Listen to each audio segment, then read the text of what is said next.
Chapter 1752 Easy Reward. The Great Zona Republic offered fertile ground for many mercenary corps. The inherent instability in the outer regions of the state resulted in frequent battles.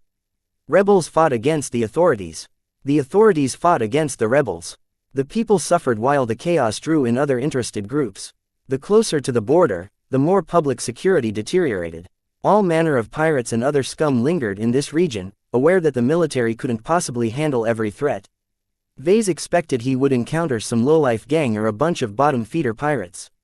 Instead, his Scarlet Rose landed right next door to a fleet of disciplined mercenaries. As the Scarlet Rose desperately tried to delay the inevitable interception, Vase took the time to connect to the galactic net and look up the Echo Spears. It turns out that the Echo Spears was a force to be reckoned with in the Great Zona Republic. Its leader was a former Mech officer and still maintained ties to his former service. Over the course of several decades, Commander Leonard Quint managed to grow his mercenary corps from a small band of brothers into a formidable mercenary organization that fielded over 10 light carriers. That was a remarkable growth trajectory. All of this sounded familiar to Vase. In the Bright Republic, many veterans tended to form or join a mercenary corps when they were discharged from the Mech Corps. The veterans-turned-mercenaries were a cut above other mercenaries who never underwent military training. These veterans were much more reliable as they still adhered to a code of honor, and their extensive skill and experience ensured that they achieved a lot of victories. Some of these mercenary corps even maintained loose ties to the military or the government.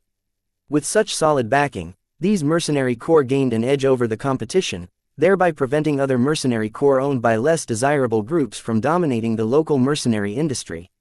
Though the record and the news articles on the Echo Spears did not mention anything about a military connection, Vase found many subtle clues. The mercenary corps developed far too quickly to have grown without backing. 10 light carriers and hundreds of mechs can't come from nowhere. Vase muttered in a depreciating tone. The mercenary business isn't that profitable. It cost a lot of money to acquire mechs and ships. It cost even more money to service and to replace them in the event of suffering losses. It was actually very hard to make a profit in the mercenary business. Too many business-illiterate mech pilots ran their outfits to the ground while being mired in debt. For an outfit like the Echo Spears to expand their forces so rapidly and consistently was a very good indicator of their competence in battle. These guys are tough, Vase concluded. There's no way to defeat them easily. He wouldn't be able to resort to cheap tricks such as nagging them until they left like he did with the blind prophets. With time running out and few viable options available to him, Vase felt as if a net was closing in on him. If he didn't do something, he might get caught. I have no choice. Vase gritted his teeth. He issued some commands to the ship before departing the bridge. He had some preparations to do, and he didn't have a crew to do it for him. If he wanted something done, he had to take care of it himself. Lucky, where are you? Get back to me. Are you going to help me or are you going to keep emptying my materials storeroom? Half an hour passed by as the fleet of 5 light carriers indomitably caught up to the Scarlet Rose. The latter ship accelerated faster than the mercenary ships. There was no doubt as to why. The Scarlet Rose was significantly smaller than the carriers designed to accommodate up to 40 mechs. She also incorporated much better tech and materials as a second-class vessel. Vase constantly relied on these advantages to evade pursuit while his ship crossed through the territories of the Ordnance Republic. Yet now, no amount of acceleration that the Scarlet Rose could muster would allow her to evade pursuit long enough to transition back into FTL. Contact was inevitable, and both sides knew it. Vase had already become resigned to the fact while the Echo Spears all anticipated the incredibly rich payout of capturing a stolen ship from the Friday Coalition. As soon as the light carriers needed 20 more minutes to enter combat range, they cut back on their acceleration. There was no reason to fly any closer.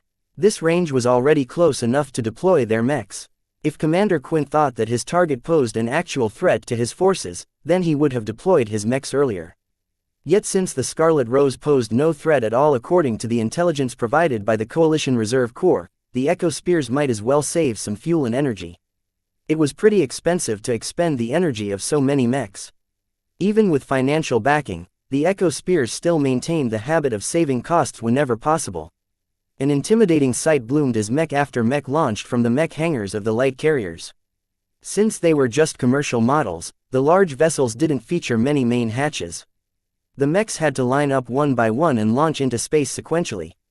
The Echo Spears only brought their spaceborne mechs this time. By the time the carriers finished deploying all of their assets, around 170 mechs formed up in 3 different elements. The main element leisurely flew ahead, deliberately controlling its acceleration to provide time for the other 2 elements to swing around and surround the fleeing Scarlet Rose from the flanks. Though this delayed their approach, the Echo Spears had more than enough time to capture their target. The CRC had already passed on that the Scarlet Rose required at least 5 hours to cycle her FTL drive. Without a crew or engineer, it was impossible to shorten this lengthy interval. Even if Vase possessed the abilities of a starship engineer, then he could only shave off an hour of the cycling time at most. Since the Echo Spears had plenty of time at hand, they spread out their forces to envelop the Scarlet Rose and cut off all escape routes. In truth, dispatching 170 mechs to capture a single, unprotected frigate was massive overkill. A single squad was sufficient to force the Scarlet Rose's surrender. Commander Quint didn't want to damage the ship, though. The Coalition offered a much better reward if they managed to capture the ship intact. For this reason, he chose to adopt an overwhelming approach and induce a surrender without firing a shot. Anyone sane would never think to resist against so many mechs. Unfortunately, the Echo Spears just happened to bump into someone who was less than sane. As Commander Quint calmly instructed a squad of his more junior mech pilots to break from one of the main elements and close in on the fugitive ship, the command center suddenly sounded an alarm. "Commander, the mech hangar hatch of the Scarlet is retracting." "What? Confirm that. We have a direct optical view of the mech hangar retracting its hatch." The sensor operator activated a projection that showed the Scarlet Rose in all her splendor. Her thrusters burned bright as the ship vainly attempted to outrun her pursuers. A hatch large enough to fit a medium mech with some room to spare slid open, giving Commander Quint and every other observer a clear view of the interior of the mobile supply. Frigate's mech hangar. What is Mr. Larkinson up to? The mercenary commander wondered. Soon enough, the answer became clear, as an agile spaceborne skirmisher launched into space with its radiant flight system glowing white. A mech. Commander Quint widened his eyes. What is the meaning of this? The ship was supposed to be minimally crewed, if crewed at all. There is no indication that Mr. Larkinson managed to pick up a mech pilot. The intelligence was wrong. The spaceborne skirmisher slowly took up position a few hundred meters away from the Scarlet Rose. Its flight system easily matched the pace of the stolen ship's active propulsion system. The mech was obviously a part of Lady Curver's former mech complement. Markings belonging to the Friday Coalition, the Gage Dynasty and Clarion University still dominated its chest. As a second-class mech, the skirmisher possessed a more varied loadout than the skirmishers fielded by the Echo Spears. Aside from carrying a set of penetrating daggers, the Coalition skirmisher also wielded a compact pulse submachine gun. Capable of firing rapid bursts of energetic pulsed particles, it was a deadly weapon at close range that inflicted a substantial amount of energy damage topped with a bit of physical damage. Though a single skirmisher armed with short-range weapons was not enough to inspire fear in the Echo Spears, the Scarlet Rose was not done with disgorging appropriated mechs. A dozen seconds later, a formidable-looking Space Knight emerged in space. Compared to the Space Knights of the Echo Spears, this second-class mech not only excelled in defense and melee combat, but also possessed the ability to fight against ranged opponents. 2 retractable laser weapon mounts graced its shoulders, giving it the ability to punish any ranged mech that thought that they could kite and whittle down the Space Knight from a distance. A third mech appeared soon after. The spaceborne rifleman mech looked bulkier than cheaper rifleman mechs, but still boasted a considerable amount of mobility. Its large, dual-type laser particle beam rifle was capable of outputting accurate fire at long range and devastating energy at closer ranges. The final mech that emerged sent a shudder through the backs of the Echo Spears. A spaceborne medium artillery mech emerged last. Larger than the preceding mechs, the mech barely fit through the open hatch. Though large and heavy, its mobility was still good enough to match the acceleration of the Space Knight. Unlike the defensive mech, the artillery mech packed a significant punch at longer ranges. Its main armament consisted of a Gauss cannon. Scaled up from a standard mech-sized Gauss rifle, the cannon featured a slow firing rate. Its large projectiles also prevented the artillery mech from carrying too much ammunition. Aside from its fearsome Gauss cannon, the artillery mech also featured a pair of shoulder-mounted missile launchers. Though the missile launcher pods looked no different from the ones mounted on third-class mechs, their true threat lay in the quality and payload of the missiles. Once the 4 mechs of the Scarlet Rose exited her mech hangar, a brief delay ensued. As if acting on command, the mechs abruptly moved. The Space Knight and Skirmisher mechs both hovered protectively alongside the artillery mech and rifleman mech. The two ranged mechs slowly aimed their main weapons in the direction of the light carriers of the Echo Spears before opening fire. "Brace yourselves," the flagship screamed in alarm as the rifleman mech's powerful dual-type rifle fired a powerful laser beam that was powerful enough to match the output of several third-class heavy mechs. While this beam did not cause the light carrier to suffer any physical damage, the energy it packed was enough to vaporize multiple layers of armor plating, dumping a huge amount of heat in some of the bow compartments of the ship. A combat carrier would have fared a lot better, but light carriers weren't supposed to be so vulnerable to laser fire. This was the power of a second-class mech weapon. The disparity in power couldn't be more stark. Just after the laser beam opened up a gap in the bow section of the carrier, a hyper-accelerated Gauss cannon projectile quickly slammed into the cavity, causing the ship to suffer a substantial collision. A large amount of debris sprayed into space as several compartments broke up in an instant, pulverizing plenty of bodies as the light carrier forcefully endured the sheer amount of kinetic energy crashing onto her hull. Just 2 hits was enough to inflict major damage to one of the motherships of the Echo Spears. Though this was far from enough to cripple the ship, the damage the second-class mechs inflicted was enough to shock the mercenaries who expected an easy reward. Within the mech hangar of the Scarlet Rose, Vase erupted into laughter as he stood in front of a large, improvised control panel. "Did you think I was lying? Not this time." The control panel was split into multiple sections. 4 of them just happened to project the control interfaces of 4 different mechs. "Let's give them another lesson. Fire." As soon as Vase pressed a couple of buttons, the rifleman mech and artillery mech fired another salvo at the enemy flagship. "Ha ha ha ha, do you regret chasing after me? It's too late." Chapter 1753 Firepower disparity. In the time it took for the Scarlet Rose to pass through the territories of the Ordnance Republic, Vase hadn't been spending his time in vain. As someone who always indulged in paranoia, Vase never assumed the best-case scenario happened all the time. His temporary rational state did not diminish this aspect of his. Instead, he became just as paranoid as any casual probability analysis concluded that Vase would surely encounter a situation like this where the Scarlet Rose couldn't shake off her pursuers. If not now, then later. Vase had to pass through too many star systems, giving his pursuers plenty of opportunities to prepare an ambush.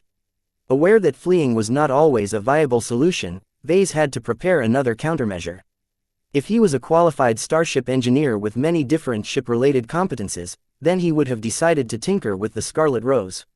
Perhaps he might be able to boost the propulsion system of the ship to provide her with a temporary doubling in acceleration. If Vase happened to be very competent and in a gambling mood, then he would have taken his chances by performing a ruinous double jump. Sadly, Vase only possessed a shallow understanding of starship engineering. While he could have spent some time by studying some of the textbooks in Ashling's comprehensive library, it would take months or years to become competent enough to manipulate the Scarlet Rose's complex engineering systems. Trying to master the Scarlet Rose by himself was a waste of time. Vase wasn't an engineer, he was a mech designer. Rather than attempt to mess with something outside of his expertise, he should rather be leveraging his strengths. And what better could he apply his expertise to than the 4 dormant second-class mechs stored in the mech hangar of the Scarlet Rose? When Vase first visited the mech hangar in person, the cleaning bots already took away the bodies left by Lucky's rampage. A bit of scars signifying weapon discharges still marred some of the portions of the mech hangar, but by and large everything was fairly intact. The mech hangar wasn't actually very big. The Scarlet Rose had to devote a significant amount of internal volume to provide enough space to accommodate 4 battle-ready mechs. Each of the 4 mechs shared the same orange coating and markings of any mech affiliated with Clarion University. Evidently, Ashling managed to replace the standard CRC mech complement with 4 of her personal bodyguard mechs. The design schematics and other files that Vase retrieved from her personal desk terminal proved to be extremely helpful in figuring out the mechs. Without them, Vase would have wasted precious time and effort in deciphering the mechs. Yet now that he possessed all of Ashling's notes about her own work, Vase rapidly understood the essence of the 4 mechs. These mechs are all reflections of her design philosophy. She designed and built these mechs for herself. This was different from designing mechs for external clients, who all possessed different demands. Ashling's aim in designing these bodyguard mechs was to form a team of mechs that exerted as much strength as she could manage. The secret ingredient is neural interconnectivity. Grouping 4 random mechs together did not necessarily yield greater results. The challenge was to form 4 complementary mechs who each amplified each other's strength. The goal was to achieve a level of performance that was stronger than the sum of its parts. This happened to be something that Lady Curver excelled in. By employing a group of 4 very close mech pilots and pairing them up with custom mechs that each connected to a neural network, the mech pilots were able to exert a level of coordination that was a level beyond what elite teams could manage. While Aisling's application of neural interconnectivity was still immature to the more dramatic applications of Master Huron, it was enough for her 4 mechs to exert the effective strength of 6 or 8 uncoordinated mechs. Of course, all of that was rather moot to Vase. With no mech pilots on hand, particularly those who possessed the necessary training to pilot second-class mechs, Aisling's specialty couldn't be leveraged. In fact, without any mech pilots, how could Vase even make use of these powerful machines? Surprisingly, Calabast came to the rescue. Part of the software and data packages she included in her transmission consisted of programs meant to take control over coalition mechs. Though it required a bit of hacking and hardware modifications, Vase and Lucky easily managed to follow the steps outlined by Calabast's instructions. After modifying the neural interfaces and replacing its software with a Hexer-developed control program, they eventually managed to convert the mechs into bots. Yes, bots. Well, perhaps I should call them drones. Regardless of how he called them, after a lot of modifications spanning an entire week, Vase managed to turn the 4 second-class mechs into unmanned fighting machines. Ordinarily, Aisling's bodyguard mechs did not come with any automation. If Vase wanted to convert the mechs into bots without any assistance, then he would have taken at least a month. He would have been forced to spend most of the time on programming and configuring the ICE and control systems. Calabast's timely gift provided him with a ready-made solution, allowing him to finish the conversion even before the Scarlet Rose left the Ordnance Republic. The end result made Vase excited. The 4 unique mechs that used to be piloted by humans now turned into a quartet of battle bots. Of course, these battle bots only exerted a fraction of their original effective performance. The automation of the mechs was fairly limited and lacked a lot of ingenuity. While it was no problem to command them to perform standard tasks, as long as they encountered formidable opposition, then the ICE controlling the mechs could easily be fooled. This essentially meant that the 4 battle bots would certainly lose in a battle against 4 proper mechs if all else was equal. In fact, the battle bots would still lose if they faced just 2 second-class mechs piloted by competent human mech pilots. However, the Echo Spears that managed to corner the Scarlet Rose did not come from the Friday Coalition. The Mercenary Corps was a homegrown outfit from the Great Zona Republic. Their economical light carriers and their large-number budget mechs with a handful of mid-range and premium mechs all indicated that they were not swimming in money. The chance that the Echo Spears were capable of fielding second-class mechs was practically nil. This gave Vase the confidence to deploy his new battle bots. Even though it was rather ridiculous to think that 4 battle bots could defeat a force comprising of 170 mechs, the quality disparity was very significant. Why did the Coalition Reserve Force dispatch monitors to foreign states without any escorts? That was because they didn't need it in most cases. 4 second-class mechs was enough to deter every opportunistic attacker who drooled over capturing an expensive ship from the Coalition. Though Vase was forced to make do without any mech pilots, the ICE and remote control system were enough to breathe new life in the pilotless mechs. As the 2 ranged mechs fired their second salvo, Vase instructed them to sustain their fire on the light carrier that he identified as the flagship. Both visual observation and tracking the source of the earlier transmission confirmed that the light carrier flying in the center was the flagship of the Echo Spears. Commander Quint must be feeling really uncomfortable right now. Vase gloated as the 2 ranged mechs kept hammering the ship in question with an unrelenting staccato of laser beams and Gauss cannon projectiles. The former might not be too impressive, but the latter inflicted a devastating amount of damage to large but lightly armored targets.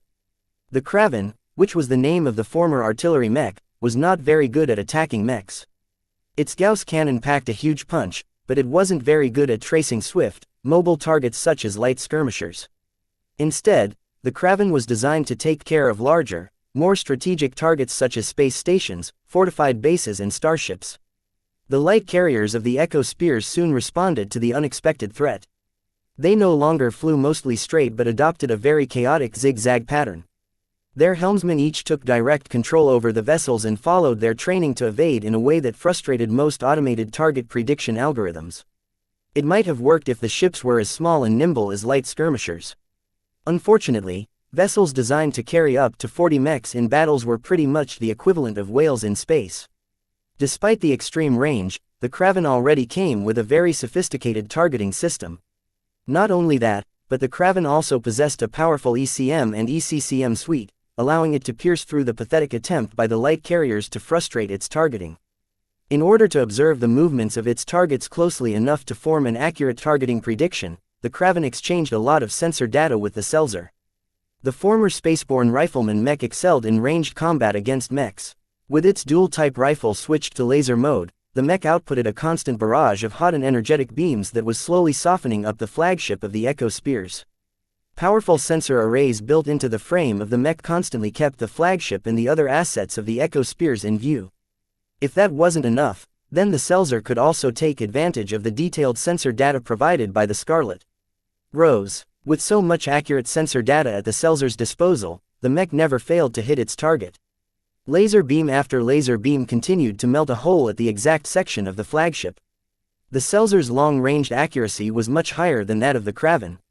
Recognizing the threat, the flagship slowed down and turned her hull until the damaged portions no longer faced the battle bots. Ha ha ha, I was waiting for this. Vase grinned. He manipulated the interface to adjust the targeting priorities of the Kraven and the Selzer. Instead of firing upon the solid exterior hull plating, the two mechs instead started firing on the exposed main thrusters of the light carrier.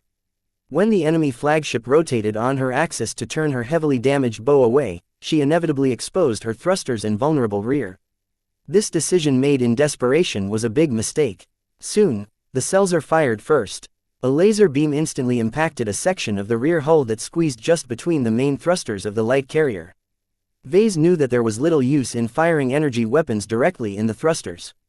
These components were built to be extremely resilient against heat. Therefore, he instead opted to soften up the rear hull plating in preparing for the main attack.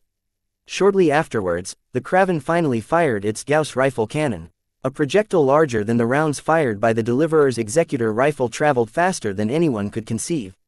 Vase had deliberately held back the power of the Kraven's main armament in order to increase its firing rate. Now, the artillery mech fired a heavy round accelerated to greater speeds than before.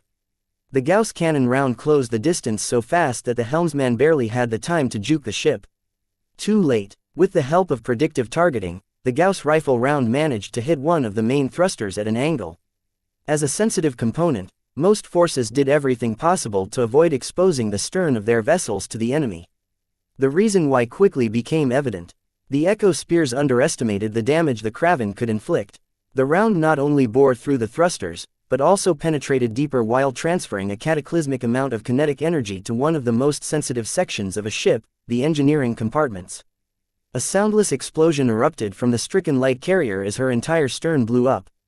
The ship lost all propulsion and FTL capability as her entire engineering section became lost. The mercenaries became stunned. How could their target, who was supposed to be alone and powerless, cripple one of their precious light carriers? This is impossible. It's unfair. No matter how much the perplexed mech pilots complained, they couldn't deny the truth. Their seemingly harmless target turned out to be a wolf in sheep's clothing. Chapter 1754 Impervious. Though Kraven and the Selzer made a very powerful impression on the Echo Spears, Vase knew that his newly converted battlebots weren't as invincible as they appeared. Just like expert mechs, superior mechs could easily be overwhelmed by a mob of inferior mechs. Quality only went so far in reducing the quantity disparity. Fortunately, the mechs built by Ashling happened to be expensive custom mechs even by the wealthy standards of the Friday Coalition. Not only did they feature numerous systems, their base performance parameters were also far superior to any third-class mech. In terms of battle capability, all of the four machines performed better or on par to a third-class expert mech. Of course, in an actual battle, the expert mech was liable to win any battle against a superior standard mech. The difference in skill between an expert pilot and an ordinary mech pilot was too big. Even when piloting lesser machines, any expert pilot from the Bright Republic could definitely run rings around a coalition mech unless the mech-type matchup was too unfavorable. What all of this meant was that the four mechs of the Scarlet Rose were very much capable of defeating the 170 spaceborne mechs of the Echo Spears. It's too bad I can't field mechs.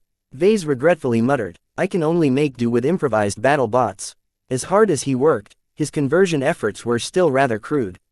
Compared to battle bots designed to operate autonomously from the ground up, the four machines weren't capable of bringing out more than half of their potential. Almost all of the strength currently exerted by the battle bots relied solely on its superior quality. The disparity in materials and tech resulted in an undeniable firepower advantage that Vase had to employ to the best effect. When Vase initially observed the echo spears, he had to make a very important choice. What should he target first? He first considered directing the Kraven and Selzer against the 170 mechs deployed by the enemy mercenary corps. The spaceborne mechs consisted of a balanced arrangement of rifleman mechs screened by a large number of melee mechs. As suggested by their name, the echo spears appeared to have a preference of spear-wielding mechs. Vase spotted a powerful subformation of 30 or so Lancer mechs that could definitely inflict a lot of damage when they managed to complete their charge. Vase did not fear the ranged mechs. Regardless of whether they were armed with ballistic, kinetic or laser weapons, the budget mechs didn't bring enough firepower to take down the Scarlet Rose or his battle bots in a brief amount of time. What Vase truly feared was the melee mechs. While the ranged mechs needed a lot of time to penetrate the armor of his assets, the melee mechs were much more variable in this regard. As long as dozens of melee mechs mobbed the Kraven and Selzer from all sides, his ranged battle bots would definitely lose battle effectiveness. He only had 2 melee battle bots to screen his ranged assets. The Paravan, the Space Knight, featured exceptional defense, but was rather mediocre in fending off melee mechs, especially without a mech pilot skilled in swordsmanship and control. The Fliskin, the light skirmisher, was in an even worse position. The high-speed melee combat that a light mech excelled in was heavily dependent on the judgment and battle sense of a skilled mech pilot. His cousin Rayla happened to be very deadly when piloting landbound light skirmishers. Even if she piloted lighter and cheaper mechs, she often came on top in her duels by relying on her excellent skills. A light mech scales even more with piloting skill. The skill expression of this weight class was very high. This meant that while excellent mech pilots were capable of achieving astounding results, bad mech pilots were liable to trash their machines. The problem that Vase faced right now was that the Fliskin didn't even have a bad mech pilot. It didn't have any mech pilot at all. The rudimentary AI controlling its basic operations wasn't customized for the Fliskin at all. Without customizing its programming to the parameters of the mech, the skirmisher mech would only perform as well as a typical bot. Perhaps the Fliskin could still rely on its superior performance to crush 3 or 4 mechs at once, but once the Echo Spears threw over a dozen mechs at it, the pilotless light skirmisher would quickly expose its shortcomings. I can't let any of the Echo Spears get close. Vase concluded. As long as the Echo Spears were willing to absorb some losses and bull through the firepower that he brought to bear with his battle bots, they could definitely overwhelm his bots. And ship. This was why he directed the Kraven and the Selzer on the enemy ships rather than mechs. He wanted to discourage the Echo Spears from pursuing him any further. His goal wasn't to defeat the Echo Spears or kill Commander Quint. Vase could care less about these Zonan mercenaries. What he truly wanted was to get away. To achieve this goal, it was enough to force the Echo Spears into a retreat. As long as they gave up the chase, the Scarlet Rose's FTL drive would finish cycling and allow him to jump away from this star system. What better way than to distress a mercenary corps than by attacking their ships? He grinned. Every seasoned outfit was always prepared to lose some mechs over the course of an intensive battle. While it was a bit more painful to lose their mech pilots, as long as they ejected fast enough, the loss of life would probably be bearable even if the Echo Spears lost half of their spaceborne mechs. Were the mercenaries willing to sacrifice so many mechs to complete this mission? Ordinarily, no, but this was different. The Coalition Reserve Corps issued this mission itself, and as a mighty arm of a powerful second-rate state, it was not short on money. The CRC could definitely compensate all of the material losses suffered by the Echo Spears and issue a rich reward on top of this princely sum. So attacking the mechs would not do much to force the mercenaries into abandoning their mission, especially when they were led by determined military veterans. This left their ships. As long as a company of mechs lost their motherships, the Echo Spears would suffer a devastating blow. A light carrier was worth more than the cost to commission the vessel. While already worth a hefty investment of funds on their own, the mech technicians, ship ratings, officers and captains were all precious assets of the mercenary corps. As long as they lost their lives, the Echo Spears would lose decades worth of trained and loyal subordinates, whose costs could be measured with money. In addition to losing all of the men, the mercenary corps would also lose all of the expensive materials and supplies stored on the mechs. This would certainly worsen the outfit's financial position. Aside from this, destroying the ships also affected the mechs they carried in a very significant fashion. The 170 mechs in space wouldn't be able to last long in space on their own. In this lifeless star system, it would definitely take at least a couple of days to rescue the stranded mechs. All the while, the mechs would have to conserve their energy while their mech pilots had to subside off the emergency stashes and life support systems built into the cockpits. This was a very frightening prospect. Who wanted to drift for days or weeks through space while locked inside a metal coffin? Anyone could drop by and mess with mechs, whether they were friendly, neutral or hostile. Heavens forbid if a pirate gang, which were quite common in the periphery of the Great Zona Republic, happened to encounter over 100 homeless mechs. Vase did not give the Echo Spears too much time to consider their options calmly. Fire! Keep firing! He shouted excitedly as he manually tweaked the targeting priorities of the Kraven and the Selzer. While the battle bots would definitely fare poorly in a battle against actual second-class mechs, against a huge and lumbering ship, they never missed. Light carriers might include the word light, but that was only relative to the carrier classes. Any ship that possessed enough capacity to carry dozens of mechs inevitably flew like a sluggish tub in space. Distressed by the crippling of the flagship, the Echo Spears responded according to their training. Their melee mechs sped up faster while their ranged mechs started to fire at the distant battle bots and mobile supply frigate. Unfortunately, they didn't have enough to close into the effective range of their weapons. There was no single standard for the effective ranges of weapons. It depended heavily on their quality, tech, design, materials and other factors such as the effectiveness of the sensor and targeting systems. One thing was for sure though, the effective range of second-class weapons often exceeded that of their third-class equivalents. That meant that while the Kraven and Selzer continued to pound a second light carrier with unerring accuracy, the enemy laser beams and ballistic projectiles often flew wide without coming close to hitting their targets. Vase briefly directed his attention away from controlling the battle bots to adjusting the navigation instructions of the Scarlet Rose. The relatively nimble mobile supply frigate started to adopt a vigorous evasion pattern. Side thrusters frequently engaged at abrupt intervals as the ship appeared to roll or sidestep a significant amount of enemy fire. Though plenty of ballistic and kinetic rounds missed the mark, a lot of lasers still managed to hit her exterior. So what? The weak laser rifles employed by the mechs of his opposition only inflicted shallow scorch marks on the hull plating of his ship. While the Scarlet Rose was fairly light by the standards of the ships of the Friday Coalition, her exterior hull plating was actually tougher than the armor plating of a typical second-class mech. If you think that will hurt me at all, then think again. Ha ha ha ha, even the weak points of the ship was far more resilient than the Echo Spears could handle.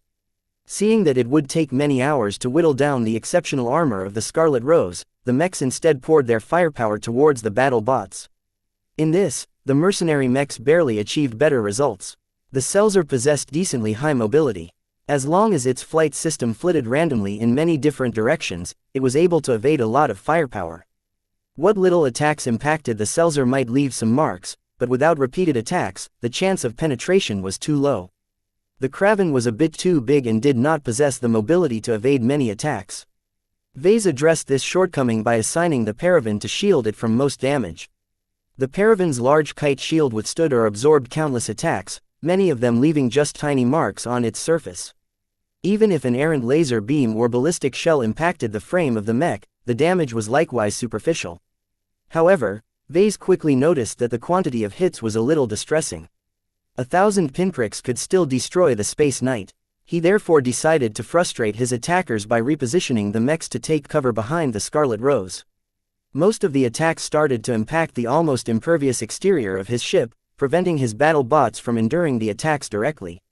With the safety of his battle bots guaranteed, the Kraven and Selzer completely let go and pounded the second light carrier until all of her bow sections turned into scrap. Though the Echo Spears hesitated to change the ship's orientation, they soon had no choice. When the targeted ship rotated a little bit on her axis, Vase pounced on the tiny opening. Launch missiles. The Kraven finally employed its secondary weapon system. A salvo of 20 small and compact missiles flew from its shoulder launchers and rapidly accelerated towards the distant fleet. Chapter 1755 Tech Disparity. The battlefield became the canvas of an unequal exchange of fire. The full spaceborne mech contingent of the Echo Spears desperately poured their firepower at the Scarlet Rose in an attempt to stop the battle bots from threatening their ships, yet the bulk of the mobile supply frigate shielded the bots too well. The ship's though armored surface was designed to withstand a decent amount of firepower from Hexer mech units. While the might of 100 ranged mechs was a sight to behold, the Scarlet Rose danced around in space and evaded much of the incoming fire. Whatever struck the ship harmlessly bounced away as her armor withstood virtually all of the impacts while suffering only a minimal amount of damage. While it was possible for the Echo Spears to breach the armor of the Scarlet Rose if their mechs concentrated their fire, the range was too long to achieve pinpoint accuracy. Even if the Echo Spears closed in and reduced the distance, the Scarlet Rose nimbly rotated like a drill, causing every volley of fire to spread across the entire circumference of her hull. Like a torrent of rain, all of the laser beams and projectiles that struck the former Coalition ship failed to penetrate her surface. The desperate mech pilots fired their weapons without regard for heat or ammunition concerns. Their motherships were in danger. As mechs depended heavily on carrier ships to travel through the void of space, losing them was a catastrophe. How could they risk becoming homeless by allowing their target to blow up all of their ships? Keep firing, a mech captain ordered over the command channel. No ship can resist so much damage forever. Even if we have to damage the mission target, don't stop firing. Bringing back half a ship is better than bringing back nothing at all. Keep flanking and circling around the target. Those mechs can't hide from every angle. The plan of the Echo Spears was sound. As long as their mechs caught up to the Scarlet Rose and surrounded her from every direction, there was no way the more vulnerable mechs could avoid their attacks. Compared to a large and sturdy vessel like the Scarlet Rose, the 4 mechs were much more susceptible to their attacks. There was no way the artillery mech and the rifleman mech would be able to last for long against a sustained bombardment. While Vase was aware of this threat, he did not exhibit any panic at all. Instead, he grinned as the battle proceeded exactly according to plan. While he wasn't a military officer, he had been through enough battles to develop a rudimentary understanding of contemporary warfare. Combined with his keen understanding of mechs and all manner of technology, Vase gained enough confidence to navigate through this crisis. The key is to cripple their motherships. Without their light carriers, where can their mechs return after a battle? After spending a lot of time among the flagrant vandals and several other outfits, Vase understood how much a mothership weighed in the hearts of mech pilots. If necessary, they were willing to accept the loss of their mechs. As long as they ejected, they could always return to their motherships and wait until their superiors assigned them a replacement. By threatening or destroying this safety net, the morale of the mech pilots would certainly plummet. If there was one thing he learned from the likes of Major Verl, it was that change's morale, confidence and conviction could affect the outcome of a battle just as much as taking out a large number of mechs. The moment Kraven released an imposing missile volley, the Echo Spears panicked. They knew the threat of the missiles as well as anyone. The missile models employed by the Friday Coalition were much more powerful than those employed by the Great Zona Republic. Each missile cost as much as a premium mech, if not more. Though expensive for something that was meant to be a consumable, an anti-ship Coalition missile potentially packed enough punch to shatter the armor of the Scarlet Rose. Against an inferior vessel such as a third-class light carrier, a handful of missiles might be enough to shatter their hulls in half. Though the Echo Spears weren't able to guess the potency of the missiles launched by the artillery mech, there was no way the missiles were harmless. Intercept the missiles. Don't let them reach our ships. The Echo Spears all redirected their firepower from attacking the Scarlet Rose to intercepting the missiles. Yet how could it be so easy to strike them down? Vase programmed the missiles to spread out and disperse like a net, making it harder for them to be taken out simultaneously. Not only that, but the missiles possessed an excellent ECM system that scrambled every targeting system, causing most of the attacks aimed at the missiles or their flight trajectory to miss. Though a handful of shots managed to down a couple of missiles, that was more due to luck than skill. On top of all of this, the missiles accelerated far faster than the missiles that the Echo Spears were accustomed to. Their insane acceleration caused the missiles to accumulate so much velocity that they reached the position of the vulnerable light carriers far too quickly. Commander Quint and the other Echo Spears could barely react to the sudden onset of the missiles. Just as the missiles were about to strike the light carriers, they missed. What? How come these missiles are passing us by? Is their programming faulty? Maybe our ECM managed to fool them at the last second. Idiot, how could our ECM systems ever beat Coalition tech? Watch out, they're circling around. The missiles may have missed, but they continued flying along a tighter arc. After circling around the light carrier several times, they finally achieved an angle that allowed them to strike at the vulnerable rear of the fleet formation. Just as the crews of the 3 undamaged light carriers received the order to brace themselves, the salvo of missiles each impacted their exposed stern, detonating numerous small explosions. Thank the President. They aren't ship-killer missiles. Don't get complacent. They're still dealing a lot of damage. The missiles launched by the Kraven was a light missile type designed for intercepting heavy fire and hitting small but exceptionally agile targets. They weren't designed to attack ships. Against a Hexer starship, the missiles would only inflict minor to superficial damage. Against a light carrier from the Great Zona Republic, their payloads were much more threatening. Explosions powerful enough to ruin some of the interior compartments of the Scarlet Rose ruined the propulsion systems of the affected vessels in an instant. Every thruster and every related system turned into wreckage as the detonation swept through the nearby compartments and threatened the engineering section. One light carrier suffered an unlucky explosion that affected a critical fuel line. A secondary explosion soon occurred that breached the engineering compartment, sweeping all of the engineers and the vulnerable ship components away. The other 2 light carriers managed to avoid this unfortunate fate, but their conditions weren't much good either. After losing their main propulsion systems, the light carriers could no longer accelerate and keep up with the Scarlet Rose's flight. After crippling the flagship, heavily damaging a second light carrier and disabling the propulsion systems of the remaining 3 vessels with a single missile volley, the mobile bases of the Echo Spears all turned into sitting ducks. Vase widened his eyes as he witnessed the results. The missiles performed much better than he anticipated. He only expected a small portion of the missiles to make it through, and he did not dare to dream that he would be able to cripple all 3 targeted ships. The disparity in ECM is too big. The countermeasures built into the missiles of the Coalition completely negated the targeting systems employed by the mercenary mechs. Their mech pilots had been forced to aim their weapons manually without benefiting from aim assist or accurate sensor data. It's too bad I don't have enough missiles. He sighed. The Scarlet Rose was not on a combat mission, after all. She only carried a standard amount of ordnance, and none of them were impressive by Coalition standards. While the Scarlet Rose possessed enough supplies to sustain a couple of more battles, eventually Vase would run out of missiles. He could not afford to squander his limited assets. Fortunately, the effect of this singular missile volley had been good. After continually shocking the Echo Spears, this final strike appeared to be the straw that broke the camel's back.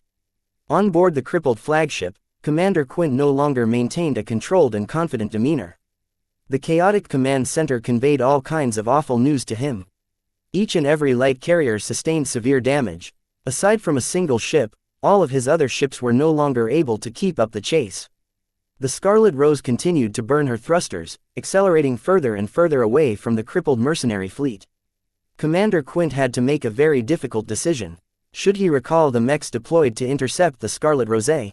If he let the mechs continue their mission, then they would only fly further and further away from the light carrier. If they expended too much fuel or energy, then they might not have enough juice to return to their motherships. If he recalled the mechs, he would essentially have to give up on the mission and miss a huge payout. Not only that, but he would also have to force the Echo Spears to go in the red in order to raise enough funds to repair the damaged light carriers. This was very expensive. The mercenary commander contemplated whether he could have it both ways, but the intimidating firepower from the ranged mechs of the Scarlet Rose instantly doused this option. If he split up his forces, then the mechs of the Scarlet Rose would definitely be able to annihilate his weakened pursuit force. In the end, Commander Quint possessed a responsibility to his crew. None of them were willing to undergo battles where they lost just as much as their opponent. Most of his mech pilots and support personnel never received military training. They lacked the will and discipline to endure punishing battles. Even if the mech pilots managed to eject their cockpits from their broken mechs, with the light carriers stranded in space, how long would they have to wait for rescue? Thinking of all the damage his mercenary corps would suffer if he pushed through with the mission, Commander Quint finally issued the order that was best for the Echo Spears instead of his clients. Cease fire, recalls our mechs. Stop the pursuit and let the Scarlet Rose go. Mr. Larkinson has won this battle. Though his announcement cut deep, many of the Echo Spears inwardly sighed in relief. Who knew what kind of other deadly surprises the Scarlet Rose and her mechs would show off next? As soon as Vase observed the mechs breaking off their pursuit, his grin bloomed into a brilliant smile. Ha ha, I won. They finally gave up the chase. The Scarlet Rose happily flew away from the battle site as the mercenary mechs started to gather protectively around their crippled motherships. Vase believed that word would definitely spread about this battle. With that, most outfits who aimed to intercept his ship would definitely think twice before trying to intercept her. Even a mercenary corps capable of fielding 170 mechs had been forced to abort the mission in the face of all of the firepower at his disposal. It's only going to be more difficult from here, though. He sighed. Exposing his cards meant that the rabble should no longer block his way. However, those who were strong and powerful to cope with the threat would definitely be undeterred. Out of all of the possible enemies that might pursue him, Vase never discounted the possibility that a force dispatched by the Friday Coalition would manage to intercept his ship. In this case, Vase would no longer be able to crush his opposition by virtue of his tech disparity. Chapter 1756 Damage Accumulation. After giving up the chase, the Echo Spears no longer had any chance of completing their primary objective. The distance to their mission target constantly increased until it was far too late for the mechs to catch up no matter how much power they dumped into their flight systems.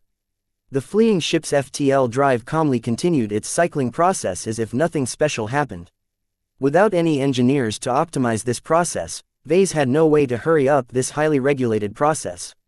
After a total of 5 agonizing hours had passed, the FTL drive finally became available. Vase instantly instructed the ship to punch in the coordinates of his next step. The ship's navigation system took care of the rest, automatically calculating and forming the right configuration to reach his intended destination. As soon as the Scarlet Rose transitioned into FTL, Vase could finally relax. Finally, he looked up at the 4 slightly marred battle bots that had saved his skin a few hours ago. Despite confronting an entire mercenary corps, the 4 former mechs exhibited no major battle damage. Even their more vulnerable weapons made it through the battle largely unscathed. This is the might of true second-class mechs. Each of the mechs designed and built by Aisling Curver fell in the premier price category of the Coalition mech market. Vase did not even dare to guess the exact market price of these mechs. He feared he would faint at the amount of calls it took to build or buy one of these custom mechs. At the very least, Vase would have to fork over billions of Coalition credits to obtain mechs of comparable quality and performance. It felt nice having all of this might at his disposal. Though the lack of mech pilots meant that most of their potential remained dormant, what little he could bring to bear was already enough for him to fend off opportunistic outfits like the Echo Spears. Now that he gained some self-preservation against weaker opponents, Vase believed his journey through the Great Zona Republic would not be as fraught with peril as he initially expected. The performance of his battle bots exceeded his expectations. These are some really good machines. If possible, Vase wanted to retain them and bring them back to his new base and take the time to study them from top to bottom. There was much that Vase could learn about the characteristics of second-class mechs. Each of the 4 machines incorporated many interesting design principles and standards. Each of the mechs carried the character of Clarion University, a top mech design institution of the Gage dynasty. Lady Curver also inherited many design principles from Master Huron, a very distinguished mech designer who enjoyed a high position in the Friday Coalition. Though studying the machines along with all of the related files risked contamination, Vase believed he was strong enough to endure any undesirable changes. If nothing else, I can just drain my spirit and temporarily turn myself into a rational mech designer. He muttered. In the past week, Vase personally experienced some of the benefits that Patricia had alluded to. In his low period, his emotions might be muted, but they also became much less susceptible to outside influence. It was as if his mind and spirituality became out of phase with the rest of reality. Whenever Vase delved into the design of Aisling's mechs while he was converting them into battle bots, he noticed that his design philosophy didn't even come close to being threatened. Vase realized the implications of this reaction. As long as his design seed and design philosophy no longer became affected by outside impulses, he could study or explore all kinds of knowledge regardless if they clashed with his original ideals. It's like working with fire and ice at the same time. Ordinarily, fire and ice always clashed. Neither could survive while the other was there. Yet upon forcing himself into a low period, the fire in his body suddenly became shielded from reality. Even if he placed a clump ice next to the fire, only a faint reaction would occur depending on his spiritual energy depletion rate. Vase fully understood the value of rational mech designers at this point. No wonder the MTA valued them so much. Rational mech designers might not necessarily be good innovators, but they excelled at integrating all manner of existing inventions no matter how obtuse they were. As long as they obtained enough theory, they could definitely assimilate them in their own body of work to a certain extent. Did Vase want to go this far? Not necessarily. He did not feel any desire to do what Aisling could do. Messing with neural interconnectivity sounded like a good way to piss off the MTA. Since Vase sought to earn a lot of merits and redeem a Beander ticket from the powerful organization, he could not afford to get caught with breaking one of their major rules. That doesn't mean there is nothing for me to learn. Aside from learning the characteristics of second-class mechs, Vase also wanted to gain inspiration from Aisling's design philosophy. Just like with exchanges between mech designers, careful exploration of another mech designer's work might yield new ideas and perspective that enriched his application of his own design philosophy. In recent times, Vase became somewhat intrigued by the possibility of replicating the effects of a neural network on a spiritual level. From his limited understanding of spirituality, Vase believed it was possible to facilitate a spiritual connection between two different mech pilots. After all, his design spirits were already capable of maintaining connections with many different mechs. Yet a human was different from a powerful spiritual entity. How could any human mech pilot, particularly those who lacked spiritual potential, be capable of forming a spiritual connection with a fellow comrade in arms? Vase lacked the answer to this question, hence why he became so interested in exploring Aisling's works in depth. He hoped he might gain some inspiration that pointed him towards a possible solution. What would it be like to form a network between mech pilots that transcends the man-machine connection? He could scarcely imagine the results. By forming a spiritual web of connection between mech pilots, they would become capable of exchanging all manner of thoughts and information. If the mech pilots took advantage of this exceptional state, they would be able to fight and move as a single entity. Even better, the mech pilots might be able to achieve resonance between each other that amplified their effective piloting performance. Of course, Vase did not believe that such a strong result would emerge on the first attempt. Without the physical bond of a neural interface, the spiritual network would likely be weak. Perhaps only a trickle of data could be exchanged between mech pilots. Yet that was already enough to make a difference in battle. Vase shook his head. Every unknown innovation is a double-edged sword. Leaving aside the question whether it is even possible for me to form such a network, the potential risks are exceptionally great. Just like how reckless experimentation with neural interface technology often led to fatal outcomes, messing with spirituality was also fraught with peril. The crude form of spiritual surgery he performed on William Urbesh was already proof of how bad things it could get if he played with forces beyond his understanding. I'll have to limit my experimentation to test subjects rather than my customers. Despite the risks, Vase seriously wanted to explore this avenue. Not only would he be able to add another application of his design philosophy to his arsenal, he also wanted to achieve something greater. He already formed a tentative but ambitious plan to strengthen his fighting forces and grant them a unique edge. While a spiritual network wasn't necessary, if he managed to pull it off, he could definitely achieve a lot of synergy by combining it with his next idea. Just thinking about the mechs that incorporated these innovations practically sent him over the moon. As a mech designer, he loved nothing more than to turn the impossible into the possible. These will be my next research directions. He indulged himself for a few minutes longer before returning to reality. He could leave them for later once he passed the immediate crisis. Now that his ship transitioned into FTL, he was safe for a couple. Before my Scarlet Rose emerges back to real space, I have to make sure my assets are ready for battle. Vase proceeded to inspect the battle bots and tally the damage they incurred. He also ran a diagnostic of the ship in order to find out if any of her systems sustained any damage. Fortunately, the Scarlet Rose only suffered minor damage. Aside from some surface components such as sensor modules and other fragile devices, the mobile supply frigate managed to make it out of the battle unscathed.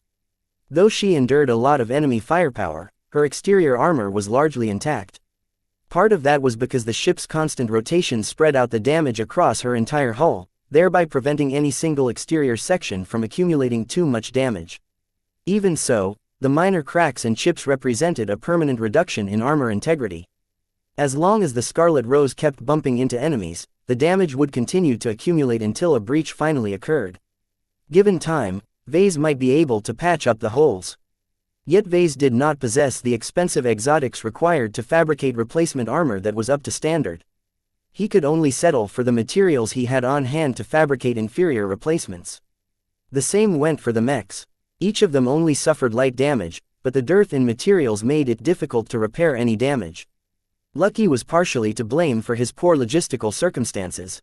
The moment he stepped in the exotic storeroom, he found a near insensate gem cat lying in a pile of half-eating minerals as if he was sleeping on a bed of money. "Wake up, you thieving cat!"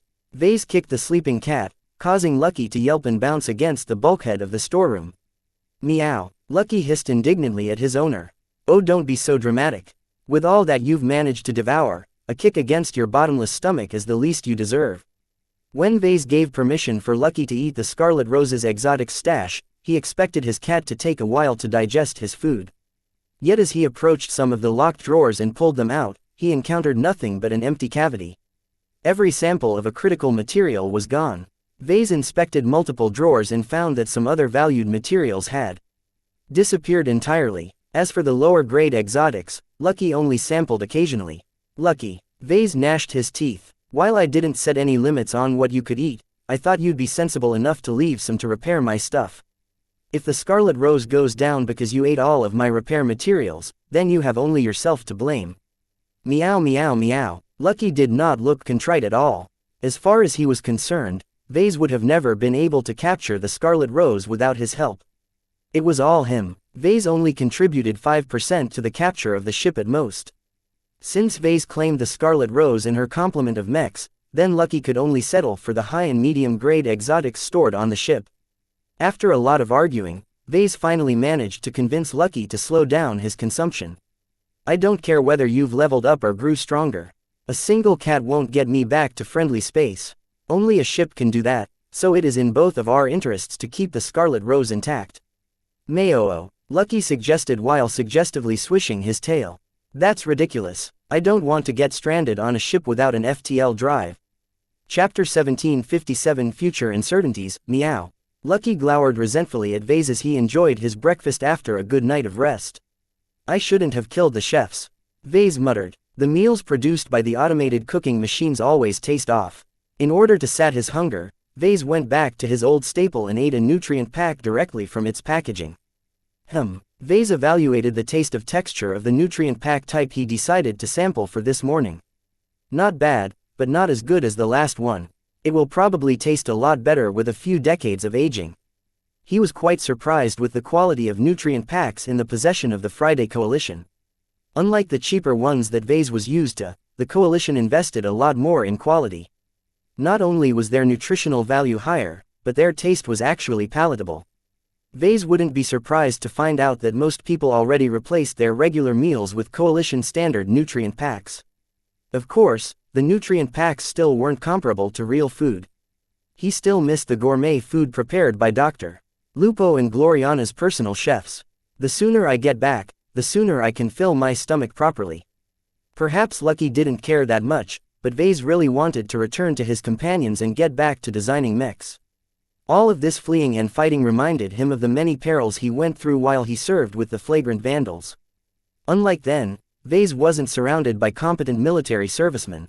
He could only depend on Lucky and himself to get out of this predicament. The good news was that he already managed to get through the first half of his journey. After overcoming the ambush of the Echo Spears, Vase did not encounter any other ambushes in his next couple of stops. The most he encountered at these desolate star systems was a bunch of listening posts and a small number of corvettes assigned as scouts.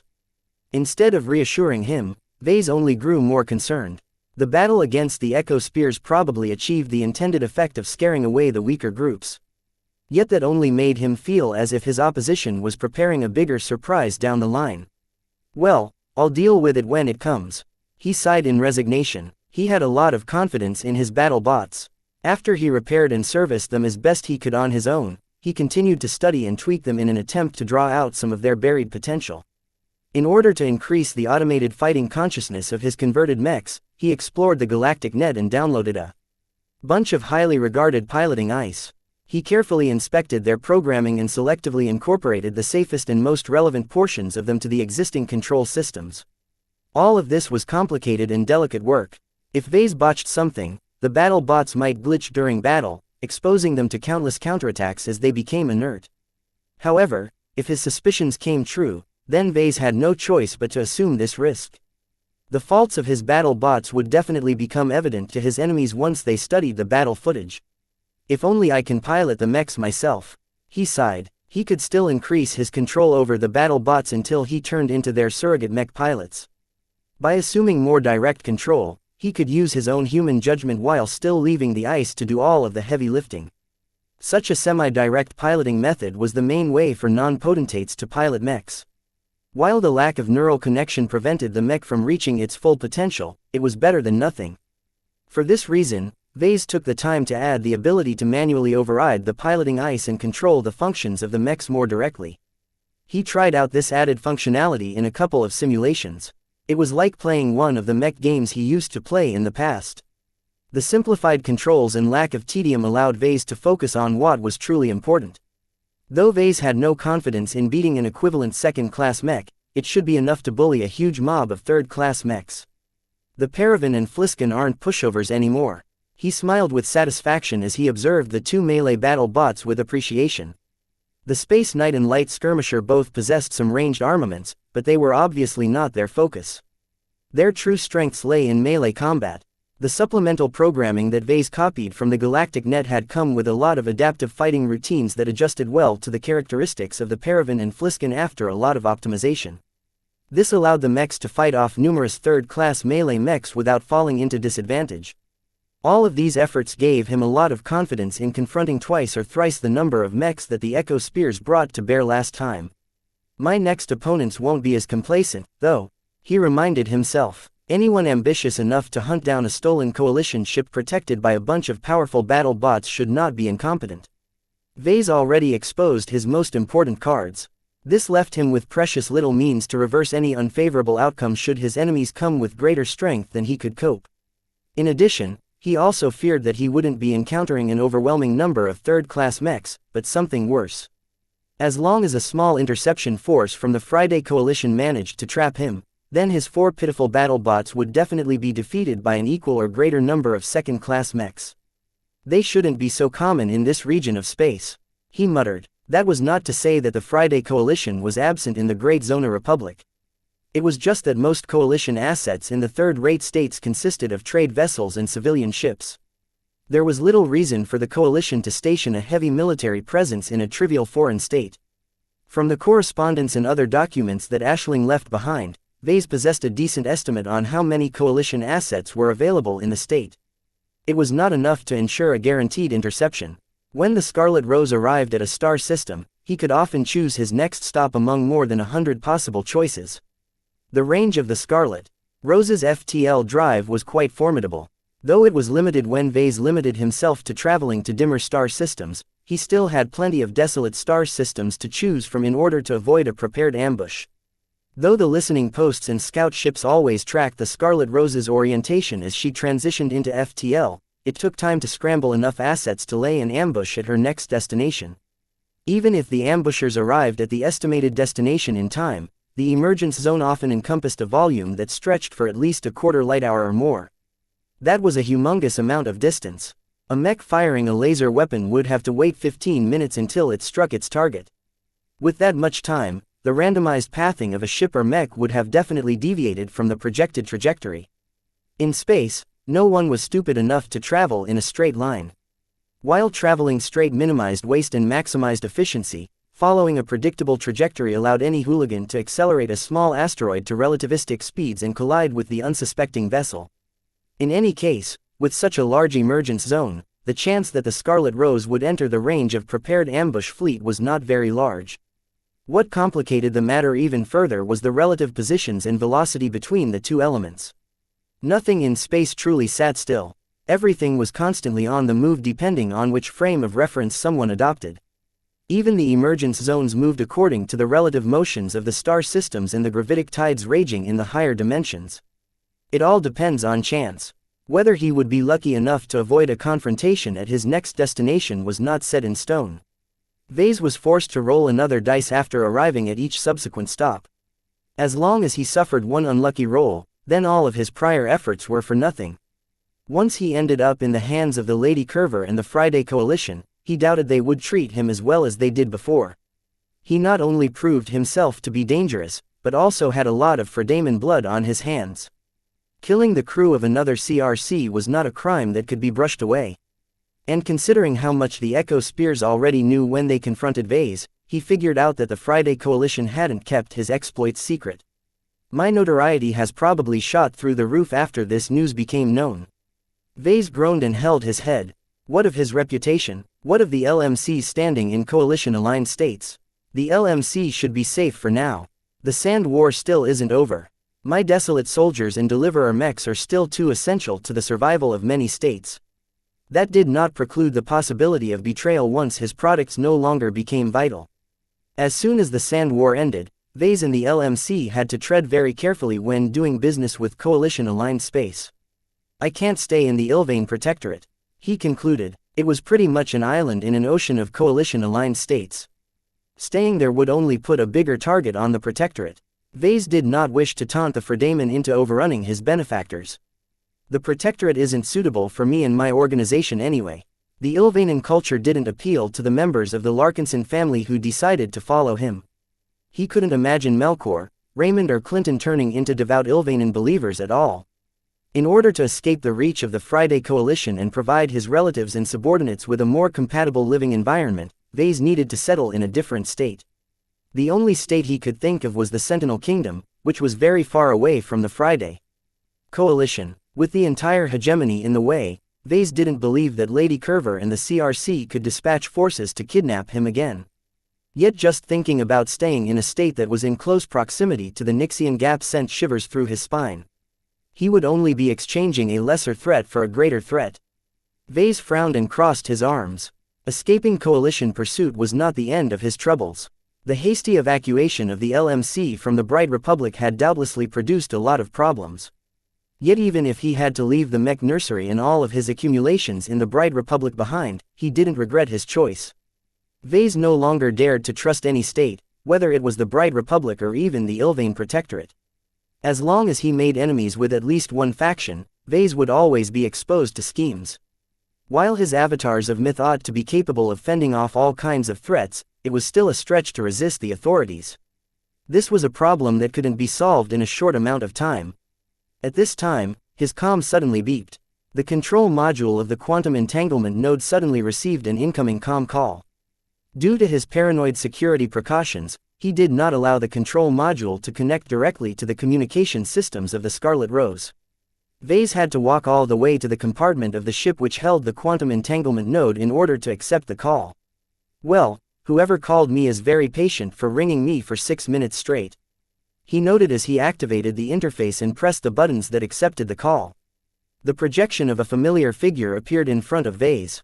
Hello Vase. Hello Tristan. Chapter 1758 Research Surrogate. An awkward silence ensued as Vase silently stared at Tristan Wesseling's projection. Previously, Vase always treated Tristan as a friendly acquaintance. Though they hadn't talked many times, the Fredaman mech designer always took the initiative to show some goodwill to him. Their shared connection to the Rim Guardians meant that it was very likely they would cross paths in the future. Yet it was different now. Tristan's status may not have changed, but Vase single-handedly deteriorated his relationship with the Friday Coalition in the most violent fashion. Whereas before he might have only been an incidental mech designer who sided with the Hexers, now the Coalition almost certainly labeled him as an enemy. He had Fredaman blood on his hands. No matter how he managed to do it, there was no question he was involved in wiping out the entire crew of the Scarlet Rose. Technically, Vase and Tristan should be enemies. Yet neither of them showed any willingness to abide by the expectations of their identities. Without exchanging a word, both of them understood each other's measure. They had no special feelings for the Komodo War and the conflict between the Friday Coalition and the Hexadric hegemony. While this rivalry still affected their lives, they already set their sights higher. Their ambitions stretched far beyond the Komodo star sector. After implicitly understanding what he had in common with Tristan, Vase subtly relaxed his posture. His counterpart followed likewise. He had been waiting for a friendly reaction. Though both of them had managed to relieve the tension between them, that did not mean that everything was okay. So, is it okay for you to take the initiative to talk to me? Vase eventually broke the silence. Tristan looked completely at ease. Reality is never black and white. Do you think the Friday Coalition cares about an individual mech designer? While it's true that our evaluation of you has dropped, you're still a small fry in our eyes. Only Lady Curver and some of the people within the CRC are paying attention to you. As for the rest, the war against the Hexers is a big greater priority. That made a lot of sense. Compared to a trivial journeyman who possessed an odd design philosophy, the Fredamen had to exert their full effort into preventing the Hexers from annihilating their state. One was just a stain on their dignity, while the other threatened their entire existence. Vase felt pleased that he managed to stay under the radar of the Friday Coalition. Just thinking about their awe-inspiring might and vast resources at their disposal sent a chill through his spine. If the Friday Coalition allocated just 0.1% of its total strength into annihilating him, Vase would certainly die without a doubt. Even so, I imagine it's not exactly proper for you to be contacting me. Why did you call? Did Aisling put you up to it or something? I'm no friend of Lady Curver. Tristan immediately shook his head. She's an alumni of Clarion University, which is one of the foremost mech design institutions of the Gage dynasty. I'm a graduate of the Limar Institute of Technology, which hails from the Carnegie Group. And that matters because, to make the long story short, we're bitter rivals. The competition between Clarion and Limar is very intense. We compete on everything from the amount of academic papers our professors publish to the degree of success enjoyed by our graduates. The competition for the comprehensive ranking of mech design institutions is particularly acrimonious. All of this had nothing to do with Vase. He adopted a bored expression. Does this rivalry even matter these days? A common enemy is bearing down on you both. Tristan sheepishly shrugged. You'd be surprised by how far people would go to reinforce their cliques. War brings pressure. War limits resources. War imposes stricter control. All of this means that there is an intense competition to be in charge. Those who become leaders will inevitably benefit those who belong in the same camp. I see. It seems the Friday Coalition wasn't as unified as he initially thought. While Vase already caught a portion of this from Aisling's correspondence, he was distracted by all of the initiatives meant to foster cooperation. Don't get me wrong, Vase. We know the score. We are still capable of getting along when it truly matters. It is just that the Carnegie Group is situated directly in the path of the Hexers. My state is under a huge amount of pressure as Hexer raids and invasions frequently destroy or deprive us of our infrastructure. This was the misfortune of being one of the partners of the coalition that directly bordered hegemony space. Though the Carnegie Group prepared their defenses for centuries, the Hexers hadn't spent this time in vain. Upon this realization, Vase studied Tristan's projection carefully and noted that he didn't seem very hopeful. What's up with you? This will be the last time we can talk to each other in a while. Duty calls. I think you can understand. You don't sound willing. Whoever wins the Komodo War, the Carnegie Group likely won't be among them. Do you understand? Is the war going that badly for you guys? The Hexers are strong, that's for sure. Even if we manage to defeat them, they'll take down plenty of Fredamen with them. We just happen to be the closest in their line of fire. From the way Tristan talked, he must not be very optimistic about the Carnegie Group's future. Yet regardless of what he believed, he still had to meet his obligations. As a talented journeyman mech designer and a direct disciple to Master Katzenberg, Tristan enjoyed benefits from the Carnegie Group. It was only right for him to repay the debt he owed by contributing to the partners' secret design projects. Good luck with whatever you are doing. That sounds strange from someone on the opposite side. Tristan amusingly chuckled. As you've said it yourself, us journeymen are small fries. The coalition and hegemony are too powerful to pay attention to the little guys. I think we have gone past treating our allegiances as the main determinants of our attitudes. What do you think about Lady Curver, then? If she wasn't so decisive in running from the Scarlet Rose, I would have killed her myself. That's not a good idea, Vase. Tristan shook his head. One of the reasons why I called is to tell you that you need to be more careful with how far you pursue your vendettas. Direct disciplines like Aisling and I explicitly enjoy the backing of our masters, do you understand? Vase scratched his head. Not really. Direct disciples are considered to be extensions of a master mech designer's research interests. Whatever progress we make on our branching design philosophies, our master also benefits from the results we achieve. Do you think a master will stand by when a promising student who is exploring another avenue of their core specialty is under threat? What do you think will happen if someone actually has the temerity to kill their disciples? If Vase was in that position, he would definitely be mad as hell. A direct disciple was pretty much a free research surrogate. What's about nominal disciples? Vase asked. It's different for nominal disciples like you used to be. Unless someone wanted to target Master Olson, she isn't inclined to retaliate should anything happen to you. In the Mech community, nominal disciples are mostly external helpers to masters. They extend a master's influence and network and can be useful in various ways. However, unless they advance to master Mech designers themselves, nominal disciples will always be regarded as helpers. Does this only apply to Friday Coalition or is it something universal? We aren't that different from the rest of human space in this regard. Perhaps disciples are less valued in more prosperous star sectors as it is much easier to cultivate talents there. However, here in the galactic, every journeyman is still a valued asset. So it's only because our star sector is so poor that every disciple is important. Vase understood his point. Due to various reasons, many people with a talent in Mech design never got to study it or make something out of their career. The Mech industry simply wasn't prosperous enough to accommodate so many talents.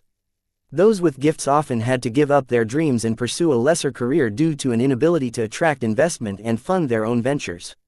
Vase imagined that the conditions were slightly better in the Galactic Heartland and Galactic Center. While the competition was much more intense, the barrier to entry was probably easier to overcome as long as Mech designers had some money at their disposal.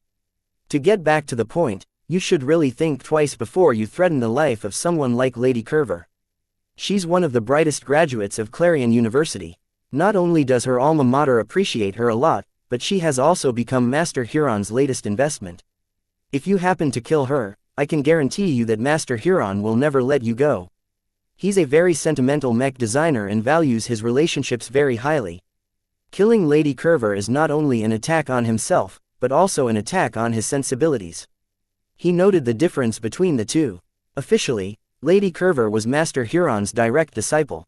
According to Tristan's explanation, killing her would materially affect Master Huron's research interests. Yet if Master Huron was someone who appreciated Lady Curver as a person, then he would definitely go mad with rage.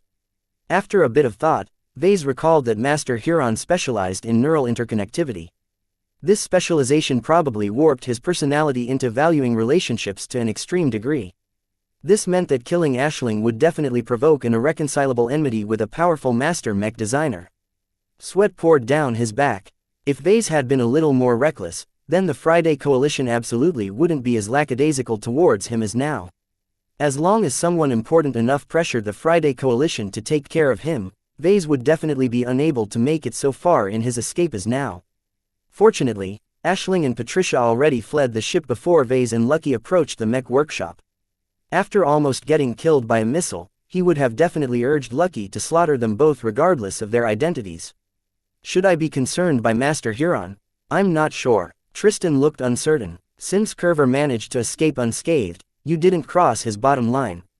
Depending on his personality, he probably sees his disciple's misfortune as a teaching moment. As long as she learns from this ordeal, she will be much more formidable in the future. You practically did him a favor if he adopts this mindset. And if he doesn't think this way, then you're definitely in trouble. Who knows what he is thinking? Masters don't think like normal people, especially when they lived for over 2 centuries. Tristan shrugged. If you ask me, Master Huron is probably spending all of his time on the Komodo War. As one of the best Mech designers of our state, his work is vital in increasing our odds of victory. How can he allow himself to get distracted? At the very least, my own master is like this. Every important Fredaman has become incredibly busy since the outbreak of the war. The two chatted some more about the conditions in the Friday Coalition. The state had entered into a total war footing. Life changed drastically for every Fredaman as they couldn't afford to lose the war that decided the future of their state. Compared to this pivotal conflict, the border struggle against the Sandmen attracted no attention at all. Even as many beleaguered states called for help, the Fredaman completely turned a deaf ear on them. At this stage, they only cared about themselves. Chapter 1759 Vassal States. Tristan illuminated several facets of the Friday Coalition that Vase only brushed upon when he read Aisling's correspondence. Though both of them were direct disciples of famous masters, they each belonged to different groups within their large and expansive state. Lady Aisling Curver was part of the most powerful and self-assured partner of the Friday Coalition. She mostly communicated with people from the same side, so they all infected each other with the pride and confidence that was seared into their bones. It was different for someone like Tristan, who came from the Carnegie Group. As a partner who bore the brunt of Hexer aggression, he not only stood to lose the most, but also possessed a much greater understanding of the enemy. The lack of confidence exhibited by Tristan sent a very depressing message in itself. Not that Vase particularly cared. The Carnegie Group and the Vermeer Group, which Master Olsen hailed from, could go to hell for all he cared. He long cut ties with both partners. Instead of worrying about the Friday Coalition's precarious internal situation, Vase paid a lot more attention to their external moves. Since he had a friendly Fredaman on the line, Vase might as well take advantage of him to answer some of his doubts. What is the deal with monitors like Lady Curver? If the Friday Coalition truly wanted to keep an eye on foreign states, why not send a diplomat or a spy? There are several reasons for that, Tristan replied without hesitation. First, diplomats and spies have already been dispatched. The former are high profile while the latter are low profile. Regardless of their responsibilities, they are doing most of the actual work in keeping tabs on a foreign state. Then what is the purpose of dispatching mech designers like Ashling?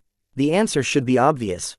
The Fredaman replied, as mech designers, what do we do best? Designing mechs. And building them. Have you taken a good look at the material stockpile aboard the Scarlet Rose? It's not enough to build another second-class mech. Vase instantly replied, there aren't enough high-grade exotics available. In fact, Vase had even less at his disposal now that Lucky gobbled up the choicest exotics. That's because the so-called monitors aren't expected to do so. In a foreign third-rate state, which mechs are the most common? Third-rate mechs. Exactly. What is the purpose of this? Vase puzzled. It's for allowing agents to blend in with the locals. If the Fredaman want to blend in, why not buy a mech from the market? That's because blending in is only one of their purposes. Oftentimes, a mission involving mech pilots often requires a mech that blends in with the locals while simultaneously possessing sufficient power to complete the mission. Such mechs have to be tailored to the circumstances, hence the need for a mech designer who is close to the situation. Vase finally understood the role of Lady Curver. Even though none of the systems and logs alluded to it, a mech designer assigned as a monitor actually served as an equipment provider who facilitated the clandestine operations of her state. Does that mean that the Friday Coalition is secretly meddling in the affairs of the Bright Republic and other states? Tristan didn't answer his question. Instead, his mouth remained shut. His silence was an answer in itself. Vase understood that Tristan had already been unusually generous with his information. There were some topics he couldn't afford to go into, though. Vase felt his heart sinking as he went over the implications. The Friday Coalition might have compromised the Bright Republic already. At the very least, Vase bet that the Cavendish and Ramza families were already in their pocket. Will the Friday Coalition extend the war to the third-rate states? Tristan sighed. I'm no strategist, and I'm not privy to the plans of my state. All I can guess is that if we are losing trend, we'll definitely pull out all the stops. Dragging in the rest of the star sector in the war will add more variables to the mix. This will give our side more opportunities to reverse our decline. How does that work? Vase asked. No third-rate state is stupid enough to attack a second-rate. They don't have to. It's enough to change their stance and stop their formal and informal ties to their patrons. States like the Bright Republic serve as an important source and shipping conduit for several important materials. They encompass both bulk goods such as titanium and palladium to strategic materials such as high-grade exotics. Stopping this trade means weakening a second-rate state, is that right? You got it, Vase. The idea that the Bright Republic and the other third-rate states are bystanders in the Komodo War is incorrect. While your weaker states all like to bury their heads in the sand and pretend that they are neutral, from our perspective you are already vessels to us or the Hexers. The revelation came as a very disconcerting surprise to Vase.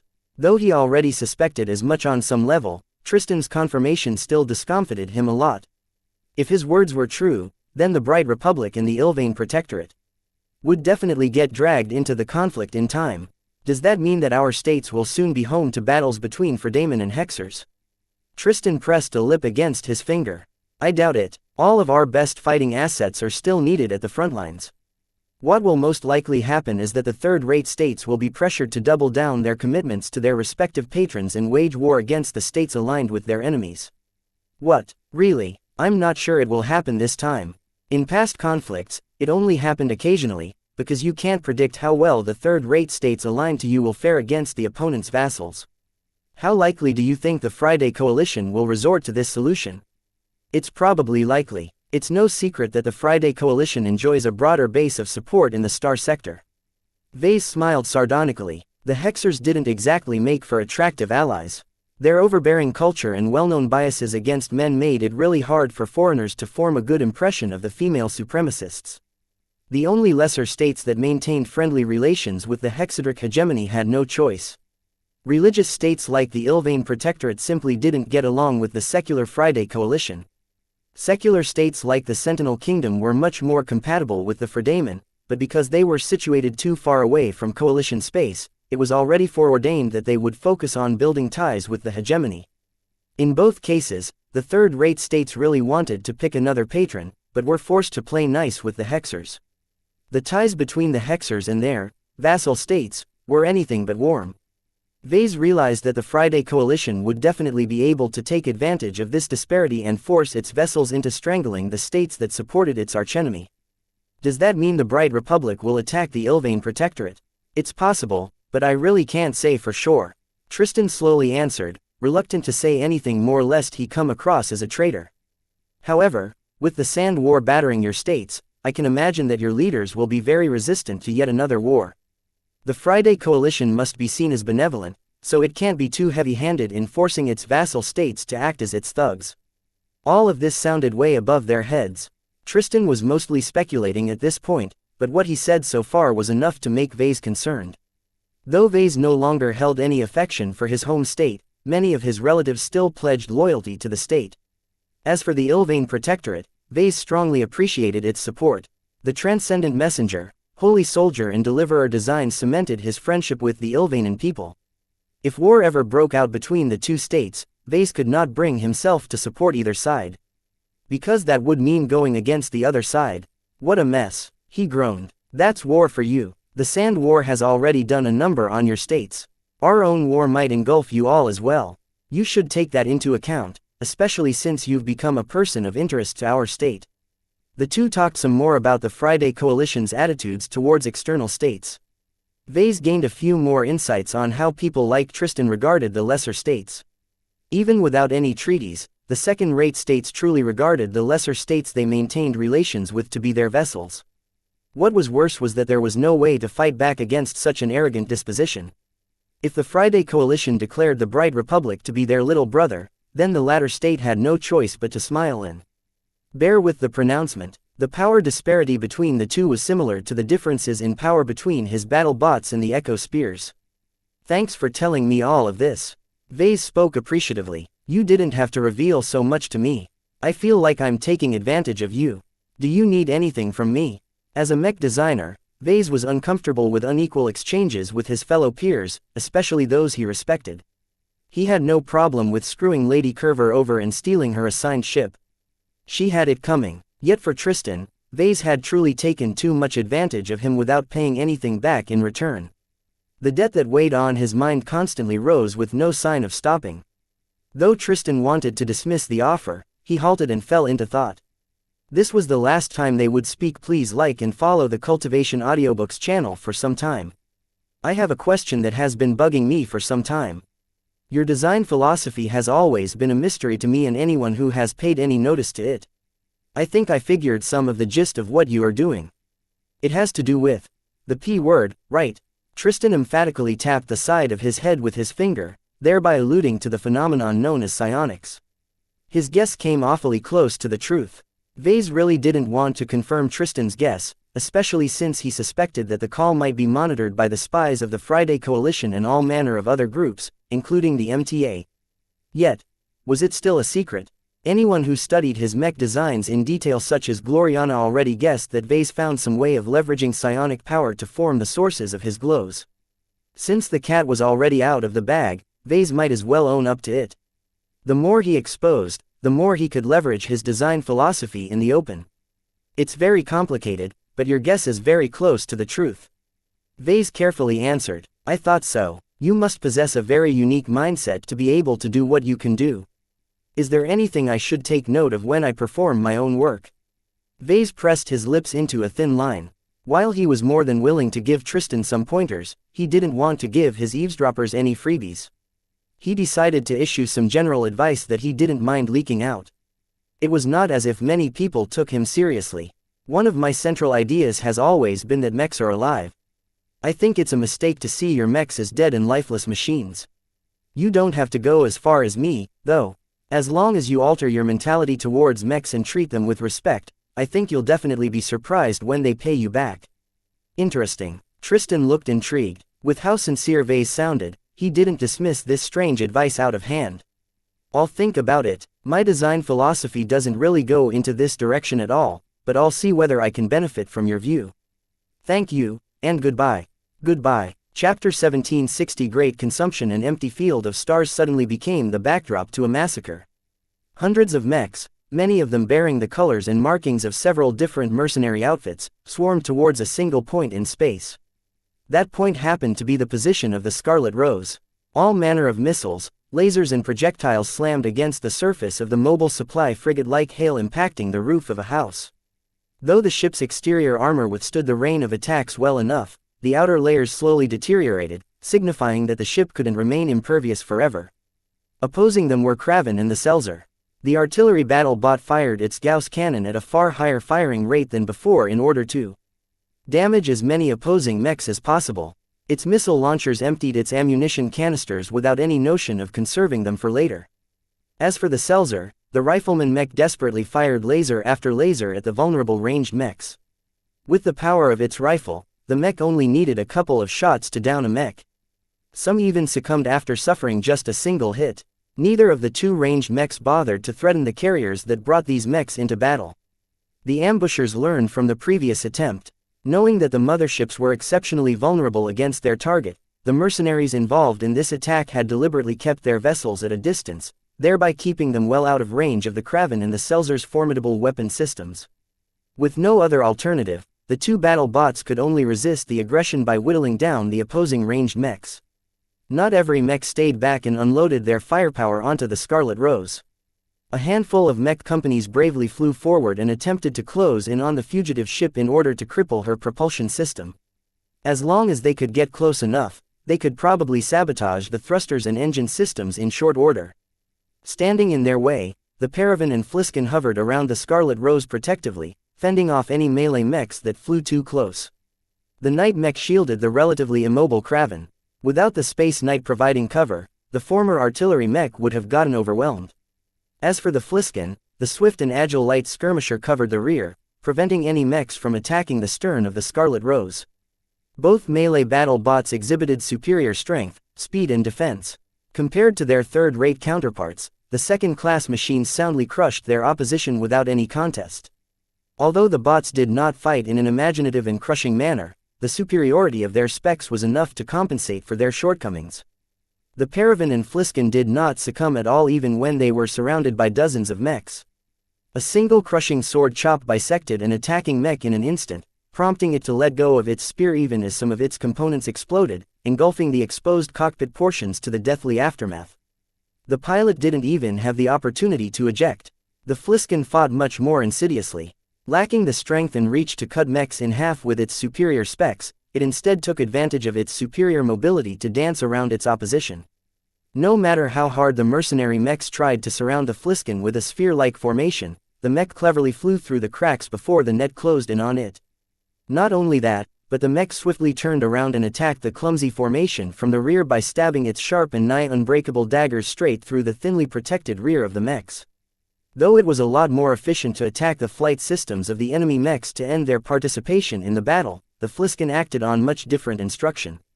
It unflinchingly stabbed its daggers in the positions that best ran the blade through the cockpit. The Fliskin moved so fast and attacked so quickly that its targets hardly had the time to eject. Even if they did so, the mech still reacted within milliseconds and made sure to stab the escaping cockpit cabins before they got away. A shudder swept through the backs of the mech pilots assigned to attack the Scarlet Rose and her escorts. The casualties suffered by the coalition of mercenaries exceeded everyone's imagination. In their prior battles, the mercenaries rarely lost too many mech pilots. Most mechs were resilient enough to grant their mech pilots enough time to eject. Mercenary mech pilots tended to value their lives very highly, so many of them already had their fingers on the ejection buttons or levers. Yet even then, the two melee battle bots showed no regard for their attempts to preserve their lives. Instead, they harvested them one by one as they rapidly overwhelmed every mech foolish enough to challenge their might. With so much blood being shed, the Zonan mercenaries quickly lost heart. The ambush wasn't supposed to proceed this way. According to the plan their mercenary commanders had formed, they should have just swarmed and overwhelmed the four powerful machines by sheer weight of numbers. Ideally, they would be able to defeat the four second-class mechs and gain possession of the Scarlet Rose. If the mercenaries failed to do so, then they hadn't necessarily lost. The Friday Coalition already offered them a rich reward for consuming the strength and resources of the Scarlet Rose. The powerful state offered enough money to compensate the mercenaries of the losses they suffered and added even more money as an appreciation for their efforts. With such rich remuneration, no mercenary corps lost out even if they were defeated in the end. It was too bad that Vase already saw through their plan. I won't allow you to enjoy a lossless transaction. His instructions to his autonomous battle bots forced all of them to do their best in killing the mech pilots as opposed to their mechs. Since material losses were meaningless in the eyes of the enemy mercenary corps, Vase instead targeted the one asset that money couldn't easily replace. Mech pilots. In particular, loyal and skilled mech pilots. Many of the mercenary corps participating in this ambush consisted of outfits operating for several decades. Each of them were led by seasoned mercenary commanders who completed all kinds of difficult and bloody missions. They might have experienced much, but Vase doubted that they encountered an enemy with the might of second-class mechs and the ruthlessness of an unscrupulous mech designer. To prevent the mercenaries that heavily outnumbered him from overwhelming his meager forces, he had to hit them where it hurt. Such ruthlessness was very rare on the battlefield. Most mech pilots were more concerned with defeating enemy mechs rather than aiming at the lives within. Even if the mech pilots wanted to kill their counterparts, they didn't have the power and skill to accomplish such a difficult objective. Therefore, after encountering the depraved battle bots that breached cockpit after cockpit, several mercenaries already exhibited cold feet. Halt! Let's not go in too fast. Let the other guys go first. Those cowards want to drive us to our deaths. Don't fall for their trap. Retreat. Our boys won't be a part of this anymore. We've already lost over 30% of our mech pilots. We've suffered enough. Too many mech pilots became deterred by the show of force from the Scarlet Rose. Though the mech captains and the mercenary commanders knew that they brought enough mechs to overwhelm the four deadly machines, who wanted to send their brothers and sisters to the meat grinder. Continuing the assault resulted in nothing but death until the mechs went down. Seeing as how the four battle bots only suffered scratches and surface damage so far, they probably wouldn't go down until at least 100 mercenary mech pilots consumed their strength. This was a very brutal calculus. If the outfits in question were part of the military, then their mech pilots and commanders would definitely pay the price as long as the mission was important enough. Yet even if the outfits shared some ties to the military, most of their mech pilots and support personnel consisted of civilians. With no military training to speak, please like and follow the Cultivation Audiobooks channel. Their discipline and willingness to pay the ultimate price was very shaky. After harvesting over 120 lives, the mercenary mechs all backed up. Not a single mercenary mech pilot retained the courage to continue the costly assault.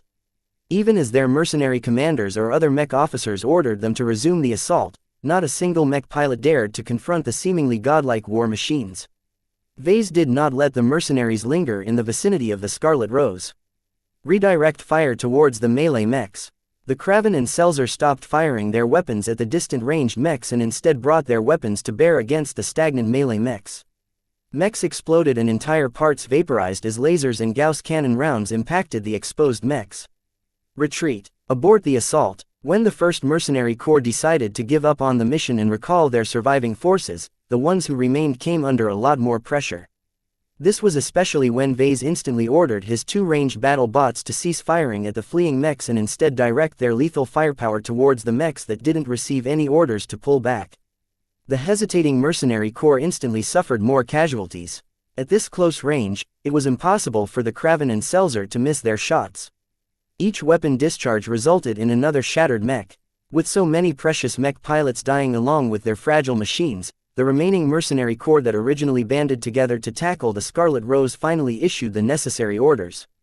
Retreat. Pull back. Get away from the Scarlet Rose.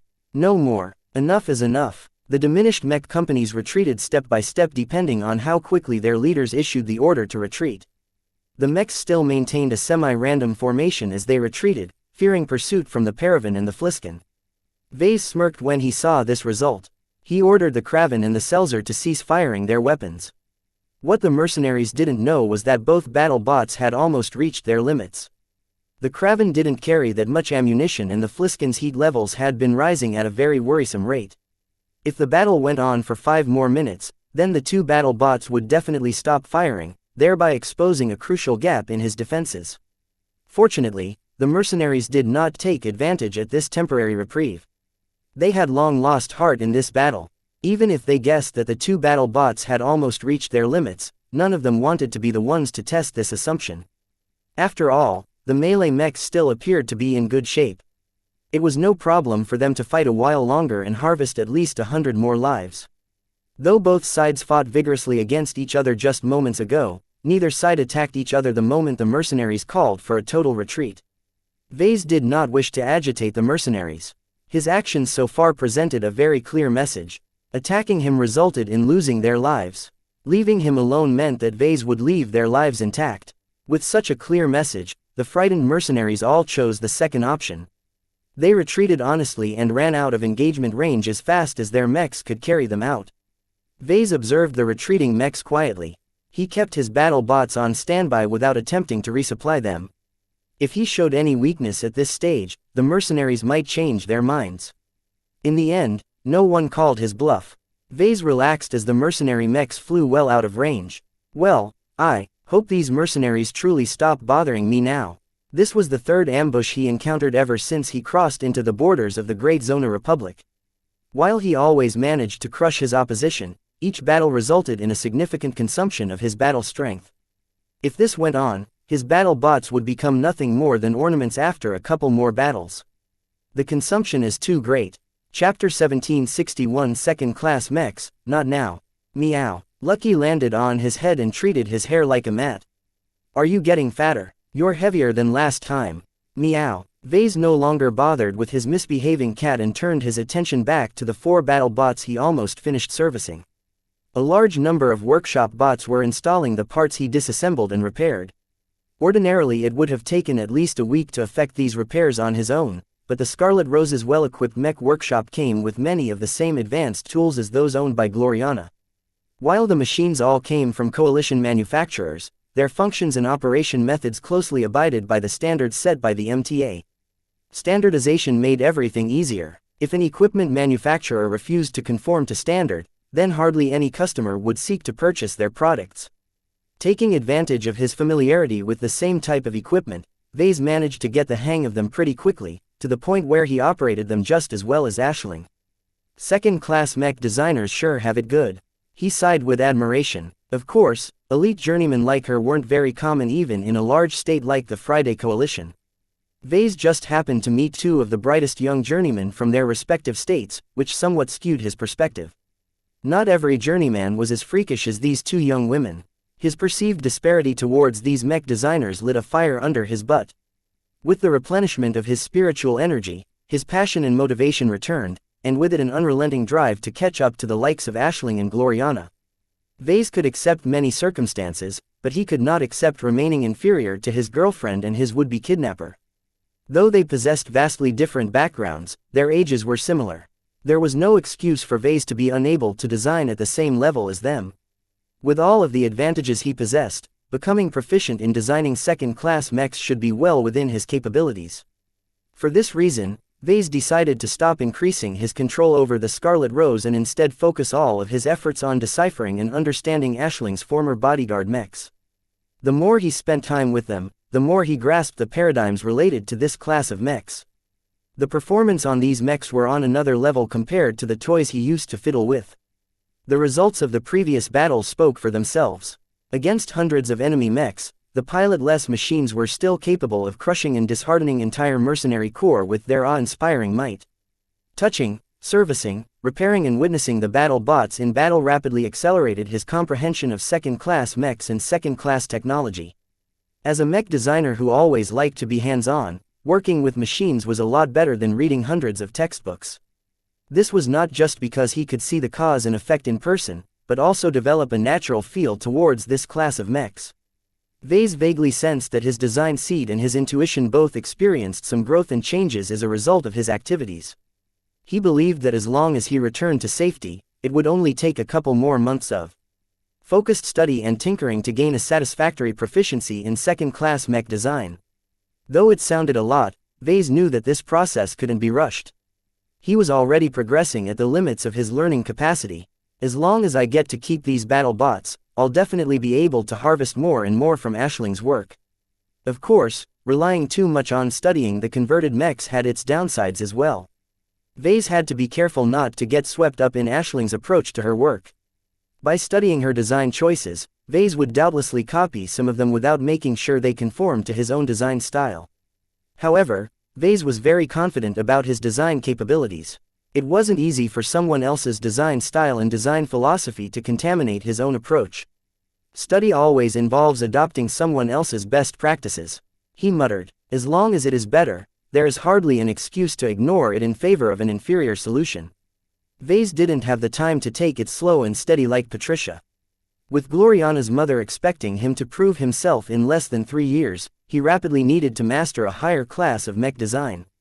Not only that, but Vase also had to earn a humongous amount of MTA merits to become a galactic pioneer and take part in the Great Phase Water Rush. He would definitely feel regret for the rest of his life if he missed the first waves of humanity's invasion of this new and exciting dwarf galaxy. Vase had always been someone who worked better under pressure. With so much on the line, his passion burned hotter, stimulating his emotions and causing him to be utterly consumed by his determination to master this class of mechs. What aided him a lot was that the 4 pilot-less second-class mechs each consisted of a different archetype. Not only that, but they happened to be among the most fundamental and common mech types in the mech market. The Paravan was the simplest mech of all. As a space knight, it featured a simple but very sturdy internal architecture. Even with more advanced tech, Ashling still abided by the same common principles that governed all defensive mechs. Simplicity did not necessarily equate to inferiority. The Paravan's solid design and construction elevated its damage resistance and shock-absorbing capabilities to a level Vase had scarcely witnessed elsewhere. The Selzer was the standard of ranged mechs. As a rifleman mech, it possessed a great balance between firepower, endurance, mobility and range. Ashling managed to find a great balance with all of the materials tech at her disposal. Her design brought out all of the strengths of her resources without exhibiting any excessive waste. Its dual-type weapon was a great object of interest to Vase. The commonalities between laser weapons and particle beam weapons meant that it was not impossible to design a weapon that accommodated both weapon types.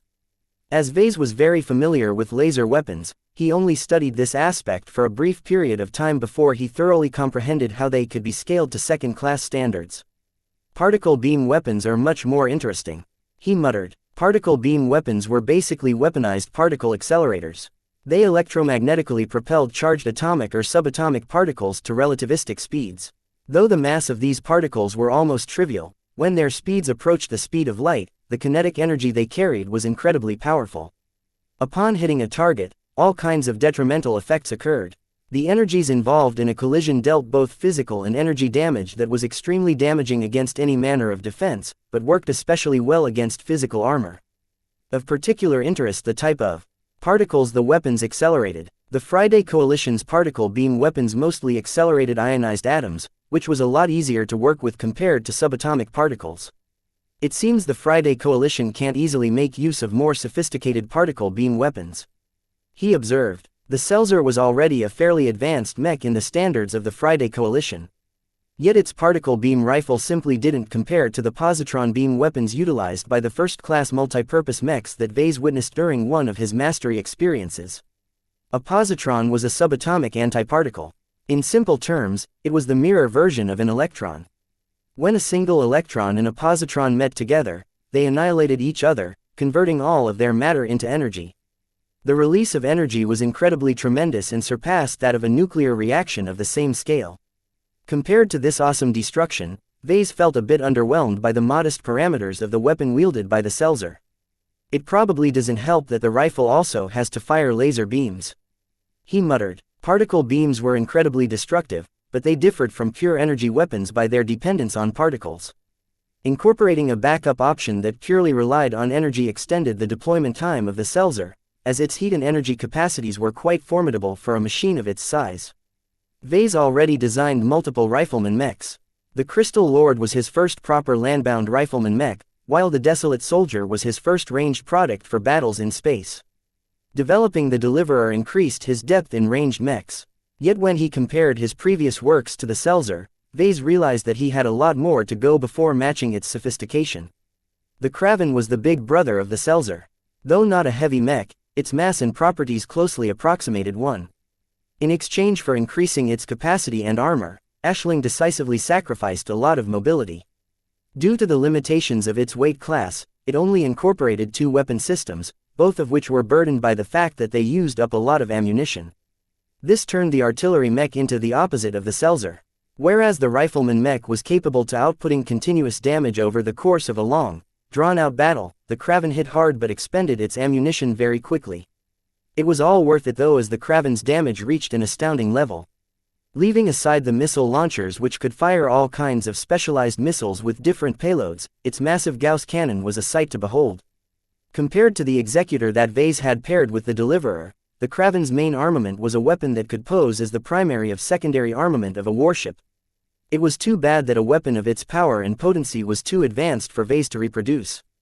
Just the materials capable of handling the forces the weapon had to withstand were too difficult to obtain. Compared to the size and bulk of the Kraven, the Fliskin was a lot slimmer and smaller. As a spaceborne light skirmisher, its armor was the worst out of the 4 machines, but its insane mobility made it even harder to destroy than the Paravan. As long as the Fliskin possessed enough energy, it could dance circles against almost any foe. It's too bad that energy is also its main limitation. He sighed. As a small and compact mech, the Fliskin really didn't have much room for energy cells and other essential components. Vase could practically sense Aisling's pain as she had to make many unsatisfying compromises in order to avoid making the Fliskin too uneven. For all of the Friday Coalition's technologies, the light skirmisher only made use of a pair daggers and a submachine gun. He always found that to be a bit disappointing. Couldn't a mighty second-rate state manage to achieve anything more? Yet once he delved into the Fliskin's design, Vase realized that Aisling didn't want to bite off more than she could chew. Just like with the Paravan, instead of stuffing too many systems and modules in an already compact mech, she instead focused most of her efforts on elevating its fundamental specs.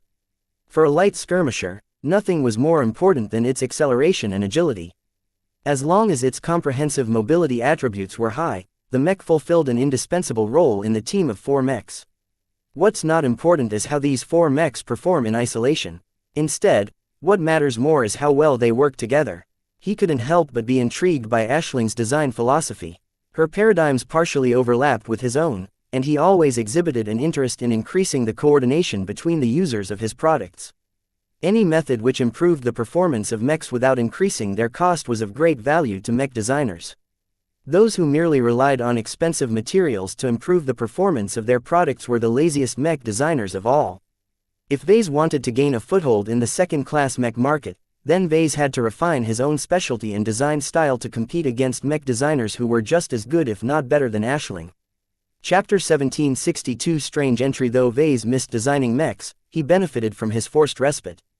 By taking him away from his previous routine, Vase essentially returned back to basics. Crossing through the territories of the Ordant Republic and the Great Zona Republic in almost complete isolation put him in a calmer state of mind. The days he spent in his low period temporarily suppressed his emotions and caused him to reflect on his prior decisions from a more rational perspective. Though Vase eventually recovered, he felt he had become more self-aware of himself. He knew that many of his decisions were mainly driven by his urges rather than any rational considerations. He could no longer believe in the lie that he was a rational and enlightened mech designer. Compared to a true rational mech designer like Patricia, Vase was pretty much a brat who was very prone to mood swings. While that didn't sound very flattering, Vase believed this weakness also served as his strength.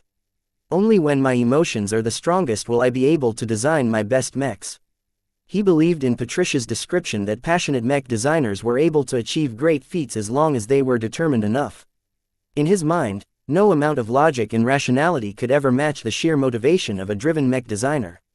The lack of doubt and second-guessing often led to mistakes, but also resulted in unimaginable successes that no one could have ever predicted. In order to become a great mech designer, Vase believed his current path was the most suitable one for him. After reflecting on himself over this period, he became more determined than ever to continue as usual. Just looking back at his many accomplishments filled him with pride. With mechs like the Aurora Titan and the Desolate Soldier, Vase fully found his groove. Besides, whatever shortcomings he possessed, working alongside Gloriana mitigated many of them.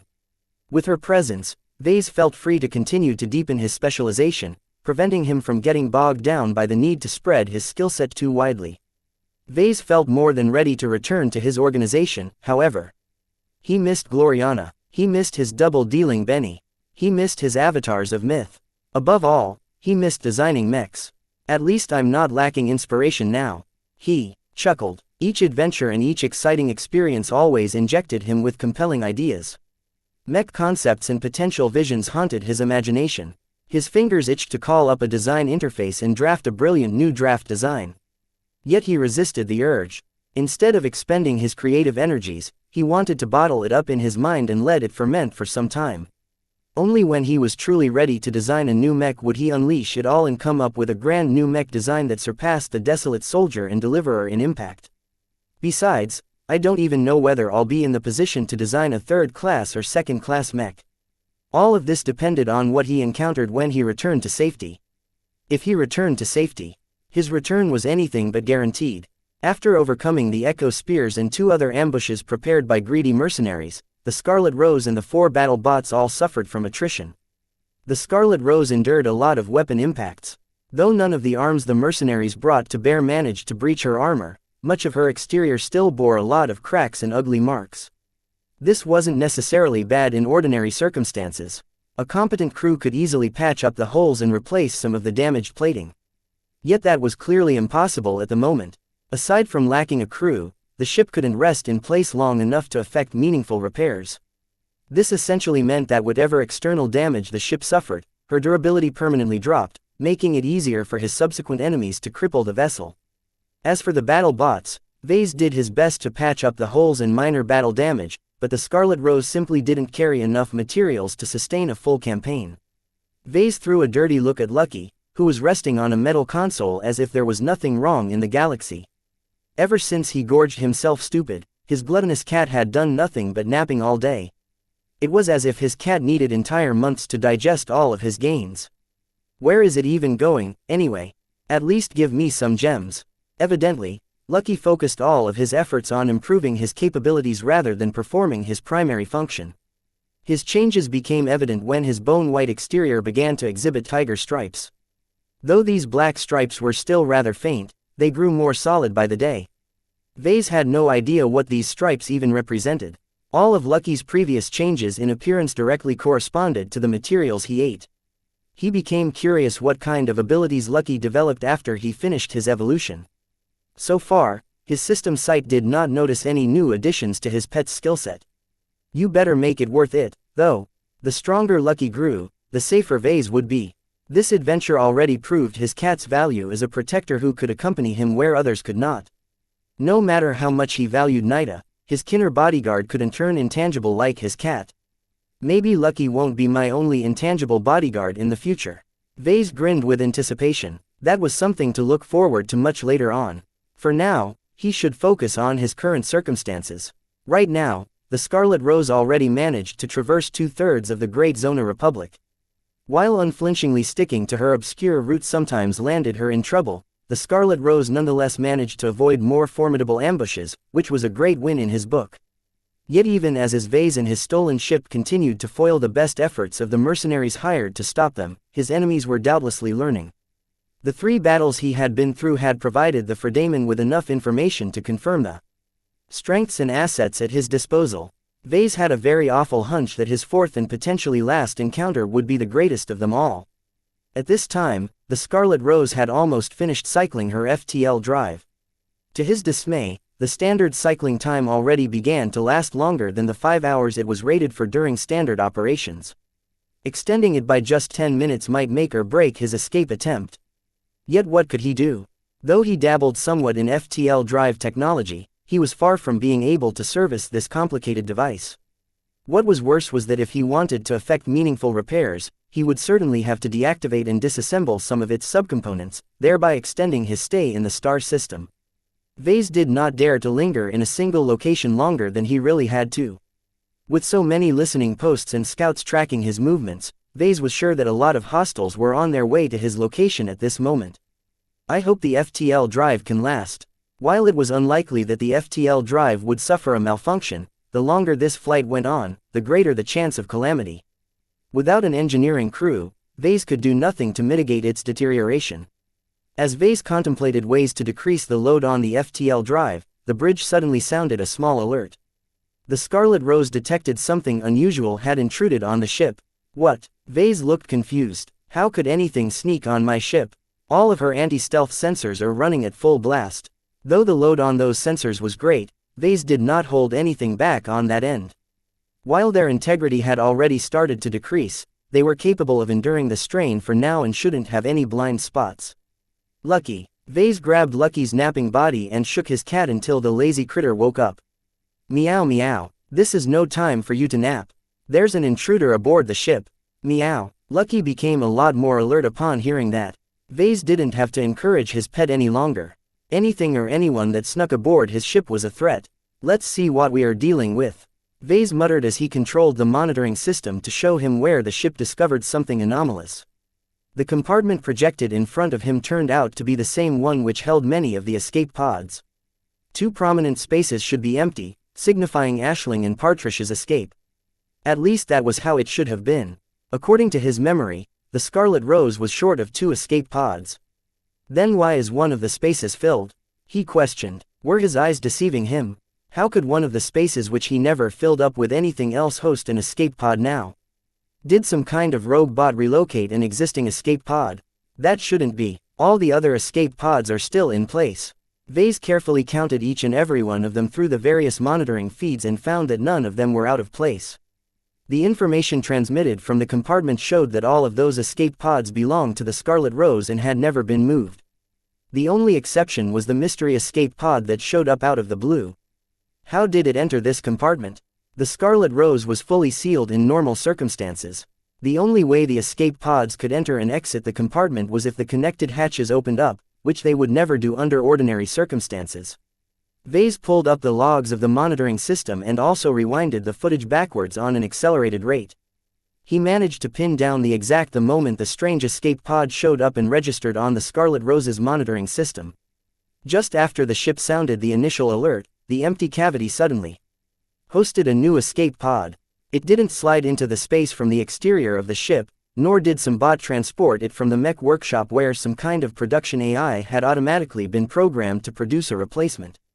Instead, the escape pod simply showed up in the slot like magic. Magic doesn't exist, Vase firmly declared. What the monitoring system captured is not necessarily representative of what has actually happened. The sudden appearance of the escape pod reminded Vase a lot of how it looked like when he abruptly shut off his full stealth augment. It could be that this mystery escape pod snuck into the ship from space sometime earlier. It was just that its stealth and other detection avoidance abilities kept it hidden from him and the Scarlet Rose. Vase began to sweat a bit. If a random escape pod managed to sneak aboard the Scarlet Rose, then what about something more dangerous? What if the same vulnerabilities or backdoors that allowed the escape pod to sneak onto the Scarlet Rose allowed for the entry of shuttle-carrying elite for Damon commandos? Damn it. Vase slammed his fist against the armrest of the captain's chair. How many backdoors have I missed? His control over the ship was anything but complete. By spending much of his time on the battle bots, Vase neglected to continue his gradual conquest over the various systems of the Scarlet Rose. Vase had a feeling this decision might have been a mistake now that the Scarlet Rose unknowingly allowed for the entry of a foreign escape pod. He called up the logs and performed an expansive search. Had the outer escape hatches opened up anytime since he hijacked the ship? The logs didn't note anything unusual, and none of the footage exhibited any abnormalities aside from some cleaning bots performing their routine duties. Can these logs even be trusted? Vase became more and more alarmed. Had the Scarlet Rose been compromised without his knowledge? He quickly made up his mind. If he wanted to know the truth, then confronting the unwelcome escape pod was the first thing on his agenda. Chapter 1763 Misplaced Vase did not race down to the compartment in question without preparation. Fearing a trap or a plot on his life, Vase resisted his immediate impulses to make some preparations. He first put the Scarlet Rose on red alert and locked down all of the compartments and corridors. If some kind of infiltrator left the escape pod and skulked across his ship, then locking all of the spaces should pose a significant hindrance to the sneaky bastard. Second, he withdrew all of the bots from the affected areas and ordered most of them to remain dormant and in place. If any bots still moved during this time, then that was a very clear sign that someone managed to subvert a part of the Scarlet Rose. Third, he withdrew to his quarters in order to don his second-hand combat armor. With a solid layer of armor protecting him from outside threats, Vase felt a lot more secure about confronting any potential intruders. He armed himself with the triple-type heavy assault rifle while slotting the compact laser pistol in a dedicated holster. Aside from that, he also checked his other gear, which encompassed various gadgets ranging from a jamming device to a multiscanner. Only after he prepared his full loadout did Vase feel secure in investing the mysterious intrusion. "Alright, let's go, Lucky." Meow. With Lucky in tow, they descended from the upper decks and approached the suspicious compartment.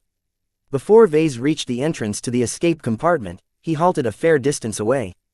Having learned his previous lesson, Vase no longer dared to act as a vanguard. Who knew if the escape pod was a missile in disguise? Wouldn't Vase be making the exact same mistake as last time if he entered a compartment which was filled with unknowns? Meow. Stay on guard. Vase spoke and summoned up an interface from his combat armor's wrist. We should scout the situation first. He summoned a random scanning bot used for routine inspections from a nearby maintenance compartment. After it arrived in front of the entrance, Vase ordered the hatch to open long enough to allow the bot to enter. Once inside, Vase switched his view to the sensor bot's optical vision. After issuing an order, the bot did not immediately approach the strange escape pod. Instead, he instructed it to scan every corner of the compartment, from its escape pods to the sensors that made up the monitoring system. He wanted to find out if the hardware had been tampered with. As long as Vase discovered anything suspicious, then he'd be able to confirm that someone hostile had been messing with his ship. Surprisingly, Vase encountered nothing amiss. It was as if the sensors and alert systems hadn't been touched at all. Nothing else had been touched as well.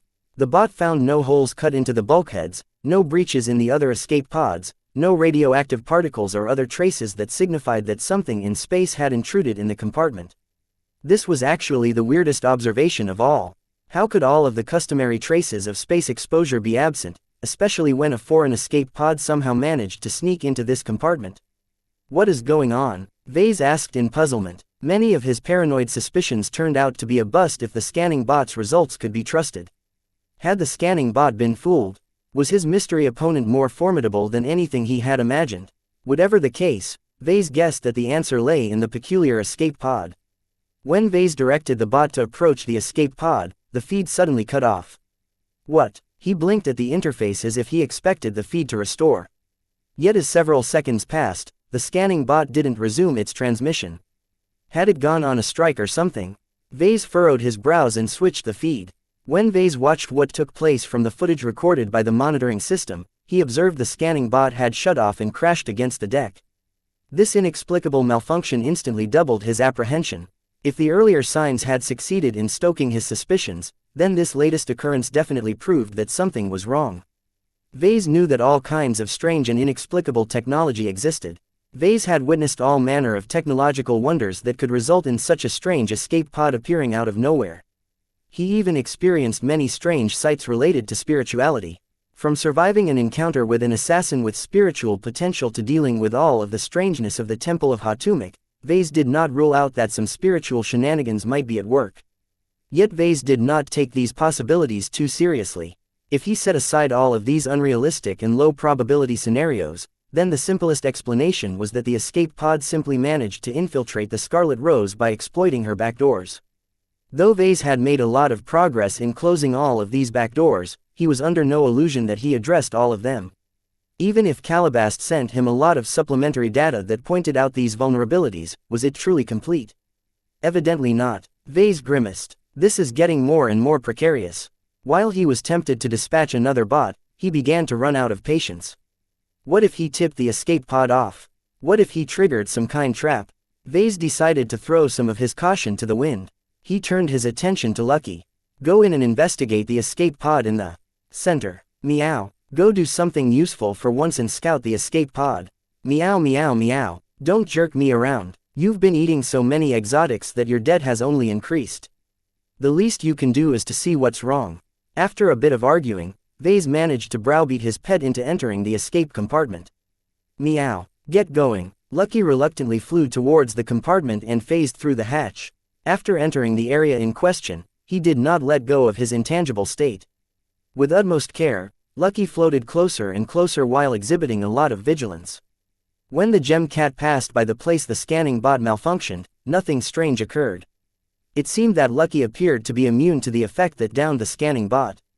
Good. Vase sighed. Whether it was due to Lucky's intangible state or his extremely strong resistance against hacking, as long as he remained functional, he could probably get close to the escape pod. Lucky, transmit a feed of your vision to the ship. His cat did as instructed and the view of his projection changed. The moment Lucky came within touching distance of the escape pod, the cat paused for a moment. It looks kind of old. The escape pod looked as if it had been floating in space for at least a couple of decades. Its surface was worn and pitted by a combination of damaging radiation and micro-impacts. None of the damage breached the inner chamber of the escape pod. However, some of the scarring did appear to have affected some of the components responsible to keep the pod functioning. What was clear though was that this pod was likely very old. The model is unfamiliar as well. Vase tried to find a match of its model in the Scarlet Rose's internal database. Sadly, his search did not produce any matches despite the countless different models it stored in its archives. This basically ruled out that the escape pod was built by the Friday Coalition. Yet that only confused him even further. If it's not from the Friday Coalition, then how can it access the back doors of my ship? Did he guess wrong? Did the escape pod sneak onto his ship using other methods? His doubts continued to grow along with the questions in his mind. An inexplicable sense of fear grew within his heart as he began to contemplate various frightening possibilities. What is wrong with this escape pod? After a bit of observation, Lucky finally gathered the courage to touch the surface of the escape pod. He reached out with a paw and materialized it long enough to bump the surface. Nothing happened. No bomb exploded. No commando jumped out of the pod. Lucky grew a little more courageous when he found out that no threat was forthcoming. After a bit of sniffing, he took advantage of his intangibility to dive into the escape pod. The feed temporarily darkened before showing off a screaming face. Ah! Vase practically jumped in his combat armor as Lucky panicked and floated out of the escape pod. What the hell? Meow. Lucky zipped out of the compartment and returned to Vase and clung on the surface of his armor. Meow meow meow. Vase ignored his panicked cat and his own distress in order to rewind the footage. The moment he locked the frame which displayed the screaming face, Lucky jumped again. Stop being a scaredy cat, Lucky. How can you even be afraid of this sight? The moment Vase repressed his primordial instincts, he finally saw the truth of what was locked inside. It's just a dead body. The escape pod contained the body of a dead woman, one who was wearing nothing but a worn-out vac-suit whose markings and identifiers had faded due to some erosion that shouldn't be happening. In fact, the wear and tear on the vac-suit contrasted remarkably with the condition of the body, which had completely dried up and turned dark. The mummified state of the body made it seem as if the escape pod had actually been used as a coffin. Yet if this was true, why did this coffin sneak aboard his ship? If it's an honorable space burial, then it should have been hurled into a star. If it's a less than honorable burial, then it should have been flung into the nothingness of interstellar space. Anything thrown into the void of space between star systems should have been floating for millions of years before ending up in another star system. The aging of the mummified corpse and the escape pod did not suggest that they spent entire eons in space. Vase was no forensic scientist, but as someone who worked with mechs, he could glean several clues from the appearance of the escape pod. First, while its model, manufacturer and origin was still in question, the standards governing escape pods mostly remained the same barring some minor updates. Vase happened to know some of these changes. When Vase inspected the damaged and pitted surface of the escape pod, he found out some outdated implementations that had been phased out in modern escape pod models. Some of these modules stopped showing up around 150 years ago. That meant that if this escape pod wasn't some kind of historical reproduction, it might be around this age. Yet how could this be? Any escape pod that lingered in space for some time should have been picked up by rescuers or flown off in the middle of nowhere. Vase had never heard of instances where escape pods casually lingered in space for at least a century before automatically entering ship while its occupant was long dead. What is even going on? A complication like this was the last thing Vase wanted to deal with. He had the feeling that the arrival of this escape pod heralded something very significant. This isn't the time for me to indulge in mysteries. The rational part of him wanted to minimize any unexpected incidents that did not facilitate his escape. The chances that this mystery escape pod would aid him was extremely small. There was nothing about this strange occurrence that signified that it was meant to aid his escape.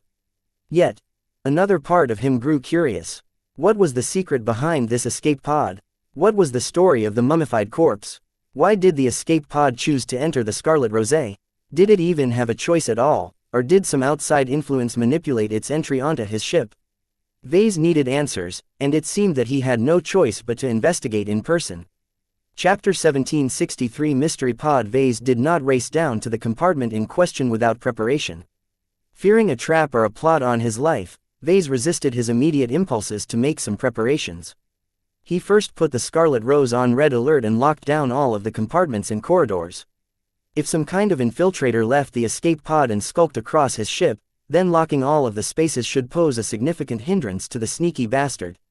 Second, he withdrew all of the bots from the affected areas and ordered most of them to remain dormant and in place.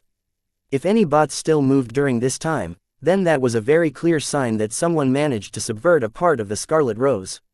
Third, he withdrew to his quarters in order to don his second-hand combat armor. With a solid layer of armor protecting him from outside threats, Vase felt a lot more secure about confronting any potential intruders. He armed himself with the triple-type heavy assault rifle while slotting the compact laser pistol in a dedicated holster. Aside from that, he also checked his other gear, which encompassed various gadgets ranging from a jamming device to a multiscanner. Only after he prepared his full loadout did Vase feel secure in investing the mysterious intrusion. "Alright, let's go, Lucky." Meow. With Lucky in tow, they descended from the upper decks and approached the suspicious compartment. Before Vase reached the entrance to the escape compartment, he halted a fair distance away. Having learned his previous lesson, Vase no longer dared to act as a vanguard. Who knew if the escape pod was a missile in disguise? Wouldn't Vase be making the exact same mistake as last time if he entered a compartment which was filled with unknowns? Meow. Stay on guard. Vase spoke and summoned up an interface from his combat armor's wrist. We should scout the situation first. He summoned a random scanning bot used for routine inspections from a nearby maintenance compartment. After it arrived in front of the entrance, Vase ordered the hatch to open long enough to allow the bot to enter. Once inside, Vase switched his view to the sensor bot's optical vision. After issuing an order, the bot did not immediately approach the strange escape pod. Instead, he instructed it to scan every corner of the compartment, from its escape pods to the sensors that made up the monitoring system. He wanted to find out if the hardware had been tampered with. As long as Vase discovered anything suspicious, then he'd be able to confirm that someone hostile had been messing with his ship. Surprisingly, Vase encountered nothing amiss. It was as if the sensors and alert systems hadn't been touched at all. Nothing else had been touched as well. The bot found no holes cut into the bulkheads, no breaches in the other escape pods, no radioactive particles or other traces that signified that something in space had intruded in the compartment. This was actually the weirdest observation of all. How could all of the customary traces of space exposure be absent, especially when a foreign escape pod somehow managed to sneak into this compartment? What is going on? Vase asked in puzzlement. Many of his paranoid suspicions turned out to be a bust if the scanning bot's results could be trusted. Had the scanning bot been fooled? Was his mystery opponent more formidable than anything he had imagined? Whatever the case, Vase guessed that the answer lay in the peculiar escape pod. When Vase directed the bot to approach the escape pod, the feed suddenly cut off. What? He blinked at the interface as if he expected the feed to restore. Yet as several seconds passed, the scanning bot didn't resume its transmission. Had it gone on a strike or something? Vase furrowed his brows and switched the feed. When Vase watched what took place from the footage recorded by the monitoring system, he observed the scanning bot had shut off and crashed against the deck. This inexplicable malfunction instantly doubled his apprehension. If the earlier signs had succeeded in stoking his suspicions, then this latest occurrence definitely proved that something was wrong. Vase knew that all kinds of strange and inexplicable technology existed. Vase had witnessed all manner of technological wonders that could result in such a strange escape pod appearing out of nowhere. He even experienced many strange sights related to spirituality. From surviving an encounter with an assassin with spiritual potential to dealing with all of the strangeness of the Temple of Hatumek, Vase did not rule out that some spiritual shenanigans might be at work. Yet Vase did not take these possibilities too seriously.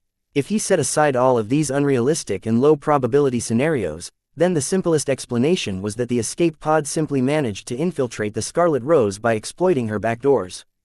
Though Vase had made a lot of progress in closing all of these backdoors, he was under no illusion that he addressed all of them. Even if Calabast sent him a lot of supplementary data that pointed out these vulnerabilities, was it truly complete? Evidently not. Vase grimaced. This is getting more and more precarious. While he was tempted to dispatch another bot, he began to run out of patience. What if he tipped the escape pod off? What if he triggered some kind trap? Vase decided to throw some of his caution to the wind. He turned his attention to Lucky. Go in and investigate the escape pod in the center. Meow. Go do something useful for once and scout the escape pod. Meow meow meow. Don't jerk me around. You've been eating so many exotics that your debt has only increased. The least you can do is to see what's wrong. After a bit of arguing, Vase managed to browbeat his pet into entering the escape compartment. Meow. Get going. Lucky reluctantly flew towards the compartment and phased through the hatch. After entering the area in question, he did not let go of his intangible state. With utmost care, Lucky floated closer and closer while exhibiting a lot of vigilance. When the gem cat passed by the place the scanning bot malfunctioned, nothing strange occurred. It seemed that Lucky appeared to be immune to the effect that downed the scanning bot. Good. Vase sighed. Whether it was due to Lucky's intangible state or his extremely strong resistance against hacking, as long as he remained functional, he could probably get close to the escape pod. Lucky, transmit a feed of your vision to the ship. His cat did as instructed and the view of his projection changed. The moment Lucky came within touching distance of the escape pod, the cat paused for a moment. It looks kind of old. The escape pod looked as if it had been floating in space for at least a couple of decades. Its surface was worn and pitted by a combination of damaging radiation and micro-impacts. None of the damage breached the inner chamber of the escape pod. However, some of the scarring did appear to have affected some of the components responsible to keep the pod functioning. What was clear though was that this pod was likely very old. The model is unfamiliar as well. Vase tried to find a match of its model in the Scarlet Rose's internal database. Sadly, his search did not produce any matches despite the countless different models it stored in its archives. This basically ruled out that the escape pod was built by the Friday Coalition. Yet that only confused him even further. If it's not from the Friday Coalition, then how can it access the back doors of my ship? Did he guess wrong? Did the escape pod sneak onto his ship using other methods? His doubts continued to grow along with the questions in his mind. An inexplicable sense of fear grew within his heart as he began to contemplate various frightening possibilities. What is wrong with this escape pod? After a bit of observation, Lucky finally gathered the courage to touch the surface of the escape pod. He reached out with a paw and materialized it long enough to bump the surface.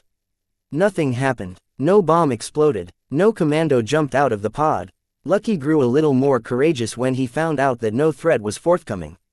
After a bit of sniffing, he took advantage of his intangibility to dive into the escape pod. The feed temporarily darkened before showing off a screaming face. Ah! Vase practically jumped in his combat armor as Lucky panicked and floated out of the escape pod. What the hell? Meow. Lucky zipped out of the compartment and returned to Vase and clung on the surface of his armor. Meow meow meow. Vase ignored his panicked cat and his own distress in order to rewind the footage. The moment he locked the frame which displayed the screaming face, Lucky jumped again. Stop being a scaredy cat, Lucky. How can you even be afraid of this sight? The moment Vase repressed his primordial instincts, he finally saw the truth of what was locked inside. It's just a dead body. The escape pod contained the body of a dead woman, one who was wearing nothing but a worn-out vac-suit whose markings and identifiers had faded due to some erosion that shouldn't be happening. In fact, the wear and tear on the vac-suit contrasted remarkably with the condition of the body, which had completely dried up and turned dark. The mummified state of the body made it seem as if the escape pod had actually been used as a coffin. Yet if this was true, why did this coffin sneak aboard his ship? If it's an honorable space burial, then it should have been hurled into a star. If it's a less than honorable burial, then it should have been flung into the nothingness of interstellar space. Anything thrown into the void of space between star systems should have been floating for millions of years before ending up in another star system. The aging of the mummified corpse and the escape pod did not suggest that they spent entire eons in space. Vase was no forensic scientist, but as someone who worked with mechs, he could glean several clues from the appearance of the escape pod. First, while its model, manufacturer and origin was still in question, the standards governing escape pods mostly remained the same barring some minor updates. Vase happened to know some of these changes. When Vase inspected the damaged and pitted surface of the escape pod, he found out some outdated implementations that had been phased out in modern escape pod models. Some of these modules stopped showing up around 150 years ago. That meant that if this escape pod wasn't some kind of historical reproduction, it might be around this age. Yet how could this be? Any escape pod that lingered in space for some time should have been picked up by rescuers or flown off in the middle of nowhere. Vase had never heard of instances where escape pods casually lingered in space for at least a century before automatically entering ship while its occupant was long dead. What is even going on? A complication like this was the last thing Vase wanted to deal with. He had the feeling that the arrival of this escape pod heralded something very significant. This isn't the time for me to indulge in mysteries. The rational part of him wanted to minimize any unexpected incidents that did not facilitate his escape. The chances that this mystery escape pod would aid him was extremely small. There was nothing about this strange occurrence that signified that it was meant to aid his escape. Yet, another part of him grew curious. What was the secret behind this escape pod? What was the story of the mummified corpse? Why did the escape pod choose to enter the Scarlet Rosé? Did it even have a choice at all, or did some outside influence manipulate its entry onto his ship? Vase needed answers, and it seemed that he had no choice but to investigate in person.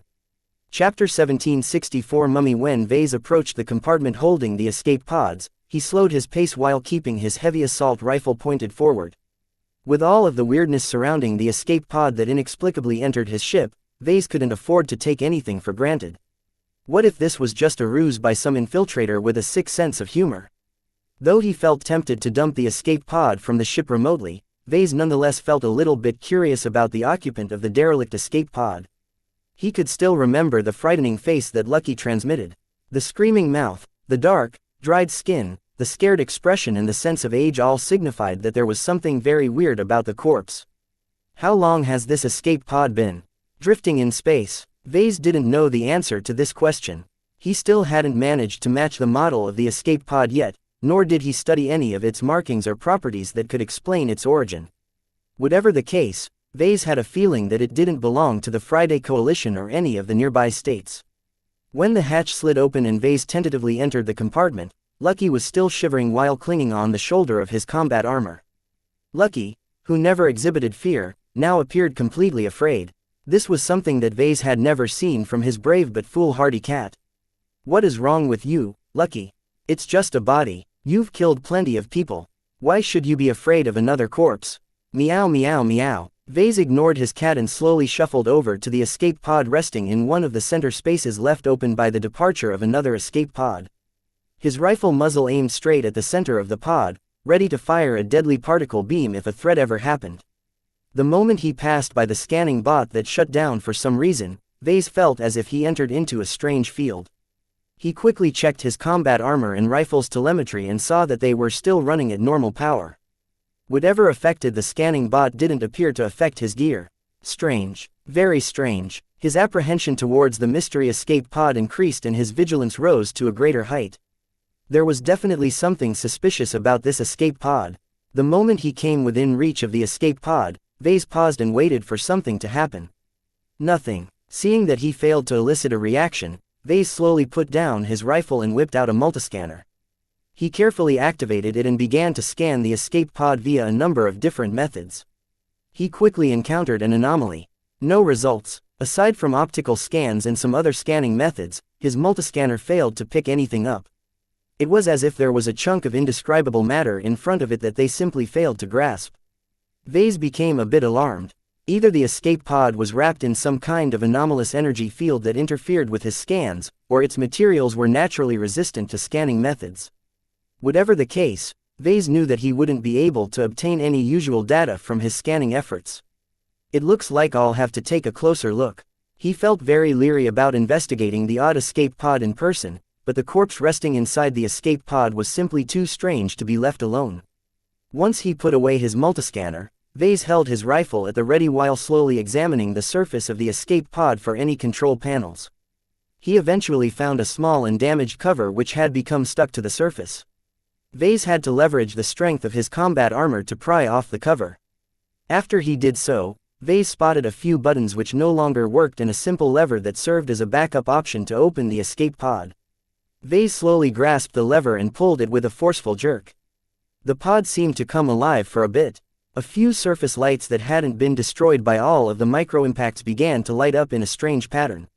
After a few seconds, the front surface of the escape pod abruptly slid open.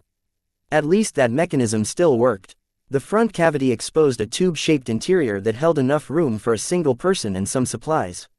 What the? Meow. Vase expected to encounter a mummified woman locked in a frightening scream. He did not expect to see a pristine body of a woman sleeping peacefully in the pod. Where did you come from? Vase jerkily jumped back and brought his heavy assault rifle to bear on the body. Had Lucky been pranking him? No, his cat looked just as scared and confused at this unexpected turn of events. The dried, mummified corpse turned out to be a living human body. Not only that, but the woman didn't appear to look dead at all. He carefully perceived her slim chest rising and falling at a very gradual pace, as if she was deep in hibernation.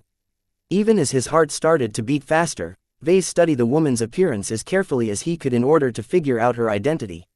She was a slim woman with a thin figure and a face that emanated classical beauty. There was an indescribable charm to her, as her pale as white skin made her out to be a ghost. Was she a spaceborne clansman, or was she pale for some other reason? The strange thing about her skin was that it appeared to be completely healthy and moisturized, as if the image that Lucky transmitted was completely false. Her hair was lustrous brown that seemed to shine in an eerie fashion underneath the harsh light of the escape compartment. Her hair trailed down her face in curls so bouncy that it seemed as if her hair was as lively and vibrant as a living person. Her vac-suit, which should have been aged and eroded to the point of becoming unidentifiable, now appeared to be factory new. Vase could immediately tell that the quality of the vac-suit was something else. He failed to identify its materials, but he could tell they were all very high quality. The gray vac-suit also came with all kinds of modules that assisted in various survival scenarios. Unfortunately, it didn't come with any markings, emblems or serial numbers that could help him identify its provenance. This was very strange. The same went for the escape pod. The interior should have contained a bunch of information such as the manufacturer of the escape pod, the company who purchased it, the date when it was launched and so on. This was a widespread custom meant to identify escape pods in case they met with calamity. Losing one's life in space was very depressing for those who have been left behind. The fact that the completely intact interior did not print out this information meant that there was definitely something wrong with the escape pod and its occupant. As Vase began to get over his latest shock, he carefully investigated the sleeping body by poking it with the muzzle of his rifle. It was like poking an actual human body. The woman's skin bent and springed like the skin of a living person as opposed to a mummified corpse. Vase began to doubt whether Lucky observed a dried corpse at all. However, he refrained from dismissing Lucky's prior observation. He still trusted his cat to an extent. Take a sniff, Lucky. Is there anything dead about this corpse? Meow. No smell at all. Meow. How can that be? Almost every body releases an odor. Meow meow. This exploration just got odder and odder. Acting out on a suspicion, Vase concentrated his mind and attempted to find out whether the dormant woman or the escape pod was affected by spirituality. The moment he switched to his spiritual vision, he discovered to his horror that a lot of spiritual energy wrapped around the escape pod. Little of it affected the body, but Vase noted from the flows that it appeared to be the source of all of the spiritual energy. Though Vase hadn't touched it directly, it became clear that the quality and strength of the spiritual energy was beyond his own level. This sleeping woman was definitely capable of beating him on a spiritual level. His discovery immediately prompted him to reevaluate the risks of dealing with this anomaly. Despite his superiority in arms and equipment, he began to doubt whether he could gain the upper hand in the event the woman woke up and turned hostile for some reason. Without sufficient leverage, Vase wouldn't be able to remain in control, and that was very bad. Since he already fell victim from a loss of control, Vase did not relish the prospect of falling into the same trap. Vase no longer wanted to delve into the secrets of the escape pod and its occupant. Whatever was behind its mysterious appearance on his ship was clearly above his ability to cope with the situation. Though Vase often liked to gamble every now and then, even he realized what a loser's bet it was to continue his investigation. Besides, he was already in a very precarious situation.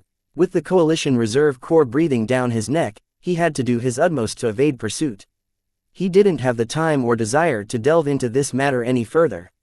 Since the risks vastly outweigh the potential gains, Vase made the only choice that minimized the risks. He pulled the lever on the escape pod again to close its cover. Once he did so, he punched a button on a control panel on the side, activating an emergency measure that automatically flushed the cavity of the escape pod. A suction occurred as the escape pod rapidly shot through a tube and emerged back in space. Good riddance. Meow. Both Vase and Lucky became a lot more at ease once the weird escape pod left the ship. The relief was palpable. Vase relaxed and holstered his rifle on a mount on his combat armor. Lucky stopped clinging onto him like a scaredy cat and began to float leisurely in the air as if he never shamed himself. Let's forget about this, Lucky. This is one anomaly that is best left forgotten. Both of them exited the escape compartment and returned to the bridge. There, Vase settled down and inspected the condition of the Scarlet Rose while she was slowly distancing herself from the ejection site of the escape pod. Hours went by as her FTL drive finally finished cycling. As soon as the ship was ready to go, Vase instantly punched in the command to transition out of the star system. With the ship entering the higher dimensions, Vase finally let down his guard. No mercenary, Fredaemon or Mummy ought to be able to threaten or infiltrate his ship while she was traveling in FTL. Vase often considered this period to be a form of respite, as no external threats should ever be able to affect the functioning of the ship. Only threats from within should be able to endanger the ship, but Vase was pretty sure that no one managed to sneak aboard the ship. Just to be sure, Vase performed an escape sweep. The ship and her monitoring system automatically began to search the entire interior of the Scarlet Rose for any anomalies and unanticipated presences. What was out of his expectation was that the bridge immediately rang an alarm. An intruder, where, after manipulating the interface, the projection displayed a very familiar compartment. The room which held a lot of escape pods suddenly contained a very familiar presence. He spotted the same damaged and outdated escape pod that he just ejected earlier. What? How could it go back to my ship? Vase quickly rewinded the footage and discovered it appeared just seconds earlier. That's impossible. The Scarlet Rose had just transitioned into FTL travel. Nothing should have been able to enter the ship in this state. Get rid of it, now. Vase activated a remote command that forcibly flushed the weird escape pod from the ship yet again. Even though it was highly inadvisable to eject an escape pod while in FTL travel, Vase did so anyway. Vase did not care whether the escape pod would disappear or get strung out over 1,000 different dimensions. He just wanted to get rid of this eerie object. Chapter 1765 Haunted. Vase thought that was the end of it. Something flung from a ship while traveling in FTL space rarely if ever made it back to reality. The higher dimensions bore only a loose connection to the material realm. Time, distance, direction, mass and energy behaved very differently in these dimensions. Many races including humanity took advantage of the properties of the higher dimensions to travel faster than light. Technically, the ships weren't traveling faster than light in the higher dimensions. It was just that distance was getting more compressed the higher the dimensions went, which allowed for a slow-moving ship to reach an incredibly distant destination in a reasonable amount of time. The key was the FTL drive. As long as this complex ship component worked as advertised, the vessel was able to enter and exit the higher dimensions without becoming affected by all of the reality-bending transformations that could turn entire bodies into a string of spaghetti spread across numerous dimensions. As soon as the Scarlet Rose ejected an escape pod while traveling in FTL, the object should have disappeared. Whether it drifted aimlessly in the confusing higher dimensions for eternity or got torn apart because one end stretched too far from the other end of the object, something ejected into the higher dimensions without protection almost never made it back. Of the countless times this occurred, only a rare couple scraps ever made it back to the material dimensions, let alone bump into another ship traveling through FTL. Vase was almost sure he got rid of the mystery escape pod. To see it return into the same space as before spooked him to no end. This is impossible. This can't be done. Barring perhaps the big two in the first-rate states, no one should ever be able to retrieve something lost in the higher dimensions. Even if it was possible, then at the very least the object in question should have its own FTL drive. Yet the escape pod contained nothing that suggested that it incorporated a means to travel through FTL.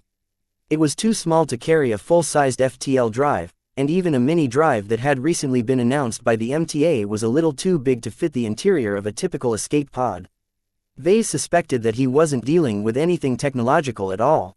Instead, he encountered an anomaly that was likely related to the spiraling spiritual energy empowering the escape pod in some unknown fashion. Whatever the sleeping woman was doing, she had accomplished something that only high technology should be able to do. For her and her escape pod to literally cross through space and maybe time and emerge onto his ship again without passing through any barriers was incredibly freaky. What is going on? Am I stuck in some kind of ghost incident? The spacer community circulated a lot of ghost stories. Many people who traveled in space sometimes encountered some strange anomalies and other unexplainable phenomena. Whether they were true or merely the figments of a drunk spacer's imagination, plenty of stories got passed around. Some people treated them as entertainment. Others considered these tales to be superstition. Only some spacers truly bought into the tales no matter how outlandish they sounded. Vase refused to believe that he was caught up in a so-called ghost incident. He was merely the victim of some kind of spiritual stalker who chose to snuck aboard his ship for some reason. There shouldn't be any ghosts involved. Get out. I don't want you here. Go find some other to haunt. Vase activated the same commands as before and flushed the escape pod into the ravages of the higher dimensions without any hesitation. An escape pod shouldn't be able to surface exposure to the higher dimensions without the support of an FTL drive. He didn't leave the bridge during this time. He forgot about every other task on his agenda for the day and carefully observed the feed of the escape compartment like a hawk. Nothing appeared out of the blue. The space which formerly held the escape pod remained completely empty as if nothing was about to sneak into it. Several hours passed by until hunger eventually affected his stomach. I should grab a bite. Though he wasn't sure whether he and his ship was in the clear, he still had to take care of his needs. He left the bridge and entered the mess hall where he cracked open a nutrient pack and dumped its contents in his mouth as quickly as possible. With everything that happened, Vase wasn't in the mood to savor the unique tastes of Coalition standard nutrient packs. The moment he finished his meal, he reflexively activated an interface on his combat armor and called up the feed to the escape compartment again. What he saw almost caused him to spit out a mouthful of nutrient mush. Why are you back? The familiar old escape pod was alive and well. Even after ejecting it into the higher dimensions multiple times, this clingy space derelict kept returning to the Scarlet Rose over and over again. Vase became incredibly angry. Who asked to be haunted by a ghost? If I can't get rid of you, I'll just kill you first before I throw you out. Vase raced down the compartment in question in his full battle loadout.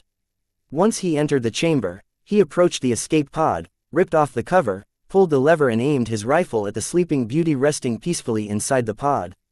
Ordinary people couldn't bear to ruin such a pretty image. The hibernating woman possessed a charm that reminded him of some of his mechs.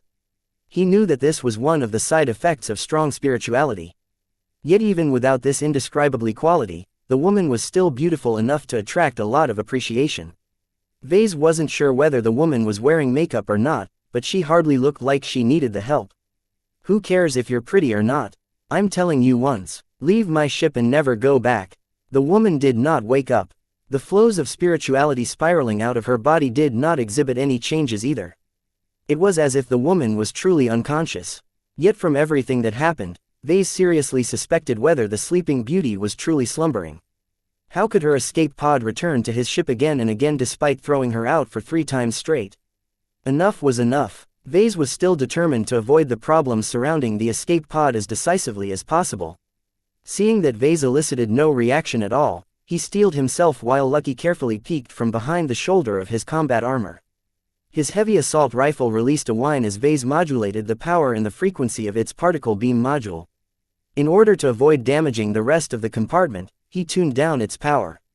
Even when set at a lower setting, the power of the weapon was more than enough to kill an unprotected human body. The moment he fired his rifle at the body, a bright glare flooded the optical sensors of his helmet. The moment his vision returned, what Vase saw was different from his expectations. He expected to see a bunch of broken, burned, scorched and vaporized remains. The sheer amount of power released by his rifle ought to be enough to shatter the sleeping woman's body while damaging the interior of the escape pod. Though the latter did indeed took place, the body parts separated from the main body looked anything but fresh. A dried, blackened head with an expression locked into a scream stared dully at Vase. The rest of the remains that survived the brief weapon discharge all consisted of black, mummified body parts. Due to their lack of hydration, whatever heat and energy affected them quickly started to burn up, causing the remains to turn into ashes at a very rapid rate. The moment the fire engulfed the upper torso, neck and head, the spirituality released from the body parts still circulated as usual. It was as if Vase had never broken the mummified body at all by firing a deathly weapon at it. He began to become more and more frightened as his intuition sensed something very huge was about to take inside the escape pod. Before he became engulfed by panic, Vase quickly snapped himself out of his paralyzed state. Begone. He employed the same solution as last time. His armored palm slammed against an emergency button that caused the escape pod to forcibly shunt through a tube and launch from the ship. This time, Vase did not bother to close the escape pod. He just wanted to get rid of everything in the tube without concern for exposing the interior to the lethal conditions of the higher dimensions. Vase remained fully alert even after he ejected the escape pod. He lingered at the compartment for a couple of hours. He had lucky to keep him company during this time, but unfortunately his cat quickly lost interest and phased out of the compartment. Will this pod truly return? He frowned. It took several hours for it to come back. This was a very long interval, and Vase couldn't afford to remain on guard and neglect his other tasks for so long. The Scarlet Rose still required his attention. Without a crew, many of the routine but very necessary maintenance tasks had languished. If Vase didn't address these minor issues, they would eventually grow up into major problems. Rather than allow such misfortune to happen at the worst possible moments, Vase would rather perform some light maintenance and repairs to prevent the problems from snowballing. Just as Vase let down his guard and turned towards the exit, his intuition briefly compelled him to turn around. He did so. The escape pod not only reappeared, but returned in a pristine state. The escape pod's front had already slid open, revealing the same mummified female body as before. Though dead and dried, the body was completely intact, as if Vase had never fired at it with his rifle at all. This is impossible. His mental gymnastics was unable to keep up with the strange phenomena he witnessed from this darned escape pod. I don't believe you can keep this up forever, you witch. Vase mercilessly changed the firing mode of the heavy assault rifle and unleashed a steady laser beam that quickly burned the dried skin and flesh from the mummified body. The woman's hair went up in smoke in an instant while the rest of the dried tissue followed suit in a matter of seconds. Only blackened bones were left, but under the incredible heat of a sustained laser beam, even they broke down. Yet as Vase carefully observed with his spiritual vision, an invisible human body shape continued to release spiritual energy as if the body was still intact. Evidently, Vase failed to kill the mysterious woman completely. Her flesh and bones may have been gone, but her spiritual presence still remained. Out of an irrational burst of fury, Vase continued to fire his laser at the interior of the escape pod. However, the power of his heavy assault rifle failed to inflict material damage to the escape pod. After penetrating the softer surface layers, the laser beam bumped into an extremely hard layer that completely withstood the heat and energy. This escape pod was anything but simple. It was more resilient than he expected. No wonder it survived so long in space. Regardless, Vase still decided to dump it into higher dimensional space. After annihilating the physical body of the unknown woman, it should take a lot of effort to reconstruct it again. Yet a very ominous hunch prevented him from lowering his guard. Having figured out some rules, Vase forcibly shifted his thoughts and looked away. He only turned around for a second before instantly turning back. Damn it, the escape pod was back, this time exposing a pretty, sleeping woman with brown curly hair. Chapter 1766 Endless Source. Nothing about this made any sense. How could something he threw out return to his ship so quickly and so silently? The moment he stopped thinking about the escape pod and its indeterminate occupant, it instantly returned into the same space as before. Vase began to grow angrier and angrier at this anomalous object. He really wanted to get rid of it in a permanent fashion. A part of him feared that if he failed to solve this problem, he might be haunted by this semi-living mummy forever. At best, the mummy would stick to the Scarlet Rose, allowing Vase to get rid of it by giving up the ship. At worst, not even this solution would allow him to get rid of this ghost woman.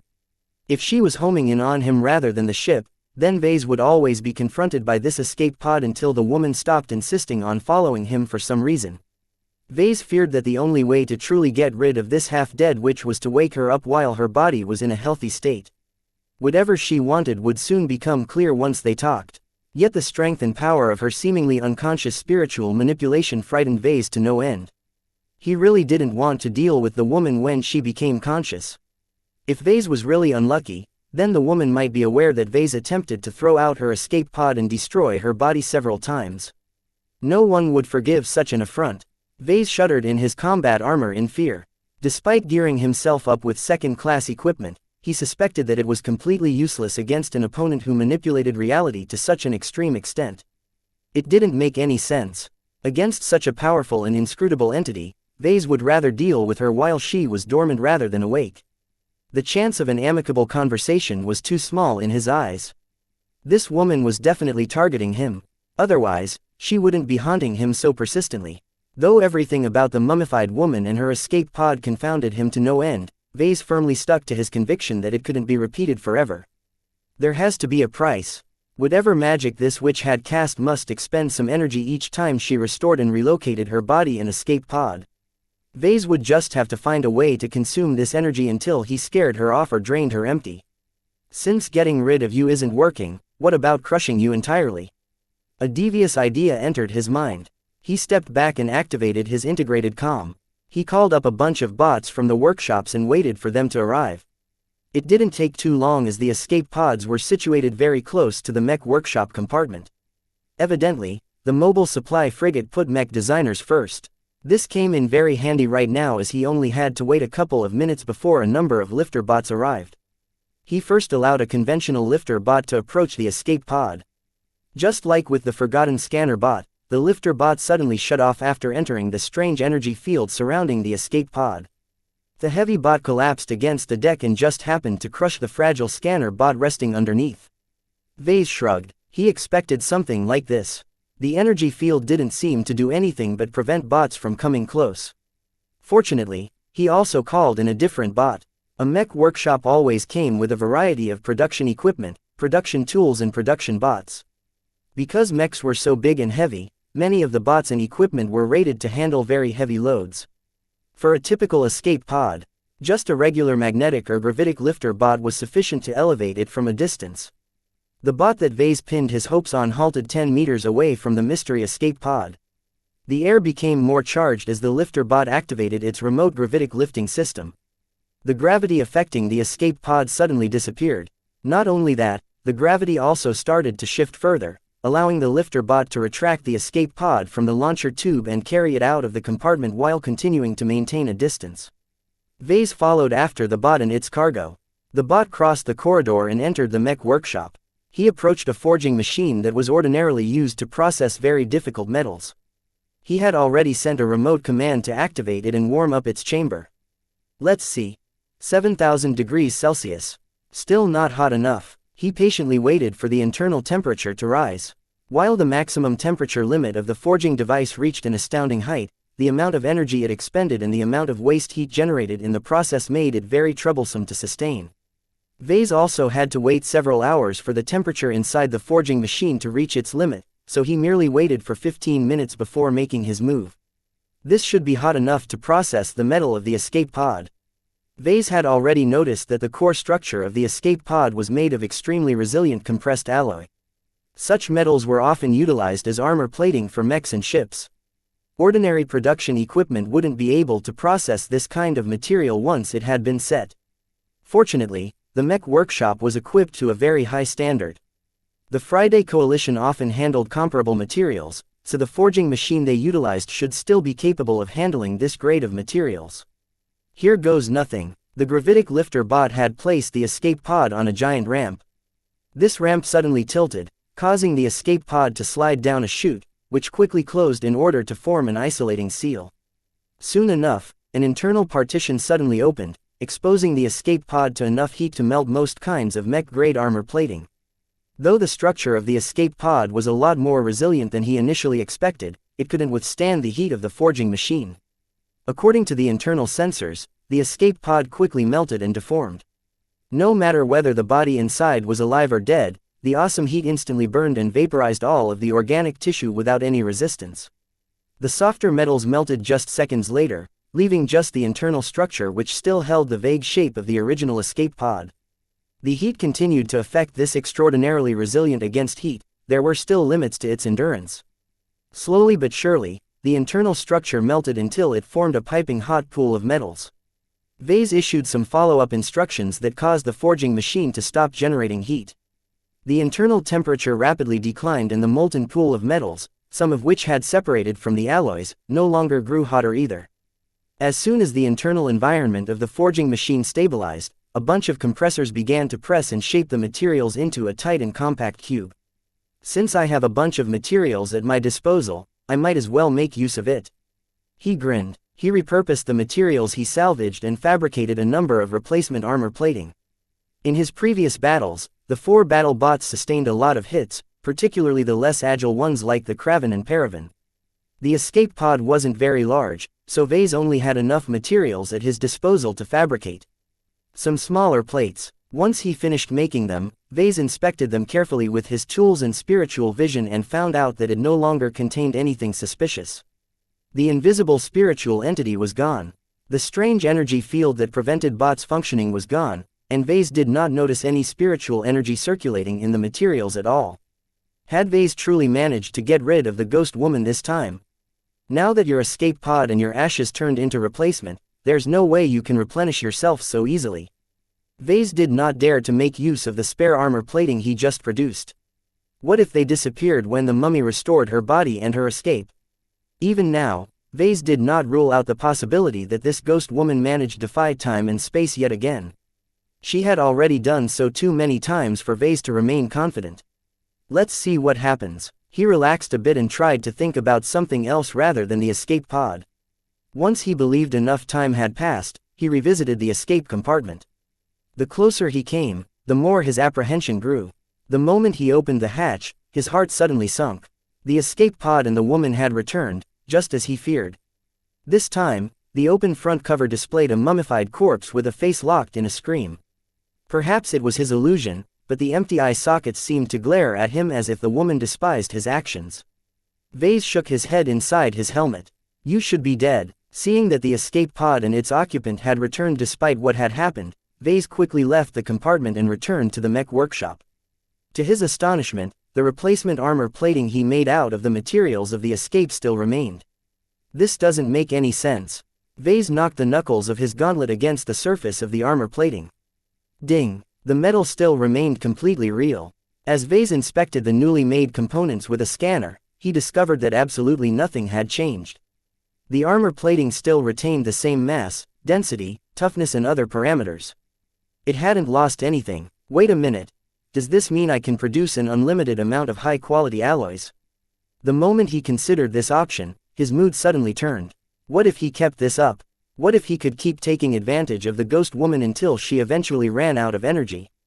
As long as the ghost woman's reappearances didn't affect the materials he extracted from the continually duplicating escape pods, he could probably produce enough supplies to supplement his fighting strength. I can fabricate enough armor plating to upgrade the defense of the Paravan and Kraven. I can produce enough high-quality Gauss cannon slugs that are tough enough to penetrate the thickest ship hulls. I can even produce some hull plating that can reinforce the exterior defense of the Scarlet Rose. Though Vase still feared the seemingly immortal ghost woman, the practical benefits began to outweigh his common sense. Instead of fearing the escape pod's continuous renewals, why not treat it as a renewable materials source? As long as this escape pod kept coming back, Vase could potentially sustain this extraction cycle forever.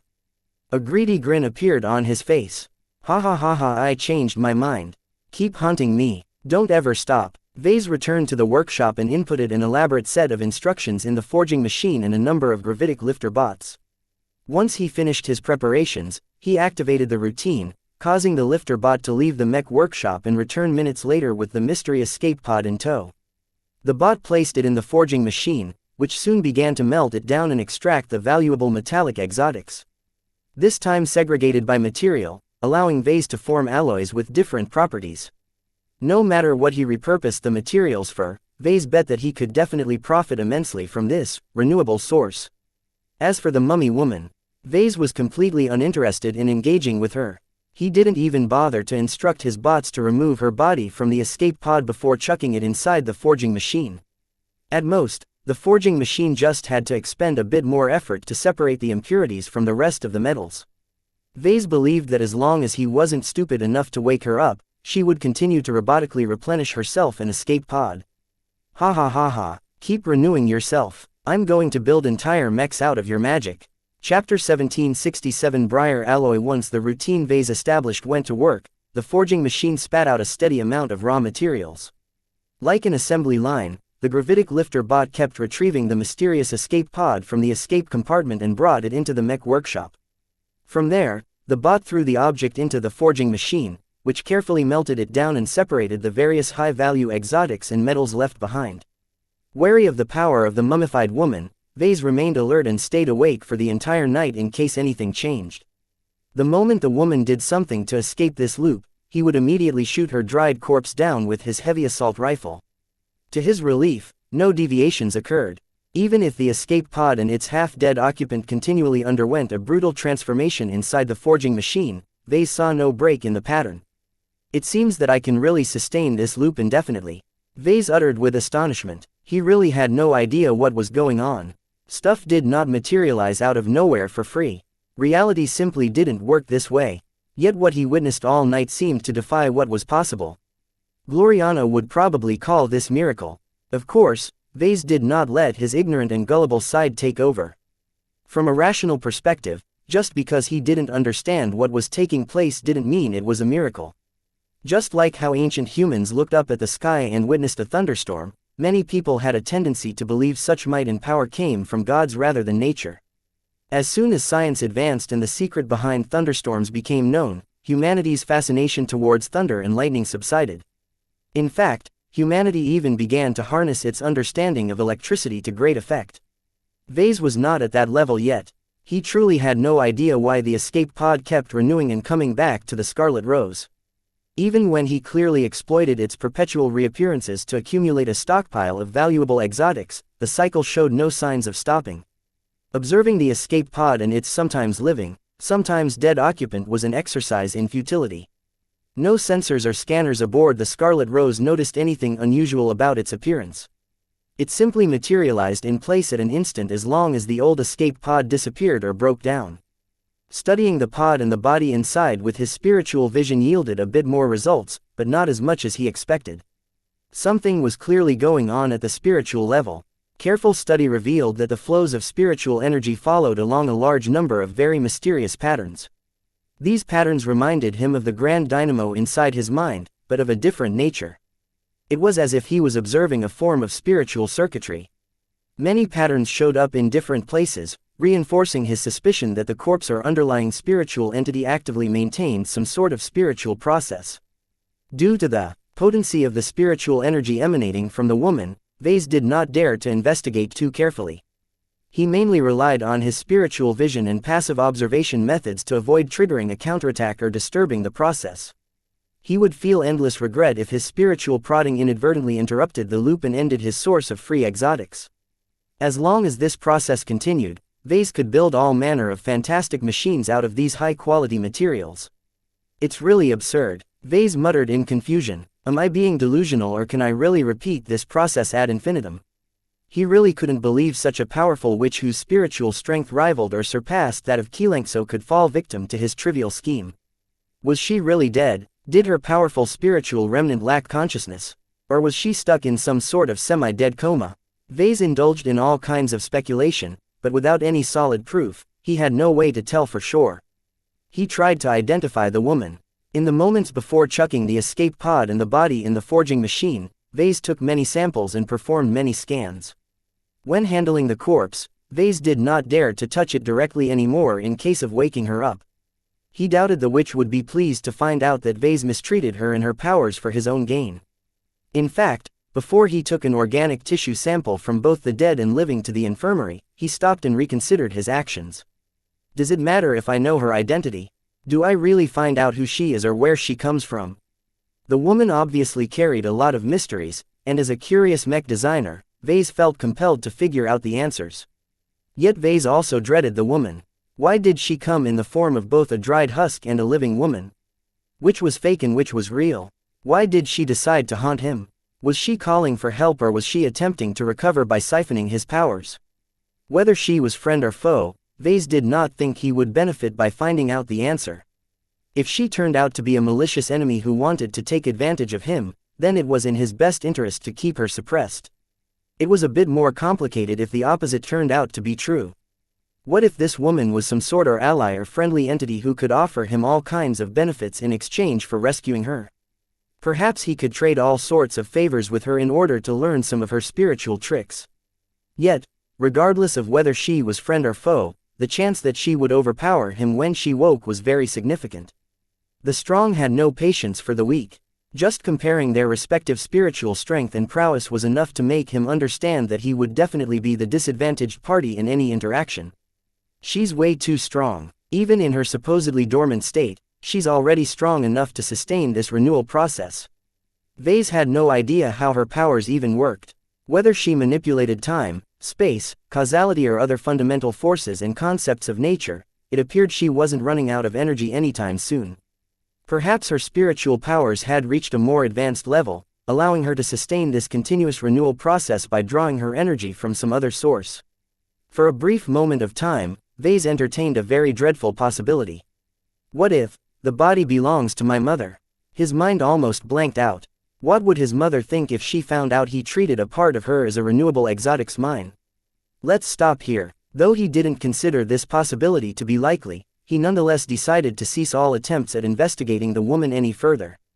The risks were too great while the rewards were too uncertain. Rather than risk losing control and put himself at the mercy of a wrathful spiritual sorceress, Vase would rather maintain the status quo and secure his current arrangement. Besides, someone who tried to deceive him by camouflaging her ugly, mummified corpse with the visage of an attractive, living body was bound to be untrustworthy. Whether she was a helper or not, whether she came to assist him in some way, Vase did not wish to follow along someone else's arrangements. Compared to the potentially wondrous opportunities he missed out on, he would rather follow his current trajectory and climb to power through his own efforts. Only by relying on himself rather than others would he be able to maintain control over his own life. Neither the Bright Republic, the Ilvain Protectorate, the Friday Coalition or the Hexadric Hegemony had the right to dictate his life.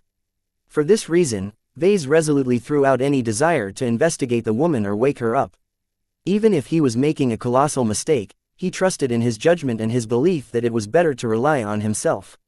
Sorry woman, but if you came with good intentions, then it was a mistake to come to me. I don't need your help. He disassembled the escape pod after annihilating the corpse in order to see if he could spot any serial numbers, manufacturer markings and the like. He also retrieved the advanced processors that were tasked with regulating the escape pod's many functions. Since the escape pod was still somewhat functional, Vase finally managed to retrieve some useful information. After supplementing his investigation by referencing some information from the Galactic Net, he finally figured out its origin. A company called the VZI Corporation used to produce the escape pod model over 170 years ago. What interested Vase the most was that the VZI Corporation exclusively operated in the Galactic Heartland. There was a huge distance between the Komodo Star sector and the area of operations of the VZI Corporation. The escape pod model only sold for a couple decades, and according to the production date embedded in the operating system, the pod that fell into his hands had been manufactured roughly 150 years ago. Curiously enough, Vase did not find any data about the ship that carried the pod or the people or organizations who bought it. He also didn't find any information regarding its occupant or any human for that matter. Someone scrubbed this data. Barring some marginal tidbits, the only data the escape pod's operating system retained were those related to its functioning. Without this essential data, the escape pod would cease to function. Still, Vase was happy with what he learned so far. The escape pod was a standard product from the Galactic Heartland instead of some mysterious creation that originated from some alternate universe. Pinning down the concrete origin of the escape pod helped demystify it in his mind. Vase feared the escape pod and the unknown female corpse a lot less now that he could definitely conclude that their origins were less than magical. After learning all he could know about the escape pod model, Vase directed his attention to the valuable materials he stood to gain. The escape pod produced by the WXia Corporation had to meet all kinds of industry requirements. The escape pod had to be tough enough to survive all kinds of anomalous hazards in space, including radiation, micro-impacts, asteroid collisions, proximity to stars and other possible threats. While an escape pod could never sufficiently protect against any hazard, they should at least be able to give their occupant a decent chance to survive. The specifications of the WXia escape pod were much more superior than the special escape pods used by Ashling. The bountiful resources available in the galactic heartland allowed the WXia Corporation to apply a high-quality alloy formula that incorporated various medium to high-grade exotics to form a very strong core structure. Vase tested the samples in some of the analysis equipment in the Mech workshop and correlated the results with the information he retrieved from the galactic net. The name of the formula was officially registered as 235C Briar alloy. Briar alloy actually stood for an entire family of alloy formulas, of which 235C was one of the cheaper and more affordable ones in the galactic heartland. Of course, its cheapness was only relative. Whereas the alloy was only useful for lesser products such as escape pods, in a barren place like the Komodo star sector, such a material could absolutely stand equal to many of the common armor systems in the Friday Coalition and the Hexadric hegemony. Briar alloy is absolutely valuable, and Vase just secured an endless, renewable source of this material. As long as he retained the Scarlet Rose and perpetuated the loop, he could steadily produce enough briar alloy to produce a lot of powerful and expensive mechs at a much lower cost. He could even save up a lot of briar alloy to build an extraordinarily resilient ship. Since the mysterious woman functioned as a source of briar alloy, Vase decided to call her Cassandra Briar. Regardless of her true name, as Cassandra Briar, producing briar alloy was her only use to him. Nothing else mattered. Chapter 1768 Valuable Exotics. Vase developed a very warped appreciation for Cassandra Briar. Not only did her appearance solve the Scarlet Rose's shortage of tough, metallic exotics, she also had the potential to empower his organization and fund many of his future endeavors. He no longer questioned the absurdity surrounding her endless duplication. How she gained the energy to produce so much valuable briar alloy out of nowhere, Vase had no clue. The spiritual engineering centered around her body was as complex as any electronic circuitry. Without a comprehensive foundation in spiritual engineering, Vase couldn't even begin to decipher all of the wondrous spiritual interactions and mechanisms. He suppressed his greed to master this ability for his own. He was far too weak to perform such a reality-defying feat. Rather than aim for the minuscule chance of winning the jackpot, Vase would rather keep his modest but guaranteed gains. Adopting a risk-averse solution was very uncharacteristic for Vase. However, anything related to spirituality always succeeded in stimulating his greatest fears. Vase was a mech designer. He understood technology. He excelled in many disciplines related to mechs. For this reason, when it came to taking risks in mech design, Vase always possessed the confidence to succeed when failure was probable. Yet when it came to this inexplicable ghost woman and her horribly frightening visage, Vase did not feel assured at all. His Larkinson blood completely cooled when he considered the prospect of waking a very angry and powerful woman. It's better to let sleeping dogs lie. Meow. Lucky comfortably perched on a table while he munched a bar of solid Colchis iron. Aside from Vase, Lucky benefited from the current arrangement as well. The endless amount of exotics produced from the loop essentially meant that Lucky would never go hungry. Vase did not forget about his current circumstances. He still had to run through the territories of the Great Zona Republic and the Cretia Republic in order to reach the Ilvain Protectorate. While the production loop resulted in a continuous supply of fairly dense briar alloy, accumulating too much of it increased the total mass of his ship. Vase still had a lot of use for the materials in repairing and reinforcing the Scarlet Rose and her complement of battle bots. As long as he could make good of the briar alloy, he didn't mind paying a price. However, Vase could not afford to go too far. Producing an excessive amount of briar alloy would definitely increase the mass of his ship over time, causing her acceleration to decrease. The slower the acceleration, the greater the likelihood that pursuers would catch up to the Scarlet Rose. If Vase had his way, Then he would order the gravitic lifter bots to stop feeding the escape pod to the forging machine. He did not dare to do so. Who knew what would happen if the escape pod remained intact for more than an hour? Would Cassandra Breyer wake up? Would her body resuscitate and bring her back to life? Fearing a complication, Vase insisted on destroying her body and her escape pod on a continuous basis for good measure. Ejecting the escape pod out of the ship was not a good idea. Who knew what happened if it was thrown in the higher dimensions or the material dimensions? Rather than risk the witch waking up in space, Vase would rather destroy her body and her accompanying escape pod entirely. The question therefore moved on to determining what he should do with the excess materials. Throwing it in space after he processed it seemed wasteful. It also risked exposing his renewable Breyer alloy mine. After all, there was no native source for the constituent materials of Breyer alloy in the Komodo star sector. While it was possible to import the materials, it was not economic to do so. If someone found a lot of Breyer alloy chucked into space, Vase might inadvertently attract a lot of unwelcome attention. Therefore, aside from slowing the production process and dumping the materials from the ship while she was engaging in FTL, Vase found another outlet for his excess materials. Keep eating, Lucky. Vase grinned. There's enough Colchis iron and lesser geonode to stuff yourself, stupid. Meow meow. Lucky blinked his eyes as if he was in bliss. His teeth effortlessly crunched a chunk of lesser geonode as if it was nothing but a crispy snack. Although 235C Breyer alloy blended over a dozen different materials, the forging machine aboard the Scarlet Rose could extract 4 of the most important materials. As for the other exotics, they simply lost effect and broke down entirely due to the destructive recycling process. While it was a shame to lose those valuable trace materials, what the forging machine managed to retrieve intact was enough to make Vase ecstatic. The most abundant material was a medium-grade exotic called Colchis iron. Making up 67% of the alloy, the iron-like material was responsible for most of its basic properties. Without its hardness and toughness, Breyer alloy could never be as resilient.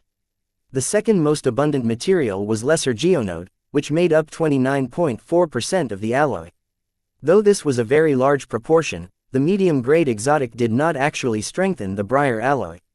Instead, it mostly served as a binding material that allowed the Colchis iron to play nice with other potent exotics without provoking an undesirable reaction. Lesser geonode worked wonderfully as an auxiliary material that stabilized many different exotics and was used in many other alloy formulas for this reason. The third most prevalent material was Taman metal, which was a high-grade exotic that patched up the main weakness of Colchis iron.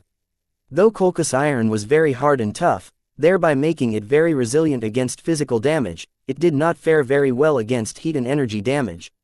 For this reason, 3.58% of the Breyer alloy consisted of Taman metal, which massively improved this shortcoming, though at great cost. Taman metal was not cheap in the slightest.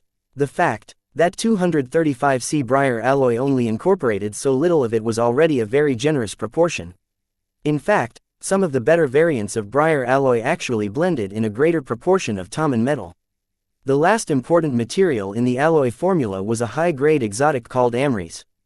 Consisting of just 0.02% of the alloy that made up the main structure of the escape pod, just a little bit of it significantly improved the shock absorbance attribute. Any shock exerted onto the Breyer alloy partially disappeared into nowhere due to the strange effects of amries. Aside from that, amries also seemed to strengthen Breyer alloy in more subtle ways. Vase didn't have enough information to find out more. The sources he had at hand did not really explain the full potential of this trace exotic. With his knowledge of metallurgy, Vase could slowly figure out its properties by performing some research. He could also scour the galactic net for information or seek detailed information from the MTA or an exclusive library in exchange for payment. Right now, Vase did not have the time to figure out its properties and uses. He could only put amries aside. Due to its high value and small volume, Vase did not allow Lucky to eat it. With how little of it the forging machine produced, he did not fear weighing the Scarlet Rose down even if he recycled 1,000,000 escape pods. In total, these 4 exotics each had their own uses. Whether Vase alloyed them back together or blended them with different materials, he could produce an endless variety of alloys. Of course, trying to preserve the original 235C Breyer alloy was a little difficult. If Vase wanted to retain its properties, then he couldn't melt it down and destroy its original structure. After spending some at the Mech workshop, Vase discovered that briar alloy was still malleable enough to be reshaped as long as he applied enough force. This was very difficult, especially when the briar alloy was still as thick as the layer applied to the escape pod. For now, Vase did not have the equipment to reshape the briar alloy into armor plating or other end product. He would have to take care of this after he ended his flight. Regardless, just the 4 exotics is enough to form all kinds of resilient alloys. Perhaps the best use he found was producing a large batch of Gauss cannon projectiles. Such products often came in the form of solid slugs made out of very hard materials. The rounds produced from this new supply of materials were absolutely better than the conventional ammunition. Almost nobody could bear to waste high-grade exotics on a consumable product. Yet the effect of doing so often yielded greater results. With his new batch of Gauss cannon projectiles, the Kraven became a lot more deadly. Against very tough targets, the rounds wouldn't shatter as easily. The armor-penetrating properties of the new batch was at least multiple times better. If Vase had more time, he would have incorporated some of the materials in the missiles, but that was far too much work for him to accomplish on his own. The benefits were also a bit too marginal as missiles generally relied on their payloads to deal damage. Time passed by. As Vase and Lucky became obsessed with briar alloy, the Scarlet Rose quietly made it through the Great Zona Republic without encountering another prepared ambush. Whether his enemies gave up or failed to catch the ship at the right star system, the Scarlet Rose managed to escape trouble for 2 weeks. By the time the mobile supply frigate left the Great Zona Republic, Vase had entered the final stretch of his flight. As long as the Scarlet Rose managed to pass through the territories of the Xianxia Republic, Vase would be safe. The chance of encountering hostiles in the territory controlled by the Ilvain Protectorate was minimal. Just as Vase started to hope for a safe and quiet return, the Scarlet Rose finally bumped into a hostile force. The alarm that rang from his comm in the Mech workshop shocked him to no end. After realizing what was going on, he dropped his tools, pulled Lucky away from his perch and ran to the bridge. Once he arrived, he seated himself on the captain's chair and called up the data gathered by the sensors. The threat just arrived at the same emergence zone that the Scarlet Rose had entered a few hours ago. With 2 hours to go until his ship finished cycling her FTL drive, Vase did not expect any dangers to occur once a sensor sweep revealed no starships in the vicinity. For a new ship to arrive in the same emergence zone was very alarming. This was especially the case when the new arrival also happened to be close enough to intercept the Scarlet Rose within an hour. The new arrival did not hide her identity. Her transponder not only broadcasted her ship identity, but also her allegiance.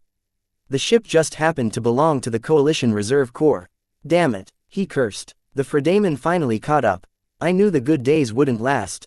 The CRC did not dispatch some harmless scout ship either. The ship that emerged happened to be a frigate that was somewhat similar to the Scarlet Rose. This explained her speed and ability to catch up to his flight. Unlike his own ship, the new CRC vessel did not appear to be a mobile supply frigate. She looked sleeker, faster and much more oriented towards combat action. Her mech hangar compartment looked a bit larger as well, which hinted that the hostile ship probably carried more mechs as well. Because of the lack of mech pilots, his battle bots weren't capable of fending off an equal number of mechs. If his battle bots happened to be outnumbered by a bunch of second-class mechs, then defeat was almost assured. Chapter 1769 Terenic. The doom that hung over his head never went away. Vase just forgot about it when he became obsessed with exploiting the production loop. He came up with a lot of ideas on how to make use of this seemingly endless source of briar alloy. After several weeks had passed, the loop showed no signs of stopping. Whatever technique Cassandra Briar performed, its programming obviously did not account for the absurdity that Vase subjected her to. If she was conscious, there was no way she would approve of his exploitation. Fortunately, she never showed any signs of waking up after the forging machine burned her body up over 1,000 times. Just like a cleaning bot that kept bumping into a wall after its programming glitched, Cassandra Briar seemed incapable of changing her current fate. Perhaps she wasn't even aware of her current circumstances.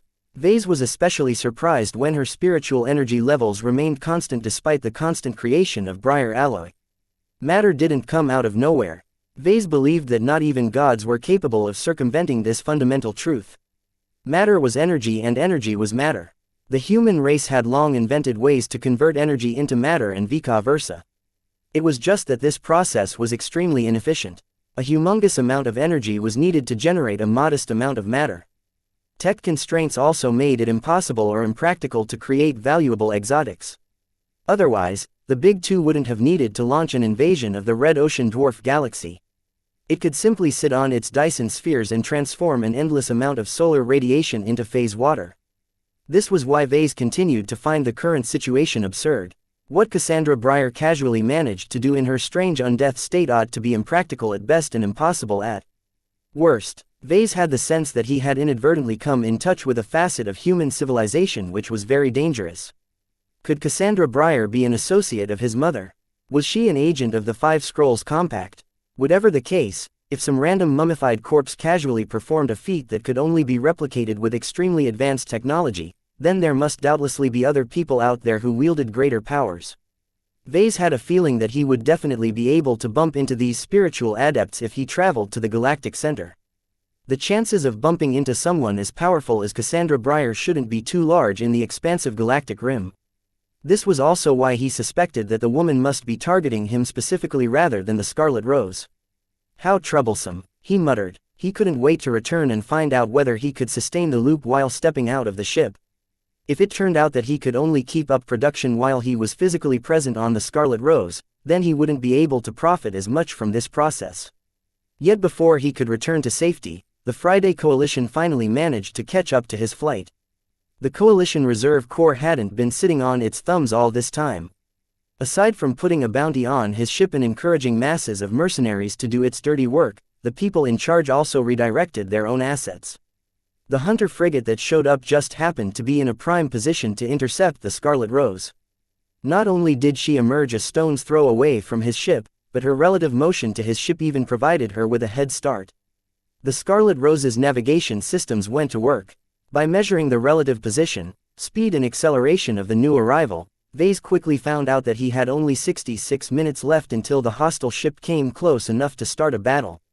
What awful timing. According to the transponders, the frigate bore the name of Terenic. Vase tried to search up her name and ship class in the internal database of the Scarlet Rose as well as Ashling's personal terminal. No match. The Terenic was probably one of the CRC's more clandestine vessels. Her amazing acceleration made it clear that she probably excelled in pursuits. This signified that the Terenic would definitely catch up even if Vase managed to escape this star system. If she was fully crewed, the Terenic's comprehensive performance was leagues better than the Scarlet Rose. Vase had to shake the Terenic off right away if he wanted to complete the final leg of his journey. Out of curiosity, Vase attempted to hail the Terenic. The other side did not accept his transmission request. It appeared that his hunters were very professional. There was no need to talk between each other. As far as the crew of the Terenic was concerned, the capture of the Scarlet Rose was inevitable. Both sides knew the score. The CRC had slowly dug out many of the cards that Vase depended upon to escape from its clutches. All of the earlier battles against the mercenaries gave the CRC plenty of footage to study his battlebots in depth. With Aisling Curver, their original designer, in their employ, the CRC probably figured out all of the weak points of her former mechs. Vase briefly grinned. Many of those weak points aren't as vulnerable as before. With a steady supply of Breyer alloy, Vase did not hold back in strengthening the overall structure of the battle bots. He not only supplied the Paravan with a brand new tower shield that consisted entirely of Breyer alloy, but also modified the structure of all 4 battle bots to vary their existing structure. By and large, Vase substantially added a lot of armor plating to strengthen their resilience. While their mobility dropped, the boost in defense was more than worth the trade-off in his eyes. Yet will this unexpected change be enough to hinder the Terenic? Probably not, he sighed. The Friday Coalition came prepared. As the Terenic slowly closed the distance, Vase tried to figure out every possible way he could avoid a confrontation. To his distress, Vase failed to come up with a way to forestall the inevitable. He entertained options he already ruled out, such as overloading the propulsion system. He also considered some unconventional plans, such as throwing the mysterious escape pod in the flight path of the Terenic. A part of him hoped that Cassandra Breyer, or at least a duplicate of her, would wake up when the Terenic picked her up and wreak havoc inside the ship. However, Vase quickly discarded this unrealistic option. If Cassandra woke up, she was liable to turn her ire towards him rather than the Terenic. To pin his hopes on her was pure folly. I don't really have that many options. He helplessly observed. His options hadn't changed since he first contemplated them. In fact, they probably diminished a bit as Vase did not believe he could abandon ship and sneak away unnoticed with the help of Ashling's special escape pod. The CRC must surely be aware of the existence of this escape pod. The Terranic could easily configure her sensors to detect the minute emissions the special escape pod couldn't cover up while in stealth. Where could he go, anyway? This star system was just as barren and lifeless as his other stops. The only possible ship that Vase could board in order to escape the star system was the Terranic. There was no way the CRC would make the same mistake twice. Vase bet that the internal security complement of the Terranic had gone into high alert the moment the ship confirmed the presence of the Scarlet Rose. Vase did not have weeks to tamper with the Terranic's internal security systems. The entire frigate would definitely fight him every step of the way if he happened to board the ship. It didn't matter if Vase obtained better gear. He salvaged much of his combat gear from the former crew of the Scarlet Rose. It didn't matter if he extended the runtime of his full stealth augment. He exchanged 1 million DP for this gain, but the crew of the Terranic wouldn't be stupid to allow an invisible infiltrator to kill them off one by one. Perhaps Lucky stood a greater chance at wiping out the Terranic's crew. His capabilities recently improved a lot by consuming so many expensive exotics. With his intangibility and invisibility powers, it should be impossible for the crew to pin Lucky down. Yet even if his cat somehow managed to succeed, where would that get him? Taking over the Terranic was of no benefit at all as long as her mechs kept the ship at gunpoint. Vase suspected that the enemy commander wouldn't be so stupid to keep all of his mechs close enough to be within reach of any nearby threats. While Lucky was capable of flying in space, he merely moved and accelerated as a bird. It was too impractical for him to cross the vast distances in space and attack all of the mechs. As Vase ruled out option after option, he finally couldn't escape the unfortunate fact that only a frontal battle between his battle bots and the Terranic's mechs would allow him to overcome this crisis. Looks like we're at the end of our rope, Lucky. Meow. Yeah, we might as well try. Seeing that he could do nothing else, Vase left the bridge and entered the mech workshop. He methodically activated his battle bots and put them on standby while he inspected the machines. All 4 machines exhibited a bit more armor plating.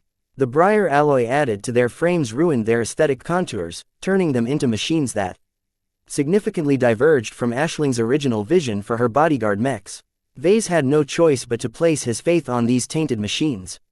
Compared to facing hundreds of third-rate mercenary mechs, he held little confidence that his battle bots would succeed this time.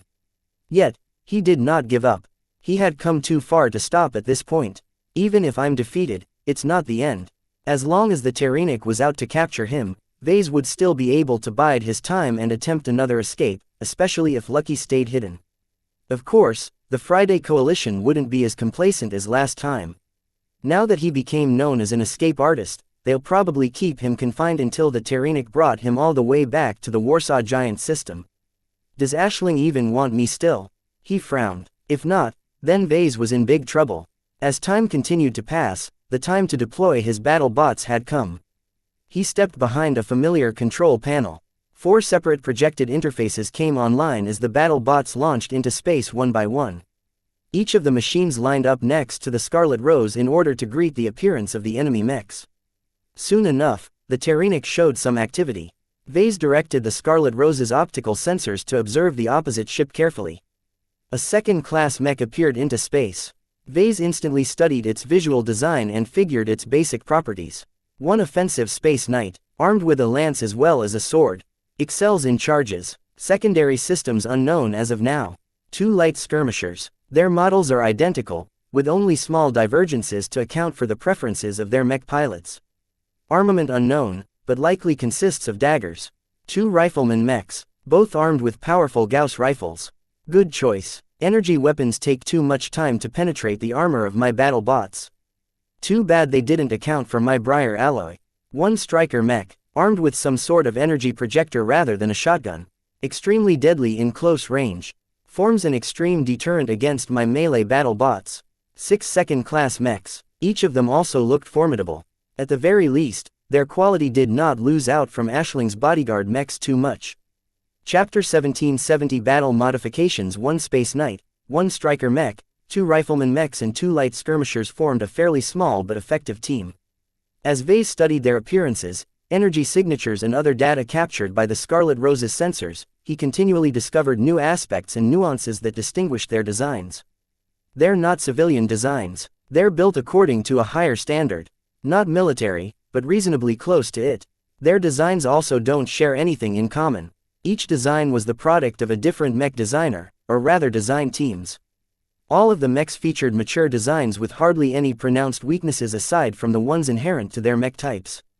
The degree of optimization in their technical makeup caused Vase to feel a lot of professional respect for their designers. These are some really great mechs. Their designs were definitely the work of seniors, which only increased the disparity between the mechs and his battle bots. Though Vase modified the Kraven, Seltzer, Paravan and Fliskin considerably, they still retained the characteristics of their original designs. Lady Aisling Curver designed and built each of the mechs. Though she employed some of the best tech and materials a direct disciple had access to, her design style still showed many traces of immaturity. Her professional experience simply couldn't catch up to those seniors who were predominantly over a century old. To be honest, this was a problem that could hardly be solved aside from collaborating with an experienced mech designer. Even the mechs designed by Vase and Gloriana still contained some quirks that weren't very ideal. Fortunately, Gloriana's specialty excelled at stamping out faults, which allowed each of their recent products to approach the quality and polish expected from a mech designed by a senior. Vase did not enjoy that advantage right now. In a serious battle, the shortcomings of the 4 former mechs designed by Aisling Curver would probably become critical vulnerabilities to his opponents. The CRC is definitely aware of the characteristics of Aisling's works. Right now, Vase faced a pretty severe information disparity.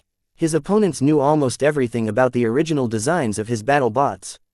In contrast, Vase could only glean the properties of the 6 enemy mechs by observing their surface appearances. If Vase had to analyze third-class mechs, then he would immediately feel at ease. Not only did he grow up with third-class mechs, their low-tech base, cheap construction and large components didn't leave much room for complexity. By looking at a third-class mech on the surface, Vase confidently believed he could glean at least 80% of their characteristics. It was different this time. Watching the 6 approaching mechs gave him the feeling as if he was only perceiving the outermost layer of an onion. His lack of fluency with regards to second-class mechs and their inherently higher complexity prevented him from making solid judgments about their internal characteristics.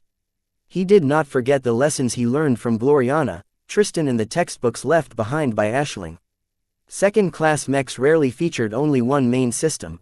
Due to their higher tech and material base, many essential components had been miniaturized, thereby freeing up a considerable amount of internal volume that could be filled with all kinds of offensive and auxiliary systems. His 4 battle bots each incorporated multiple weapon systems and auxiliary systems, so the mechs deployed from the Terranic should be no different. While Vase had to painstakingly tease out the secret capabilities of the enemy mechs, his opponents held no such burden.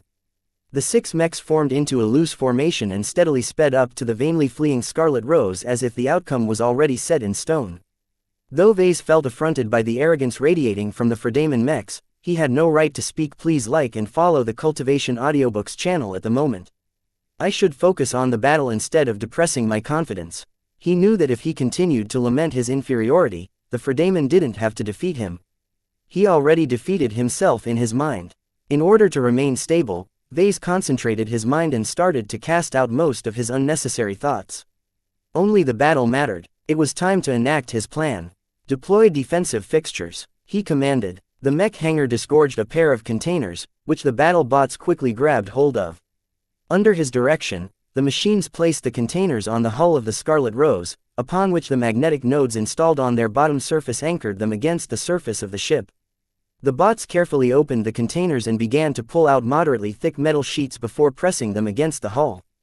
The bots continued to place more and more metal sheets against the hull, each of them shaped in a way that allowed them to slot together like puzzle pieces. Within minutes, a very clear shape came into existence. The 4 battle bots pieced together a bunker. The bunker stuck on the hull of the ship like an ugly pimple. The aesthetic of the Scarlet Rose was completely ruined by this crude metal bunker made out of modular sheets. Vase tried to guess what his opponents thought about his actions. They must be scratching their heads right now. He already guessed from the configuration of the team dispatched by the Terranic that his opponents aimed to capture him and ship intact. As long as they destroyed his battle bots, they could easily restrain the Scarlet Rose long enough to transfer over a team of commandos. Since they wanted to avoid damaging the ship, Vase did not have to worry too much about the Scarlet Rose suffering an excessive amount of damage. Only 2 out of 6 enemy mechs consisted of ranged mechs, and Vase already observed they wielded dual-type laser and particle beam rifles. It's similar to the rifle of the Seltzer. The 2 enemy ranged mechs clearly acted as fire support. The 3 melee mechs clearly played the main roles, while the striker mech with its devastating close-ranged firepower acted as a reserve if the opposition was more formidable than expected. The key here was that the latter 4 mechs were only effective at close range. While the battle bots under his control lost out badly in terms of close-ranged combat strength, at longer ranges his side actually held the upper hand. If I want to win this battle, I'll have to maximize my ranged advantage. In the last couple of days, Vase hadn't been wasting his time. The constant supply of briar alloy allowed Vase to come up with all kinds of preparations in the event of an arduous battle. Aside from cladding his 4 battle bots with more armor, he also formed the moduled metal sheets to serve as the building blocks of an improvised bunker. Though the sheets weren't very thick, his battle bots stacked another batch of sheets on top of the first one. By the time the bots finished constructing the bunker, at least 5 separate layers sheltered the Kraven and the Seltzer from outside damage. Only small openings remained that were large enough to allow their weapons to fire outwards. The bunker only barely accommodated the 2 ranged mechs, so the Paravan and the Fliskin were left out by the time they installed the final pieces of the puzzle. Vase instructed the 2 mechs to shelter behind the Scarlet Rose. At this stage, they weren't needed. Their limited ranged armament was of no use at this moment. The bunker didn't just contain the Kraven and the Seltzer. The bots also retrieved various supplies such as energy cells and weirdly shaped heatsinks from the 2 containers. Right now, the Seltzer picked up one of the heatsinks, which happened to consist of the same material as the bunker, and slotted it onto his dual-type rifle. The Kraven held its Gauss cannon upwards and slotted it through the hole directly above the bot. The Seltzer followed suit, the heatsink attached to the rifle sticking very prominently from the weapon. Fire. The range was a bit too far, but Vase didn't care about wasting ammunition and energy. This was the most difficult battle of his journey so far and he could not afford to hold anything back. The Gauss cannon fired first. The bunker and the rest of the ship shuddered as a considerable portion of its recoil transferred to the Scarlet Rose. The projectile that the Kraven fired was not the conventional slug it fired previously. Not only had Vase fabricated a large batch of Gauss cannon rounds out of briar alloy, but he also modified them in a special way. If Vase tried to hit the Terranic or the 6 mechs with a single slug, the chance of hitting them was too small. This was why the Kraven released something other than a normal slug. When the round reached medium range, its outer shell suddenly broke apart. Several dozen shards slowly diverged and spread out as if fired by a shotgun. Although their angles didn't diverge very much, their extremely high speed and the huge amount of distance they traversed quickly caused them to spread out across several hundred meters by the time they reached their targets. One sharp shard dug into the shield of the Space Knight with considerable force, surprising the Fredaman sent to recapture their property. Active countermeasure. The team of mechs quickly responded to this unexpected offensive. Ports built into the exterior of the 2 rifleman mechs abruptly opened and released several jets of particles. These jets quickly bloomed around the loose formation, engulfing the mechs in a particle dust cloud that hindered many sensor types from distinguishing what was hiding within. Damn it! Vase slammed his fist against the console. The sensor arrays of the Scarlet Rose and the battle bots completely failed to penetrate this masking cloud. The particles deployed by the 2 ranged mechs just happened to be tailored against the configuration of his own hardware. This was the advantage of going up against their own machines. The Coalition Reserve Corps used their information advantage to maximum effect. Nonetheless, the particle cloud only encompassed a decently sized area of space around the formation. As the Seltzer began to fire random laser beams, Vase had the sense that none of them hit their intended targets. It was too difficult to land a hit in this obscuring cloud. This happened to be very effective against the Seltzer, which mainly fired concentrated beams that absolutely had to hit in order to deal effective damage. Vase grimaced, but quickly recovered. His fingers danced over the control panel. Defocus the laser beam. He minutely adjusted the Seltzer's rifle to fire a laser beam that minutely expanded as it traveled through space. Though the angle only expanded by a tiny fraction of a degree, at longer ranges the beam quickly expanded into a cone that stretched up to 100 meters by the time it reached the cloud. While Vase failed to see any results, his intuition told him that at least some of these laser blasts managed to hit the mechs. The problem is that the energy is too dispersed. Even if a portion of the expanded laser blast managed to clip a mech, the dispersal of energy meant that the affected target only suffered a small portion of damage. The Seltzer had to fire its weapon hundreds of times in order to damage a mech this way. Vase briefly grinned. Heat and energy are of no concern this time. Rather than letting the Seltzer control its fire rate in order to avoid depleting its energy, Vase forcibly ordered it to fire its dual-type rifle as fast as possible. Ordinarily, this would have heated up the rifle and the mech rapidly, but the heatsink made out of briar alloy just happened to absorb a decent amount of heat. When the heatsink started to reach a limit, the Seltzer detached the heatsink and just threw it out of the bunker before slotting in a new one. Heat management was no problem this time. As for energy, the Seltzer had to worry even less. Vase already prepared plenty of spare energy cells. Even if the battle bot consumed much of their charges in earlier battles, Vase had already replenished them by tapping in the energy provided by the ship's power reactor. Energy weapons were extremely convenient to use in extended battles and campaigns for this reason. Now that Vase solved the heat problem, the Seltzer could fire its rifle without any risk of overheating its weapon. The enemy mechs already started to note the abnormalities. They never expected to meet such vigorous resistance at this range. Chapter 1771 Exchange of fire. Hidden beneath the bunker installed on the surface of the Scarlet Rose, the Kraven and the Seltzer unleashed a lot more firepower than their opponents anticipated. The Kraven fired rounds that splintered off into deadly shards. The Terranic did not expect to encounter this type of ammunition. What surprised the 6 mech pilots from the Friday Coalition the most was that these shards were not as trivial as they thought. The shield of the Space Knight and the exterior of the other mechs bore various scars. In the worst cases, the shards managed to dig deep enough to remain embedded in the material. Suffice to say, the Terranic quickly figured out that these shards actually consisted of high-quality materials. Where did this come from? Did Lady Curver withhold any information? The crew of the Terranic formed all kinds of guesses. Perhaps the Scarlet Rose picked up a shipping container during her flight. Perhaps Vase managed to make a black market transaction back in the Great Zona Republic. Perhaps Lady Curver secretly used her mission to smuggle a batch of high-value materials. Whatever the case, the Kraven posed a lot more threat than before. Obscuring their formation in a particle cloud didn't help much at all, since the spread of the shards was already beyond the Kraven's control. Though getting hit by a shard did not immediately spell disaster, the frequency of hits would soon take a toll on the mechs if they got hit. The light skirmishers that ordinarily would have tried to avoid getting hit by taking advantage of their superior mobility had to take care the most. Vase estimated that their defensive prowess was similar to that of the Fliskin. While this granted them superior mobility, there was no meaningful way to cheat the random spread pattern of continuous bursts of shards. Therefore, hidden inside the particle cloud, the light skirmishers all converged behind the Space Knight. The mechs hid their slim profiles behind the larger and thicker Space Knight and its prominent shield. Even though the shield featured numerous shards, it was resilient enough to hold out for a long time against this dispersed bombardment of shards. However, the Space Knight and the other exposed mechs did not just have to contend against this rain of shards. The Seltzer also outputted a considerable amount of firepower. Though its expanding laser blasts only transferred a minute amount of damage to the stricken mechs, its large area of effect basically guaranteed that all of the mechs barring the hiding light skirmisher endured some heat and energy damage.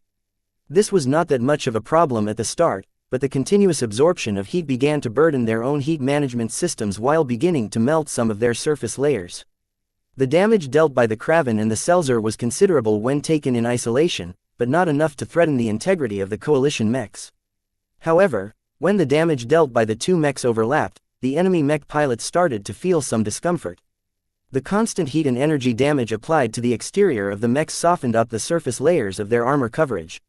This allowed the sporadic shards that hit the mechs to dig in deeper and deal more serious damage. As Vase observed the approaching particle cloud while 2 of his battle bots bombarded it with their weapons with abandon, he became a little frustrated at the lack of information. He could only guess what was going on inside this obscuring cloud. As long as the 2 rifleman mechs kept releasing particles, Vase had no way of confirming the results of his tactics. Fighting against the forces of a second-rate state was much more challenging than he expected. None of the people on the enemy's side was incompetent. Their mech pilots and commanders all represented the might of the Friday Coalition. The mechs of the Terranic didn't allow the ranged battle bots to beat them up with impunity. As soon as the particle cloud entered within effective range, the ranged mechs finally started firing their weapons. Unlike the Seltzer, the rifleman mechs opted to fire particle beams. Since the mechs had been designed to release the obscuring particle clouds, their sensors and targeting systems had been specifically tuned to overcome their interference. The Coalition rifleman mechs accurately managed to hit the bunker atop the Scarlet Rose with their particle beams. A pair of bright blue beams impacted the top of the bunker in an instant, causing its upper sheets to endure a considerable amount of physical and energy damage. However, as the beams sputtered out, only a few surface layers exhibited some damage. Briar alloy was just as tough as the high-quality compressed armor plating of a second-class mech. While the Friday Coalition used better alloys, they were incredibly expensive.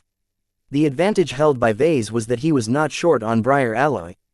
Even though the particle beams managed to penetrate some of the sheets after repeating, the bunker consisted of 5 layers of alloy sheets, which basically made the bunker as thick as a defensive mech shield.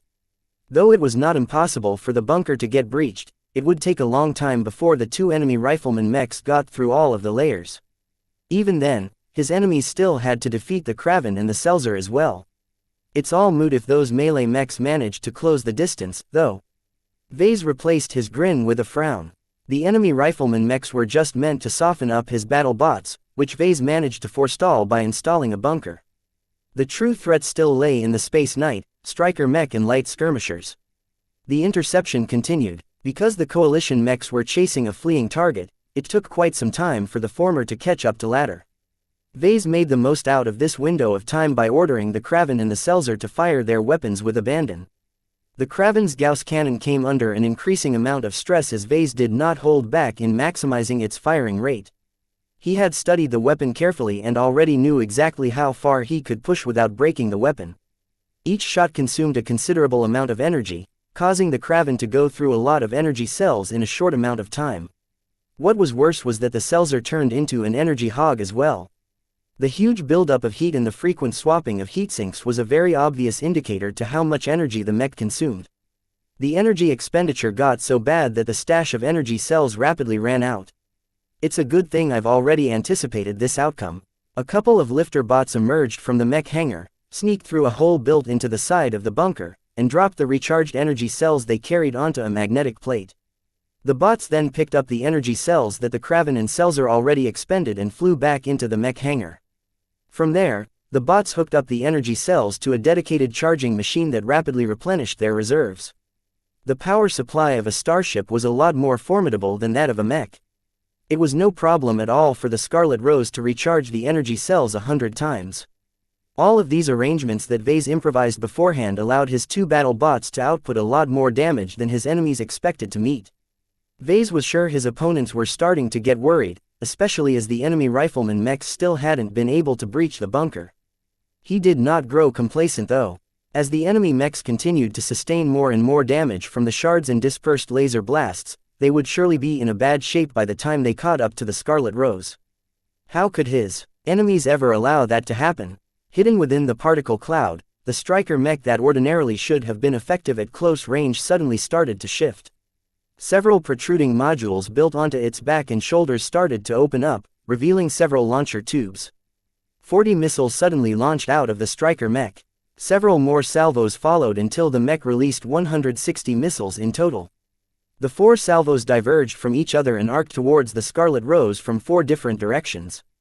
Their acceleration varied minutely in order to ensure that all of the missile salvos impacted their targets at the same time. Vase cursed when he noticed the missile launch. I knew their mechs weren't so simple. Missiles were some of the most thorniest weapon systems he could face. Almost every missile looked the same, but their payload and other properties varied enormously. Vase had no idea how dangerous these missiles were. At best, the missiles were standard issue and contained just enough power to fracture a single sheet of briar alloy.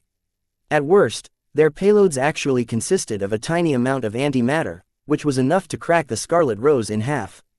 The missiles shouldn't be so potent, though, he muttered. Because the missiles had been launched from a secondary weapon system, it was unlikely for them to be too powerful. It was too uneconomical to supply extremely potent missiles to mechs that didn't specialize in missile weapon systems. Vase also guessed that the Coalition Reserve Corps shouldn't enjoy a budget that was extravagant enough to supply their mechs with such excessive firepower. While the missiles rapidly boosted towards the Scarlet Rose, Vase tried to glean their details by scanning them as best he could manage. Unfortunately, the missiles came with a very sophisticated ECM system that just happened to be tuned against the Scarlet Rose's sensor array. It was impossible for him to glean any details out of the missiles, let alone trying to intercept them before they struck their target. "Since you like missiles so much, here's mine." The Kraven boasted missile launchers as well. After positioning them over some narrow slows in the bunker, the mech fired its own missile salvos. A lesser amount of missiles closed in on the enemy mechs. Because they were continually closing in on the Scarlet Rose, the missiles released by the Kraven happened to reach them first. Soon enough, the missiles reached into the particle cloud, where they soon disappeared.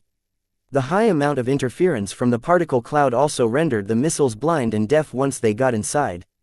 The chance of any of the missiles hitting their targets was minuscule.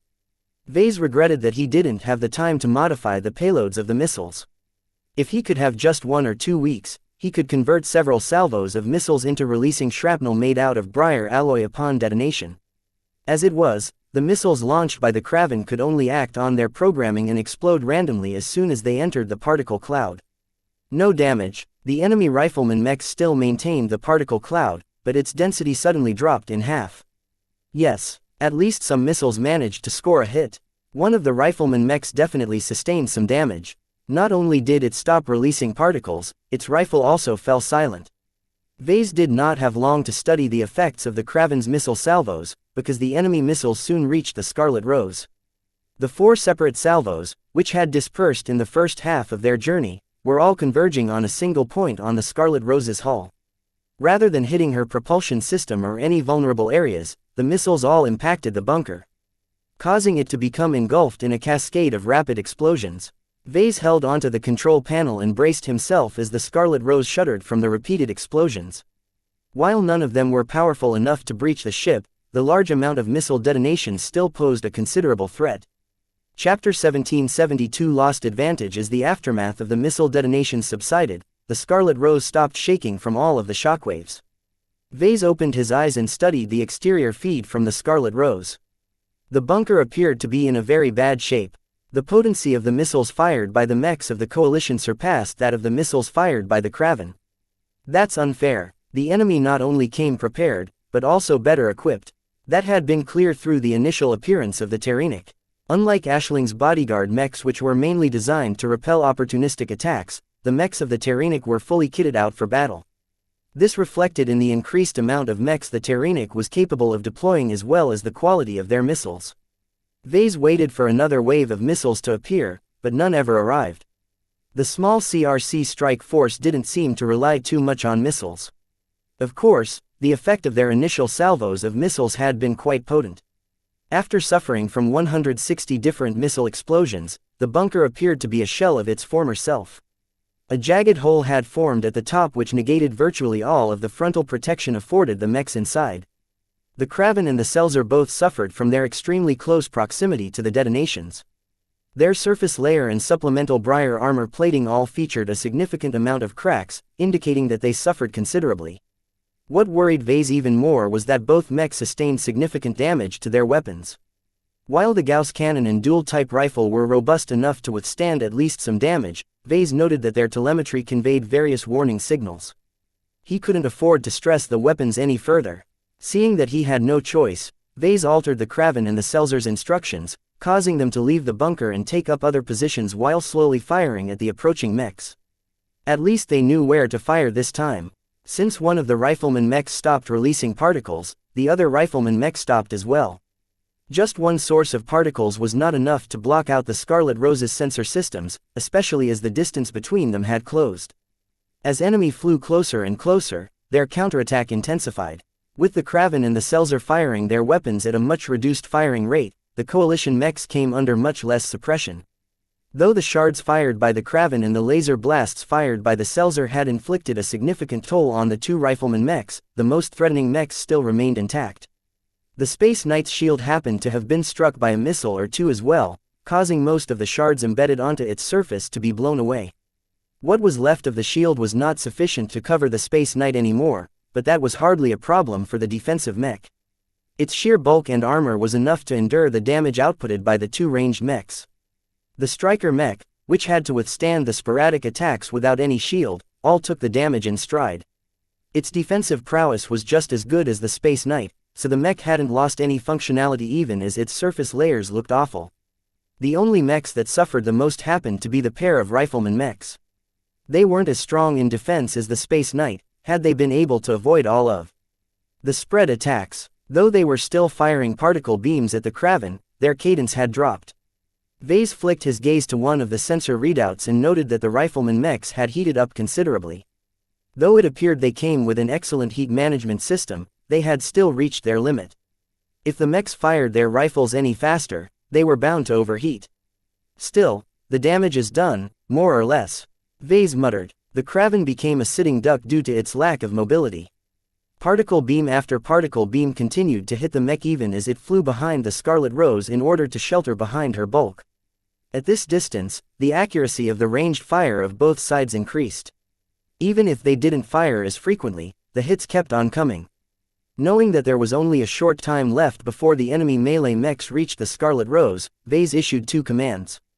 First, the Paravan and the Fliskin stopped hiding behind the Scarlet Rose and started take position while firing their secondary armaments. While neither mechs were very strong at ranged combat, at least they contributed a little bit in making the enemy ranged mechs a little uncomfortable. Second, the Kraven and the Seltzer concentrated all of their remaining firepower on the striker mech. As a mech type designed to counter melee mechs, Vase dreaded it the most. If its energy projector released plasma or some other potent matter, the Fliskin wouldn't stand a chance. For this reason, he did not hesitate to order his two ranged mechs to concentrate their fire on this mech as opposed to the other possible targets.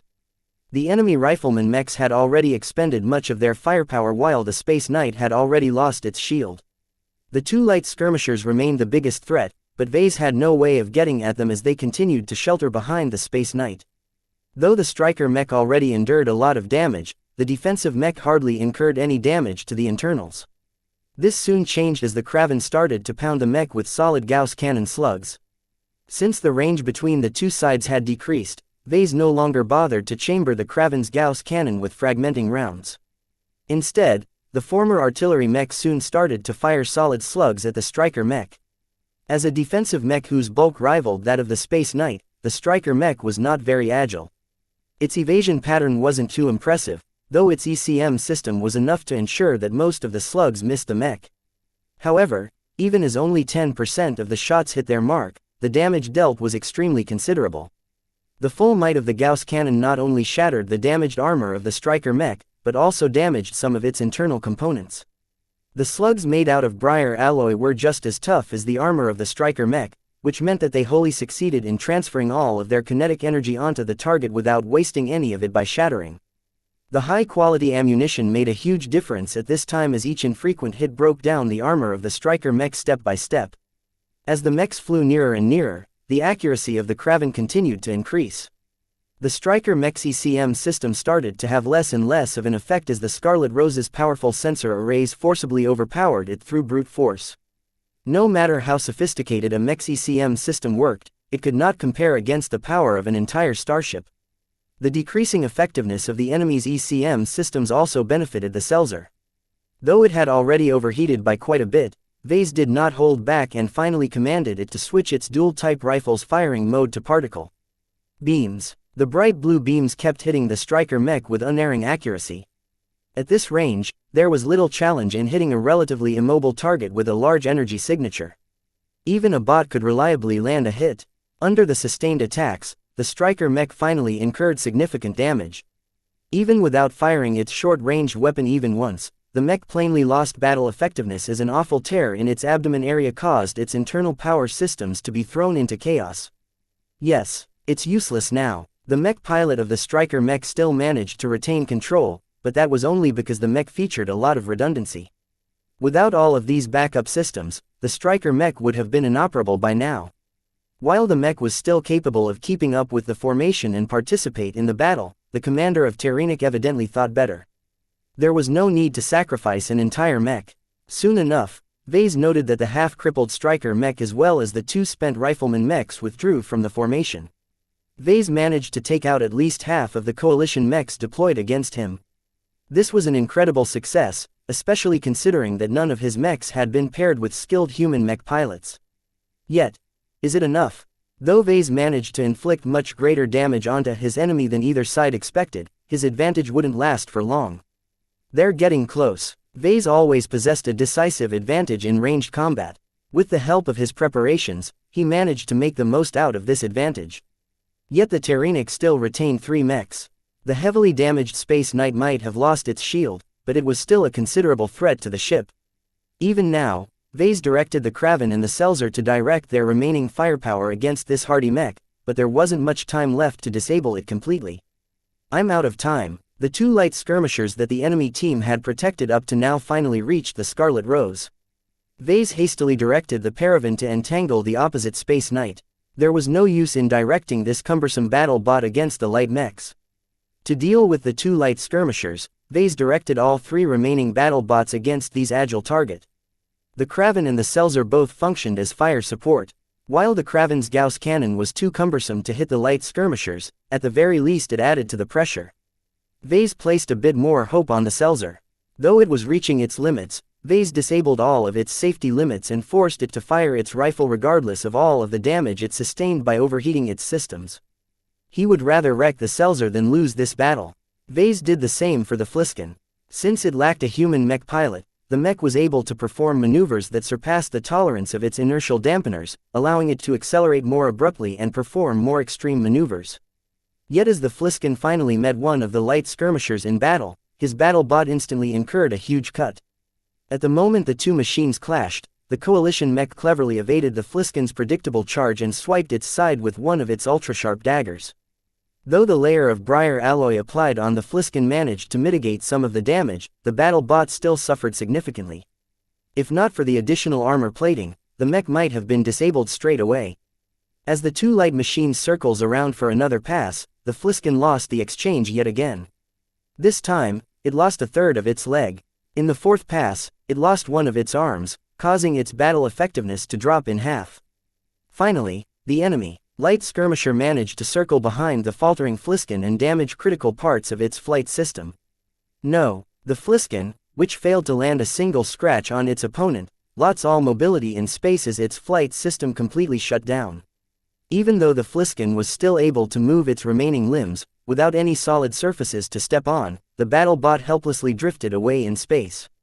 In the meantime, the other light skirmisher hadn't been idle either. It rapidly flew towards the Kraven and instantly circled around the cumbersome former artillery mech and stabbed out in various places. As if knowing exactly where to strike, the mech pilot of the light skirmisher quickly managed to force the Kraven to lose power entirely. The machine soon joined the Fliskin into drifting off from the battlefield. The 2 light skirmishers, having disabled half of the battle bots, both approached their remaining targets. Vase practically saw 2 daggers of doom each striking out at his remaining protectors. There was nothing he could do to stop these attacks. Chapter 1773 Display of My The Paravan and Seltzer were practically sitting ducks against these supremely agile mechs. Vase practically despaired as he expected his last 2 war machines to go down in quick order. Yet before the light skirmishers closed the distance, 2 laser beams that appeared out of nowhere accurately struck their flight systems, causing them to veer off in their attack runs. What? Who's there? Due to the intensity of the running battle, Vase had tunnel visioned into controlling and directing his battle bots as best as possible in order to fend off the coalition mechs. This caused him to neglect the Scarlet Rose's alerts when her sensors detected a couple of ships that emerged in the vicinity of the battlefield. Though the distance between the new arrivals and the battlefield was fairly vast, a single mech managed to score 2 extremely accurate hits from an extremely long range. Vase widened his eyes. Though laser beams traveled at the speed of light, in practice it was incredibly hard to land a shot on a target at such an extreme range. Just a 0.0001 degree deviance in the aiming angle was enough for a laser beam to go wide. Yet not only did the mech deployed by the new arrivals manage to strike the enemy light skirmishers, but also hit their flight systems in a way that crippled their mobility. What a supreme display of marksmanship! Only mech pilots and mech designers understood how challenging it was to achieve pinpoint accuracy at such an extreme range. Not even second-class mech pilots ought to be able to accomplish this feat. The distant ranged mech didn't stop after releasing those shots. As it continued to accelerate towards the battlefield, the mech rapidly released a series of powerful laser attacks that systematically dismantled the two hapless coalition light skirmishers as if they were meat on the chopping block. Just a dozen seconds later, the light skirmishers finally succumbed when the new mech struck their cockpits and instantly killed their mech pilots. Vase stood frozen behind his control panel as he witnessed a single defeat the two mechs as easy as drinking water. After finishing off the two swift targets, the approaching mech quickly directed its firepower at the enemy Space Knight. Though the coalition mech did a good job at beating up the Paravan, the moment the distant mech attacked it, the Space Knight fared no better than the light skirmishers. The power of the laser beams increased, yet the firing rate hadn't declined. Powerful rays of lights continued to strike the various weak points of the Space Knight, causing it to lose a limb with every shot. This is incredible. How can a laser beam dismember a Space Knight so easily? The power of those laser beams was beyond comprehension to Vase. A defensive mech should never succumb so easily. Even if his battle bots managed to destroy the Space Knight's shield and soften up its surface armor, it would still take dozens of concentrated attacks for his Seltzer to separate a limb. Yet this new mech easily destroyed the Space Knight with a handful of high-powered shots. The Seltzer's rifle would quickly blow up if it attempted to fire such an overpowered laser attack. There was no sign the distant mech suffered from any overheating or other damage. In fact, the Scarlet Rose had a lot of difficulty trying to observe the distant mech. Even its ECM is powerful.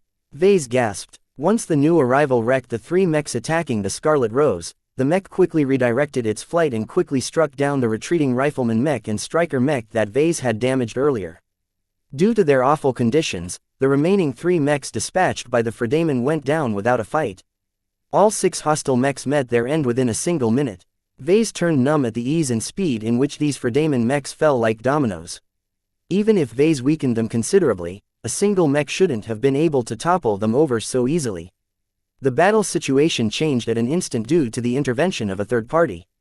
The Terenic, which lost all of her mechs, instantly turned around and overloaded her propulsion system. The Fredaman knew they faced a fearsome opponent. Though the Terenic fled a lot faster than Vase thought, her acceleration paled in comparison to the new mech.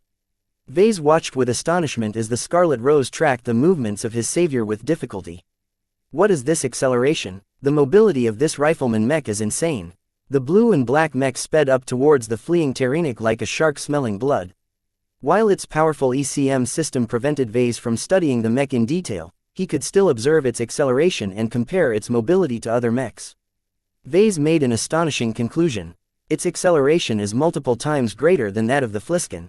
The Fliskin was already a premier light skirmisher designed by Lady Curver. It was incredibly difficult to design a mech that accelerated just 20% faster, yet this new mech overpowered to such a degree that Vase suspected that it might be first-class mech. Did the MTA's compliance department come and save him or something? Why would they ever intervene in this battle? No, it's not the MTA. Once he got over his shock, he stopped trying to observe the powerful new mech that would assuredly intercept the Terenic. Instead, he directed his attention towards the 3 ships that appeared some distance away from the Scarlet. Unlike the sole mech they dispatched, the 3 ships did not hide their presence behind an ECM curtain. They openly announced their identities with their transponders as if they had nothing to hide. Vase widened his eyes as he spotted a familiar name. The Stellar Chaser, Gloriana. Gloriana had finally come and rescued him.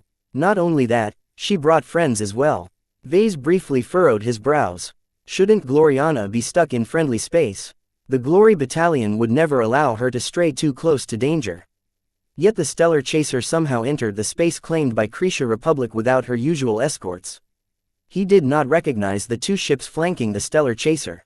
He could only go by the information transmitted by their transponders. The smaller civilian corvette was called the Frozen Leaf, and didn't appear to be geared towards battle at all. Vase doubted the powerful mech came from this tiny vessel. He scratched his head at her familiar name. However, it was the other ship that truly caught his attention. The Serendipity was a sleek and aggressive-looking frigate that shared some common points with the Terenic. While the former was smaller and possessed a smaller mech hangar, she was probably faster. According to her transponders, the Serendipity was a ship that belonged to the Glory Battalion. Vase understood why Gloriana left her usual escorts behind in favor of the Serendipity. The combat carriers that accompanied her to the Bright Republic were too large and cumbersome to sneak through unfriendly space. All 3 ships that showed up in this star system were all fast and agile enough to evade most Fredaman hunters. Yet what if they met an ambush? What gave them the confidence to traverse the potentially dangerous territories of the Xianxia Republic while possessing hardly any space to carry any mechs? Vase knew that the stellar chaser could only carry a couple of mechs at best. The Star Dancer probably resembled the Barracuda in that she could only bring along a single mech. The Serendipity was a little better off since she was designed for combat like the Terranic, but her mech hangar could only fit 4 mechs by his estimate. This meant that the 3 ships could only bring 8 or so mechs in total, which was an extremely precarious number. Vase couldn't help but glance back towards the sole mech the Hexer fleet deployed. The obscured mech already started to bombard the fleeing Terranic with powerful kinetic strikes. What a powerful Gauss rifle! The mech seemed to have switched its weapon. The round fired by its Gauss rifle impacted the Terranic with a force that surpassed that of the Gauss cannon rounds fired by the Kraven. Glowing round after glowing round systematically damaged the propulsion system of the hapless Terranic. Though the CRC frigate was virtually doomed without the protection of mechs, the crew still tried to do their utmost to escape this calamity. Yet the hammering impacts from the powerful Gauss rifle put a stop to any attempt at escape. The glowing rounds instantly reminded Vase of something. Ordinary Gauss rifle rounds didn't glow when fired. Only when imparted by some sort of energy would they leave bright streaks through empty space. Vase belatedly moved his hand and expanded the data collected by the sensors of his ship. Resonance. One of the sensors designed to detect and measure resonance had become active. The mech that saved him and went on to capture the Terranic turned out to be an expert mech. Gloriana somehow managed to gain the assistance of a Hexer expert pilot. How did she do it? How much did she pay to enlist such powerful help?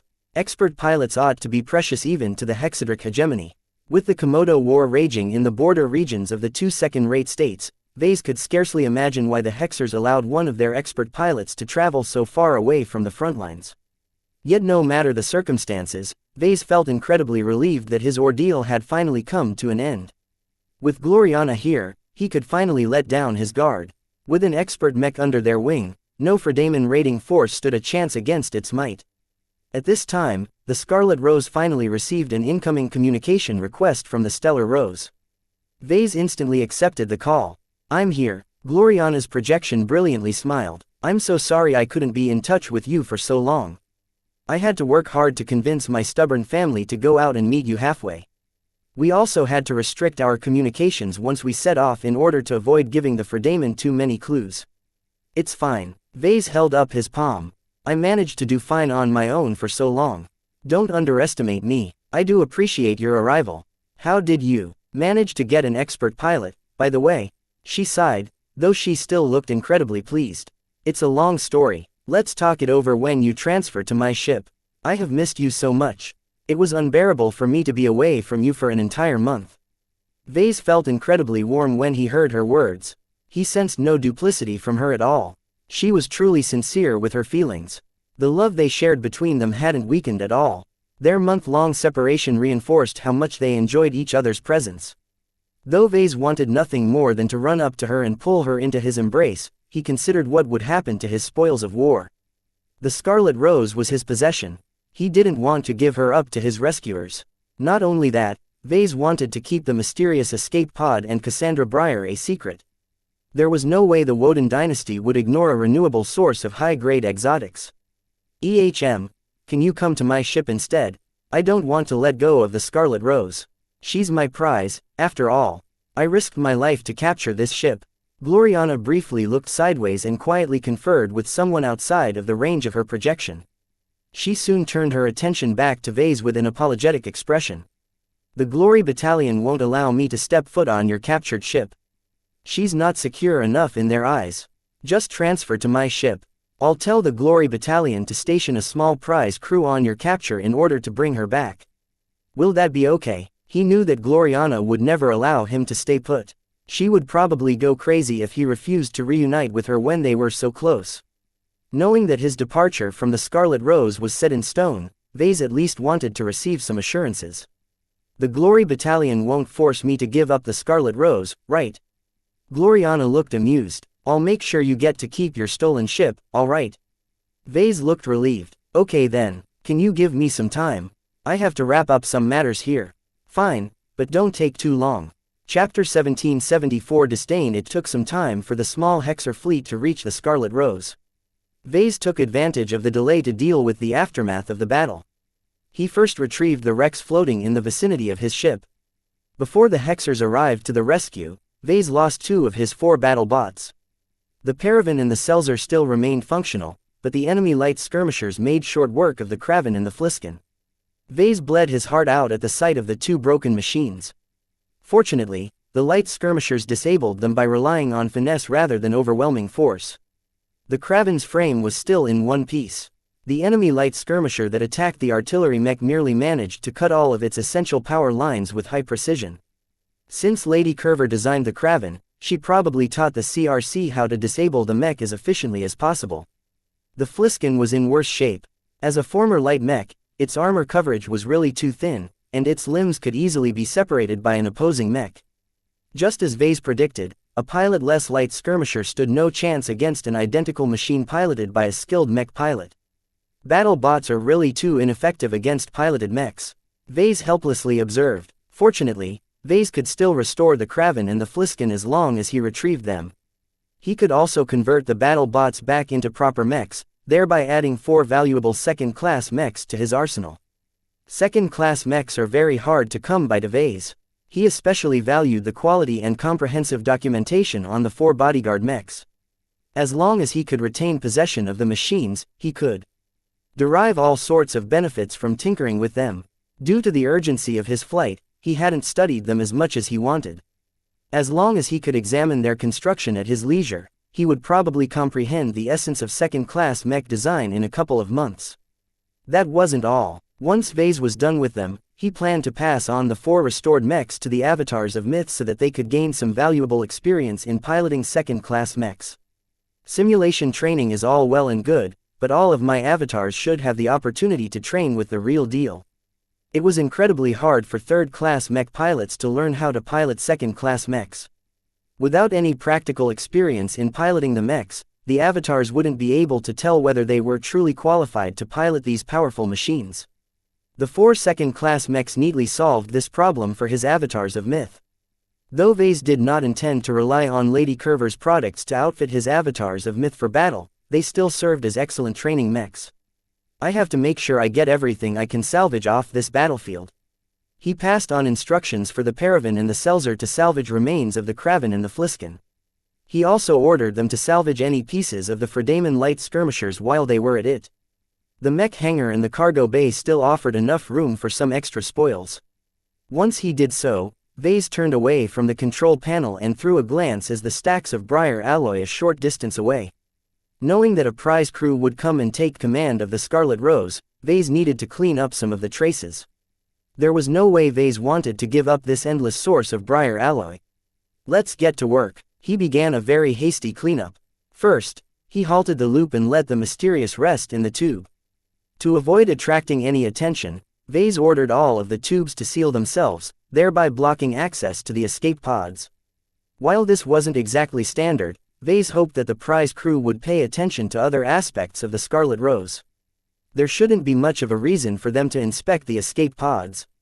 Afterwards, Vase accessed every bot and system in the vicinity and wiped out the logs and archival data related to the loop he formed. To be absolutely safe, he even opened up the forging machine in order to pull out the data chips containing the logs and destroyed it entirely. No hard proof should be left that this machine managed to process a large amount of identical escape pods in the last week. Vase wasn't entirely satisfied, though. While he managed to clean up all of his traces, he wasn't sure what Cassandra Breyer would do if she was by herself for an extended amount of time. Would her mummified body eventually resuscitate after being left alone for a few days? Would her escape pod disappear from the Scarlet Rose and instead begin to the Stellar Chaser? Would she somehow manage to find out what he had been doing towards her and take revenge? He had no idea what would happen. He really didn't want to leave his ship for this reason. If Vase had his way, he wanted to stay aboard the Scarlet Rose and keep the Glory Battalion away. Yet that would not make any sense at this time. Vase may have taken over the Scarlet Rose, but he hadn't subverted all of her systems. Much of her running still depended on Fredaman programming. Not only that, but the ship had been operating without a crew for almost a month. This inevitably caused some of the components of the mobile supply frigate to degrade. The increased time required to cycle her FTL drive was just one of many indicators that the ship was deteriorating due to lack of maintenance. The chance of malfunctions would drastically increase if Vase insisted on running the Scarlet Rose without a crew. Since Gloriana was a mech designer, she should know the risks. She would never allow Vase to have his way. While he didn't mind telling her about Cassandra Breyer if he had to, Vase did not trust the other Hexers. The chance of leaks was too great. I'll just have to keep my mouth shut and hope for the best. Perhaps the Hexers would find out about his secret anyway. Vase still wanted to do his best to secure his spoils. Some time passed by for the 3 Hexer vessels to reach the Scarlet Rose. Before they arrived, the Stellar Chaser already dispatched a shuttle that flew ahead and docked alongside the Scarlet Rose to transfer over a prize crew. Vase held Lucky in his arms while the passenger hatch opened up to reveal a number of Hexers in the familiar gold and blue uniform of the Glory Battalion. A female officer led the small procession of engineering and ratings. She immediately commanded them to secure the bridge and engineering section before turning to the person responsible for capturing the ship. She looked at him with a mix of respect and disdain. The former likely came from her admiration towards his seemingly impossible feat. The latter came from the ingrained female Hexer's attitude towards men. "We'll take over from here, Mr. Larkinson. Miss Gloriana has ordered us to keep this Fredaman ship together while we shepherd her back to the Ilvain Protectorate. You are instructed to board this shuttle and, do you need to bring back any luggage?" Vase shook his head. "That's not necessary. I left one of my tailored outfits behind in my cabin. I would appreciate it if you kept it safe." With all of his last-minute cleanup activities, he didn't have the time to change his generic business outfit for the Pride of Dusk he originally wore when Ganso transferred him to Lady Curver. "We'll keep your possessions safe." Miss Gloriana specifically instructed as to that end. The officer nodded dismissively before turning away to head to the bridge. The Hexer's imperious attitude rankled Vase a bit. He clearly sensed the woman looked down on him because he was a man. The only reason she talked to him at all was because he was Gloriana's lover. Vase shook his head and obediently stepped into the shuttle. Since the Hexer saved from the Terrenic, he could hardly act ungrateful. What did it matter if they hurt his feelings? As long as he didn't lose the Scarlet Rose and return to captivity, everything else was fine. As Vase took his seat in the empty shuttle, the vehicle slowly detached from the Scarlet Rose and flew back to the Stellar Chaser. Lucky leisurely squirmed out of his grasp and curiously explored the passenger compartment. Much like any possession of Gloriana, the shuttle was a high-quality model. Its interior exuded luxury with its padded chairs, carpeted surface and various decorations. Vase was already used to such displays from the Stellar Chaser and the Scarlet Rose. He considered much of it to be excessive. While he appreciated art, there was a point where luxury stopped being useful. Vase would rather spend his money on a plainer but more functional shuttle model. As Vase allowed his thoughts to wander, the shuttle finally returned to her berth. When the hatch opened up, Vase and Lucky carefully stepped out onto the shuttle bay. A missile immediately struck Vase against his chest. Vase, Gloriana. Warmth bloomed between the two reunited lovers as they finally embraced each other after a long and sudden separation.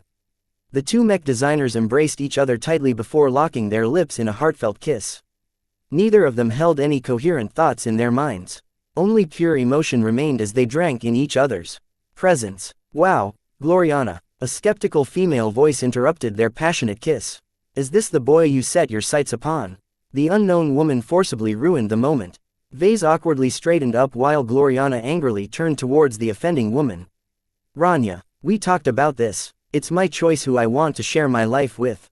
I already made a deal with my mother, so don't think of spoiling my relationship with Vase. He's much more impressive when you get to know him. Just give him a chance." A very remarkable-looking woman accompanied Gloriana to the shuttle bay. She immediately caught his attention due to her very sophisticated white lab coat and odd green hair that seemed to wave in the air. Vase already recognized her even without Gloriana calling her name. This was Dr. Rania Woden, a young exobiologist and biotech expert that Gloriana invited to Cloudy Curtains some time ago. She was supposed to work together with Dr. Lupo to implant the Archimedes ruble in his head. He never expected her to show up at this time, and with powerful company as well. While Vase studied Drive, Rania, his girlfriend exchanged tepid words with her cousin. Dr. Rania didn't seem to have a good impression of Vase. You're really letting the Woden dynasty down by association yourself with a third-rater like Mr. Larkinson here. She shook her head in disappointed. While I admit that his accomplishments are impressive for a boy of his background, he is a mutt compared to the purebreds of our state. Just look at what happened. He couldn't even take care of himself. He needed your brother to save his skin. You're being unfair, Gloriana shouted back while clutching Vase even tighter as if she was afraid he would disappear. You can't expect a mech designer to defend himself like a mech pilot. Don't forget he managed to turn the tables against the crew of the Scarlet Rose by himself. That's something that neither you and I can do. For a brave third-rate citizen like Vase to overcome those odds, he at least deserves some appreciation. We'll see. Rania crossed her arms across her chest. Bring him to the infirmary. Since you care about him so much, let me check up on him and make sure the Fredaimon haven't left any unpleasant surprises in his body. She turned away and headed towards the exit without another word. Vase and Gloriana looked at each other with a bit of helplessness in their expressions. Chapter 1775 Girl Gossip in the next hour, drive. Rania subjected Vase to a comprehensive examination at the Stellar Chaser's infirmary. The compartment held a lot of sophisticated medical machines, many of which looked nearly identical to the ones aboard the Scarlet Rose. Rania demonstrated a high proficiency with the machines as she manipulated their settings with ease. The machines went to work by scanning and injecting various chemicals in his body. Vase worried a bit about his impromptu treatment, but Gloriana was watching her cousin carefully. Your boyfriend's body is remarkably tough, but his internal organs still show signs of recent damage. Rania commented while her fingers danced over a control interface. It seems he suffered from a very severe blow when he fought the Fredaimon and took over their ship. What is really impressive about your boyfriend is that while he is smart enough to subject himself to an automated treatment regime, he stupidly interrupted it and relied on his physique to heal his lingering wounds.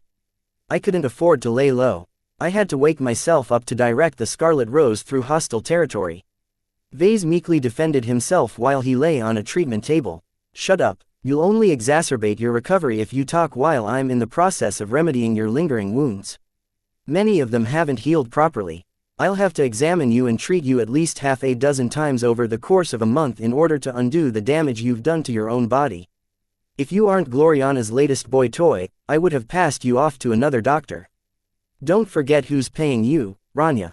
Gloriana sternly reminded her relative. You'll have plenty of funding to support your research on exoplants as long as you take good care of Vase. Haven't you made some breakthroughs recently? I did. If I'm fortunate enough, I'll attract some investment or receive the attention of a professor. Gloriana scoffed. Don't kid yourself. No one wants to play with plants while our state is locked in a war against the Friday Coalition. During the Komodo War and several years afterwards, only war-related research projects will receive funding. Though drive. Rania resented Gloriana's remark. She couldn't exactly refute it. Unless her research projects were capable of affecting the Komodo War, the biotech industry didn't have any reason to pay attention to her work. For a young exobiologist who harbored ambitions of her own, this was an extremely unfortunate outcome. If she happened to graduate and launch her career at any other time, then she probably would have been able to achieve some success by now. Yet because the Komodo War just broke out, the Hexadric hegemony entered into a full war footing, which meant that the Hexers had to pour all of their resources into the Hex army, the mech industry and other war-related endeavors. I'm doing well enough on my own so far. Rania defended herself. Some of my products have caught on. You're not the only entrepreneurs among the Wodens. Don't think I don't know how you are earning a living these days. What will my mother say when I tell her that you've been supplying addicts with illicit stimulants? Rania immediately looked distressed. Cadence Woden was the Minister of Security of Scimitar II. Part of her responsibilities encompassed policing duties, which meant that Rania would definitely be at fault. In fact, even if Gloriana's mother wasn't in charge of the police, Rania would still be afraid of catching her attention. You wouldn't dare. Gloriana smiled in victory. I won't do anything to you as long as you treat Vase honestly. Don't try and harm him in order to sabotage our relationship. I promise you that you'll regret it if you lay a hand on my boyfriend. Sheesh, Gloriana, who do you think I am? I'm a professional. I have taken an oath. As long as Mr. Larkinson is my patient, I'll treat him to the best of my abilities. I just want to make sure. Too many people disapprove of my relationship with him. You can't blame a girl for protecting what she wants. Time continued to pass as Vase felt more and more uncomfortable. Various machines continued to prod and poke his body. He could practically feel his body changing from the inside as various sophisticated medicines and tools messed around with his insides. Fortunately, none of the treatments brought him any pain. He only felt frustrated because he had no clue what was going. Rania didn't appear to be in the mood to explain her work, and Gloriana didn't seem curious either. Instead, Vase was forced to lie down and remain still while listening to the banter between the two Wodens. Neither Gloriana nor Rania bothered to shield their conversation from his ears. Both of them fell into the typical Hexer habit of neglecting the presence of boys. Vase wasn't complaining. He gathered a wealth of information about the second Woden he came into contact with. As the doctor responsible for installing his implant in his head, it would be prudent to know her better. If you think my reaction to your odd choice of lover is bad, you should see the responses from the folks back at home. I don't care about them, Gloriana dismissively said. As long as I can convince my mother that Vase is meant for me, she'll stand up for me. Not even matriarch Shafna will rule against her. You seem very sure of that. Once you realize what Vase is capable of, our Woden dynasty will definitely appreciate him. Just wait. In 2 years, both of us will blow your minds. I'm not sure if any of us have the time to pay attention to your boyfriend at that time. The Komodo War will be in full swing by that time. What do you mean, Rania? Hasn't the war already started? The war is still ramping up. Even though we struck the first blow, our state couldn't make too many preparations for fear of revealing too many clues. Even now, our hegemony is still in the process of mobilizing all of its reserves. According to our matriarchs, it will probably take a lot of months before the coalition and the hegemony are both ready to launch any major offensives. If not for this delay, your brother wouldn't have been able to accompany me to this appallingly underdeveloped region of space. I still regret agreeing to your request even now. What is the current state of the front lines? It's mostly skirmishes I've heard. There's a lot of fighting, but not a lot of border systems are changing hands at the moment. That's all I know. It's not as if I have any relations to the military. You should ask your brother if you want to know the details. He promised to visit your ship as soon as he cleaned up the Fredaman. I think he's quite pleased with capturing their ship. It's nothing impressive, but at least he earned some merits to offset this diversion. How long will he be staying? Again, you should ask him, Gloriana. I think he'll only stick around for a couple months before he has to go back. I think he's hoping to bring you away from this squalid region before that, though. He thinks the same way about your latest fling as I. You deserve better than this low-class specimen of humanity. Just look at his body scans. There's nothing normal about his abnormal half-alien physique. It doesn't matter. Gloriana released a loving sigh while she stared at the scans. Vase is great the way he is right now. At least he won't die so easily. Rania let out a frustrated grunt. Expect to face a lot of flack once you get home. Your decision to enter in a relationship with Mr. Larkinson resulted in a minor scandal back home. A lot of Wodens don't think well of you at this moment. Not only did you abandon your responsibilities at home, you also snubbed all of the dynasties who lined up potential suitors for you. Some of those boys are pretty yummy, you know. Blah. Gloriana exaggeratingly gagged. I know what you're talking about. Even if they're cuter, Vase is already handsome enough. While I like a tasty snack as much as any other Hexer, those good-looking boys at home are too useless. When it comes to mech design, I would take Vase over any supposedly talented mech designer. The conversation between the two female Wodens quickly devolved into a comparison between Vase and the boys from the hegemony. Vase really didn't need to know all of this information. He mentally closed his ears and impatiently waited for the first round of treatment to end. Eventually, Rania finished her treatment regime. After injecting one last fluid in his bloodstream, she allowed Vase to leave. This is it for now, Mr. Larkinson. Doctor. Rania glanced at him with a disinterested expression while she wrote up some notes. Don't perform any exercise or make any strenuous movements until you go through my follow-up sessions. You still have a lot to go before your body is fully restored. If your physique and genes aren't so warped, I would have been able to finish your treatment sooner. As it is, you'll just have to be careful for a month. Do I need to watch out for anything else? Vase asked with some respect. Though Rania did not show any respect to him at all, Vase still found it prudent to treat her as a benefactor. If not for requesting her help all those months ago, perhaps this rescue would have never happened. You should watch your diet and avoid eating too much junk. I'll send a note over to you and Gloriana's chefs so they can adjust your meals. After that, Gloriana practically dragged him out of the infirmary. As Vase had spent some on the stellar chaser already, he recognized that Gloriana was bringing him straight to the lounge compartment. Once there, she deposited him onto the loveseat before sitting next to him with a loving gaze. We're finally alone. Vase briefly glanced at the bodyguards that followed her and took up position at the sides. Not really. Oh, just ignore them. She giggled before turning to a floating cat bed that hovered in the corner. Clixie, come over here. Bring Lucky with you as well. So that was where his cat went, Vase noted. Lucky and Clixie curled up together on a circular cat bed and licked each other's necks for some reason. As soon as Gloriana called them up, they jumped from the bed and padded over and hopped onto their laps. Meow, meow. Oh, look, Clixie missed you so much. Gloriana grinned while stroking her hand over Lucky's smooth back. She soon noticed his tiger stripes. Lucky looks different. Did you upgrade him, Vase? In a way, Vase vaguely replied. He's been very helpful to me. He's one of the main reasons why I was able to escape captivity. Gloriana immediately glowered. Those Fredamen went too far. That Curver cow had no right to take you away from me. Tell me you didn't fall for her, Vase. Knowing how touchy she was on these matters, Vase answered her question seriously while looking straight into her eyes. I love you, Gloriana.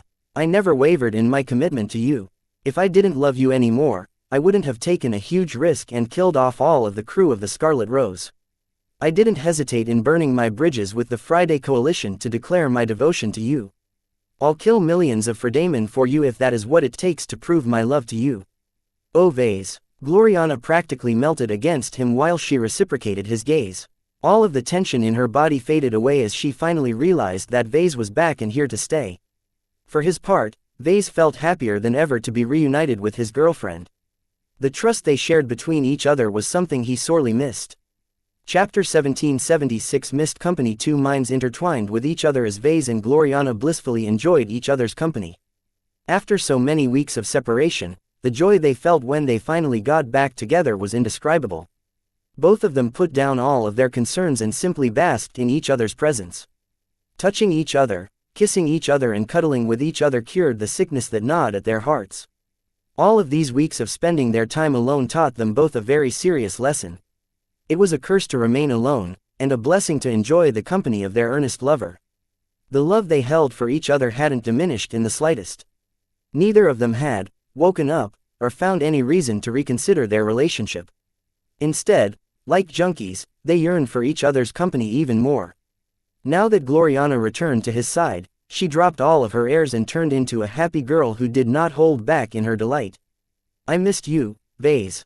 She sighed as she pressed her head on his chest. I missed you too as well, Lucky. Meow. Lucky contentedly purred while he rested on her lap. Staying stuck with Vase all the time was not his idea of fun. At least Gloriana didn't kick him around or threw him in the air for no reason. For her part, Clixie purred while basking in Ves's warmth.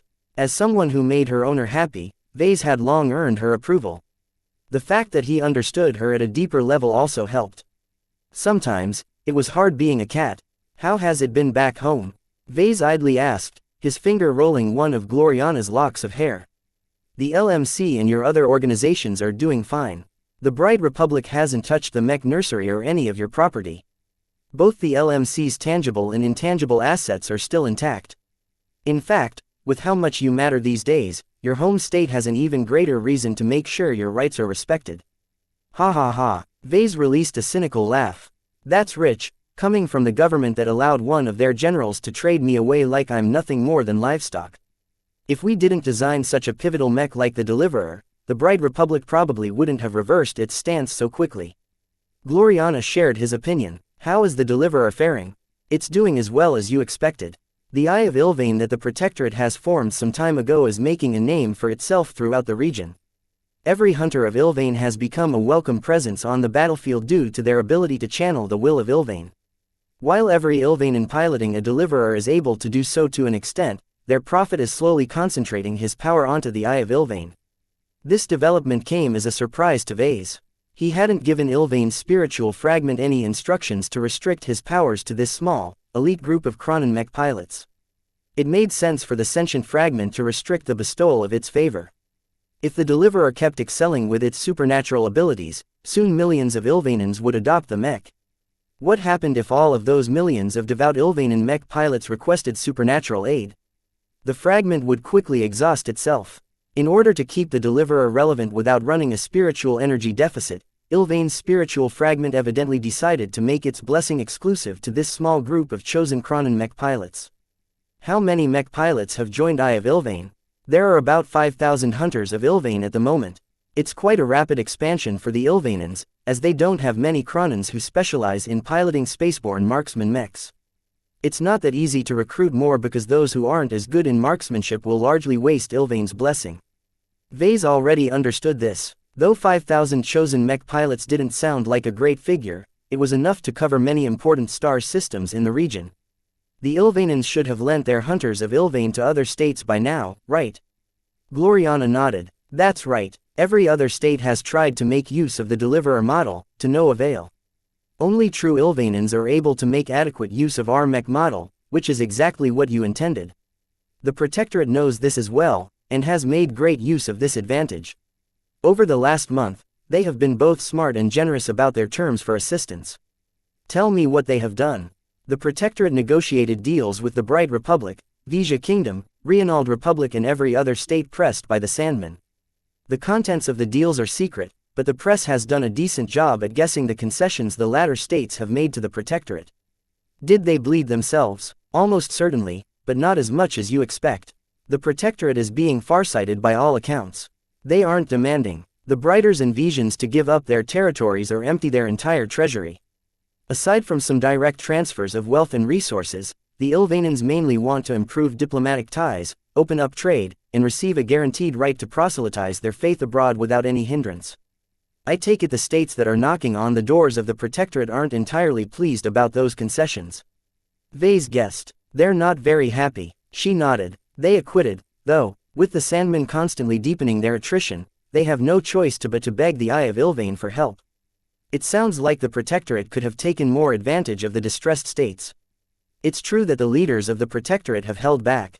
Since the Deliverers have relieved a lot of pressure in their state, the three leading dynasties aren't fixated solely on the Sand War anymore. Instead, it's the Komodo War that is increasingly weighing on their minds. Both of them paused for a moment. Vase and Gloriana had always directed their efforts towards the Sand War because this conflict happened to be closer to where they stayed. It was also the conflict where their products would be best appreciated. The Komodo War was an entirely different beast. While Gloriana possessed the qualification to design second-class mechs, Vase was not at that level yet. He still had much to go before he became confident his products would be on par with the mechs designed by Hexer or Fredaman mech designers. Now that the Sand War reached its turning point, there was even less of a reason for them to design a mech for this market. The later stages of a war and the recovery period that happened afterwards always resulted in a drop in demand. Both the military and the private sector exhausted all of their reserves, and even went deep into debt. With the cessation of most fights, there were no good reasons to buy any mechs at this time. In fact, many organizations would attempt to downsize at this time in order to cut costs and gain some liquidity. A lot of second-hand mechs would flood the market after every war, making it even harder to sell pristine mechs at their list prices. Therefore, the Bright Republic's mech market would enter into a very big depression period. Vase had no doubt that a number of struggling mech companies would either shutter their doors or get bought out by better-performing competitors. With all of this upheaval taking place, there wouldn't be many opportunities for the LMC to do business in those hard-hit states. The states that survived the Sandman onslaught won't be in any shape to participate in the Komodo War. Vase remarked, if the Protectorate helps them win the war, they'll probably earn a lot of gratitude from those states, most of whom happen to maintain friendly ties to the Friday Coalition. Gloriana smiled. That's why the Ilvanans are doing their best to make those coalition-aligned states grateful to them. When the Protectorate has literally rescued billions or trillions of citizens from complete annihilation, it would be very difficult for those states to turn around and attack their savior. That is if they have any forces left to threaten the Protectorate. The Brighters and the Visions have pretty much exhausted almost every resource. Even the states that aren't affected by the Sand War will be reluctant to gang up on the Ilvain Protectorate. He cleverly noted, the Protectorate has acted very morally in extending their aid when they could have just let those states fall. The entire Komodo star sector aside from the second-rate states will honor them for their contribution. Even the MTA will extend their appreciation to the Ilvanans for striking the critical blow against the aliens. While gaining the appreciation of many people was not a guarantee, it would be very hard for the Friday Coalition to persuade its vassal states to attack the Ilvane Protectorate. At the very least, doing so would inevitably tarnish their reputation and cause them to appear more tyrannical in the eyes of every third-rate state. Such an act might hand the hegemony an advantage in the longer term. For this reason, I think the Protectorate will be fine when the Komodo War heats up. She told him, as if to reassure him about the safety of his now favorite state. Vase wasn't sure whether he appreciated the Ilvane Protectorate or the Bright Republic the most. He still wanted both states to do well, though. He still cared for the Bright Republic because it was the state that the Larkinson family called home.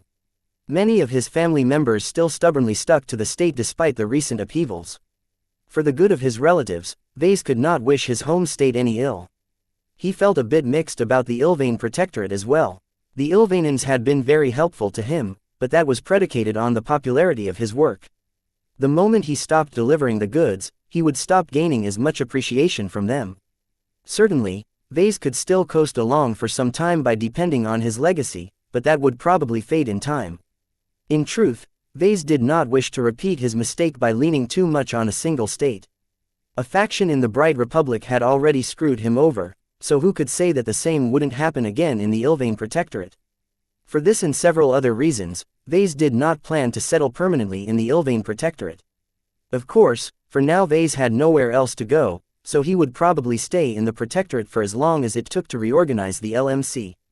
Moving his headquarters and main operations away from Cloudy Curtain was a very disruptive move that did not do his company any favors.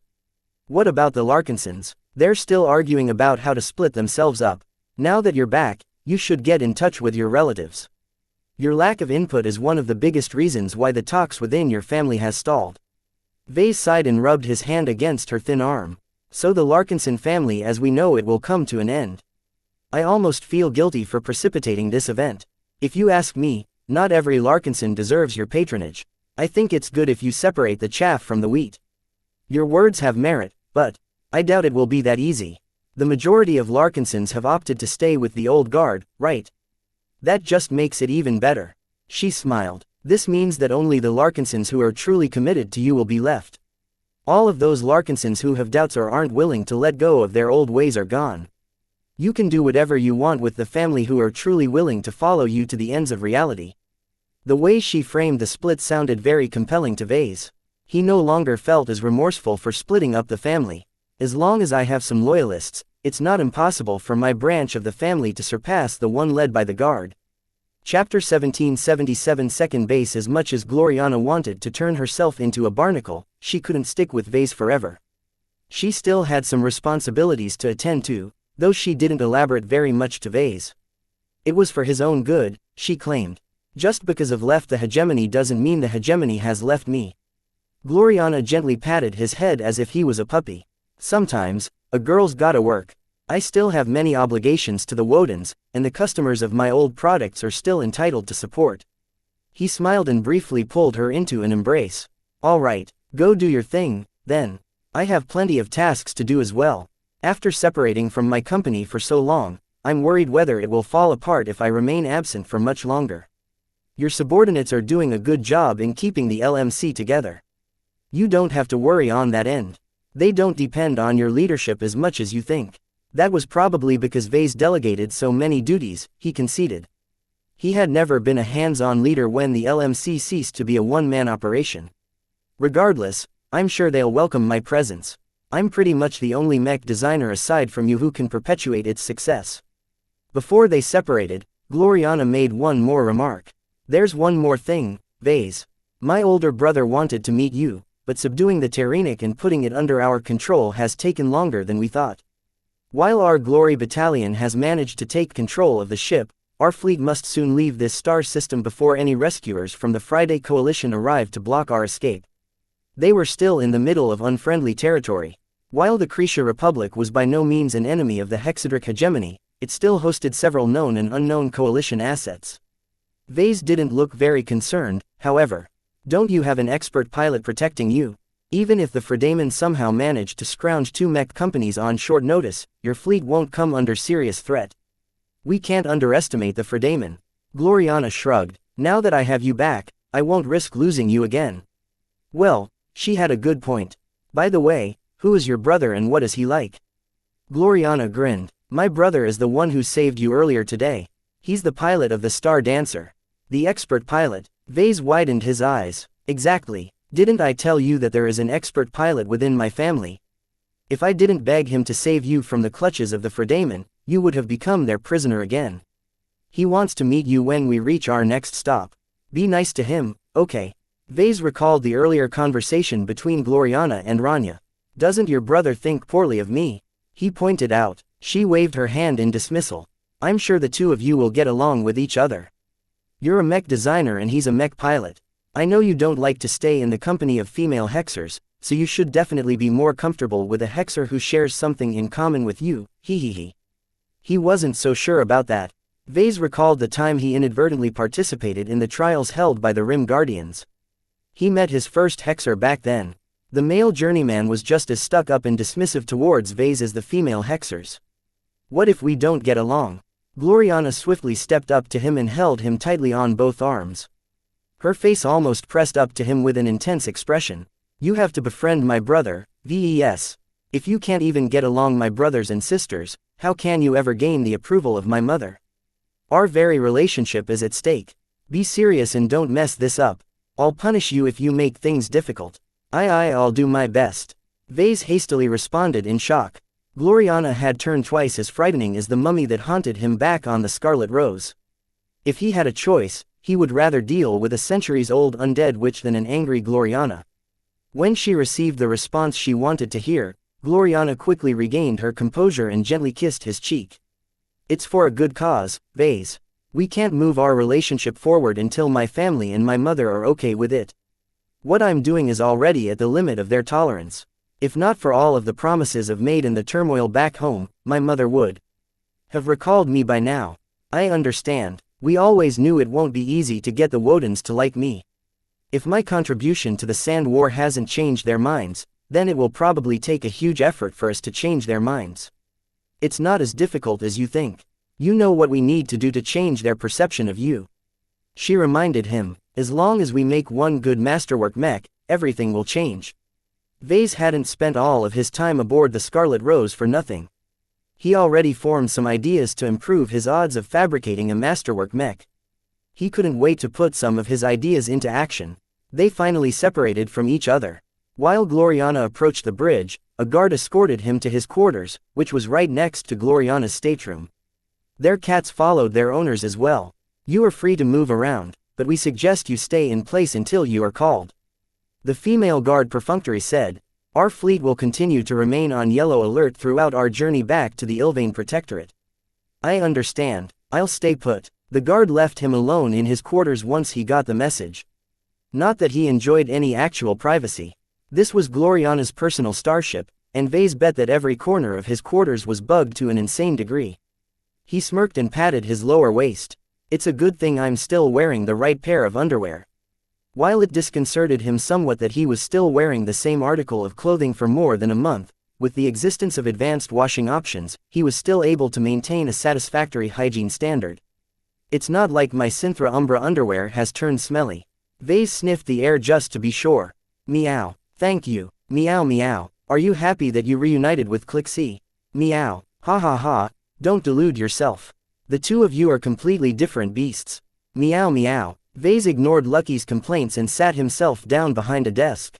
He activated its terminal and saw that Gloriana thoughtfully loaded it with his favorite software and settings. In fact, the configuration of the desk terminal was virtually identical to that of his old office at the Mech nursery. Did she copy my files? Vase frowned. He shrugged. He didn't really store anything too important at the company. Vase always stashed the truly important data in his system comm, which he already placed back in his intangible inventory. The comm he was wearing now was just a generic device he fabricated on the fly. I should ask Gloriana for a replacement comm. No, that's a bad idea. I should get one from another source. His girlfriend already possessed an uncomfortable degree of access to his life. There was no reason to make things easier. He shook his head and focused on his priorities. He should really get in touch with his subordinates. He first decided to call Kelsey. It only took a moment for her to accept the call. Vase, we've heard that the Hexers managed to rescue you. I can't tell you how much of a relief it is to see you again. Vase chuckled. I'm glad to be free as well. How much do you know? Ah, not much. Gloriana only sent a brief message to us. She estimates that it will probably take a week or so to bring you back to the Ilvain Protectorate. Do you know where exactly they are bringing me? Vase asked. Where are you residing, by the way? We're currently based in the Kesseling system. While it's not exactly our first choice, the Protectorate heavily encouraged us to found our second headquarters at Kesseling 8. Wasn't that the star system where he designed the Transcendent Messenger? Wasn't it also the place where the Ilvanan Inquisition put him on trial and almost sentenced him to death on spurious charges? The Kesseling system is not my first choice. There are good reasons to settle on Kesseling 8. Kelsey calmly replied. First, it's an industrial planet that has managed to fare well in the Sand War so far. While it's not the biggest production center in the Protectorate, its significance has increased due to all of the events that took place in the past. It's becoming a real pilgrimage site, you know. Local support for the Bright Martyr is the highest here. You won't get a better reception elsewhere. That's not enough. Some of the companies there have also been contracted by the Kirin dynasty to produce the deliverers for the Eye of Ilvain. This makes it easier for us to partner up with or potentially acquire these Mech companies in the future. That sounded viable to Vase, though he preferred to raise his own facilities rather than taking over someone else's company. What else? We already formed a branch office here. Do you remember the LMYC? The subsidiary you've formed between the LMC and Madame Cecily Kirin has grown significantly, to the point where it is able to materially assist our integration in the Ilvanan Mech industry. Without their assistance, it would have been multiple times harder for us to root our company in a foreign state. Ah, he forgot about that. With Calabast pulling the strings through her holding company and her influence within the Ministry of Trade and Industry, she could provide a lot of assistance. So how is the current state of the LMC? We're building a second manufacturing complex in the outskirts of Krent, the capital city. It will be just as impressive as the Mech nursery. There was some discussion within the company whether we should invest more or less in this complex, but we decided to stick to the same and wait for your input. Vase paused for a moment to consider his plans for the future. Try and make the second complex more secure, but don't invest too much in its production facilities. It's fine if you leave a lot of room for future growth, but don't sink too much money in too many production lines. How is the company holding up financially? We're doing very well, even if most of our cash reserves have dwindled in value due to inflation. Whether it's bright credits of Reinaldan marks, we've only earned a fraction from the sales of the Desolate Soldier and other mechs. They're still worth something, though. It's more than enough to rebuild the LMC. She provided him with some figures and explained all of the foreign cash reserves the LMC accumulated during its peak. Even now, the LMC continued to make at least some business in selling its existing lineup of models. Plenty of states outside of the ones affected by the Sand War discovered the usefulness of the Desolate Soldier and its glow. While the Soldier product line wasn't optimized to fight against mechs, their glows made them very useful for various purposes. Its enduring popularity along with the modest sales of the other models of the LMC ensured that it earned plenty of money to sustain its operations. Best of all, the revenue earned from the more stable states came in currencies that weren't affected by hyperinflation. This will be the foundation for our second rise, Vase declared after he got the gist of Kelsey's explanation. Transmit all of the documents you think you'll need to read in order to get back up to speed. I've already formed some plans while I was away, but I want to study our exact circumstances before I make up my mind. Will do, sir. He ended the call shortly after she transferred the relevant documents. Vase still had several people to talk to before the day was over. After I call Benny and Raymond, I suppose it's time to talk to my grandfather. He mused. Chapter 17 78 Points of Contention Before Vase called his grandfather, he first sent him a message to see if he was available to talk. He also wanted to give his grandfather some time to prepare for their conversation. Fortunately, his grandfather wasn't asleep or restricted from talking to him. After setting a quick appointment, Vase soon moved on to call his other helpers. Benny. Vase smiled. How's my favorite assistant? Gavin's projection awkwardly smiled. Do you have any other assistants? Well, I've met several of them, but all of them seem more capable than you. How come you're the only Benny I know that can't fight?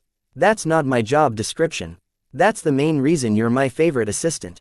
I don't have to be on guard against you. You're the most incompetent Benny out of all of the ones I know. You deserve a prize for that.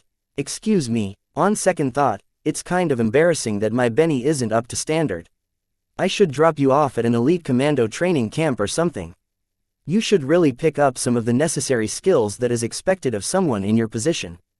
If you can hijack a second-class starship with minimal assistance like me, you're qualified to call yourself a Benny. My name is Gavin, boss. The perplexed assistant reminded his employer with gritted teeth.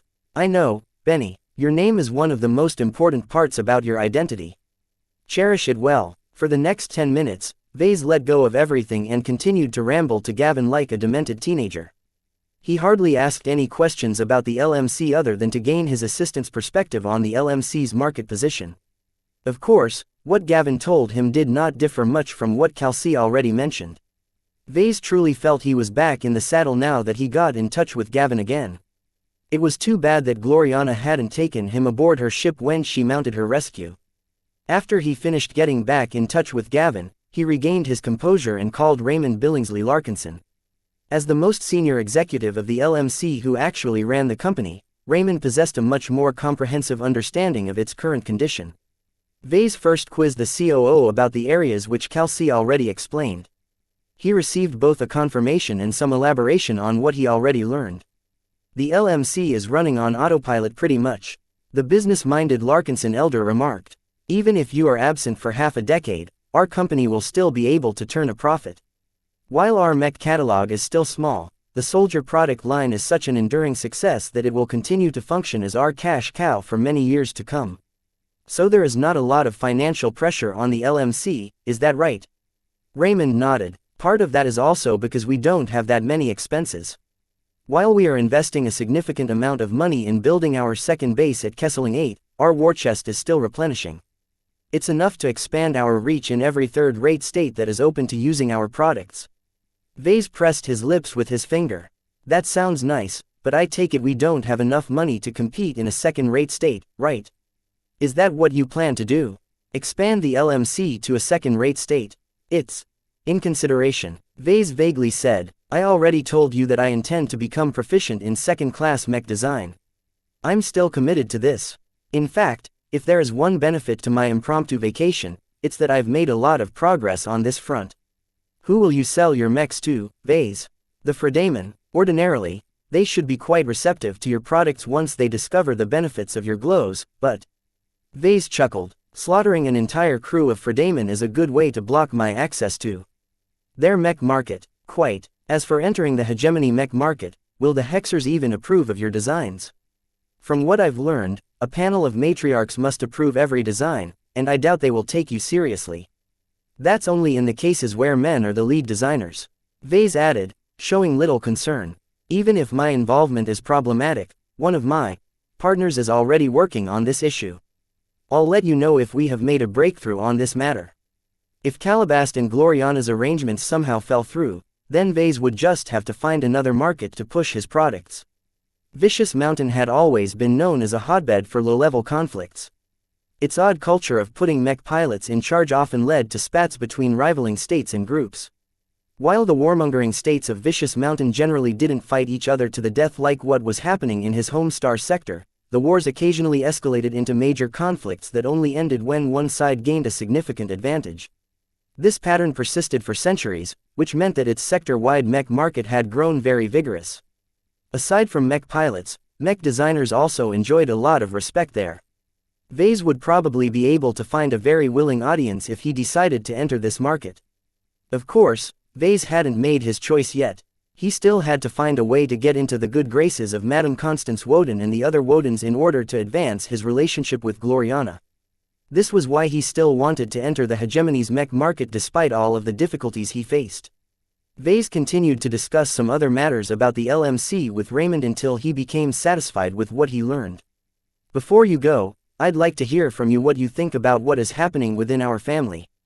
He said, what is your opinion on the impending split? The tension between the factions is irreconcilable. Raymond stated with absolute certainty.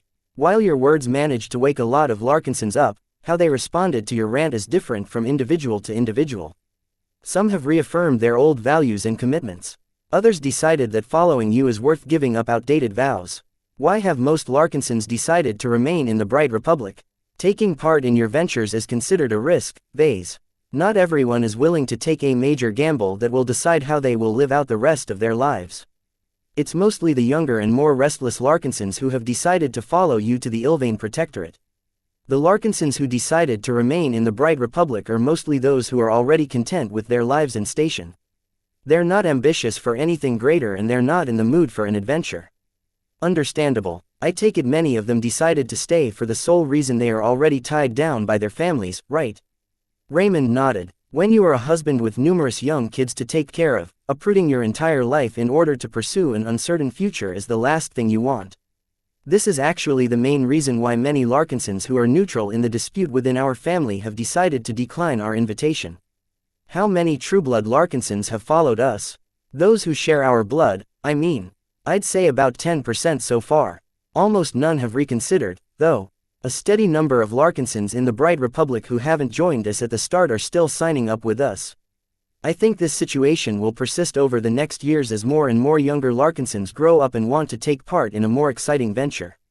There's also the Larkinsons who are still serving their tours in the Mech Corps. Vase recalled. I imagine that some of them will likely defect to us once they finish their commitments. That's why I suggest that you keep our doors open to the other Larkinsons for the foreseeable time. None of the Larkinsons who approach us come with bad intentions. It behooves us to accept their applications as they come. Vase thought about it for a moment before nodding in agreement. That sounds fine. I'm about to talk to my grandfather Benjamin about the future of the Larkinson family. Do I need to know anything before I call him? What we'll decide will very likely affect our direction. Benjamin will tell you all you need to know. Just keep in mind that Ark and him are in the neutral camp who decided to stay where they are. Both of them have lived a full life in the Bright Republic, and they both feel they have a responsibility to lead the rest of the family. That was something Vase had already expected. Though disappointing, he agreed with their stance. Where Vase was taking his side of the Larkinson family was anything but stable and conventional. In this regard, he was more than happy to pick up the Larkinsons who were still young and retained their ambitions. At least Vase wouldn't feel guilty if he led them to disaster. He cut off his call with Raymond shortly afterwards. After a brief moment to collect his thoughts, he pulled the trigger and called his grandfather. Since he had already been notified beforehand, Benjamin Larkinson picked up his call in an instant. His grandfather looked much more fatigued than before. His projection practically oozed exhaustion. His gray-white hair and wrinkles had grown even more intense, making him appear as if he was one step closer to the end of his life. Fortunately, seeing his grandson's projection lifted some of his weariness. Vase, I can't tell you how happy you're free again. You look overworked. Are you still hanging on, Grandpa? Don't worry about me. I still have plenty of years in my bones. I won't drop down tomorrow because of what has taken place. The Larkinsons still need a steady hand at the top to guide them through our current difficulties. Vase looked steadily at his grandfather's projection. Despite his age, his customary formal attire still conveyed a lot of strength. He was still the bedrock of the Larkinson family. What's your take on the split? I have already discussed this issue extensively with Raymond. We're on opposite sides of the negotiating table, after all. Both of us agree that a split is inevitable. The problem is that the old family and the new family both disagree on who gets what. What are the most important points of contention? It all boils down to two broad categories. Benjamin raised his finger. First is the issue of identity and heritage. Our Larkinson family is a very successful military family with a very stellar reputation in the Bright Republic. The old family wants to retain sole possession of the Larkinson name. They're afraid that the new family under your lead will do something that will tarnish the honor of the Larkinson name in the Bright Republic and abroad. Vase wanted to rub his ears. What? Those selfish conservatives want to strip us of our very own family names. Are they serious? It's a very major sticking point to them, Vase. Honor is everything to them. You've already proven yourself to be a Larkinson who doesn't shy away from upending tradition. We're never going back to the Bright Republic. Vase angrily exclaimed. We'll be going far away from the Bright Republic in the future. Whatever we do won't affect the old family at all. Plans can change. Let's not go into this right now. Vase forced himself to calm. It wouldn't do to yell at his grandfather, especially since it wouldn't do any good to his health. What is the second point of contention? The distribution of assets. I think it's pretty clear that the old family will retain possession of the Larkinson compound and most of its existing assets. I'm not interested in the real estate portfolio of the Larkinson estate. Vase confirmed. The only asset that the old and new family are arguing about is how to split up the shares of the LMC. Currently, our family owns 25% of the LMC. The old family wants at least 20% of it. They claim that you owe much of your success to your Larkinson heritage, so they are entitled to some of the fruits of your labor. That's absurd. Chapter 1779 True Negotiation. Vase went through several negotiations throughout his career. He learned how to give and how to take. He learned how to understand the needs of his counterparts and match them against his own to seek out a harmonious agreement.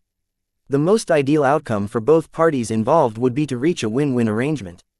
When both sides obtained the concessions they wanted while giving up something they didn't value as much, both of them would do their best to uphold the deal. Yet how easy was it to reach an amicable deal like that? The very need to hold a negotiation implied that a straightforward agreement was out of reach.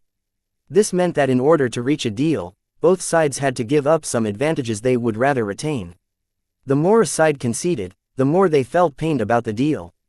Compromises were never clean. Both sides had to give up so many significant concessions that the end of a negotiation always left a sour taste in their mouths. When he heard the demands from the conservative faction that led the old family, Vase forcibly paused and forced himself to think. He saw beneath the surface of the old family's outrageous demands. The faction that counted Venerable Ganso Larkinson among its supporters certainly asked for much. First, the old family wanted the new family to lose the right to call themselves Larkinsons. This was nothing else than robbing Vase and the other Larkinsons who followed him of their heritage.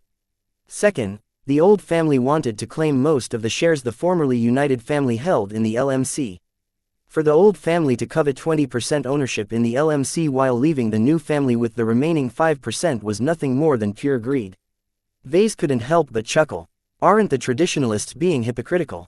On one hand, Ganso and his ilk detest the so-called corrupting influence of money. Yet now they are shameless asking for 20% ownership of an unimaginably wealthy Mech company. There isn't a contradiction as long as the wealth is put to good use.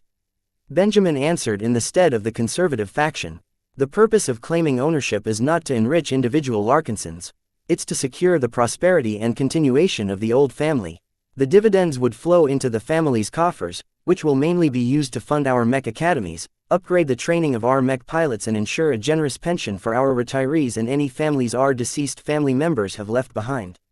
All of that sounded noble, but that was hardly different from what Vase already intended. He was just a bit more direct about how he could benefit the Larkinsons. What a dumb excuse. Vase did not hesitate to tear down the veil in front of his grandfather. The conservative faction is being hypocritical, and you know it. Why are you even speaking on their behalf?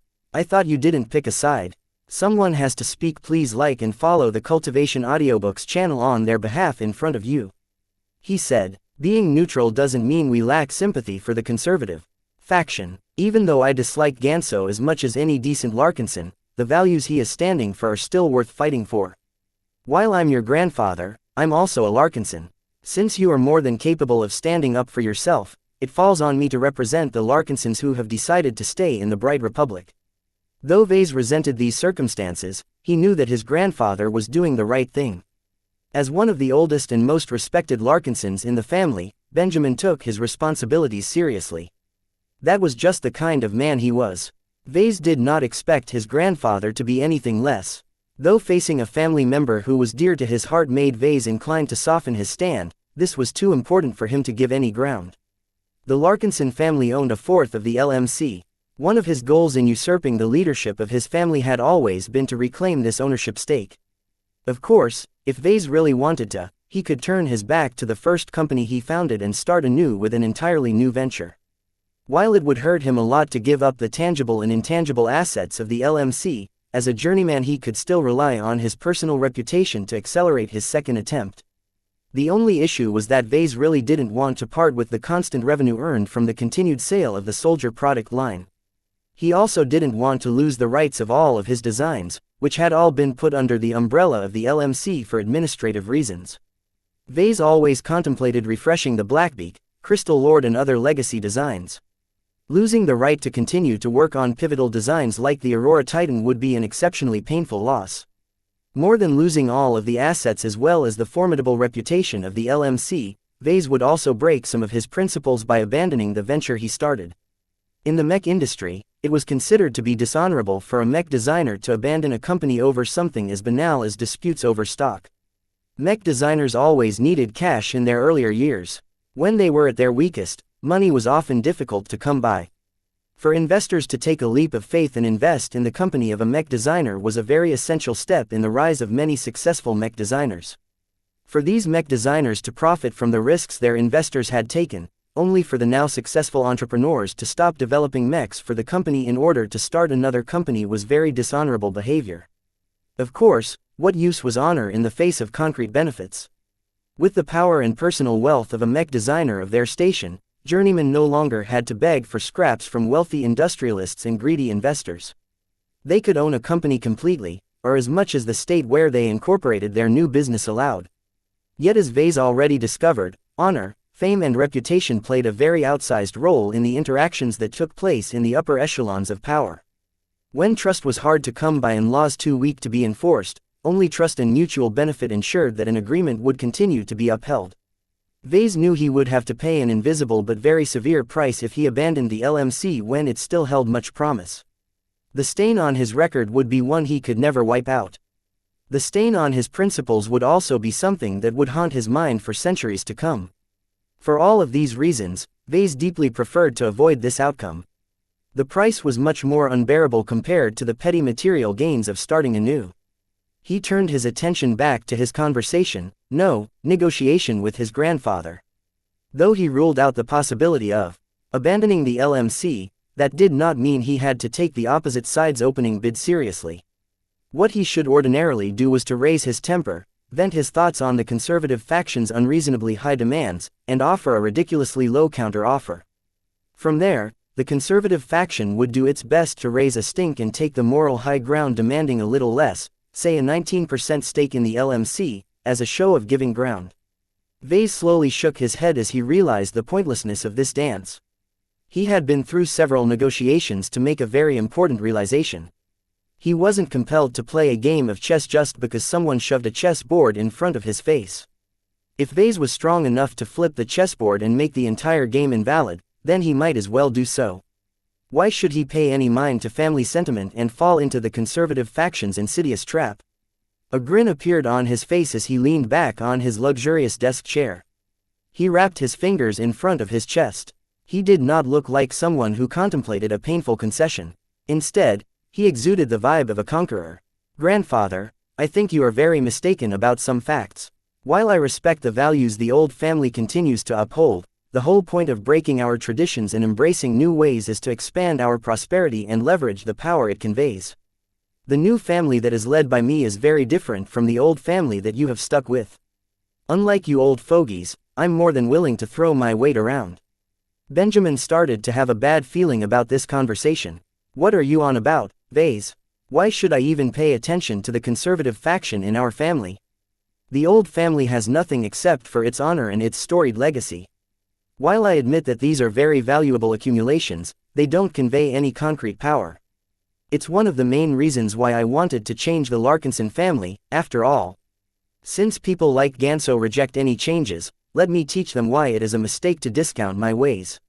What is it you are intending to do, Vase? His grandfather grew alarmed. Vase grinned. The old family is not qualified to negotiate with me. You and the conservatives you shelter are too weak to decide your own fate. Since you continue to subject yourselves to the laws of the Bright Republic, I'll just switch to negotiating those who master these laws. Unfortunately, unlike you, the government doesn't necessarily have the old family's interests at heart. Wait, don't be so hasty, Vase. I'm just conveying the initial stances of the most stubborn members in the family. Let me talk to them so that, too late. Vase cut his grandfather off. I'll proceed to negotiate with someone who isn't as stodgy and hypocritical as Ganso's ilk. He cut the calm connection before Benjamin could put in another word. Though he found it hard to treat his grandfather this way, Vase was acting as the leader of an entire faction of Larkinsons right now. To mistake this negotiation as a grandson talking to his grandfather was a very irresponsible mistake. In order to maximize the benefits of his Larkinsons and prevent the old family from gaining concessions that they didn't deserve, Vase had to act like a leader. Though his heart bled a bit, his vindictiveness against Venerable Ganso and his like-minded idiots quickly pushed out the sympathy he held for his grandfather and all the other neutral Larkinsons. While the neutrals weren't his enemy, their stance essentially coincided with that of the conservatives. They were two sides of the same coin.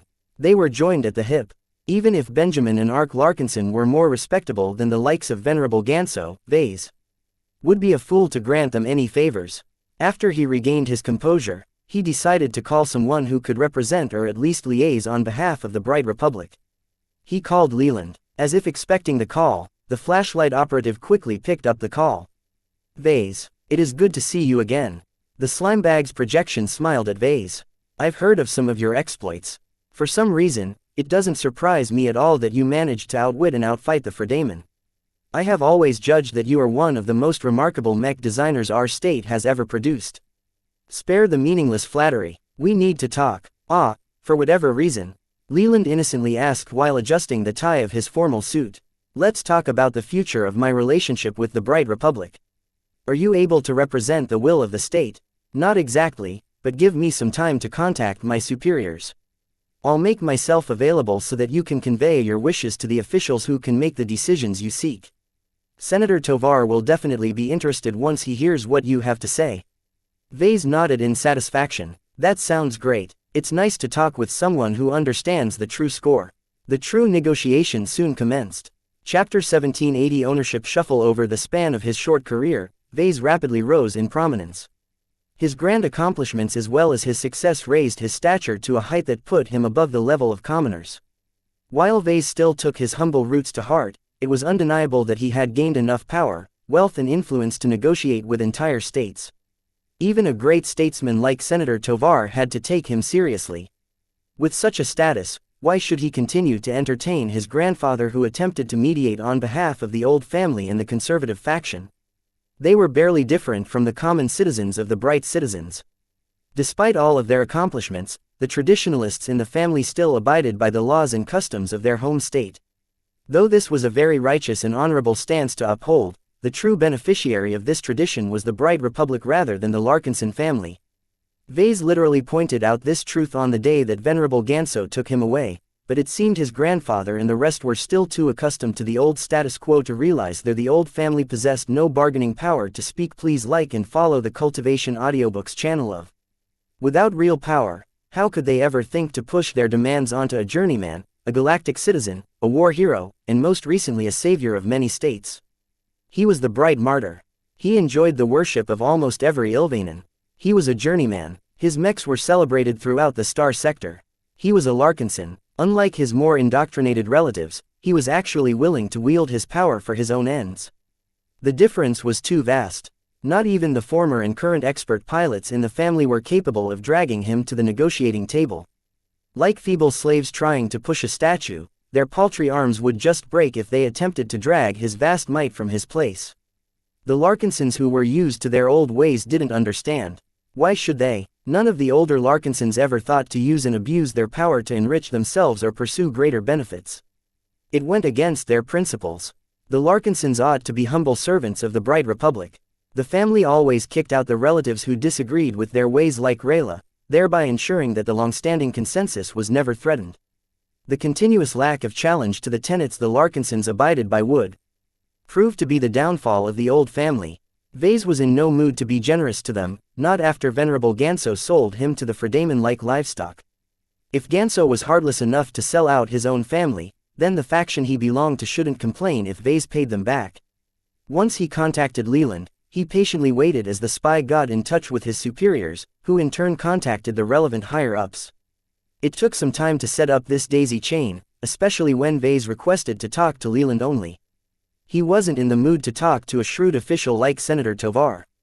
His tolerance towards these high-minded power players was very poor after they allowed General Cavendish to knowing that Vase would react poorly if he faced a senior representative of the government. The state was okay with allowing Leland to be their spokesperson. The fact that the government readily made this concession to Vase was very telling. The Bright Republic still wanted to maintain relations with him.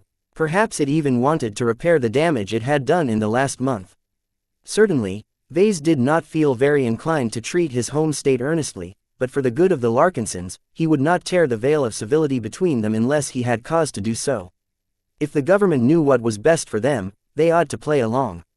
My apologies, Vase. This took a bit longer than we thought due to the suddenness of your request. Leland interrupted his musing. So can we actually talk frankly, now? Certainly. Leland's projection exuded more certainty now that he was tasked with representing the will of the state. For his part, Vase did not only represent himself, but also the LMC as well, the new family. An unspoken understanding had formed between the two. The agreements they made today would have far-reaching consequences. Before we begin, let me inform you of some developments that pertain to the ownership structure of the LMC. In the weeks you were gone, some of the shares have exchanged hands. Oh, two major transfers have occurred. First, Sibilant Asset Management managed to buy out Marcella Bollinger's stake in the company. That increased the holding company's ownership in the LMC to 26%. Sibilant Asset Management was a front for Flashlight, which in turn represented the government. All of this basically meant that the Bright Republic's stake in the company had grown. Vase couldn't help but smile suspiciously at Leland. Mrs. Bollinger is a shrewd businesswoman. Her entire career is built on her business acumen. I can't imagine why she would ever relinquish her 5% ownership in a Mech company that has already earned an astronomical amount of money and is on track to enrich her even more. Everything can be negotiated, Leland replied with a coy expression. After much persuasion, we have managed to convince Mrs. Bollinger to sell her stake in exchange for a rich reward. We made sure that she hasn't suffered a loss. That was pure nonsense. Vase did not have to think too hard to guess that the government essentially did the same to his old backer as he did to his grandfather.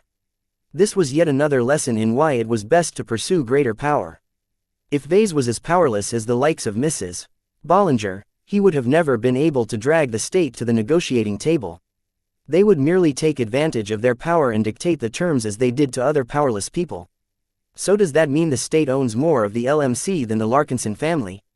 That sounded very concerning. It essentially signified that the Bright Republic could potentially team up with the Larkinson family and gain total of the company. Vase, who owned 49% of the shares, could not legally go against the wishes of the holders of 51% of the shares in his company. The only caveat was that such an outrageous takeover would definitely burn the few bridges between them that still remained. Despite the damage to his reputation, Vase would rather turn his back to the LMC than subject himself to the control of a majority that did not deserve to profit from the fruits of his labor. Leland, Flashlight and the government knew that as well, Vase could tell. Their reaction wasn't as pushy as it could have been. The Larkinson family is not affiliated with Sibilant Asset Management. The two are two separate shareholders. I can't imagine that both will march in lockstep. Leland described. Openly, Leland didn't lie. Yet Vase did not believe the government was above co-opting the Larkinson family in order to influence their votes whenever a decision was brought up to the company board. Vase did his best to remain reserved and crossed his arms. What else has happened? The Bright Republic has recently signed a treaty with the Ilvain Protectorate. I'm sure you have heard of it, right? How could he not? He couldn't help but smirk. If General Cavendish hasn't driven me away, I would have facilitated this agreement myself. Leland looked a bit ugly. It's a pity that such a shameful event has taken place. In any case, the Ilvain Protectorate agreed to lend us their hunters of Ilvain and their remarkable deliverers in exchange for a number of concessions. One of them happens to pertain to the shares owned by Sibilant Asset Management.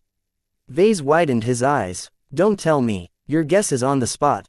We have sold a portion of the shares to the Ilvainans. They've driven a hard bargain, from what I'm told. I won't tell you how these secret negotiations proceeded. I don't know the details myself. The result of these talks is that our government has agreed to relinquish 19% of our shares to the Transcendent Investment Authority, an Ilvainan sovereign wealth fund. That much. Vase didn't hide his surprise. The Ilvainans truly made good use of their superior bargaining position. With the power of the Deliverer Mechs under their control, the Ilvainans succeeded in fleecing the Brighters. Vase clapped. Bravo. It turns out the Ilvainan people are good at something other than praying to their prophet. Is that the tone that a bright martyr should adopt to the people who hold him in high regard? Leland asked with an intrigued look in his eyes. Oh, I have nothing but respect for them. Anyway, Does this mean that the Ilvanans own 19% of the LMC while you are left with 7%? Not exactly. You're correct about our ownership stake, but from what I've been told, the Protectorate has already let us know that it intends to transfer a 10% stake to you at some point in the future. What? Why? Vase never heard of this. Neither Kelsey, Gavin or Raymond informed him of this development. The Ilvanans are waiting for you to arrive at the Protectorate before approaching you with this matter. We believe that they are partially willing to offer you to buy back some shares out of gratitude for what you have done to their people. Another reason for doing so is to secure your continued support for the Ilvanan faith and its people. That made a lot of sense, Vase considered. As the bright martyr, his product stimulated their faith like nothing else. The transcendent messenger, holy soldier and deliverer Mechs all proved that Vase possessed an exceptional connection to one of the objects of their worship. Almost no one was able to channel the great prophet as him, let alone allow others to experience the notable figure's majesty through his Mech designs. I guess another important talk is in store. Vase muttered with anticipation. In any case, are you content with our diminished amount of shares in your company? Leland pressed. It was very difficult for us to come to this decision. We gave up much in order to accommodate the Ilvanans and you. Many people within our government strongly opposed this sacrifice. The deliberate use of the word, sacrifice, was meant to make Vase believe that the government attempted to make amends for his kidnapping. Though Vase still did not forgive the Bright Republic for allowing this scheme to happen, Vase had to look past his private grievances this time. It would not behoove him to blow up at Leland. He wouldn't be able to get anything out of it other than to worsen his already tense relationship with the Bright Republic. He had to admit that allowing the state to retain just 7% ownership in the company was a palatable outcome. It was a bit too much than he was comfortable with, but not enough to surpass his tolerance. Vase had already decided beforehand that he would never allow the state to retain possession of 21% of the outstanding shares of the LMC, let alone 26%. The Bright Republic, which was led by many smart and wise officials, likely predicted his stance and moved to forestall his response. Allowing them to keep 7% despite everything that happened was barely acceptable to Vase. At the very least, he didn't feel like quibbling over this matter. Let the state hang on to these shares. As long as the Bright Republic possessed a meaningful stake in his company, it would still be in their best interest to protect the Larkinson family and treat them right. For the sake of Benjamin, Ark, Melinda and Rayla Larkinson, Vase did not wish to break this protection. This was especially important if the Komodo War ever spread to this region. He could not allow the Friday Coalition to pressure the Bright Republic in mistreating the Larkinsons who still stuck to the old ways. Chapter 1781 Dictating Demands. Compared to the significance of the transfer in shares to the Ilvane Protectorate and Vase, the matter of shares in the hands of the Larkinson family was much more trivial to solve. The Larkinson family owns 25% of the outstanding shares in the LMC. Vase summarized. As you know, the inner turmoil in our family has led to an imminent split. A minority of Larkinsons are willing to follow me. The rest of the Larkinsons, like my uncle and grandfather, still have too many attachments to your state to start anew. Leland looked amused. I understand the nature of the problem. There is no agreement on how to split the shares between your side of the family and the other side of the family, is that it? There isn't any rule or existing framework that describes what must be done because your family never imagined that it would split. The spy hit the nail on the head. Well, I just had a talk with my grandfather. It was not a good talk. The old family, as I call them, is being very presumptuous. I can imagine. They are Larkinsons. For all of their bravery and confidence in battle, they are not as adept in the delicate art of business and politics. Of course, whether Vase shared this common flaw was still in question. While Vase was not as good as the likes of those born of higher station, he at least considered himself to be better in this regard than his mule-headed relatives. The point is that rather than dealing with them further, I might as well bring my requests to the government. I hope you can facilitate our family's impending separation and manage the transfer of assets in our stead. Leland paused for a moment and looked at him in the eyes. You wish to go over the heads of your relatives who aren't inclined to follow you. That is not a proper course of action, if I may say so. No matter what you think about them, they are still your family. We know that matters a lot to Larkinsons like you. I advise you to reconsider and seek a more amicable settlement with your relatives. Vase shook his head. He refused the advice out of hand. Our relations have deteriorated too far for us to have any amiability left between us. I don't have any patience left to deal with their obstinance and presumptiveness. Now, is the state willing to enforce a settlement or not? Tell me now so that I know I shouldn't waste my time any further. Oh, I am sure we can manage something as long as it is in the purview of our state. Leland immediately replied, though he showed a bit of hesitation. Both the LMC and the Larkinson family are within our jurisdiction, though our effective control only extends to the borders of our state. A matter like this is well within our means. However, just because we can, doesn't mean we should. Do you really want to deal with the other side of your family in this fashion? I'm sure. Vase curtly affirmed. What is it you wish to impose on the family? Vase took a deep breath. Our Larkinson family will split up. This is inevitable and I don't object to this in principle. There are two important points of contention. First is the right to draw on our heritage and continue to call ourselves Larkinsons. The old family wants to deprive the new family of this right. Suffice to say, I heavily disagree. This won't be a problem, Vase. I don't think the Larkinsons in the Bright Republic can even enforce such a demand.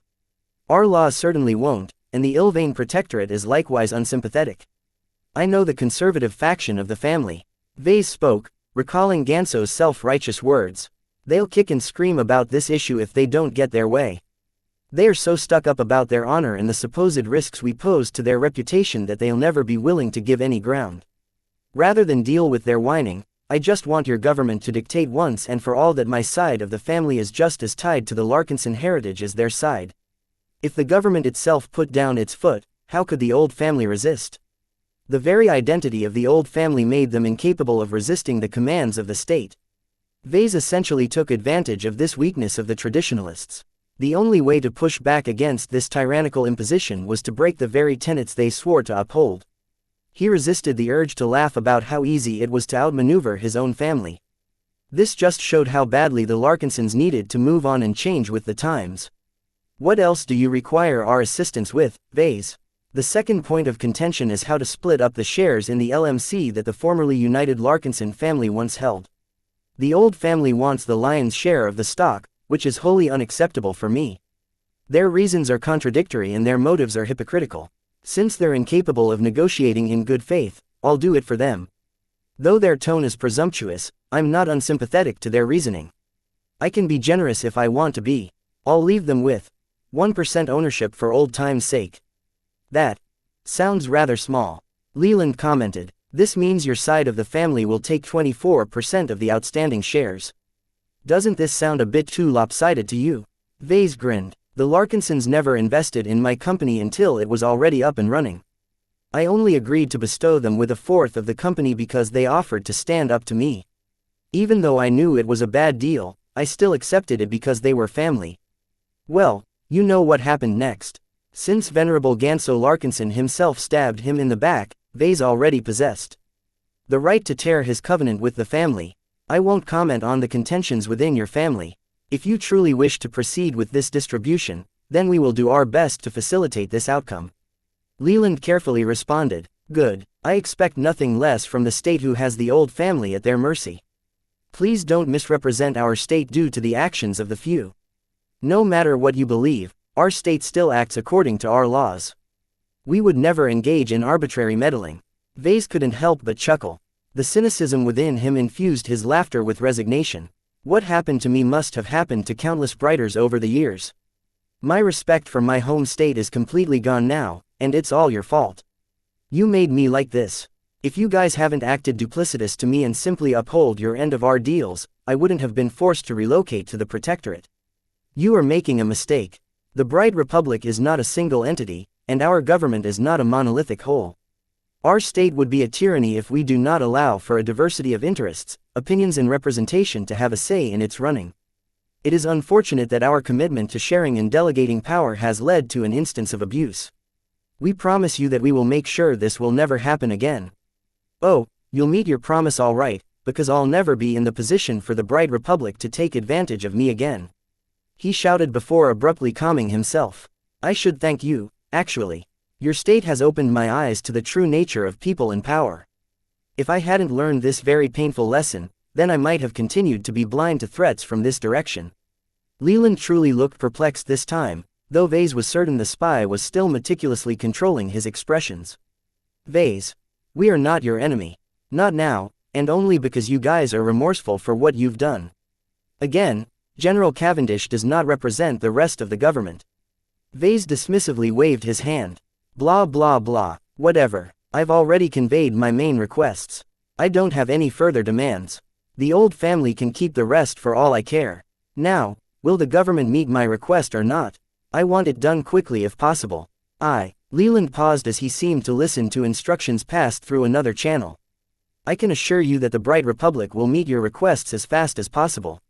We will get in touch with the representatives of both sides of the Larkinson family and facilitate an accelerated settlement along the lines of your requests. There will be no problem in making the old family accept our terms. It was as if this was already a done deal. This was exactly the reason why Vase skipped negotiation with his grandfather in favor of approaching the government. Sure enough, as long as it was worth its time, the state was more than willing to intervene. Performing this favor would do much to lessen Ves's animosity towards his home state. This in turn allowed the Bright Republic to feel more confident that it could maintain hold of the 7% ownership in the LMC. The politicians and bureaucrats weren't stupid. They studied Vase and his possible growth trajectories in great detail and knew that he was definitely meant for greater things. Even if he failed to advance to master in his timeline, as a senior he would already be one of the most impressive mech designers of his rank. If the insanely wild success of the Desolate Soldier and the immense impact of the Deliverer were any indications, the LMC in a decade might grow to become a behemoth that spans several star sectors. With such bright prospects on the horizon, how could the Bright Republic ever allow itself to miss out on the party? For this reason, the state should be just as eager as the Ilvain Protectorate to maintain hold of some of the shares in his mech company. Vase knew what the Bright Republic was thinking. He could accept their desire to cling to the LMC. As long as they didn't mess with the Larkinsons who continued to support the state out of misguided loyalty, then Vase could fully put down his worries and set his sights higher.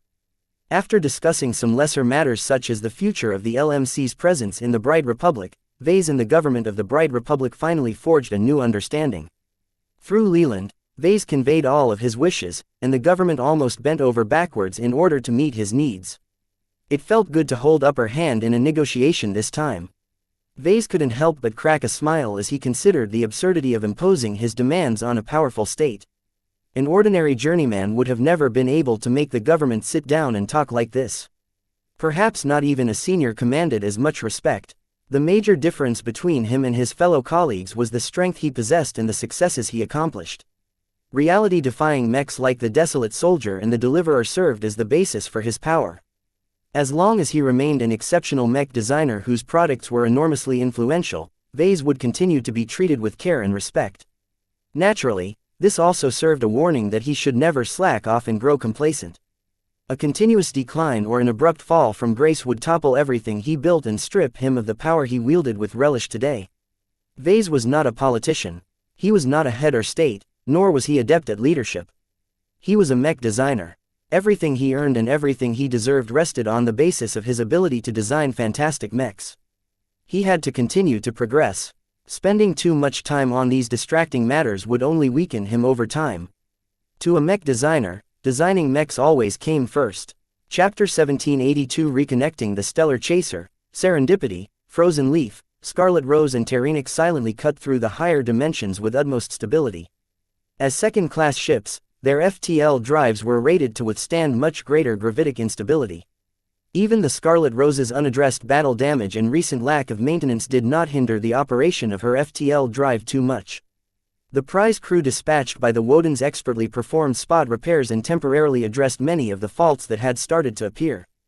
During these days, Vase spent a lot of time communicating with his allies, partners and subordinates. Now that he was with the Hexers, he no longer held any scruples towards accessing the galactic net. He had been out of touch for a long time. Too much had changed, forcing him to devote all of his time to getting up to speed and arranging some urgent decisions.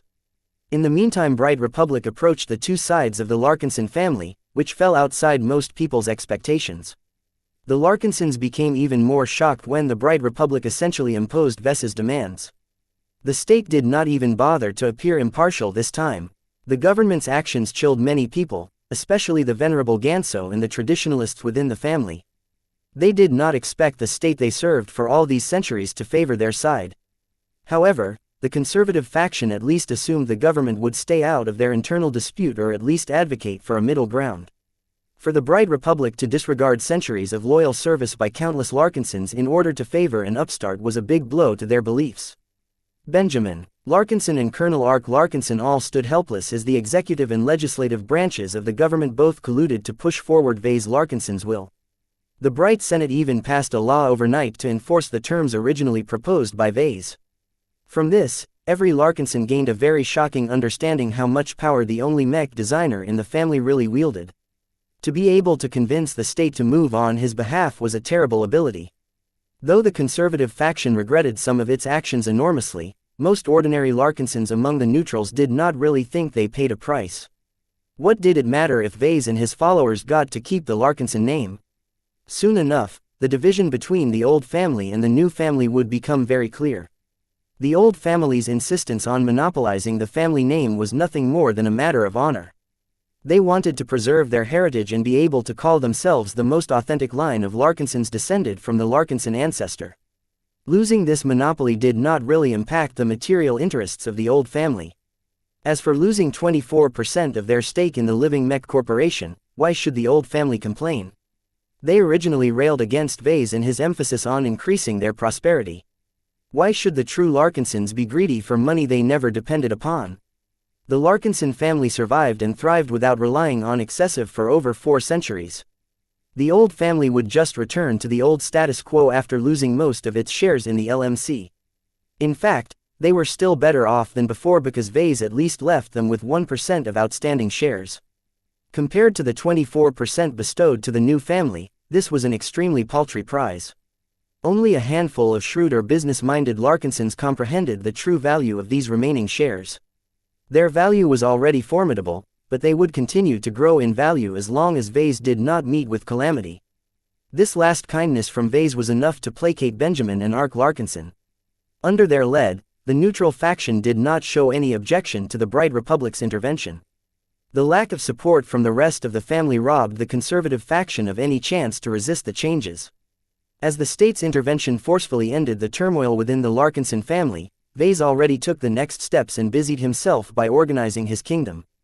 The LMC, the Vase Larkinson Foundation for Wounded Veterans, the Larkinson Exobiology Institute, the Avatars of Myth and the Living Sentinels all exhibited some disarray after their hasty relocation from Cloudy Curtain. Each of them lacked direction because Vase neglected to flesh out the next steps in his contingency plan. Though Vase tired of the tedious discussions and arduous decision-making, he slowly reintegrated into his old place in the center of his expansive network. Even the battle criers finally returned from their months-long excursion to parts unknown. Ves's eyes lit up when he heard from Commander Cinnabar. He issued a lot of errands to his band of former Kinner mercenaries. Now that they returned, Vase looked forward to harvesting their gains. "Good job, Commander Cinnabar. Did you lose any men along the way?" "We went through a few scrapes and lost a couple of men," the bearded Kinner grimly responded. "We avoided battle whenever possible, but the Sand War has destabilized the surrounding regions. Many pirates, criminals and other troublemakers have taken advantage of the lack of patrols to threaten trade convoys and refugee fleets. Some of them were even crazy enough to attack my mercenaries. Oh, those are good Kinner men we lost. Let's talk about how to replenish your ranks later when I arrive at Kesseling 8, okay?" This was a fairly delicate issue as the battle criers predominantly consisted of loyal Kinner bondsmen. While Vase was not averse to adding a few non-Kinners to their ranks like Dietrich Krotz, he wanted to maintain absolute trust in his second most important mech troop. To maintain his confidence, Vase seriously contemplated buying additional bondsmen from the Kinner tribe. With his reputation and prestige, there was no need for him to venture back to the Kinner tribe to pick up his new human products. He could just leave the matter to Gavin and have him contact one of the tribe's agents to arrange a shipment or something. Aside from reconnecting with the battle criers, Vase received another surprise when he finally talked with a representative of the Ilvain Protectorate. What Leland told him turned out to be true. The Protectorate's attitude towards him was filled with gratitude and worship. In return for all he had done for the Ilvainans as their blessed bright martyr, the Ilvainan government gifted him with 10% of the shares in the LMC. The paperwork was already done and the shares all came under his name. Vase was inordinately pleased that the Ilvainans bestowed these shares to him without any strings attached. They truly treated him with sincerity this time. Now that he essentially controlled 59% of the LMC, Vase finally felt he was truly in control of his own destiny. The arrangements imposed by the Bright Republic's Ministry of Economy Development had finally been undone. Now that Vase almost completely cut himself off from his home state, this artificial solution to restrict the power he wielded in his company had become completely meaningless. As the bright martyr who contributed immensely to the Ilvanan people, the three leading dynasties did not dare to push for a similar arrangement. Vase felt pretty good about this outcome. After all of the recent stock transfers, the new ownership structure of his company had been set. The Bright Republic and the Ilvain Protectorate owned 7% and 9% respectively. This turned them into minority shareholders with virtually no say in the running of the company. Vase did not have to pay attention to their opinions at all. The second largest shareholder after Vase was the New family. With a whopping 24% stake in the LMC, they became a shareholder who Vase could not easily dismiss. Luckily, the New family is completely in my grasp. Those shares are as good as mine. Vase exulted. Yes, Vase essentially controlled the branch of the Larkinsons that left the Bright Republic, which meant that he could do anything with the shares, including transferring them back in his own possession. He did not wish to do so, though. Those shares served as a foundation for the New family's commitment to the LMC and himself. If Vase selfishly took away those shares, what assets did the New family have left? They would have to directly depend on his charity to survive. I can't hog all of the benefits for myself, he judged. Not if I want to continue to borrow from the strength of my relatives. Though Vase felt tempted to buy back at least half or more of the shares in the possession of the New family, he restrained himself. While a 24% stake sounded way too extravagant in relation to its current and future value, Vase knew he couldn't do everything alone. He needed to follow the ways of other power players and cultivate his own power base. Of all of the choices available to him, relying on his own family was the best choice. Many other influences made the same decision because sharing the same blood offered an extra way to tie people together. The Larkinson family, the Tovar family, the Cronin dynasty, the Gage dynasty, the Woden dynasty and so on were all examples of powerful groups who managed to maintain high cohesion. This allowed them to withstand the test of time and thrive for centuries where many other groups had fallen. Of course, that was not to say that relying on family was without flaws. Nepotism and decadence often infected the families that forgot the drive that propelled them to success. If Vase wanted to keep the New family useful, he needed to govern it with a firm hand. He could not afford the Larkinsons under his lead to grow fat and lazy. He needed to employ both the carrot and stick to motivate the Larkinsons. Those shares formed a very attractive carrot. As long as he dangled it in front of their faces, they would do anything to earn their reward. He contemplated various changes to the New family in order to hone their drive and compel them into dedicating their lives to him. All of this was very complicated and would likely provoke an intense reaction from his relatives. I should discuss this carefully with the elders of the New family. In order to restructure the New family, Vase needed the involvement of other respectable Larkinsons such as Clinton Larkinson and Raymond Billingsley Larkinson. If he just imposed his new structure onto the Larkinsons without bothering to listen to anyone else, then Vase would quickly lose support. Just because he appointed himself as the leader of the New family didn't mean he could rule it with impunity. Vase understood that he still needed to keep his approval levels high and avoid crossing the bottom line of his relatives. He scowled for a moment. The larger the organization, the harder it is to retain control. I can't run everything by myself. This made it all the more important to reimagine the New family and guide them towards a new identity.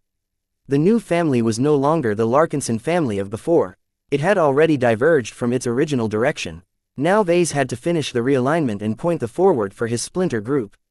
He smiled. He already formed some promising ideas during his time aboard the Scarlet Rose. All of the time he spent in thought culminated in a blueprint for his interpretation of the Larkinson family. In other words, Vase had formed a grand design of the New family. Within 5 to 10 years, the New family will chart its own course. Aside from some shared values, its trajectory will no longer intersect with the old family. Brothers and sisters must eventually leave the shelter of their own parents and find their own path in life. If Vase had his way, the New family would turn into an entity that could fully keep up with his development, including his transition towards adopting second-class mechs.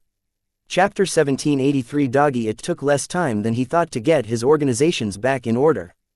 The people he put in charge, such as Raymond and Melchior, weren't incompetent. Even if they failed to get a handle on the situation, they still had each other to call for help.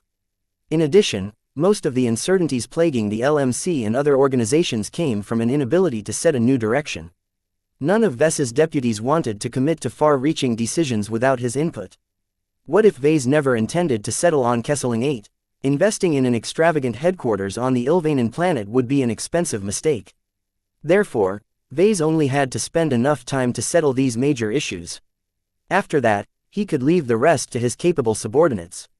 Kelsey and Gavin proved to be very helpful in supervising his men. They acted as his agents and made sure that everyone followed his will. Since everything started running smoothly, Vase took a step back and put his trust in his subordinates. Now that they received some direction, he didn't need to step in any longer. During his stay on the Stellar Chaser, Vase occasionally met with Gloriana during mealtime and in the evening. His girlfriend was very occupied these days, forcing her to work by herself. She never really explained her burdens to him in detail. She just brushed the matter off as makework and chores, but Vase didn't think it was so simple.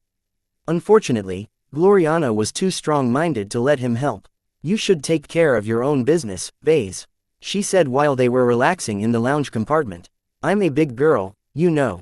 I can take care of myself. It's just a bit of work. I won't be able to accompany you in designing another mech for some time." Her rosy scent wafted over his nose like poison, lulling him in a state of fascination. He dearly missed her presence during his time of captivity and couldn't get enough of Gloriana's company. "How long will you be preoccupied?"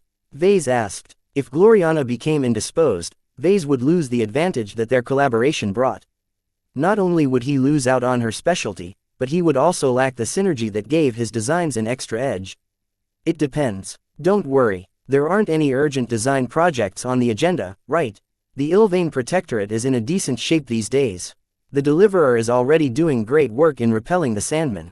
That will only last until the Sandman race evolves their fleets yet again," Vase cautioned. "They've already changed their methods several times over the course of the Sand War. What if they stop forming Sandman swarms and instead rely completely on monolith configurations?" This was a very valid worry that weighed on everyone's minds. The Sandmen may not be particularly smart or quick in their thinking, but they weren't averse to change. Once the Sandmen switch gears and render the Deliverer's Ilvain-blessed abilities irrelevant, how could his latest mech design play a meaningful role? There was no need for accuracy or guidance to land a hit on a humongous, capital ship-sized monolith. Even the worst mech pilot could hit the broad side of a barn. "The possibility does exist," Gloriana conceded, "yet the Sandman Emperor is dead now. Without their highest direction, are they still as capable? Who knows if they will appoint a new Sandman leader to the position?" In truth, Vase knew that Sigrund was the true mastermind behind the suicidal Sandman invasion. The Sand War had raged long enough and plenty of changes had occurred. There was no way Sigrund seriously banked on the Sandmen to wipe out every human in the Komodo Star sector. Even if this highly unlikely outcome took place, there was no way the CFA and MTA would ignore this supposedly weak alien race any longer.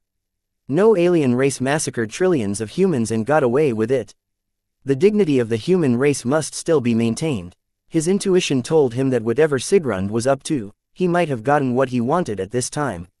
There was no need for the hybrid AI to strengthen the Sandman any further, especially because his actions had already started to touch Vess's bottom line.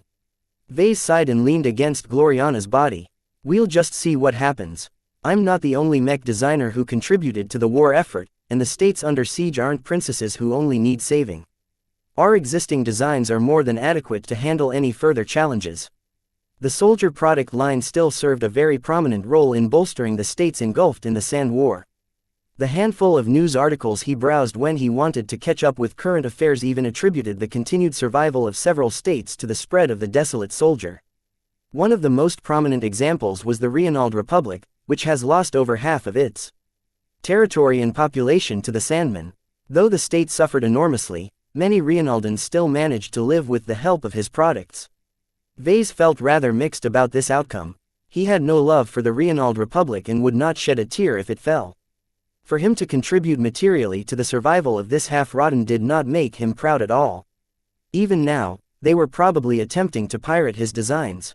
Still, as much as he resented Reinald, the state had to survive, or else the other beleaguered states would fall. It's a shame you don't have the time to work on a project with me. He sighed. I was planning on embarking on a new and revolutionary design project, but I guess I'll have to wait until you are free. Oh, Gloriana raised her eyebrow. What strange idea do you have now? I was partially inspired by Aisling Curver's design philosophy. When I read some of the books and notes she left behind, I gained some inspiration from her research direction. Studying the 4 bodyguard mechs I've adapted into battle bots has given me even more ideas on how I should make use of this idea. It's quite radical, and I don't think there is anything like it in the existing mech industry. While Vase revealed some of his intentions, he didn't notice Gloriana dropping her smile and glowering when he mentioned Lady Curver's name. The fact that his latest inspiration came from the woman who attempted to steal her precious boyfriend was a huge affront. She clutched his shirt with an iron grip. Enough. Is your kidnapper your only source of inspiration? You'll love it when I'm ready to explain it. Even I can't imagine I would ever come up with such a revolutionary new idea if not for this turn of events. I have to thank Aisling for pointing out this direction for me. If not for all of the help she inadvertently provided to me, my next mech design would never be as innovative. VES. Shut up. Gloriana grabbed him by the collar and attempted to shake his upper body back and forth. Unfortunately, his augmented physique turned him into a solid brick. There was no way her feeble arms could shake his body. It was at this time that Vase finally realized the mistake he made. He got so caught up in his fantastic new design concept that he overlooked the impact of his words to his girlfriend. Stop, please, calm down. After grabbing hold of Gloriana's arms and forcing her to stillness, Vase pressed his forehead against her own while looking intimately in her eyes. Inspiration can come from many sources. I know you don't like Aisling. I hate her as well. Yet that does not hinder me from taking advantage of my exposure to her and her specialty. We're mech designers. We should grab any chance to progress our design philosophies further, whether it comes from friends or foes. Understand, as a mech designer herself, she knew that Vase had a point. She subsided a bit. Sorry, Vase, you're right. I don't want you to give up a way to improve just because I don't like the source of your inspiration. It's the same as if I held an exchange with a peer. By exchanging our views and learning from each other's methods, we can always crystallize radical new design possibilities. Though the tension between them hadn't entirely dissipated, both of them missed each other too much to allow a minor spat to get in the way of their reunion. It was as if they entered a honeymoon period. Each time they met each other, they ignored everything else and blissfully enjoyed each other's company. Not everyone was happy with their silly moments together. Dr. Rania Woden, who opted to stay aboard the Stellar Chaser in order to supervise Vess's recovery, faked a gag when she saw the lovebirds embrace each other for a kiss. Can't I enjoy my breakfast in peace? She slammed her fork against the table. The two of you have been acting like love-drunk idiots all morning now. Mr. Larkinson, don't you think you are being presumptuous against a hexer? And Gloriana, have you forgotten your station? Though Vase quickly withdrew as if chastened, Gloriana dragged him back and leaned on his arm and shoulder. Don't be so serious, Rania. Gloriana smiled teasingly at her cousin. Vase isn't like the other boys. Besides, this is my ship. I get to do anything I want here. You're not my mother. I think your mother would be disgusted by how you are fawning over a mixed breed. As long as my doggy can bite, who cares about his breed? The other puppies from the hegemony are more known for their bark than bite. Not every dog from the hegemony is useless, Gloriana. Your older brother is a prime example of that. There are more boys like him out there. I can introduce you to some if you want. No thanks. Vase is perfect enough as it is. You just don't know it yet. Vase raised his hand. I'm a cat person. I know. Gloriana giggled. It's just a figure of speech, Vase. It seems I will need to accelerate your treatment schedule. Rania muttered and turned her attention away from the two divergent lovers. They were too different. In Rania's eyes, there was hardly any for them to be together. Gloriana was way out of this Brighter's league as far as she was concerned. In fact, the Woden dynasty shouldn't have tolerated their relationship in the first place. How Gloriana managed to convince her famously strict mother to remain with Vase was a mystery. After this small incident, Rania promptly dragged Vase to the ship's infirmary and forced him to undergo numerous examinations and treatments.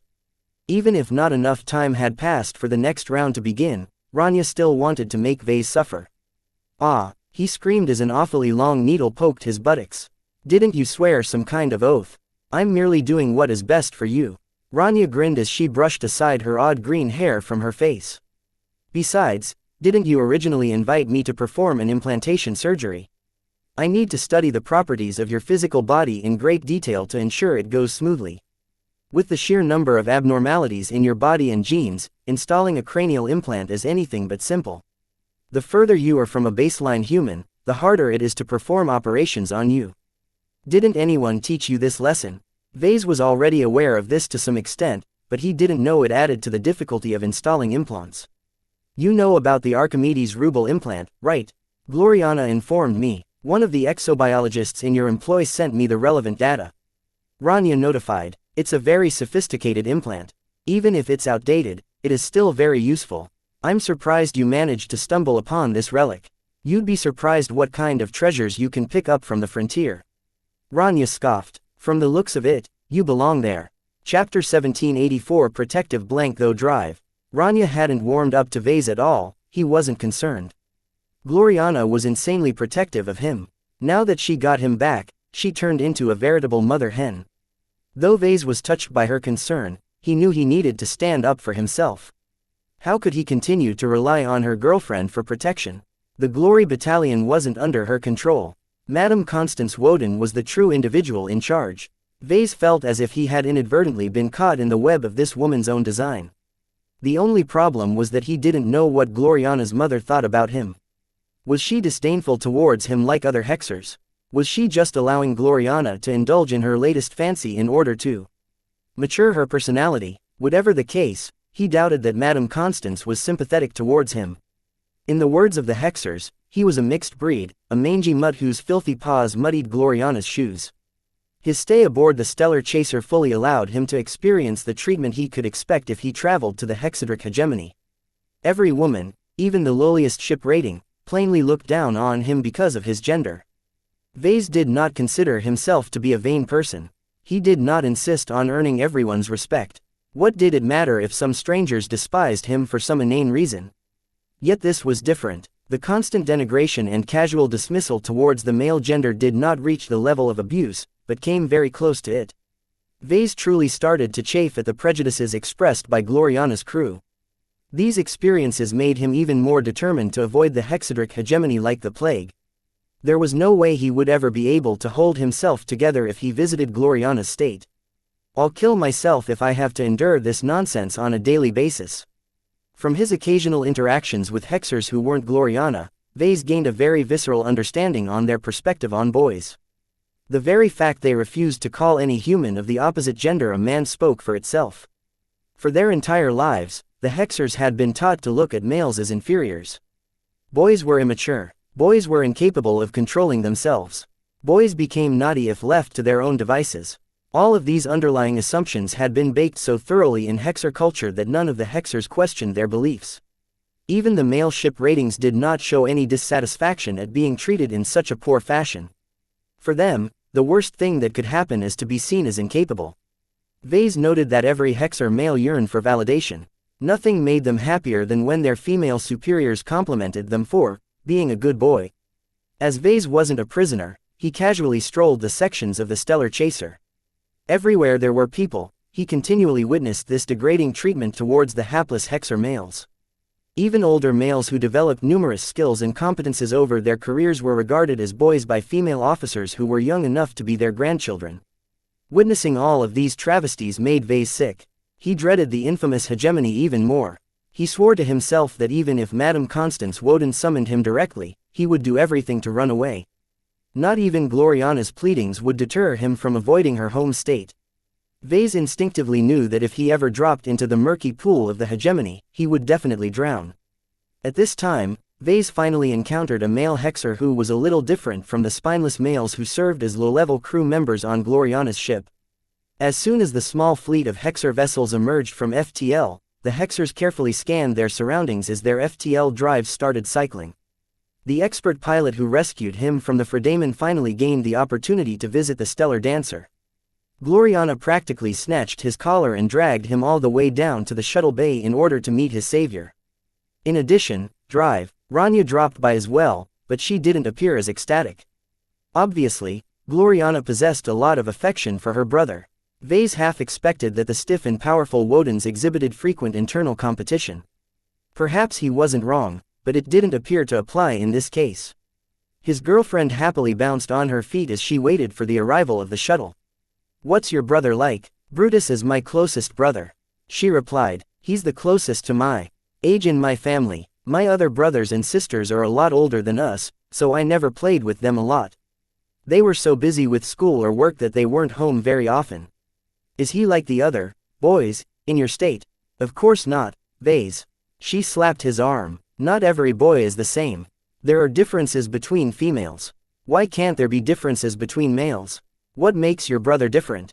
"He's of higher birth, for once," she answered. "While our Woden dynasty isn't as powerful as the 6 matriarchal dynasties, anyone born in our family is destined to become remarkable. Just because Brutus is a boy doesn't mean he's allowed to shame our bloodline. Seeing that he's not only a mech pilot, but also an expert pilot, I'd say he's pretty successful in that. The Wodens must be proud of him, right?"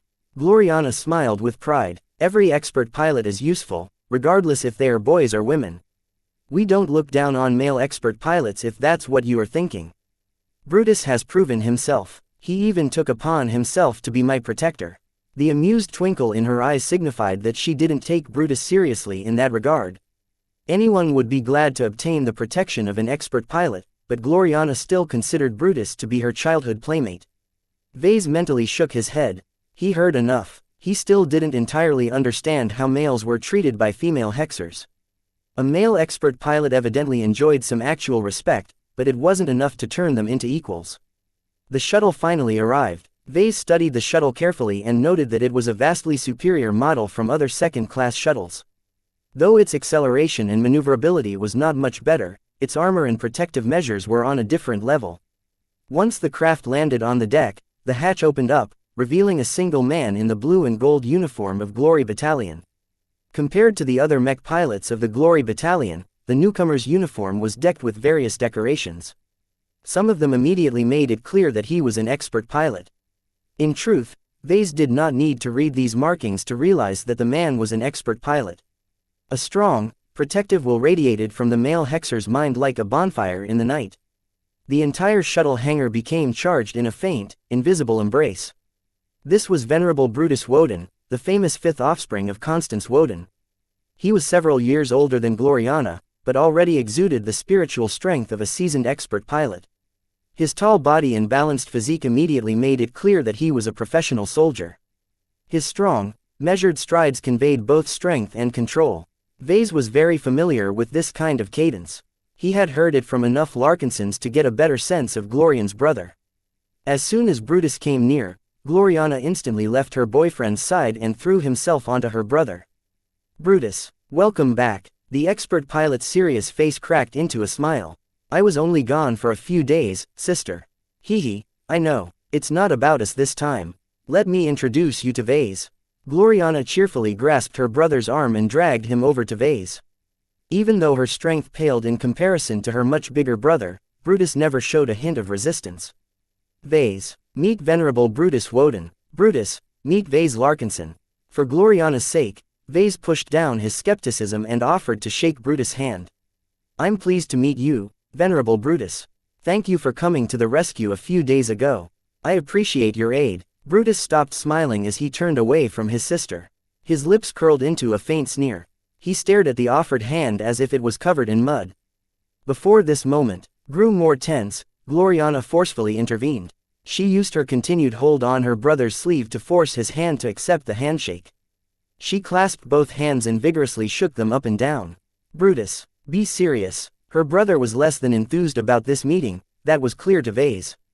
Just like Rania, Brutus looked down on him. Changing his opinion would be an uphill battle. Let's head up for a drink," Gloriana suggested. Under her lead, the two males followed her up to the lounge. Rania followed them as well and casually chatted with Gloriana. In the meantime, Vase walked alongside Brutus. He became unnerved when the expert pilot scrutinized him like a potential threat. This became clear when Brutus unconsciously applied pressure on Vase with his force of will. Vase was no vegetable. While he did not actively push back, he nonetheless showed no discomfort. He had seen his fair share of expert pilots, and Brutus was still too young to match the stronger ones. As excellent as he appeared, he wasn't necessarily better than his uncle Ark or venerable Relia Foster.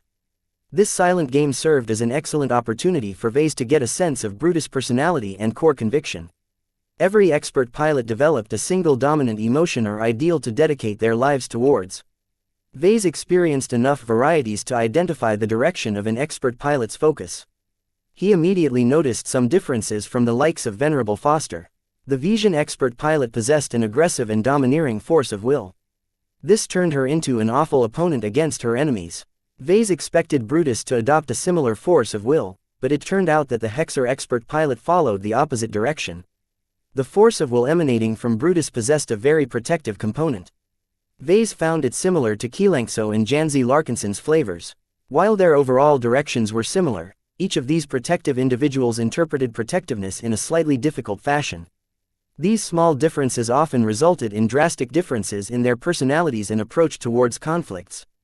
Xianxia's protectiveness was tinged with motherly love. As an ancient sacred god who lived for multiple centuries, she spawned many offspring, some of which grew up into formidable giant exo-beasts. Her protectiveness towards her children had honed her spiritual character down to her very soul. Janzi, on the other hand, was not as old. She didn't possess the life experiences of her patron, nor did she have the experience of a mother. However, she had the blood of a Larkinson flowing in her veins. As a Larkinson mech pilot, the call of duty was carved in her bones. When the broke through to expert candidate, Janzi inherited Xianxia's protectiveness, but also put her own spin on it. She began to see herself as a guardian and a protector to those who were vulnerable. From what he heard, Janzi improved by leaps and bounds when she participated in the Sand War. There was hardly a higher calling than protecting entire planets' worth of civilians from heartless alien threats. What Vase sensed from Brutus was very similar to Janzi. It was almost identical in that Brutus saw himself as a guardian. There was a crucial difference, however. Whereas Janzi dedicated herself to protecting people regardless if they were strangers, Brutus dedicated himself solely to protecting his family or loved ones. Vase could tell because he noticed something remarkable. Brutus' force of will seemed to flow towards Gloriana and wrap her up into a protective blanket or shield. Even Rania received a spiritual blanket, though it was a bit weaker than the one around Gloriana.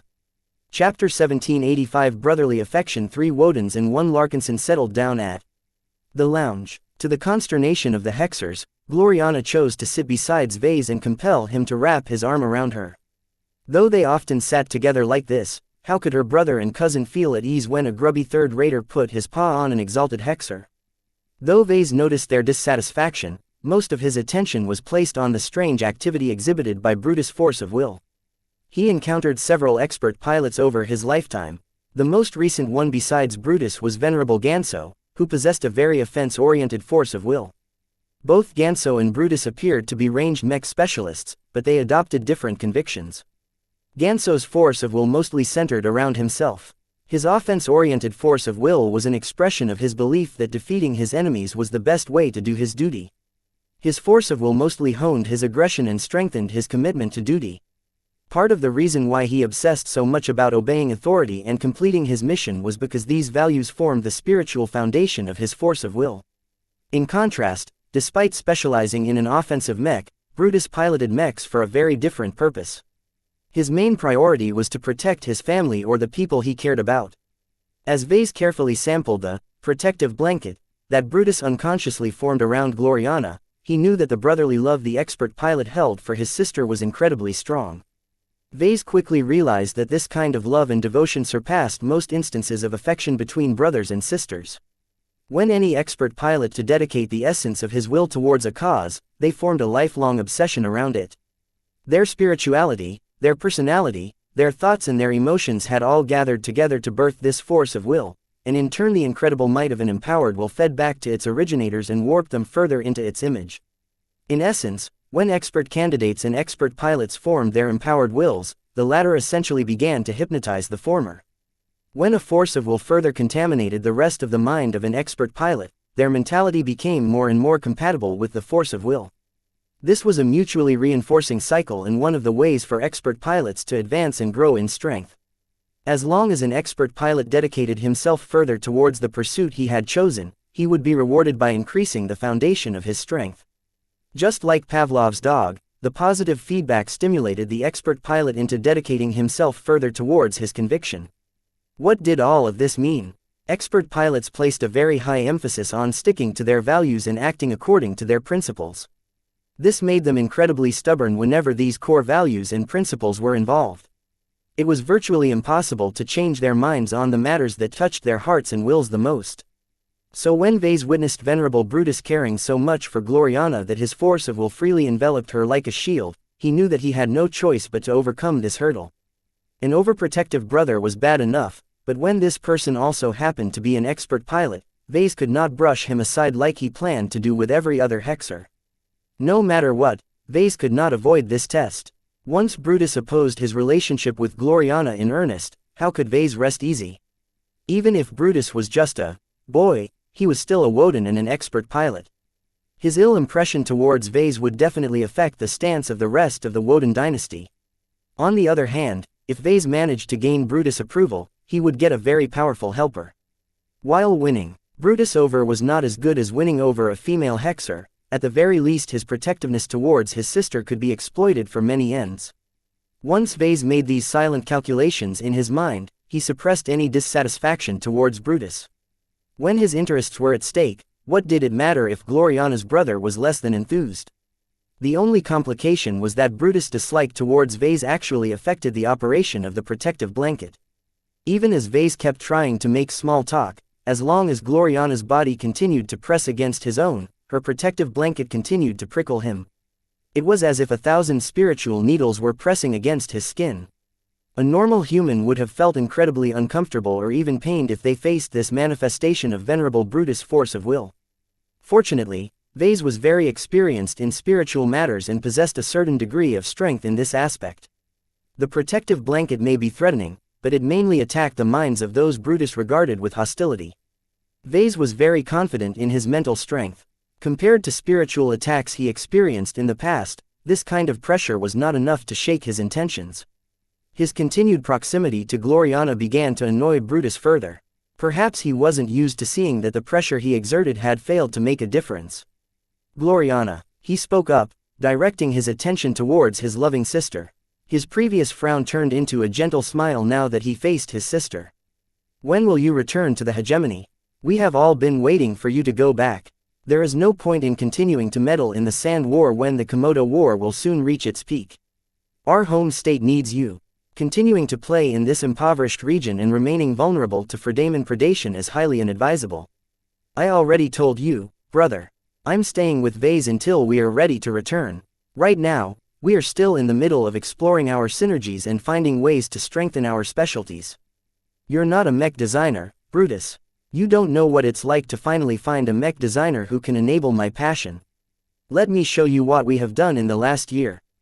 Gloriana enthusiastically activated a central projector and began to highlight all of their successful design projects, starting with the Desolate Soldier. Don't underestimate this work just because it's a third-class design. Underneath its plain exterior, this mech hides a lot of strengths. Let me explain it all to you. To his credit, Brutus sat calmly and listened to his sister in earnest. He showed faint surprise when Gloriana mentioned the Desolate Soldier's glow, but he quickly grew disinterested. As an expert pilot of a powerful second-rate state, he had encountered plenty of mechs with strange and powerful features. The only notable part about the glows was that they seemed entirely unique. Perhaps mundane mech pilots might be more appreciative towards glows, especially if they experienced their effects in person, but expert pilots were not so easily shaken. Their strong conviction and their iron wills made them even less appreciative towards external means of influencing other people's emotions. Gloriana did not take notice of Brutus' dismissal towards glows. She continued to ramble on about her many collaborations with Vase. From the Adonis Colossus to the Deliverer, she poured out her passion for her recent works with no reserve. Against her boundless enthusiasm, Brutus slowly shifted his expression.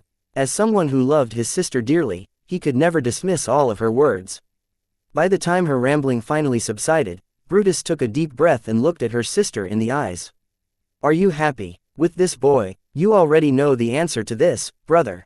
She emphasized her words by pressing on to Vase even deeper. The happiness that overflowed from her could not be faked. Why him? Why not a proper hexer?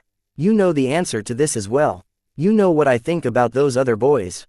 Even if they're pretty, even if their breeding is impeccable, they're all useless to me. In fact, some of them are even hindrances if I pair up with them. I have searched half the hegemony and failed to find a single boy who pleases me. Why did you think I visited Centerpoint in the first place? And Vase, here is your answer. Brother, please understand that I'm not only a hexer, but also a mech designer. I will do anything to pursue my goals in mech design. Of all of the mech designers of Met, none of them can possibly help me fulfill my ambitions more than Vase. Without him, my chances of attaining my goals are poor. Now that I found a compatible partner, my chances have doubled or even tripled. I am absolutely certain that the two of us can achieve the wonders I've already dreamt about. I won't let alone, including you, spoil my opportunities. Brutus looked discomfited, and so did Rania. Cousin, aren't you moving too fast? The exobiologist questioned. How long has it been since you met with him? A year's time is not enough to make up your mind. The lovesick hexer stubbornly shook her head. It doesn't matter. My love for Vase is real, and so is my desire to collaborate with him. The two of us are made for each other. What does it matter if his breeding is poor? As a mech designer with as much potential as me, Vase can easily match or surpass all of the mech designers from the hegemony. This is why I've already made a promise to my mother for him to prove himself. Just wait, in about 2 years' time, he'll blow your minds with what he can accomplish with me at his side. Both Rania and Brutus were already aware that Gloriana's desire to be with Vase was more than a casual attachment, but now that Vase was back, she expressed her obsession in full. Her ferocity astounded her brother and her cousin. In the face of such a strong attachment, Brutus could no longer dismiss his sister's fascination towards Vase as a momentary crush. He knew his sister well enough that she was always serious when she became this committed. He decided to change his tack. Sister, cousin, could you please leave me alone with Vase? I want to have a private talk with him. Please give us a moment to ourselves. Gloriana glanced suspiciously at her brother. You aren't going to scare him away from me, are you? I only intend to talk. Okay, she said simply. Come on, Rania, let's give the boys some space. She quickly left with Rania, but not before pecking Vase on the cheek.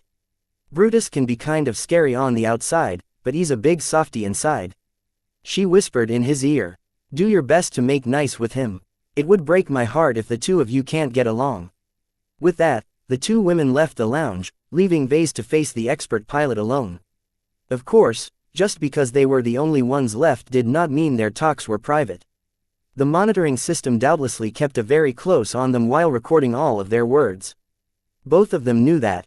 The reason why Brutus insisted on talking to Vase alone was because he wanted to speak please like and follow the Cultivation Audiobooks channel frankly without encountering an instant pushback from her sister.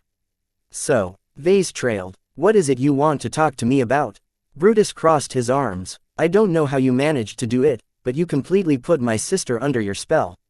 I think you are mischaracterization her affection towards me. I didn't seduce her, she seduced me, Vase retorted. I never actively pursued a relationship with her from the start. Gloriana insisted on staying together with me, and eventually we learned we got along very well. We are made for each other. This only caused the expert pilot to narrow his eyes. Just because my sister fancies you does not mean the two of you are soulmates. It was clear that Brutus still disapproved of Vase. Chapter 1786 Shared Values. When Rania and Gloriana left the compartment, the manifestation of Brutus will no longer became constrained. The protective blankets that his force of will draped around his family turned into a formless field that suffused the entire lounge with his pressure. His intense protectiveness changed the very nature of the air around them, turning it into a domain where his will prevailed. Of course, these tricks did not affect Vase the slightest. As a journeyman, his mind was not as defenseless as other humans, and the oppression radiating from Brutus hardly affected his stability. Though Vase did not actively fight back against the pressure, the fact that he managed to stay solid earned a rare bout of respect from the expert pilot. This was enough for Brutus to look at Vase in a different manner. He decided to be direct. Let me ask you plainly, Larkinson. Do you love my sister? I do, Vase replied. In order to express his sincerity, he opened his mind and focused towards all of the moments he shared with his girlfriend. I love Gloriana. I love her company, her enthusiasm, her passion and her smile. I love her so much that I'm willing to become an enemy to the Friday Coalition. I did not hesitate in resisting Lady Curver's unsolicited advances. In order to return to Gloriana, I killed dozens of the Fredamen and stole one of their ships. Don't forget that I did this all by myself. Can you imagine the depths a mech designer like me will go to remain faithful to the love of my life? His argument appeared to sway Brutus a bit. While he took some liberties with the truth, Vase was truly being sincere in his love towards Gloriana. His entire mind and body radiated the earnest feelings he cherished in his heart. This outward expression made contact with Brutus' force of will, allowing him to vaguely sense that Vase was being entirely truthful. Vase truly loved Gloriana. This was not in doubt. From this, Brutus understood that Vase was not trying to take advantage of Gloriana. Plenty of third-raters tried to marry second-raters in order to improve their station in life. It was such a common occurrence that Brutus had already put Vase in this category beforehand. Yet now that he met Vase in person, Brutus found out that his sister's relationship was much more intertwined than he thought. He cared about his sister. It would have been easy if Vase was just scheming to take advantage of Gloriana and the Wodens. Yet if both Vase and Gloriana were sincere towards each other, then trying to break them apart would harm the later enormously. Brutus knew his sister pretty well. How could he not know she was absolutely committed to this relationship? I respect what you have accomplished. He conceded towards Vase. For a third-rater, and a civilian no less, you managed to resist the Fredamen, and did not show any hesitation in doing so. For that, you are a friend to our state. Vase proudly straightened his back and patted his chest. I'm a Larkinson. While our family is not as powerful as the Wodens, there is fire in my blood and honor in my bones. I will do anything to protect Gloriana. Surprisingly, this answer did not have the effect that Vase intended. Rather than earn Brutus' respect, the expert pilot became more grave. Vase immediately sensed the change became the oppression from Brutus' force of will increased. I worry about your influence on my sister, Brutus said while boring his eyes at Vase. You aren't born a hexer. You are a stranger to our beliefs and our customs. The number 6 is meaningless to you. You don't respect women as much as genuine hexers. Above all, you have never been tamed. If proper hexer boys could be likened to well-behaved dogs, then Vase was a feral mutt who was liable to hit any hand that attempted to feed him. Such a rabid dog ought to be wiped out before he could do more damage.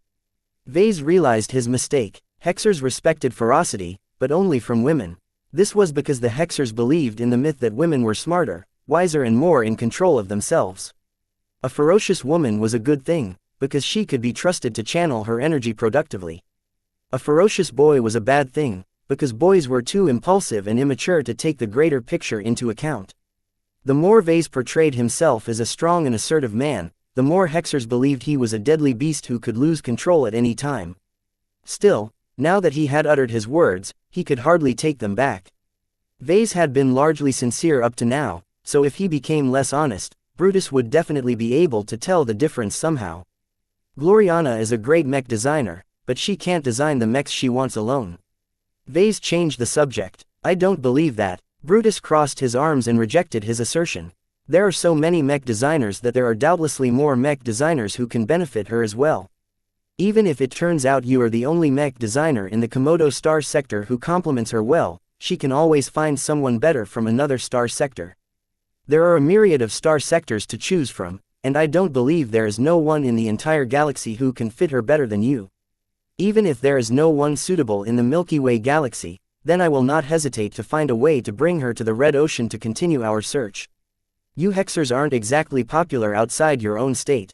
No offense, Venerable Brutus, but many capable male mech designers who come close to meeting her standards will likely turn away once they learn about the hexadric hegemony. That caused Brutus to scrutinize Vase even more. It sounds like you are sympathetic to them rather than to us. What is your stance on hexers? Oh, Vase dreaded this question. This was a very thorny issue for him, and if he gave out his unvarnished opinion, Brutus would definitely not let this contradiction go. As a true hexer, the expert pilot fully bought into all of the poisonous beliefs of his culture. Fortunately, Vase did not come unprepared. He already prepared a countermeasure beforehand. He quickly concentrated his mind and donned a mask he prepared beforehand. It was nothing but a hastily imagined impression of hexer attitudes empowered with a decent dollop of spiritual energy. His demeanor shifted a little. He hunched his shoulders a bit and became a little more deferential. The demeanor he adopted was identical to the demeanor exhibited by the male crew members of the Stellar Chaser. One of the reasons why Vase walked around and studied the submissive male hexers was to prepare for this meeting. The shift was quite subtle, because Vase knew that his audience would definitely question a more exaggerated performance. A more restrained performance was much more believed. Vase wanted to make himself appear as if he became swayed by hexers without adopting their beliefs entirely. Only then would he be able to pass this hurdle. Now that he put on his mask, it was time to stage a show. While I'm not a hexer, I have a lot of respect for women. Vase told Brutus while displaying his deference towards the superior gender.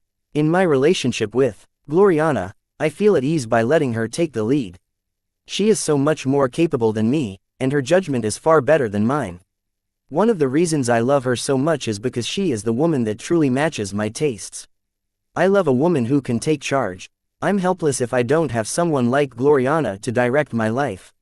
His seemingly sincere performance threw the audience off balance. For a moment, Brutus doubted his judgment and observation skills. Was Vase truly deferential to women and Gloriana, or was he only trying to say what hexers wanted to hear? Even Vase didn't know how much he said was true or fake. He just wanted to win over Gloriana's brother by any means possible. Is your so-called respect for women only limited to my sister? Brutus asked skeptically. Goodness no. Vase vigorously shook his head. Women have their strengths. From my birth, I was taught to respect women and follow their lead whenever possible. My mother, who I love dearly, has been a huge influence to me. While she died early, I still respect her strength and the behavior she instilled in me. If every woman is like my mother, then the galaxy would truly be a better place. Somehow, Vase managed to connect with Brutus. The expert pilot's eyes sparkled a bit as he fully bought into the performance. Vase sounded so sincere that even he became unsure whether he was lying. His mask was too effective. Not only did he empower it with a hefty dose of spiritual energy, it also fit him like a glove. Regardless, Vase finally found a way to connect with Brutus. Mothers are very precious. Brutus smiled. My own mother has shaped my entire life. If not for her love, guidance and strictness, I doubt I could have become as useful as I am today. It was my greatest dream to become Gloriana's shield and protector. With my mother's help, I managed to break through to expert pilot and gain the capital to protect my sister and family. Vase nervously smiled in return. That was some serious dedication, and it all happened to be true. The fact that Brutus' force of will reacted so strongly towards Gloriana was proof that the male hexer's ambition truly centered around protecting his sister. It made sense. The force of will of an expert pilot reflected their values and beliefs. Since hexers always pressed down the pride of boys among their ranks, their male mech pilots all turned towards altruistic desires to form the basis of their force of will. It was a pretty good way for male expert pilots to gain acceptance from their female overseers. Hexers did not forbid men from developing skills or growing stronger. In the same vein, they did not stop male mech pilots from advancing to expert. From a practical perspective, the hexers couldn't afford to reject their strength. While male mech officers were practically non-existent in the Hex army, there were a lot of boys serving in the lower ranks.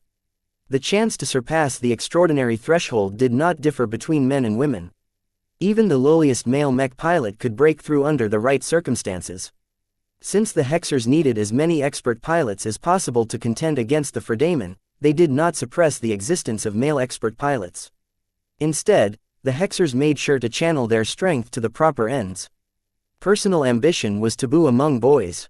Male mech pilots were only allowed to grow stronger as long as they dedicated their efforts towards protecting and advancing the interests of their betters.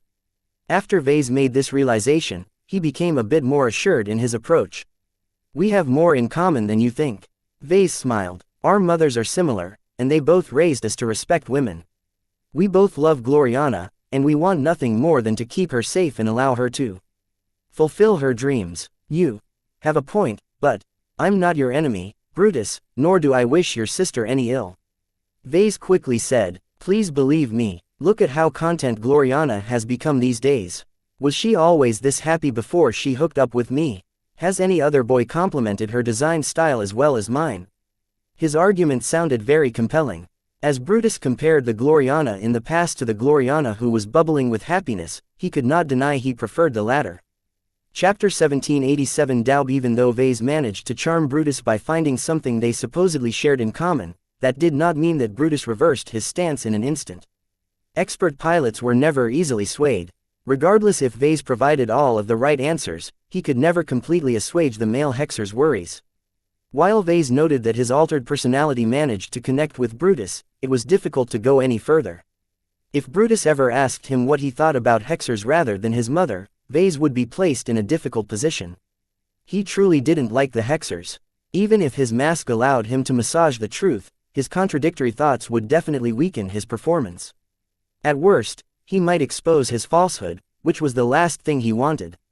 Vase drew back on his act after expressing his admiration towards women in a vague sense. The conservation sound wound down as Brutus gained what he wanted. He developed enough of an impression of Vase to determine whether he was worthy of Gloriana. Brutus was still on the fence. To someone as precious as his sister, the male Woden did not wish to gamble. The reason why Brutus and the other Wodens vastly preferred hexer suitors over Vase was because they knew exactly what the former brought to the table. In contrast, Vase was a wildcard. Perhaps Vase was more suitable than the hexer's boys the Woden dynasty set their sights upon. Maybe it was true that Vase empowered Gloriana's design philosophy. If he respected his mother and loved Gloriana as much as Brutus, then how could the latter spoil her sister's opportunity for happiness? While Vase failed to win Brutus over, at the very least the male hexer exhibited some uncertainty. Even his force of will reduced its hostility towards Vase. "I admit that you are different from what I expected," Brutus eventually said. "You've impressed me, and I'm starting to believe my sister isn't misguided when she set her sights on you. That does not mean I agree with her. No matter your qualifications, you are not one of us. That alone is a major problem. Your mother is willing to give me a chance," Vase stated. This was a very simple but a very powerful argument. Male hexers, even expert pilots like Brutus, did not have the right to make impactful decisions. Only women were qualified to do so. And no one was more qualified to make decisions for Gloriana than her own mother. Even though Gloriana was already an adult, she was still a member of the Woden dynasty. It was not that rare for women of her age and station to follow the arrangements of her parents or dynasty. In addition, it wasn't rare for marriages to be arranged for people who were in their 30s, 40s or even 50s. The lives of those who were well off lasted very long. The expected lifespan of a second-rate human almost certainly surpassed a century. It was even more exaggerated for talented individuals like Gloriana. As a galactic citizen and a journeyman, it was already assured that she would be able to live for at least 2 centuries.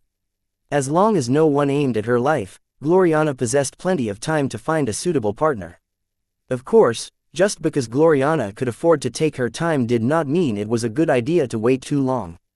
The fact that Madame Constance Woden extended 3 years to explore this pairing was already a very concession towards her favored daughter. Vase was not a hexer. This was a problem that continued to hinder his attempts to gain acceptance. Not only was he a foreigner, he also came from a third-rate state. This was a very significant handicap that made it incredibly difficult for Vase to distinguish himself from the masses. It wasn't enough to match the capabilities of a hexer mech designer. He had to surpass his peers from the hegemony in such a decisive fashion that he left no more room for arguing. Gloriana was right. The best way for Vase to prove himself was to exhibit the capability to make a masterwork mech. Showing this ability while collaborating with Gloriana at their young age would certainly raise a storm in the mech community. The hexers and the Wodens in particular should definitely push aside their concerns about his identity once he astonished them with such an accomplishment. The only problem was that fabricating a masterwork mech was easier said than done. Vase and Gloriana attempted it several times, to no avail.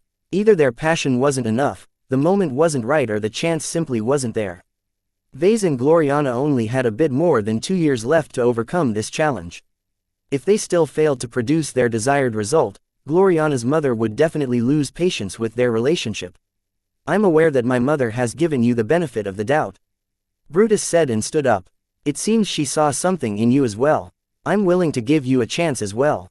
As long as you treat my sister right and keep her happy, I won't object to my mother's arrangement." Vase inwardly felt relieved. He managed to convince Gloriana's overprotective brother to give him a chance. Of course, it was just a chance. A curious detail was that Constance Woden not only looked out for her daughter's well-being, but also sought what was best for the Woden dynasty. Brutus did not exhibit the same priorities. While he doubtlessly cared about the Wodens, he clearly loved Gloriana above anything else. This was a very important difference. Vase realized that it might be possible to win Brutus over without committing to his state. Even if Vase rejected the hegemony, it would still be possible to gain Brutus' support.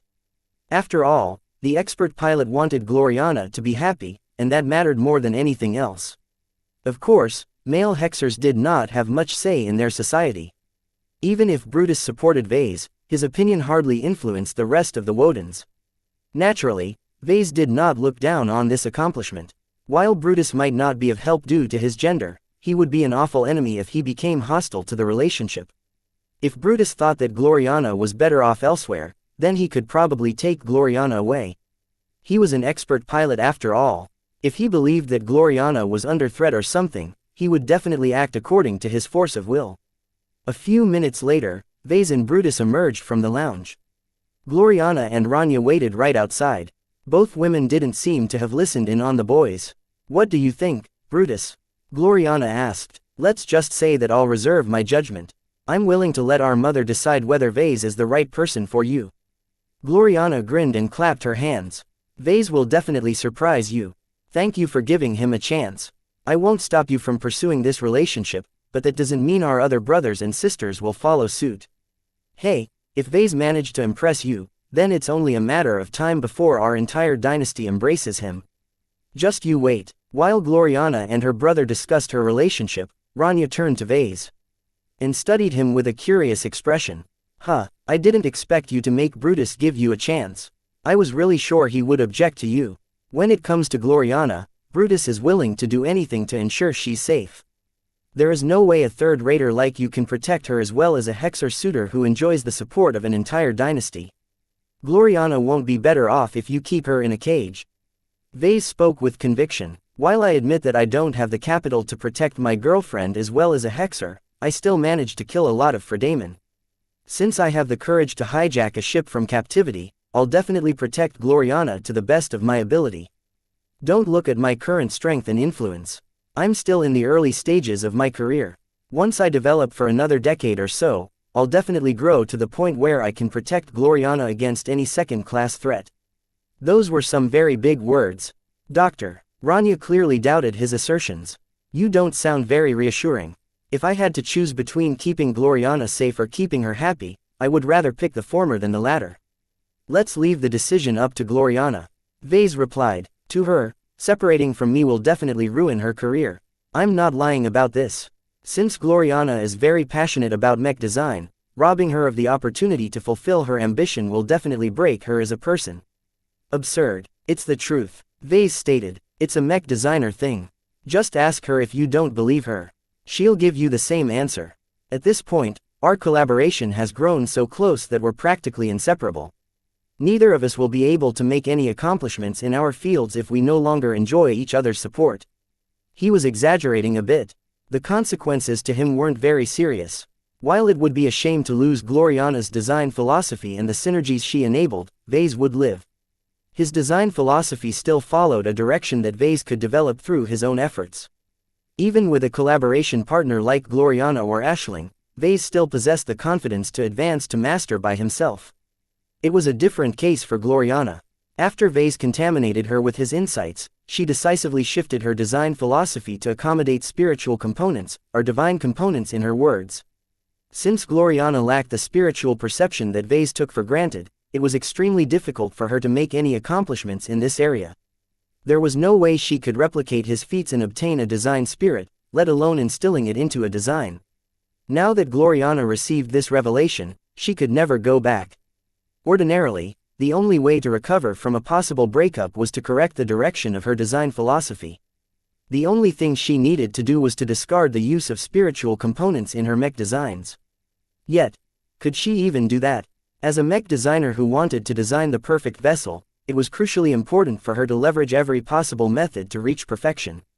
Now that she became aware to the value that spiritual components added to her mech designs, how could he deprive her perfect vessels of this powerful component?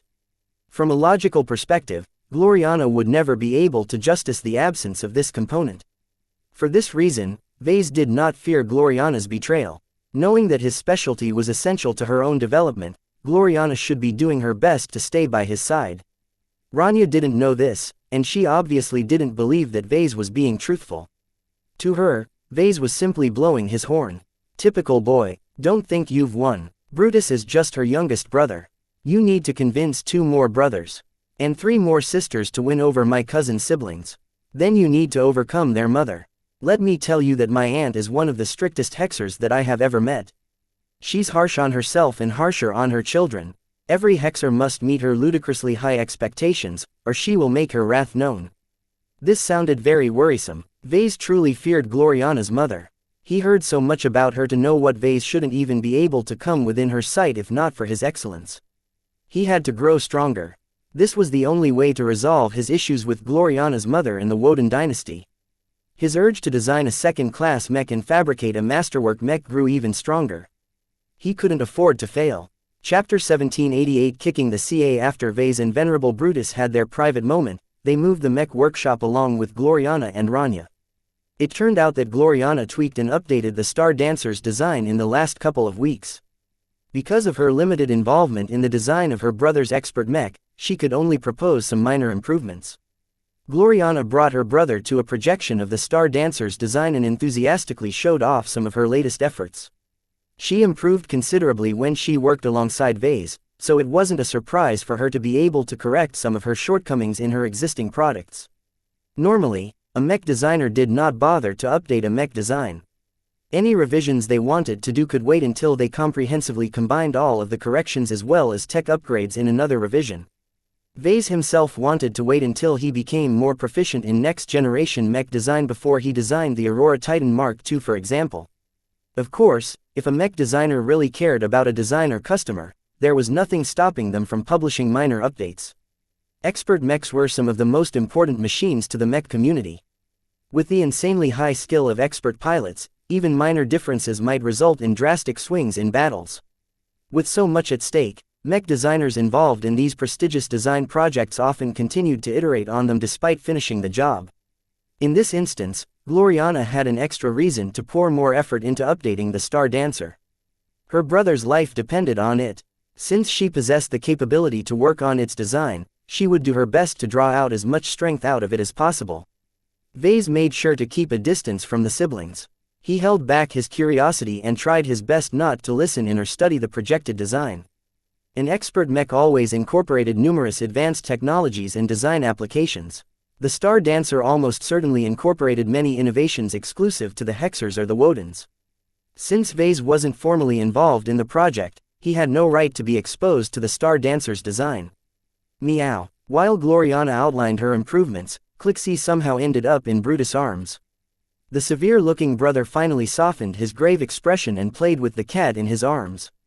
Huh, turns out being a cat person runs in the blood, Vase remarked. Meow. Vase turned to the cat biting at his shoes and kicked his naughty pet away.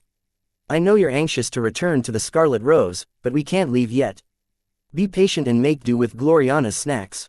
Meow meow. Lucky angrily swung his tail at Vase before skulking off. Ever since they were rescued by the Glory Battalion, they hadn't been given an opportunity to return to the ship they hijacked from the Fredaman. Neither Lucky nor Vase were pleased. With all of the Briar alloy the mysterious escape pod could produce, Lucky felt wrong to be deprived of what he considered to be his rightful prize. After all, it was mostly due to his abilities that they managed to conquer the Scarlet Rose. As for Vase, he formed a lot of ambitions for this valuable material. It wasn't any day that Vase randomly found a seemingly endless source of Briar alloy. As long as the loop he discovered continued to supply him with materials, he could use it to build a lot of powerful assets. He formed a lot of ambitious plans. Depending on the maximum sustainable output of Briar alloy, he could completely transform his life in a couple of years of time. Yet now that Gloriana not only dragged him away from the Scarlet Rose, but also placed a prize crew onto his newly conquered ship, Vase couldn't help but be worried. It had already been several days. Before he departed, Vase made sure to halt the loop and keep the anomalous escape pod shut in its launch tube. Would the escape pod and its frightening occupant remain in place? Vase didn't know the answer to this question. As time continued to pass, he couldn't help but dread what might happen. It would be awful if the Hexers discovered this secret. Any day now, the mummified woman might wake up, or her escape pod might start appearing on the Stellar Chaser. Any change was detrimental to his interests. Vase was not among his avatars, battle criers or sentinels right now. Every single ship in the fleet belonged to the Wodens. There was nowhere he could hide this anomaly. Once the Hexers discovered the potential worth of the self-replicating escape pod, they would probably claim it for themselves. Fortunately, nothing happened so far. The Hexers didn't appear to have discovered the unusual escape pod. The undermanned prize crew tasked with running the Scarlet Rose were too busy repairing all of the damage and neglect she accumulated over the past month. While Vase chatted with Rania, Lucky decided to take solace in Gloriana's company. At least she never kicked his body for no reason. Meow. Oh Lucky, are you hungry, little buddy? Meow. Hee hee hee, you're so cute. I've got plenty of shiny minerals stashed in my workshop. I'll go grab some. While Gloriana left for the storehouses, Lucky jumped up to the work table and called for Clixie. Meow. Meow. The furry cat squirmed out of Brutus' grasp and landed next to Lucky. The two cats pressed against each other and conserved in their cat language. In the meantime, Brutus stared at Lucky in fascination. Gloriana returned soon afterwards and fed Lucky a chunk of medium-grade exotic, much to the cat's delight. While Lucky crunched the hard mineral with his teeth, Brutus glanced at his sister. I thought you only had one cat. She casually stroked her hand on Lucky's back while he was occupied with his latest snack. Oh, Lucky here isn't mine. He belongs to Vase. Truly, while I'm not as good at understanding technology as you, this cat looks extraordinary. Even I know that any creature that is capable of eating exotics is just as valuable as Clixie, if not more. Don't bother asking me where you can find a cat like Lucky. I've already tried to search where I can buy one myself, but not even the Terrans and Rubarthans are offering a mechanical creature that is anywhere close to him. He's unique as far as I know, and Vase upgraded him several times. His tiger stripes weren't there before. Brutus spent some time twinkling his eyes at the fascinating cat, but in the end he got back to listening to Gloriana's work. An hour went by until he finally returned to the Serendipity. The fleet was still in unfriendly space. The Cretia Republic was no friend of the Hexadric hegemony. While unlikely, the chance the Fredaman might launch an ambush on their fleet was still a possibility. With the departure of Brutus, Vase felt a lot less tense. Even when he was far away from Brutus, he still experienced the expert pilot's influence in the form of his force of will. Expert pilots always influenced their surroundings with their expanding spiritual manifestations.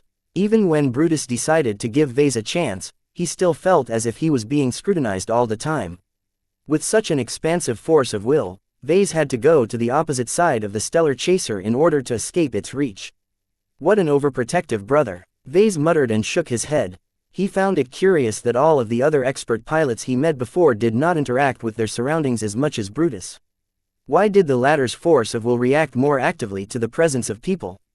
Was it due to the nature of his force of will, or did the Hexers utilize some methods to grant their expert pilots more strength? Maybe the second-rate states truly grasped a method to enhance the strength of expert pilots. Even if that was the case, it wasn't anything Vase could access for now. His identity and power was wholly insufficient to access such secrets. Besides, Vase didn't really have to worry about expert pilots for the moment. For now, he should focus on strengthening the mundane mech pilots under his employ. The foundation must be built up first before he could think about adding upper-level strength to his forces. As the ships finished cycling their FTL drives and transitioned into the higher dimensions, they would soon be arriving back to the Ilvain Protectorate. Unlike before where Vase had to avoid enemy pursuit, the Wodens clearly weren't as concerned about any possible attacks. They directly charted a fairly direct route back to the Ilvain Protectorate in order to leave the Cretia Republic as soon as possible. Vase looked forward to reuniting with his family and subordinates. He still had a lot to do when he reached the Kesseling system. Both the LMC and the new family needed to find some new directions to focus upon for the upcoming years. Already, a lot of time had passed since he made the decision to leave the Komodo star sector. With the Five Scrolls compact shadow starting to loom over this star sector, Vase felt more and more compelled to get away as fast as possible. At the very least he had a very clear goal to work towards now. With the opening of the Red Ocean Dwarf Galaxy, he could couch his decision as something other than a cowardly decision to avoid danger. I still have a long way to go before I'm qualified to enter the Red Ocean. Thinking about all of the MTA merits required to earn passage through a Beyonder Gate continued to be a thorny problem.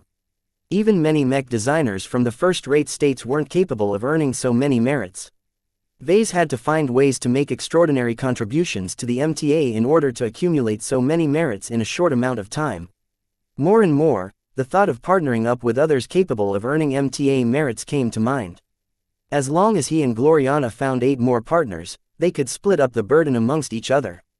Trying to earn with 10 million MTA merits sounded a lot more doable than trying to earn 100 million MTA merits. Yet whenever he thought about sharing power and resources, Vase quickly rejected the option. There was no way Vase was willing to put his trust in others. Only Gloriana deserved his trust. As for others, forget it. After Ganso and the Bright Republic screwed him over, Vase vowed to never put his life in someone else's hands again. With my abilities and advantages, I can definitely find ways to earn lots of merits.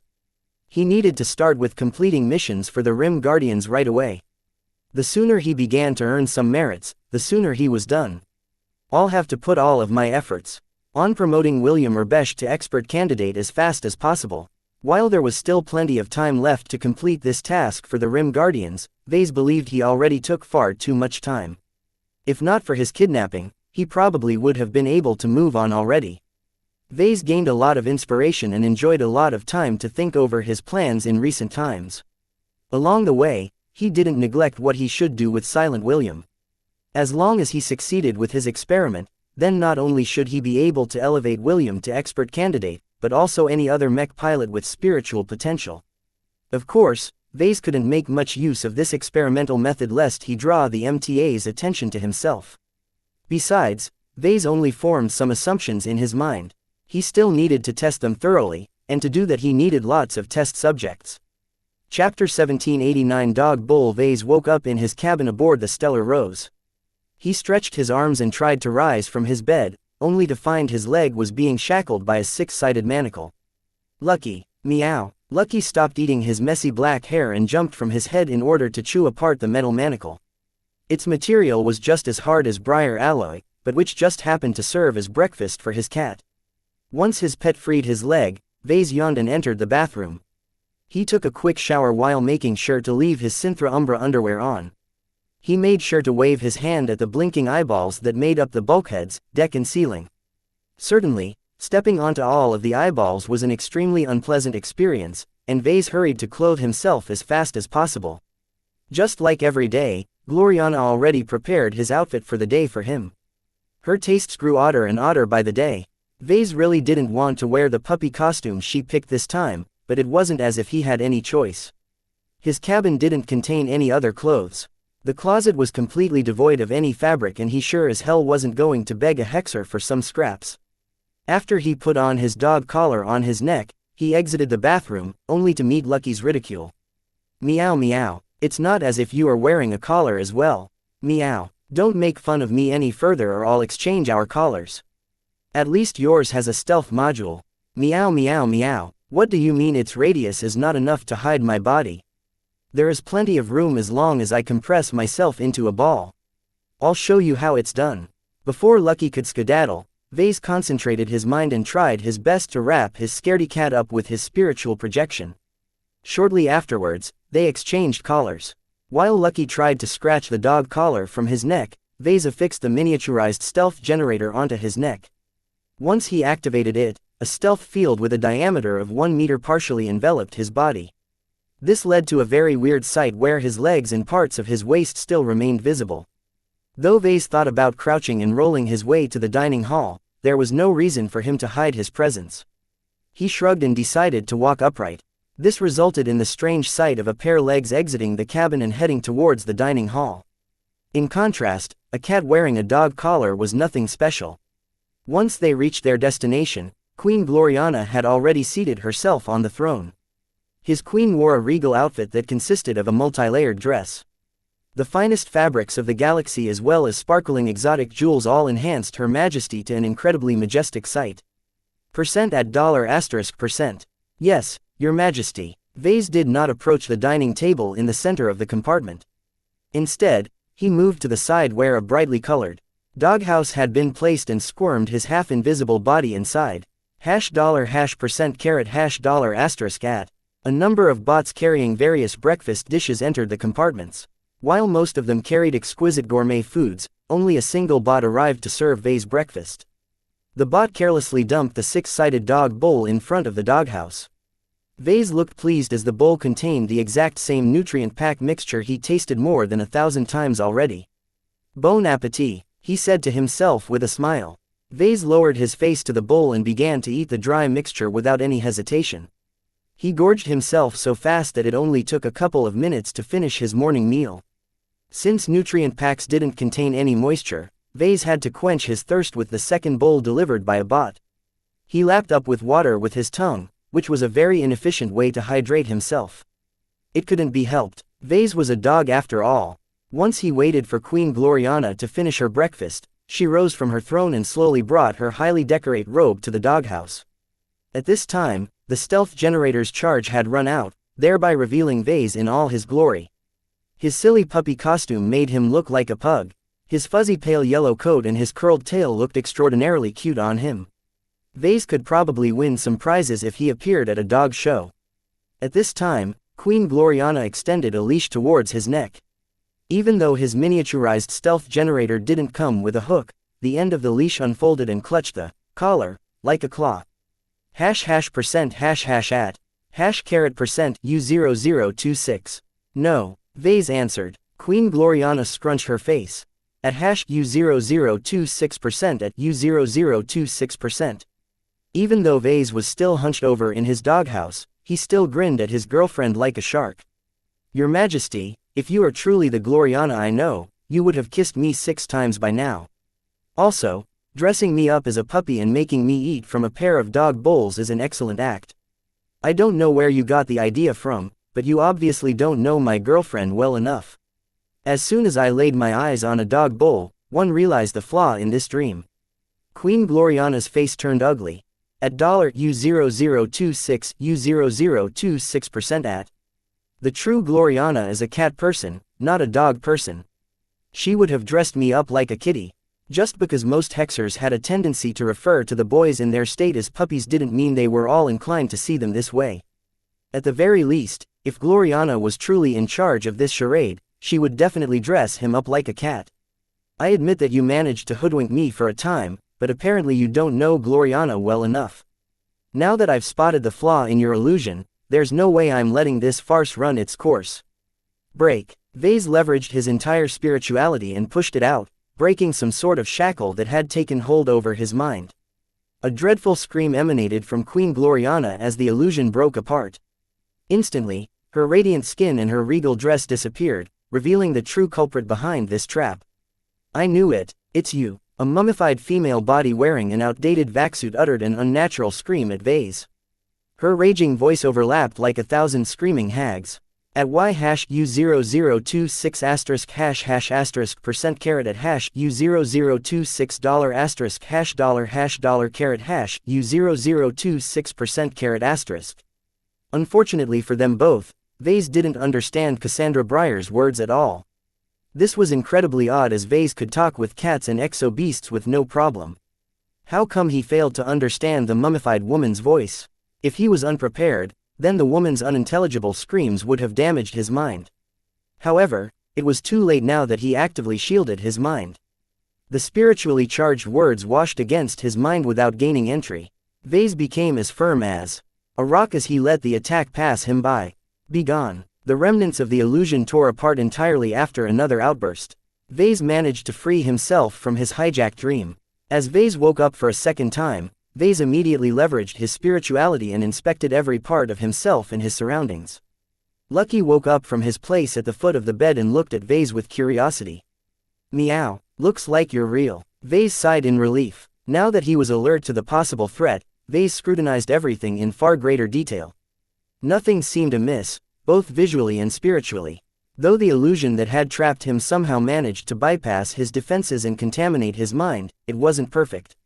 Vase inspected his own mental space over and over again but found no hidden threats or other abnormalities. What a frightening attack, Vase whispered and touched his face as if to confirm it was still real. The illusion that engulfed him seemed to be completely nonsensical, yet Vase behaved as if it was all completely normal. Being shackled to his bed, surrounded by eyeballs while he showered, putting up a dog costume and eating his breakfast like he was a puppy should have alarmed him right away. The fact that he didn't question it until he spotted an obvious flaw was very concerning to Vase. This mental attack was far more sophisticated than anything he experienced before, and the frightening part about it was that it could very well happen again. This witch, Vase cursed. He had no doubt that the undead woman was behind this insidious attack. Whether she wanted to kill him or take over his mind, there was no doubt in his mind that she had bad intentions. Of course, it was partially his fault for inviting such an attack. He knew that Cassandra Breyer was clearly an extraordinary spiritual sorceress, yet he greedily exploited her self-replication ability anyway. If Cassandra didn't counterattack in some way, then she wouldn't have lived up to his expectation of her strength. It seems I'm truly in trouble now. One of his fears came true. Now that he stopped the production loop, the mysterious escape pod was left intact, giving the corpse inside plenty of time to perform some tricks. Vase had a lot of questions right now. For one, how could she launch an attack on him while the fleet entered FTL travel? Can she ignore the obstacles isolating the Scarlet Rose and the Stellar Chaser? Perhaps Cassandra possessed the capability to launch an attack on him no matter the distance. A more important question came to mind. Can I resist this attack again? While the illusion that gripped his mind was extremely sophisticated, it didn't actually carry much strength.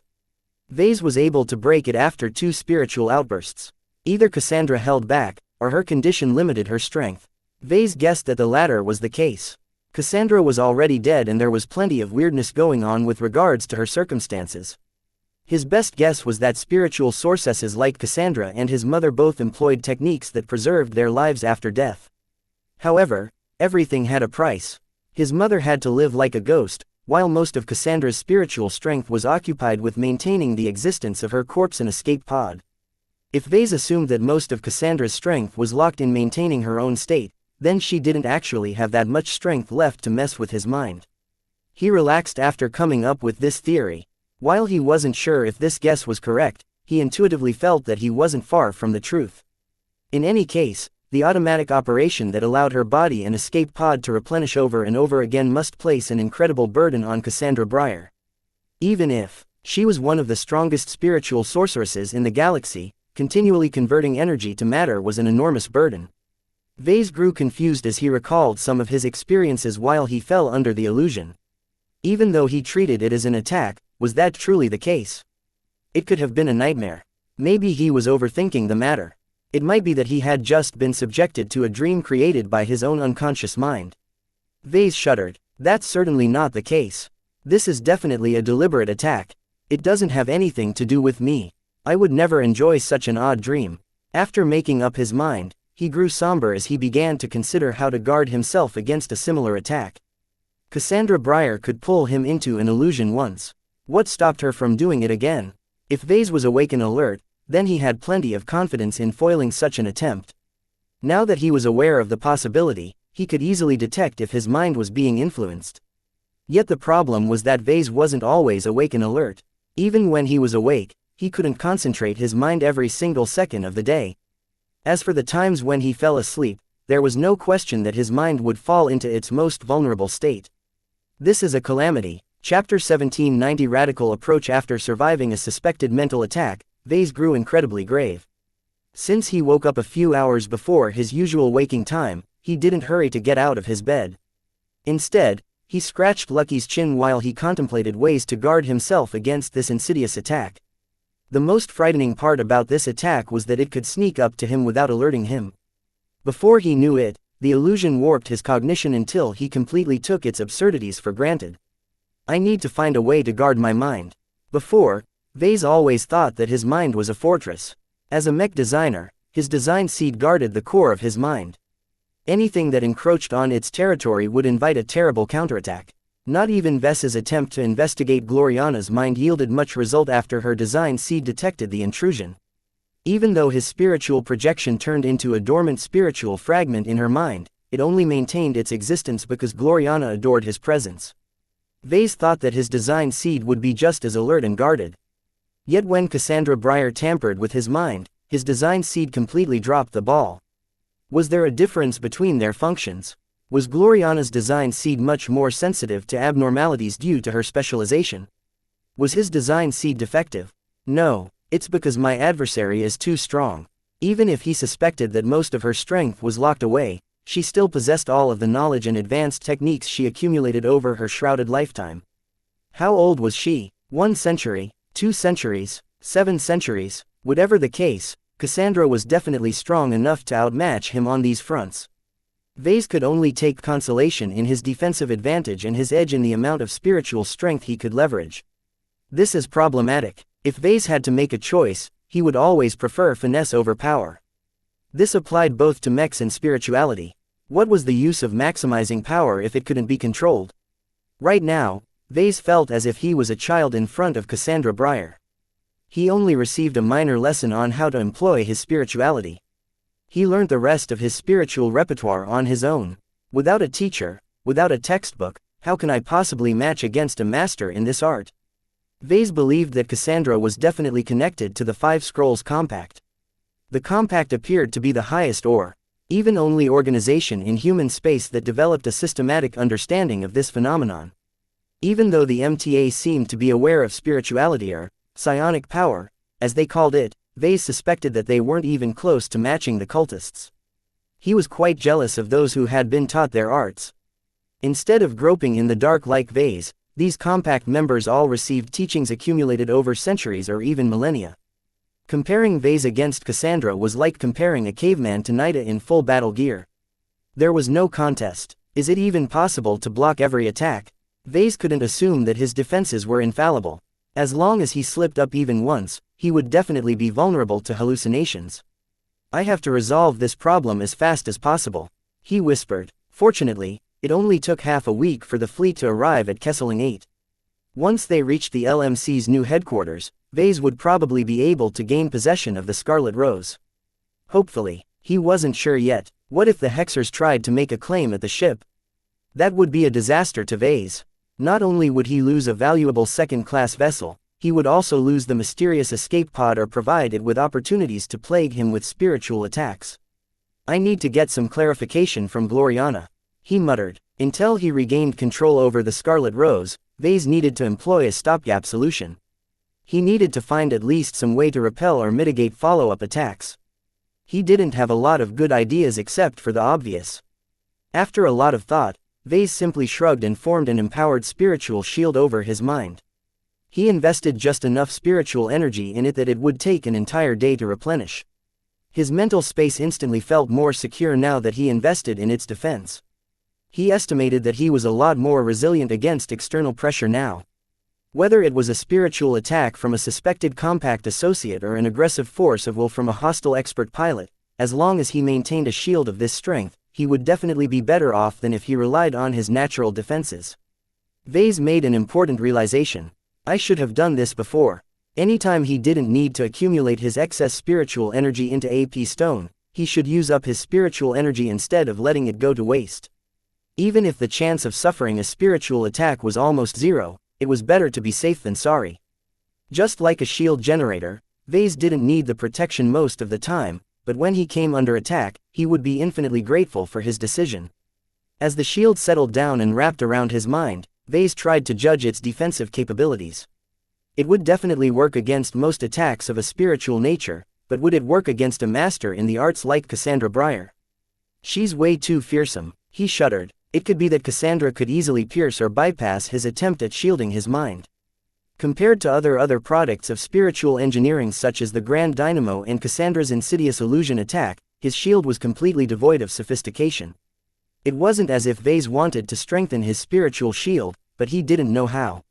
When Vase inspected his spiritual toolbox, he discovered to his dismay that most of them pertained to mechs and design spirits. As a mech designer, Vase devoted most of his research on spirituality to developing his design philosophy and enhancing his ability to empower his mechs. There was very little reason for him to develop other applications of spirituality. Perhaps he unconsciously repelled other applications of spirituality because he didn't want to follow the footsteps of the Five Scrolls Compact. Just thinking about its insane cultists and researchers shook his very soul. There was no way he wanted to descend into madness. Mechs are familiar. Mechs are safe. Mechs are normal. Vase believed that as long as he anchored his spiritual gift towards his passion for mech design, he'd be able to avoid the madness that seemed to afflict the entire Five Scrolls Compact.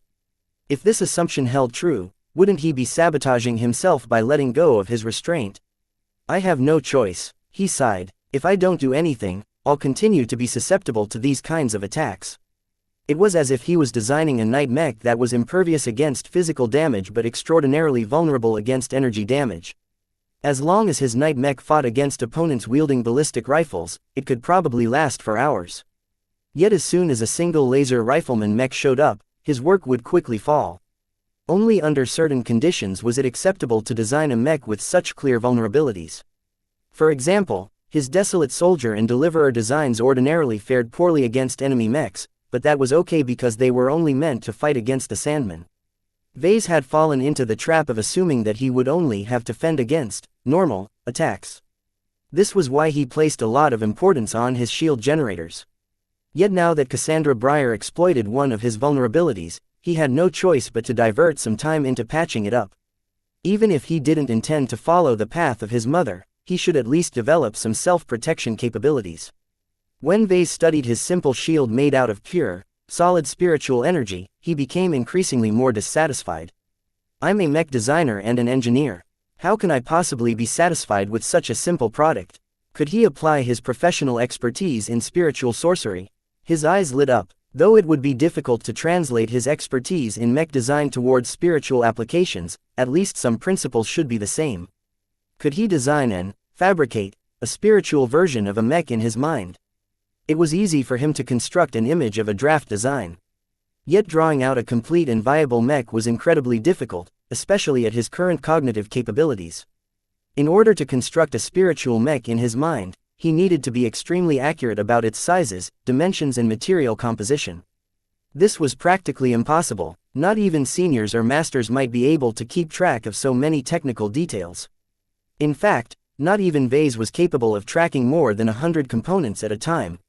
His mental multitasking simply wasn't that good. As long as he made even one mistake, the mech was liable to fall apart or become inoperable. Naturally, Vase did not necessarily have to replicate a spiritual version of one of his full-fledged mech designs from scratch. Anything involving spirituality was partially based on intent rather than reality. In other words, it was fine if he was a little fuzzy on the details. As long as he possessed a clear intent about the outcome, his spiritual products would still come online somehow. Yet, was he willing to dumb down his mech design and adopt a different approach to construct his spiritual mechs? It was the easier path, and one that would definitely push him towards developing completely new paradigms in mech design. Yet Vase did not wish to pursue this path. Relying on intent to make up the shortcomings of his spiritual mechs was a lazy approach. It would also make him dependent on the more mysterious aspects of spirituality, which might push him even stronger towards the Five Scrolls Compact. Vase much preferred to stick to his roots as a mech designer. He specialized in designing mechs. The core of his spiritual strength, his design seed, solely existed to amplify his primary profession. If he tried to abide as closely as possible to conventional mech design, he could focus on translating as much of his existing mech design capabilities into the spiritual domain as possible. While this would prevent him from broadening his spiritual applications, it was the more efficient option. Vase was a mech designer. He should be pouring all of his time and efforts into making a masterwork mech and finding ways to earn 100 million MTA merits. The only reason why he was willing to divert some time into creating mechs out of pure spirituality at all was because he needed to address a shortcoming. As long as he was creating something that did the job, there was little reason for Vase to invest more time in this field. Now that he made his choice, Vase had to find some way of realizing this method. I don't have to design a new mech. I can just reconstruct one of my existing mech designs in my mind. He muttered. He knew his own designs the best. He could recall a lot of aspects of the Blackbeak, Crystal Lord, Aurora Titan, Desolate Soldier, Deliverer and his custom mechs. Yet while his intelligence attribute was high, Vase did not think it was capable of tracking hundreds of thousands or millions of components that made up a modern mech. How can I possibly memorize and keep track of the properties of so many components and subcomponents? Vase scratched his head. A solution came to mind. Wasn't his Archimedes Ruble implant dedicated to expanding a human's memory and data storage capacity? As long as he successfully integrated this CFA implant, he could definitely employ this unprecedented approach to empower his personal spiritual capabilities.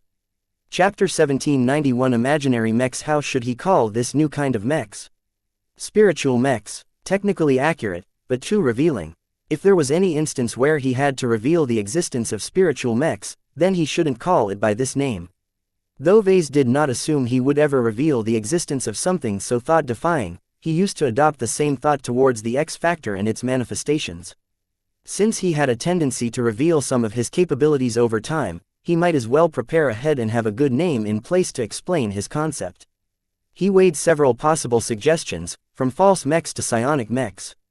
Eventually, he settled for a suitably vague but accurate phrase. Imaginary mechs. Vase snapped his fingers. It fits. The reason why he settled on this name was because it described the essence of his latest idea. The work he tried to create would be formed of pure spiritual energy or matter. It did not exist and left no trace in the material dimensions. Vase created these mechs completely in the realm of mind and spirit, hence why he called them imaginary. As he silently explored this idea throughout the day, Vase steadily expanded the concept and tried to find a way to translate this innovative idea into a practical creation. It's all well and good to come up with great ideas, but if I can't turn them into reality, then what is the point of wasting time on them? Before I develop this idea any further, I have to determine whether it's even feasible. After all, Vase had ever heard of creating intangible mechs. The idea was so inconceivable that Vase guessed that he was the only mech designer in the galaxy to even consider it seriously. The main reason why Vase wanted to turn this idea into fruition at all was because it completely matched his professional inclinations. Perhaps other spiritual sorcerers developed techniques that allowed them to create spiritual swords and shields, but why should Vase reinvent the wheel? He was a mech designer. Designing and fabricating mechs was what he did best. Even if creating a complete and functional mech from reality was 1,000 times more complicated than forming a primitive spiritual weapon or tool, Vase possessed a clear advantage in this aspect. The existence of the Grand Dynamo hinted to Vase that spiritual engineering was a flourishing discipline. Plenty of spiritual sorcerers managed to apply advanced techniques to create incredibly wondrous spiritual applications. Vase yearned to explore spiritual engineering and develop it into one of his strengths, yet he could not devote his entire life to it like other spiritual sorcerers. I am not my mother, he emphasized to himself. He was incapable of performing all of the tricks displayed by the likes of his mother and Cassandra Breyer, and he didn't feel any passion in following their ways. Rather than following in the footsteps of the Five Scrolls Compact, why not leverage his existing strengths and treat spiritual engineering as a minor? Vase had a hunch that as long as he succeeded in coming up with a method to create an imaginary mech, he might be able to translate his gains in this field back to his main profession. Whether he could use his imaginary mechs to enhance his design spirits or infuse a mech with an imaginary equivalent, the potential to empower his physical mechs was boundless. Perhaps this direction was a possible way for him to design and create a true living mech that he had always dreamt about. As long as he combined a physical and an imaginary mech into a single entity, he might be able to create a combination that posed a threat to every possible enemy, whether they were real or spiritual. He became more excited when he fantasized about these possibilities. This was not only a way to broaden his specialty, but also completely integrate spiritual engineering into his core profession. Once he developed this field, no mech designer in the galaxy ought to be able to match him. Unless another mech designer existed who specialized in spirituality and possessed his spiritual competences, then Vase would definitely be able to hold a monopoly over spiritually empowered mechs. This is the key to earning lots of MTA merits. Whenever he thought about the astronomical amount of MTA merits he needed to earn, Vase always felt pained at the burden. The quantity was too huge. With his capabilities and growth trajectory, he figured it wasn't a big deal to accumulate 100 million MTA merits in 50 years. Yet if he waited that long, Vase would miss far too many opportunities. Already, stories about all of the gains the first movers had gained were spreading all over the galactic net. The red ocean dwarf galaxy was ripe for the picking, but if he came too late, much of the harvest would already be gone. Therefore, Vase really needed to fulfill this requirement within a decade in order to keep his hopes alive. He did not wish to explore a red ocean that was already filled with established states. I also can't forget the time it takes to travel to the nearest Beyonder Gate, he muttered. Shortly after the Big Two revealed the existence of Beyonder Gate technology, they immediately formed an ambitious plan to revolutionize space travel in the old galaxy. As humanity plundered an increasing amount of phase water from the red ocean, the Big Two rapidly started to erect meander gates throughout the Milky Way. Just like with the COM Consortium, the two most powerful human organizations in the galaxy formed a subsidiary organization to operate and manage these smaller meander gates. So far, the Gate Consortium was only in its infancy, but already its existence shook up human civilization. The dozen so-called lesser meander gates already started to provide an enormous amount of convenience. Space travelers who urgently needed to travel from one end of the galaxy to the other end no longer had to waste decades of their lives to reach their destination. Unlike the greater meander gates which enabled intergalactic travel between the Milky Way and the Red Ocean, the lesser meander gates were not as costly to operate. In order to access the Milky Way Galactic Gate Network, a passenger could still pay for their trip in MTA or CFA merits. No one with a shred of sanity in their minds would ever accept this price. Merits were too precious and difficult to earn. Not only did the payer have to earn the merits themselves, they weren't transferable. This meant that there was no possibility of inheriting them. It was impossible for a group to accumulate them without putting in some actual effort. The other major issue with merits was that they were essential in redeeming goods and services exclusive to the Big Two, of which life-prolonging treatment was their biggest prize. If someone had to choose between extending their lifespan for a century or instant travel from the edge of the galaxy to the center of the galaxy, most would choose the former. Since many people had been conditioned to hoard their merits until they could redeem something truly valuable, the Gate Consortium reluctantly opened up their Galactic Gate Network to passengers who paid in money rather than merits. Even though the price in fleet or mech credits was rather exorbitant, at the very least it was a lot easier to earn them. Vase himself did not worry as much about this issue as he had 1,000 ways to accumulate funds. For example, aside from earning money by selling mechs, he could also collect fees from rich people eager to reach the Red Ocean or attract investment from a wealthy patron. As long as the Gate Consortium built a lesser meander gate close to the Komodo star sector, then Vase would only have to spend a few years to access the network. From there, he could pay for passage to a hub destination which contained a greater meander gate. Only greater meander gates were capable of facilitating intergalactic travel. In any case, the formation of the Galactic Gate Network already solved one of his most urgent problems. His expeditionary fleet didn't have to waste too much time to reach a greater meander gate. That's something to consider for the future, he muttered. For now, he still needed to form a list of issues he needed to solve in order to pave the way for the creation of imaginary mechs. As the fleet silently entered the territories occupied by the Ilvain Protectorate, Vase obsessively ignored everything and devoted his complete thoughts to realizing this fantastic concept. After a lot of consideration and experimentation, he finally ended up with a succinct list of points he needed to address. Vase activated his spiritual vision and inspected the miniature mech he made out of his own spirituality. He wasn't proud of his first attempt. Outwardly, his very first imaginary mech was an identical copy of the desolate soldier, scaled down to the size of his hand. Yet it was simply a toy in his view. The mech was actually just a spiritual projection that Vase carved into the shape of a mech. He hadn't been able to tinker what lay underneath as his spiritual control wasn't that precise. This meant that the mech didn't possess any internal components at all. It was just a solid collection of spiritual energy. Even though his first attempt was an abject failure, Vase learned a lot from this attempt. At the very least, he found out what he had to do to turn this failed product into a working product. The first step was to find a way to turn spiritual energy into permanent spiritual matter. To be honest, spiritual energy was not an entirely accurate name for the clouds of energy that powered most spiritual applications. It actually possessed the properties of both energy and matter. Not only that, but its state between the two extremes existed on a spectrum. As long as Vase willed it, he could shift the state from one end to the other end, or just settle it in between. The problem is that energy is its default state. For some reason, it took active effort to sustain the matter state. The more spiritual energy slid towards matter, the more Vase had to work to keep its burdensome state. As long as Vase withdrew his concentration, his spiritual matter would quickly decay into energy.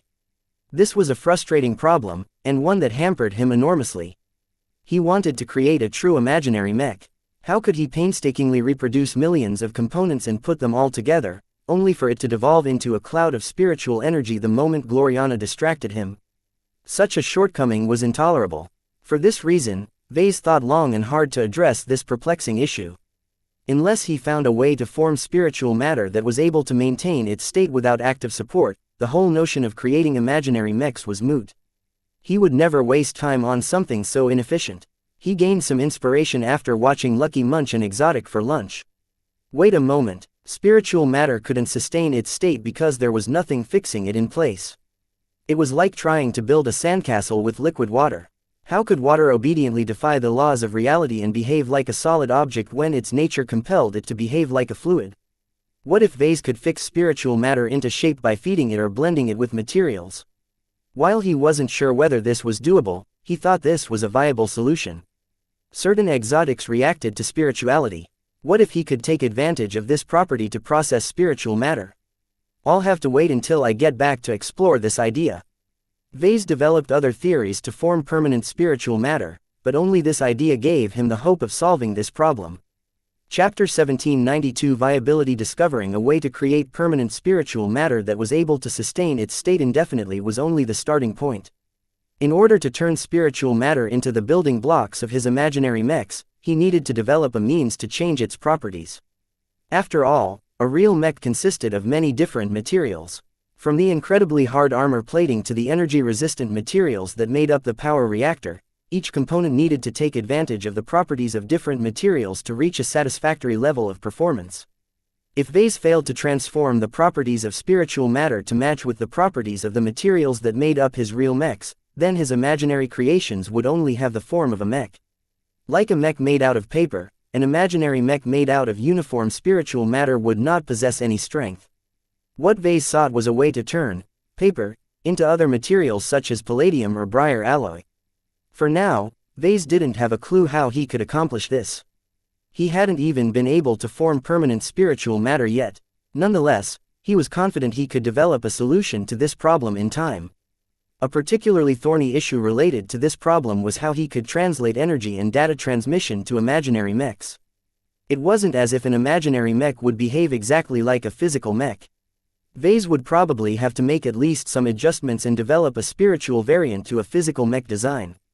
Assuming that he found a way to overcome this issue and successfully created an imaginary mech, what then? An imaginary mech was just a spiritual equivalent of a physical mech. On their own, mechs didn't do anything. They only became operable when a mech pilot entered its cockpit and interfaced with the machine. This left Vase with a conundrum. Should he operate his imaginary mechs directly, grant them the means to operate autonomously, or find a way to make them ever closer to mechs by providing them with spiritual pilots? The first option basically meant turning himself into the mech pilots of his own imaginary mechs. Though the temptation was great, Vase believed it was a very bad idea to pursue this direction. If his guess was true that genetic aptitude was no longer a hindrance in piloting imaginary mechs, Vase shouldn't immediately hurry up and hop into an imaginary cockpit. Vase had already committed to the path of a mech designer. He did not possess the training or expertise to become proficient in piloting mechs. In addition, it was impossible for him to improve himself beyond his mortal limit. Once he advanced to journeyman, he already committed his spiritual evolution towards developing his design seed. While he could imitate a force of will due to his extraordinary control over his spirituality, he could never replicate the strength of a true expert pilot. The whole point of doing this is to save time and transfer my existing competences in a new field. Learning how to pilot mechs is a lifelong endeavor. I don't have the time and energy to branch out to such an extent. The second option was to bring an imaginary mech pilot to life in order to pilot an imaginary mech. This was not as impractical as the first option. Vase believed he was already capable of creating an imaginary mech pilot. He already developed a method to create a spiritual product. As long as he created a spiritual product in the shape of a human and instilled it with fragments taken from expert pilots, then he could possibly create the first imaginary expert pilot in the history of mech design.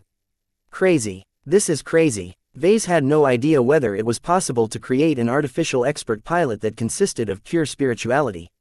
Even if he managed to shape such an abomination to life, what could such a miraculous entity even do? Was it capable of piloting one of his imaginary mechs? What if it could do more? What if he could take it a step further and make it pilot a real expert mech? Vase shuddered in place. Such a blasphemous idea shouldn't be possible, yet he did not immediately rule it out. Something within him made him think it was possible. This is way too crazy even for me. It shouldn't be possible. Though Vase heaved with excitement, he eventually reined in this wild ambition. It sounded a bit too far-fetched for him to be able to mass-produce imaginary expert pilots and have them pilot entire regiments of expert mechs. Vase could practically conquer the entire galaxy if he gained this ability. Compared to the second option, the third option was a bit more restrained. Rather than creating his own mech pilots, he might be able to find a way to make other mech pilots pilot his imaginary works. Of course, this was a bit more complicated than it sounded. First, he didn't even know it was possible.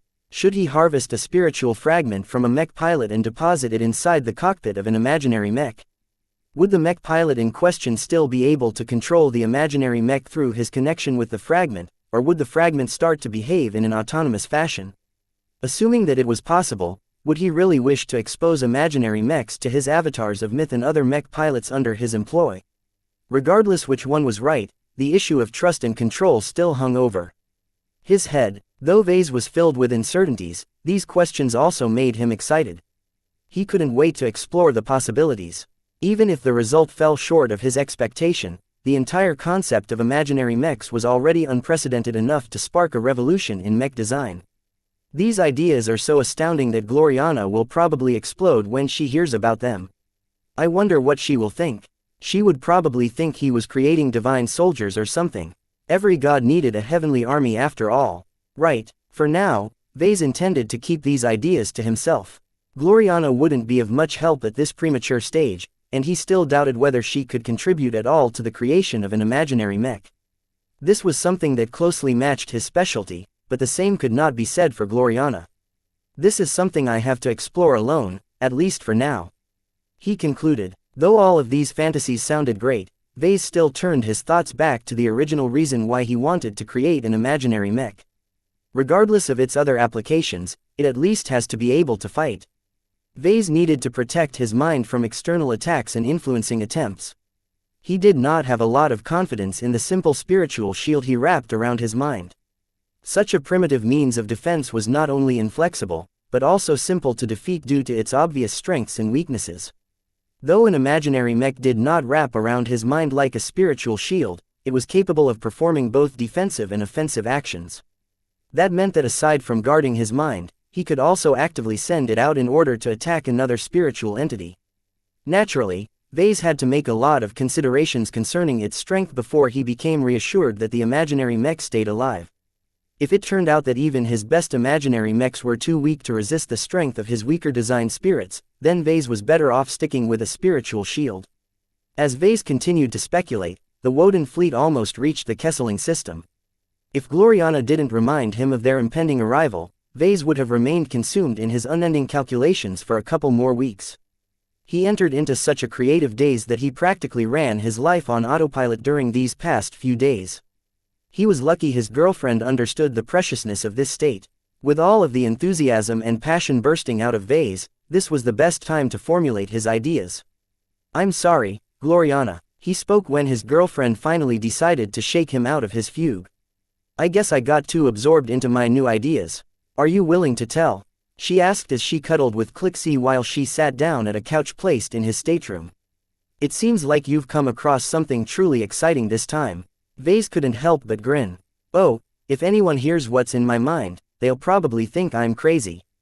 "You're already crazy, Vase," Gloriana stated. "Jokes aside, I'm truly afraid of the possibilities.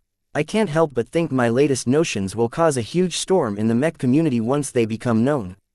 Though Gloriana seemed happy, she did not immediately join in his glee. Instead, she asked a question that many mech designers asked whenever they came up with a possible new innovation. "Is it practical?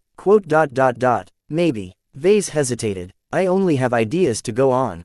I still need to perform a lot of research and experimentation before I can determine whether this possible creation is viable. Even if I can get it to work, I'll likely have to invest a lot of resources in order to make use of this new invention."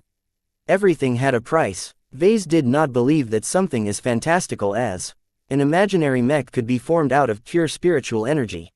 At the very least, the creation of a permanent imaginary mech likely consumed a huge amount of energy. This was fine. As long as the benefits outweighed the costs, it was still worthwhile for Vase to exploit this innovation.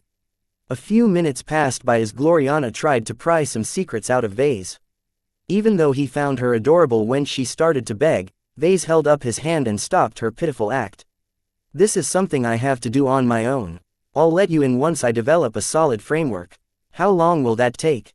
Vase shrugged. I don't know. Months, years, decades. As long as there is a chance I might succeed, I'll continue to explore this direction regardless of the lack of results. He wasn't certain whether his current strength and ability was enough to succeed in realizing this idea. Perhaps he needed to advance to senior before he could create an imaginary mech. After Vase made it clear that he would keep his mouth shut, Gloriana pouted at him but didn't pursue the topic any longer. It wasn't as if he was the only one keeping secrets. Since we're almost at our destination, I thought it was time to tell you what will happen to the Scarlet Rose. Gloriana moved on. Originally, our dynasty wanted to claim the Scarlet Rose for its own purposes, but I fought hard to keep it in your possession on your behalf. Did the Wodens agree? Not immediately. Was there a problem? Don't worry. She placed her hand on her arm to reassure him. I succeeded in persuading my mother and my relatives to leave the ship in your care. The fact that you conquered the Scarlet Rose through your own efforts is undeniable. It wouldn't be in good taste to deprive you of your prize after risking so much. I take it that not everyone agrees with this decision. She sighed. There are many Wodens who believe that a boy like you shouldn't even be playing around with such an expensive ship. While we are not short on ships or the resources to build our own ships, a mobile supply frigate is not something we would pass over. Are there any complications? There shouldn't be. The Scarlet Rose should be yours after we arrive at Kesseling 8. We won't be able to help you repair or overhaul the ship, nor will we be able to supply her with a competent crew. That was no big deal for Vase. Even if you offered, I won't accept. I already planned to take care of these matters myself. There was no way he would make himself more dependent on the Hexers. Only by employing his own men would he be able to maintain control. Chapter 1793 Premature Celebration. The fleet of Woden ships and captured Fredaman ships entered the Kesseling system, only to encounter a grand celebration. Even though the Ilvain Protectorate was still entangled in the later stages of the Sand War, the arrival of the Bright Martyr changed everything. This was not the Ilvain Protectorate of the past where the leaders of the three leading dynasties treated Vase with skepticism. This time, almost every higher-up believed in the Bright Martyr. The evidence in the form of the transcendent messengers, holy soldiers and deliverers overwhelmingly proved that Vase had definitely been blessed by the great prophet.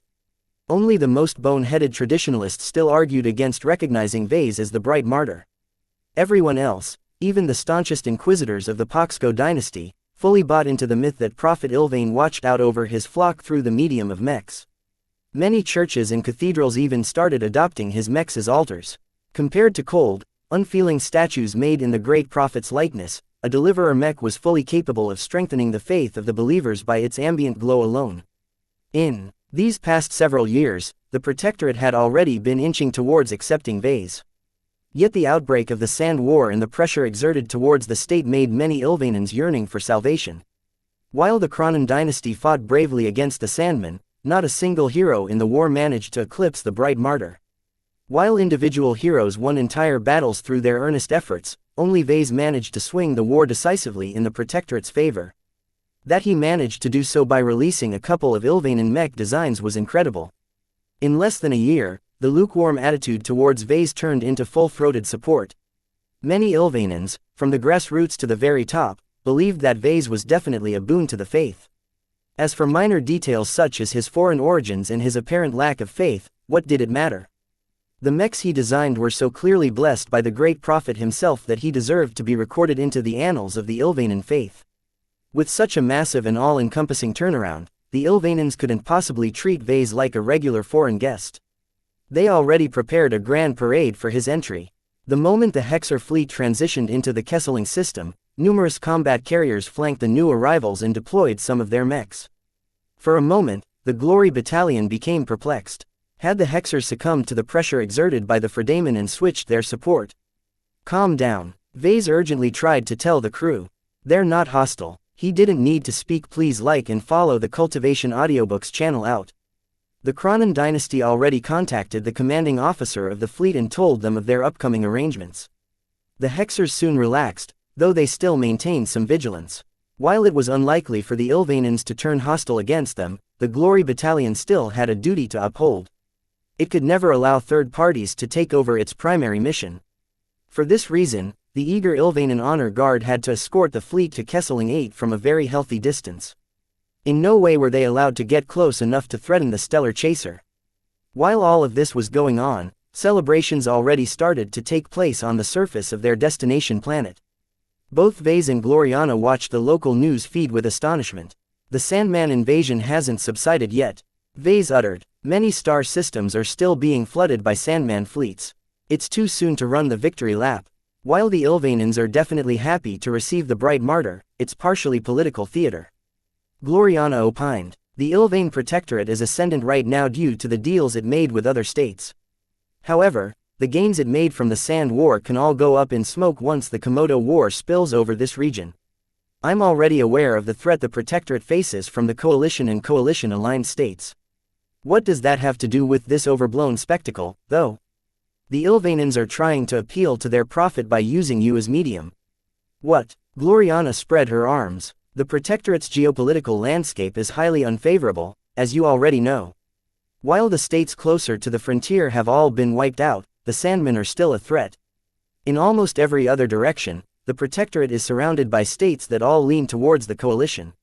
What if they are encouraged to attack the only state that is friendly towards the Hexers? Though Vase already dismissed this possibility as an act that would do more harm than good for the Friday Coalition, what if it grew desperate? What if the Fredamen made an impulsive decision? As long as the Friday Coalition put heavy pressure on the Bright Republic and other nearby states, it might be possible for half a dozen nearby states to gang up on the Ilvane Protectorate. That would certainly spell the end for the religious state. Though the Cronin dynasty demonstrated its valiance during the Sand War, it was impossible for them to resist the might of several hostile states. While Vase understood all of this, he was perplexed by the actions of the Ilvanens. The Great Prophet isn't omnipotent. Even if I design some fantastic new Ilvanen mech, I doubt it can defeat entire mech divisions. That's why it's not only about appealing to Ilvane. Gloriana added, it's partially an appeal to us. The Ilvanens are calling for attention and trying to impress our hegemony that they are worth investing in. As long as our state becomes impressed with their accomplishments, we might move to guarantee its independence. Will the hegemony do so? Gloriana chuckled and shook her head. How can our state spare any effort to a state that is too far away to reinforce easily? Any forces we send have to pass through the territories of numerous states aligned with the Friday Coalition. While that's not a major problem for now, it will definitely be an issue later on when the Komodo War is in full swing. Then, your people will just leave the Ilvanens to their own devices. Vase frowned. While he was not an Ilvanen, he possessed a definite affection for the Protectorate. He became a lot more grateful to the religious state after the Bright Republic profoundly disappointed him. At least the Ilvanens still offered his shelter in these troubling times. Don't be naive, Vase. Hexers don't care about what is going on in third-rate states. The only reason they pay attention to them at all is because of the exotics they supply to us and the trade that flows through their territories. In general, our matriarchs look at the overall situation instead of focusing on any specific state. Compared to states that are actually contributing resources to our state, the Ilvane Protectorate is a useless addition. It doesn't offer the hegemony anything. Certainly, there was still some value in gaining the support of the Protectorate. The state could act as an advanced Hexer outpost in the Fredamen sphere of influence. It could form a potential base where a Hexer raiding force could harass the Friday Coalition from a lightly guarded flank. The Protectorate could even serve as a nucleus for a possible wave of defections by the surrounding states. Yet all of these benefits required substantial investment on the part of the Hexadric hegemony. While Vase wasn't entirely clear about the proceedings of the Komodo War, he knew that the hegemony was truly devoting all of its efforts in the war theaters closer to home. The Hexadric hegemony was a rather insular state by nature. Only a few branches of the state devoted any energy towards the rest of the star sector.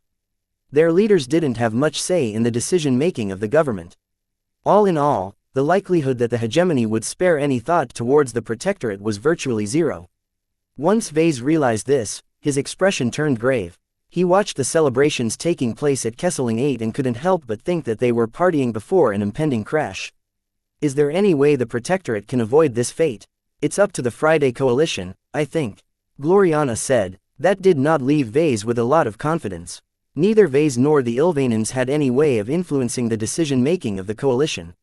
Perhaps the people in charge might respect the Protectorate's contribution towards repelling the Sandmen. Yet their leaders might also be shameless enough to ignore this merit and wipe out the state because it was an ugly stain on their maps.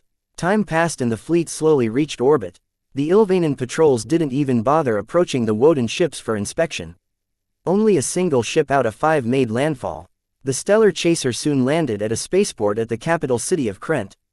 As soon as Vase stepped out, he became buffeted by a wave of cheers and religious fervor. An entire crowd of Ilvanans gathered at the spaceport. The press was fully present while the Kronans carefully guarded the crowd with their imposing mechs. Vase was not in the mood to bask in the moment. Knowing that the Ilvanans still had to survive another calamity, he dearly wished to temper their moods. However, the Ilvanans needed something to celebrate about. Vase also wanted the Ilvanans to continue to hold him in high regard. The chance of betrayal was much less if the entire state continued to adore the bright martyr. For this reason, he eventually decided to play along with all of the pomp and ceremony. He met a number of senior Ilvanans and shook hands with them. He participated in a brief parade and he blessed a number of deliverers produced by a couple of local mech manufacturers. Seeing so many deliverers and holy soldiers warmed his heart. Not only that, their glows gave him a deeper impression of their source. Ilvain's spiritual fragment almost seemed to come alive as its presence touched his mind. Perhaps the Ilvanans were right on one thing. Their prophet had truly blessed the bright martyr. Vase and Gloriana soon pulled away from the celebration. The Ilvanans did not wish to burden the bright martyr and the Hexers too much, and an excessively long victory parade was rather inappropriate since the Kronans still lost many mech pilots to the Sandmen every day. A true victory celebration would only commence when the Sand War finally came to an end. Phew, I'm glad that's done, Vase said as he and Gloriana along with their cats arrived at their new if temporary abode. After riding a shuttle operated by the Glory Battalion, they reached a highly guarded estate that his subordinates had already bought and renovated on his behalf. Not a lot of people greeted him during this time. The local star had already dipped below the horizon and no one was in the mood to discuss serious business. That could wait until tomorrow. Only a handful of his trusted subordinates met him this time. Gavin, Melkor and Nida all welcomed him back. I knew you'd find a way to spoil Ganso's plan. Melkor smirked. What if I didn't? Then the LMC would just have to find another lead designer. Bastard. Nida approached him next. She looked incredibly remorseful. Sir, I'm sorry that, we'll be having none of that, Nida. Vase patted her strong arm. You couldn't have done anything against an expert mech, let alone the entire Bright Republic. Your only responsibility is to guard me against hostile people. Only the avatars are meant to fight against other mechs, but even they are limited in what they can do. Ultimately, the fault lies in me. If I was a bit more sensitive towards the scheming of my political opponents, I wouldn't have made myself so vulnerable to official authority. Now that he experienced it once, Vase would never let down his guard against these kinds of threats. He did not dare to entrust his safety onto any state, including the Ilvain Protectorate. Chapter 1794 Petty Kingdom. No ghost haunted Vase on the first night since arriving at Kesseling 8. He started off the day with a lot of meetings on the agenda. Immediately after breakfast, he said goodbye to Gloriana and departed to the LMC's headquarters situated in downtown Krent. Vase looked back at his new residence while holding Lucky. Compared to the Cloud Estate, the Austin Estate was a bit smaller and a lot more quiet. Aside from that, the architecture of the mansion and the other buildings on the grounds of the estate all bore the touch of Ilvanan architecture. This was nothing unusual. What irked Vase a lot was that the former owner of the Austin Estate appeared to be an extremely devout believer. In almost every wall or room, Vase encountered numerous statues and miniature altars devoted to the Great Prophet, the Grey Martyr, the Battle Martyr, the Dark Martyr and even himself. Yes, himself, just standing in front of a marble-esque statue of his own likeness but appearing exceptionally heroic was both flattering and disconcerting. Are the Ilvanans already worshipping me like I'm a god? He shivered. Vase did not believe in gods. At best, they were just supremely powerful spiritual entities who defied the laws of reality to mess with people. Cassandra Breyer was a typical example of a degenerate ghost who could be mistaken as a god. If she's a god, then I'm a devil. He decided to take no more note of the religious imaginary of himself. He found the entire practice to be a farce. There was nothing divine about himself. I'm just a mech designer. Meow. Oh, shut up, Lucky. No Larkinsons resided in the solemn estate. His subordinates evidently bought the estate from the state and renovated its security systems in preparation for his arrival. With reinforced walls, turrets and underground bays for mechs, the Austin estate was even more secure than the Cloud estate. The avatars of myth already secured a presence in the underground base. Not only that, the Cronin dynasty stationed a sizable garrison to protect his home. That was something that Vase really didn't like. His avatars ought to be sufficient to protect him, but the Ilvanans were horridly overprotective about his life. They did not wish the bright martyr to suffer the same fate as the great prophet when he was still alive. Rather than appreciating his constant escort of elite Cronin mech guards, Vase continually regarded their presence with caution. A portion of the mech corps with venerable Ganso Larkinson at its head had already blindsided him once. Vase did not rule out that some nutcases within the Cronin dynasty might be plotting for his life. After all, even if he managed to gain widespread appreciation and worship from the Ilvanans, they were not a monolithic entity. There were always crazies, weirdos and radicalists among any population, and when the latter reached hundreds of billions, that amounted to at least millions of mentally unstable threats. For this reason, no matter how popular he became in the Protectorate, Vase did not allow himself to get caught up in his own hype. He needed to remain as vigilant as possible, and he already warned Melkor to keep his avatars alert. Not only did his avatars need to guard against unknown threats, they also had to keep an eye on their Cronin watchers. Though Vase handed Melkor a burdensome command, the avatars ought to be up to the task. Otherwise, he might as well discard the avatars entirely, despite all of the effort he put into cultivating them into an elite force. After reaching downtown Krent, his shuttle along with his guard mechs arrived at the LMC's new headquarters, at least for the moment. Much to his relief, his company's headquarters was just a modern office building. While its architecture still contained traces of Ilvanan religious iconography, it didn't dominate the workplace. Perhaps the most welcome discovery was that the headquarters lacked the ridiculous statues and paintings of the bright martyr. This was good because Vase did not wish for his own employees to worship the ground he walked upon. Once he settled down at his new office in the upper level of the headquarters, he began his workday by holding an informal meeting. Raymond, Gavin and Kelsey all gathered at the office to discuss the new trajectory of the LMC. From what I've heard so far, you've all done a good job at managing the LMC's sudden departure from the Bright Republic. He spoke to his three closest confidants within his company. I'm already aware of broad strokes and I have no objections for the decisions you've made so far. It's fine to invest in another manufacturing complex on this planet, but that will be the extent of the LMC's expansion into this state. He was glad that Raymond as well as the two native Cloudy Curtainers decided to leave their homes and join him at the start of this new chapter in his life. He half expected Gavin and Kelsey to remain in the Bright Republic. Now that they decided to continue to work for him no matter where he went, he felt he could lean on them more. Why limit our presence in the Ilvain Protectorate? Kelsey asked. She appeared genuinely confused, but Raymond didn't look so surprised. Vase has probably considered the precarious situation of our current host state. The chief operating officer answered her question. The Sand War may have ceased to be an existential threat for the time being, but the Komodo War is still ramping up. Whether this enormous conflict will spill in this direction remains to be seen, but it doesn't hurt to be prepared. Raymond is right. Vase clasped his hands over his desk. The entire star sector is in flames. Several wars have erupted, of which two of them have the potential to upend every state. Under these circumstances, sinking more money and resources in real estate that might get wiped out the next day is highly unwise. In truth, Vase eagerly adopted this argument because it also supported his greater agenda. His future plans rested on his grand expedition, not his petty kingdom in the Komodo star sector. While the four Brighters held their discussion, Lucky explored and sniffed every corner of his office, destroying microscopic spy bugs and listening bugs along the way. The cat already found quite a lot of suspect devices. What exactly is your plan for the medium term? Gavin couldn't help but ask. Are we going to expand in other third-rate states? Right now, your reputation in the LMC's brand awareness has reached a new height in this region. Even though many states are economically devastated, we can still take our gains to other parts of the star sector and resume our company's rapid growth. That's too risky, Benny. You don't seem to let that stop you, boss. This is different. I only take risks when the rewards are great enough. This is not an instance where I think we'll have much gain.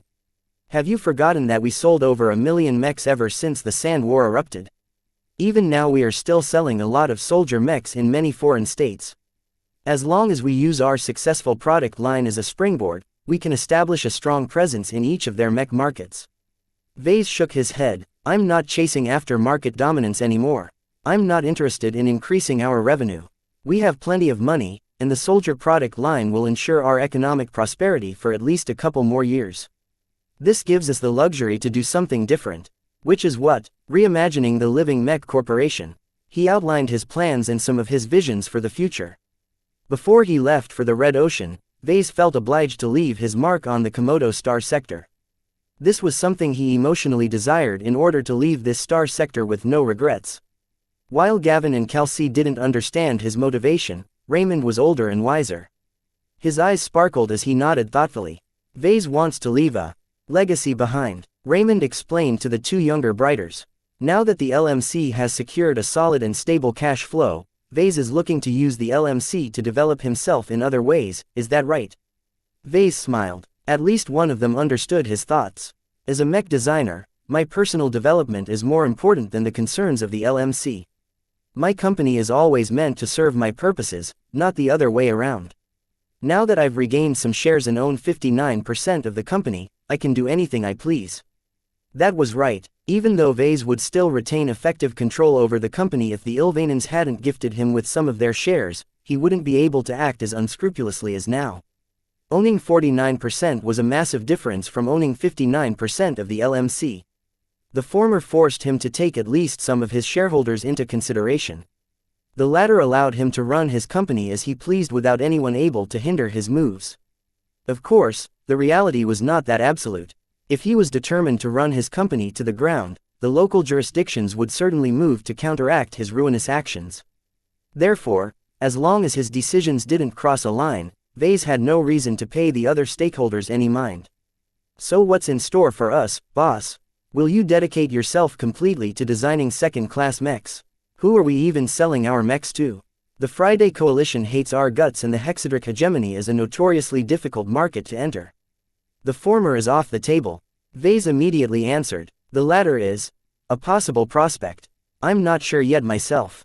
I need to discuss the matter in further detail with Gloriana and a partner. For now, there's no reason to be concerned about this issue. I'm confident enough in my mech design abilities that my second-class mechs will find a market somehow. This was the confidence he gained as a successful mech designer. He possessed an undeniable advantage with his monopoly on spiritual components.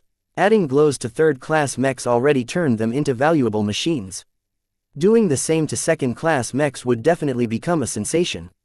What about our third-class mech operations? Raymond asked. They are the root of our company. All of our workers and all of our current operations are geared towards the design, production and sale of third-class mechs. Many of them can't be transferred to second-class mech operations.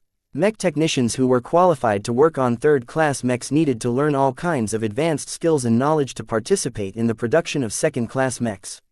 Marketing managers who knew the brighter mech market like the back of their hand would be as blind as a bat if they were tasked with researching the hegemony's mech market. The accountants in the employ of the LMC were intimately familiar with the finance-related laws and customs of the Bright Republic and surrounding states, but they would have to start from scratch if they were dumped in a completely foreign state.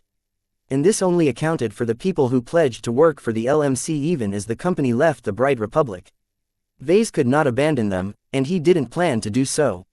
His foundation still lay in third-class mechs, and he never intended to turn his back on them. It was just that his current priorities lay in mastering second-class mechs as fast possible. He explained this to his confidants, and they understood his intentions, though they didn't entirely agree. Don't worry, guys, he reassured them. As long as we expand the company's design department and add some more design teams, we can maintain several different design projects at once. Expanding his design teams was his most immediate priority for the LMC.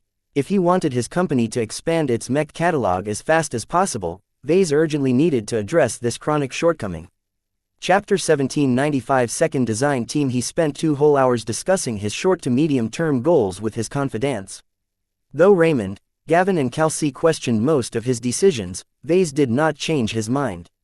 His recent vacation gave him plenty of time to sort out his priorities. For now, his overarching goals were to keep himself alive and free while doing his best to gain the approval of both Madame Constance Woden and the Rim Guardian fraternity. Both of them formed the keys to enable his grand expedition, especially the latter.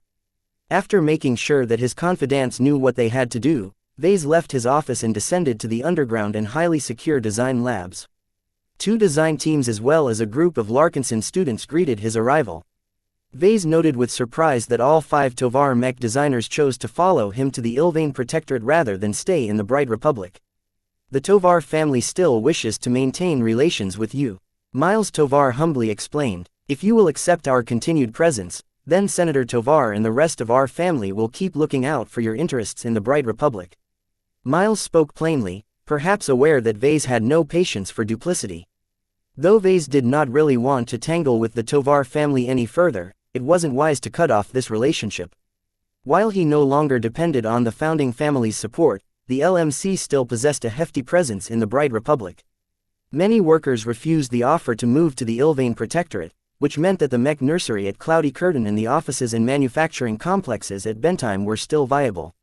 As long as the crisis of the Sand War subsided, those facilities could get back in operation and resume the production of Silver Label LMC mechs. Since the LMC no longer focused on the Bright Republic, it became even more important to secure backing that could watch over these sites. Another consideration was the old family. The majority of the Larkinsons declined to join the new family. Most of them were already happy with their current trajectories and had no desire to upend their lives. In order to protect them against the plots and schemes of the power players in the Bright Republic, Vase wanted the Tovar family to continue to watch over his ignorant relatives. Naive and unambitious they might be, they were still family to him. Despite their recent disagreements and separation, he always considered both branches of the family to be tied. Even if Vase was determined to lead his side of the family in a new direction, he could never shed his affection for his grandfather and the other Larkinsons he was close with or befriended over the years. He also continued to respect the noble calling that the stubborn traditionalists continued to abide by. Idiots they may be sometimes, Vase could not fault them for their unflinching loyalty and dedication to the state. It was a shame that some of the Larkinsons he liked, such as Melinda and Rayla Larkinson, decided to stick to their current careers in the Bright Republic. Perhaps Vase would never see them again once he truly left the Komodo Star sector. He turned his attention back to his design teams. After affirming his willingness to continue hosting and guiding Miles and the other Tovar mech designers, Vase moved on to his second design team. Kedis was absent, which disappointed Vase a bit. His recent preoccupation with Gloriana and other matters left him with too little time to spend on his first student. He forgot that he was supposed to bring a pet to her. Vase had genuinely been too busy to find a suitable pet. He swore to make it up to Kedis. While he missed her company, Vase also felt proud that Kedis was confident enough to branch out and blaze her own trail. He sporadically received reports on her recent activities and he was glad she grew close to Rayla Larkinson. His feisty cousin was definitely a good fit for Kedis. Vase did not have to worry about his student getting into trouble with no one to bail her out. So why was there a second design team at all? Vase had already instructed the LMC to employ a couple of new mech designers. Vase inspected each of the newcomers. From the worship and respect in the eyes of 4 of them, he immediately identified them as Ilvainans. Considering his popularity in the Ilvain Protectorate, thousands of mech designers fanatically knocked on the LMC's doors to apply to join its design teams. Yet Vase had already issued a very firm command back when he was still escaping from the Friday Coalition. The LMC did not need any talented or ambitious mech designers.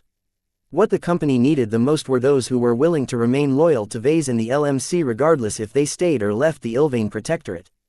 For this reason, the LMC slowed down its recruitment and meticulously sorted the applications until they settled for 4 Ilvainan mech designers who were willing to sign extremely restrictive employment contracts to work under Vase.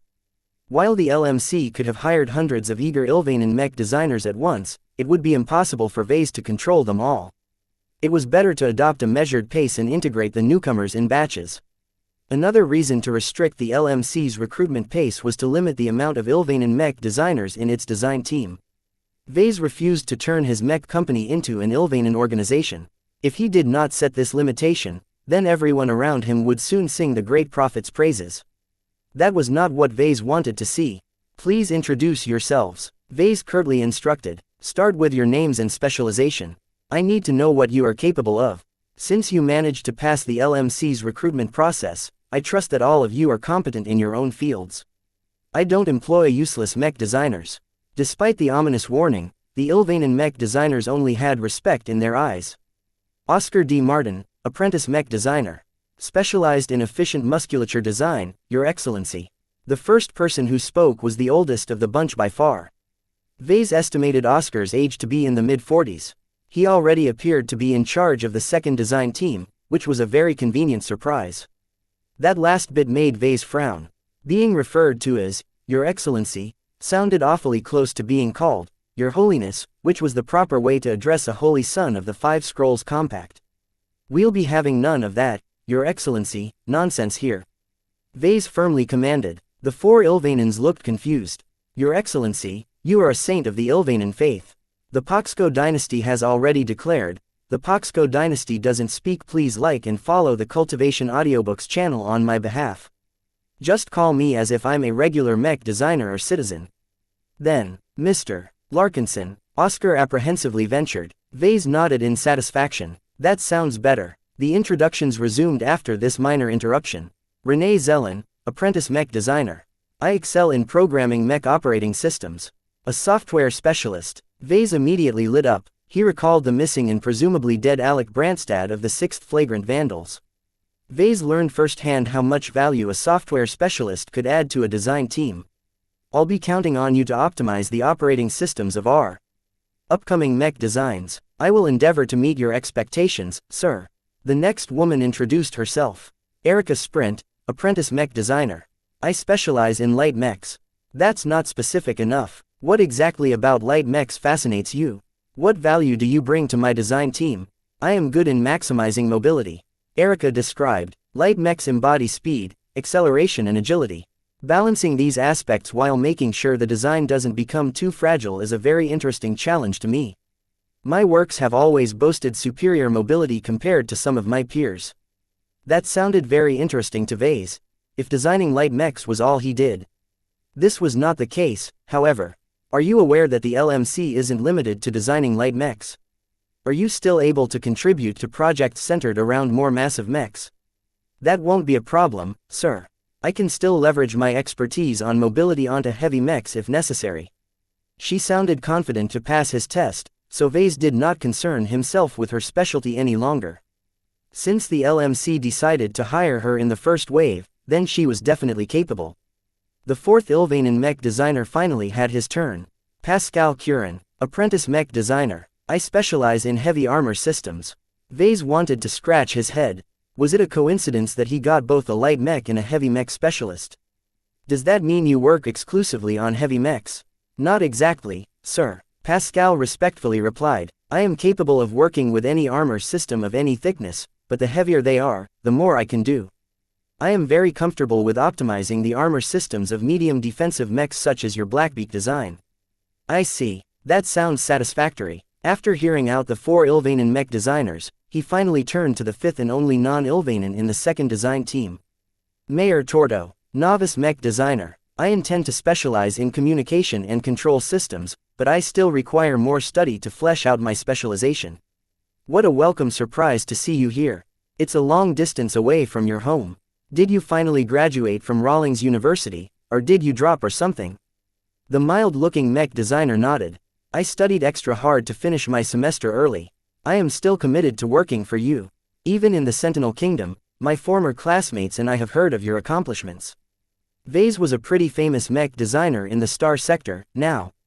His desolate soldier and deliverer designs both affected the Sand War to such an extent that it was impossible to leave him out the conversation.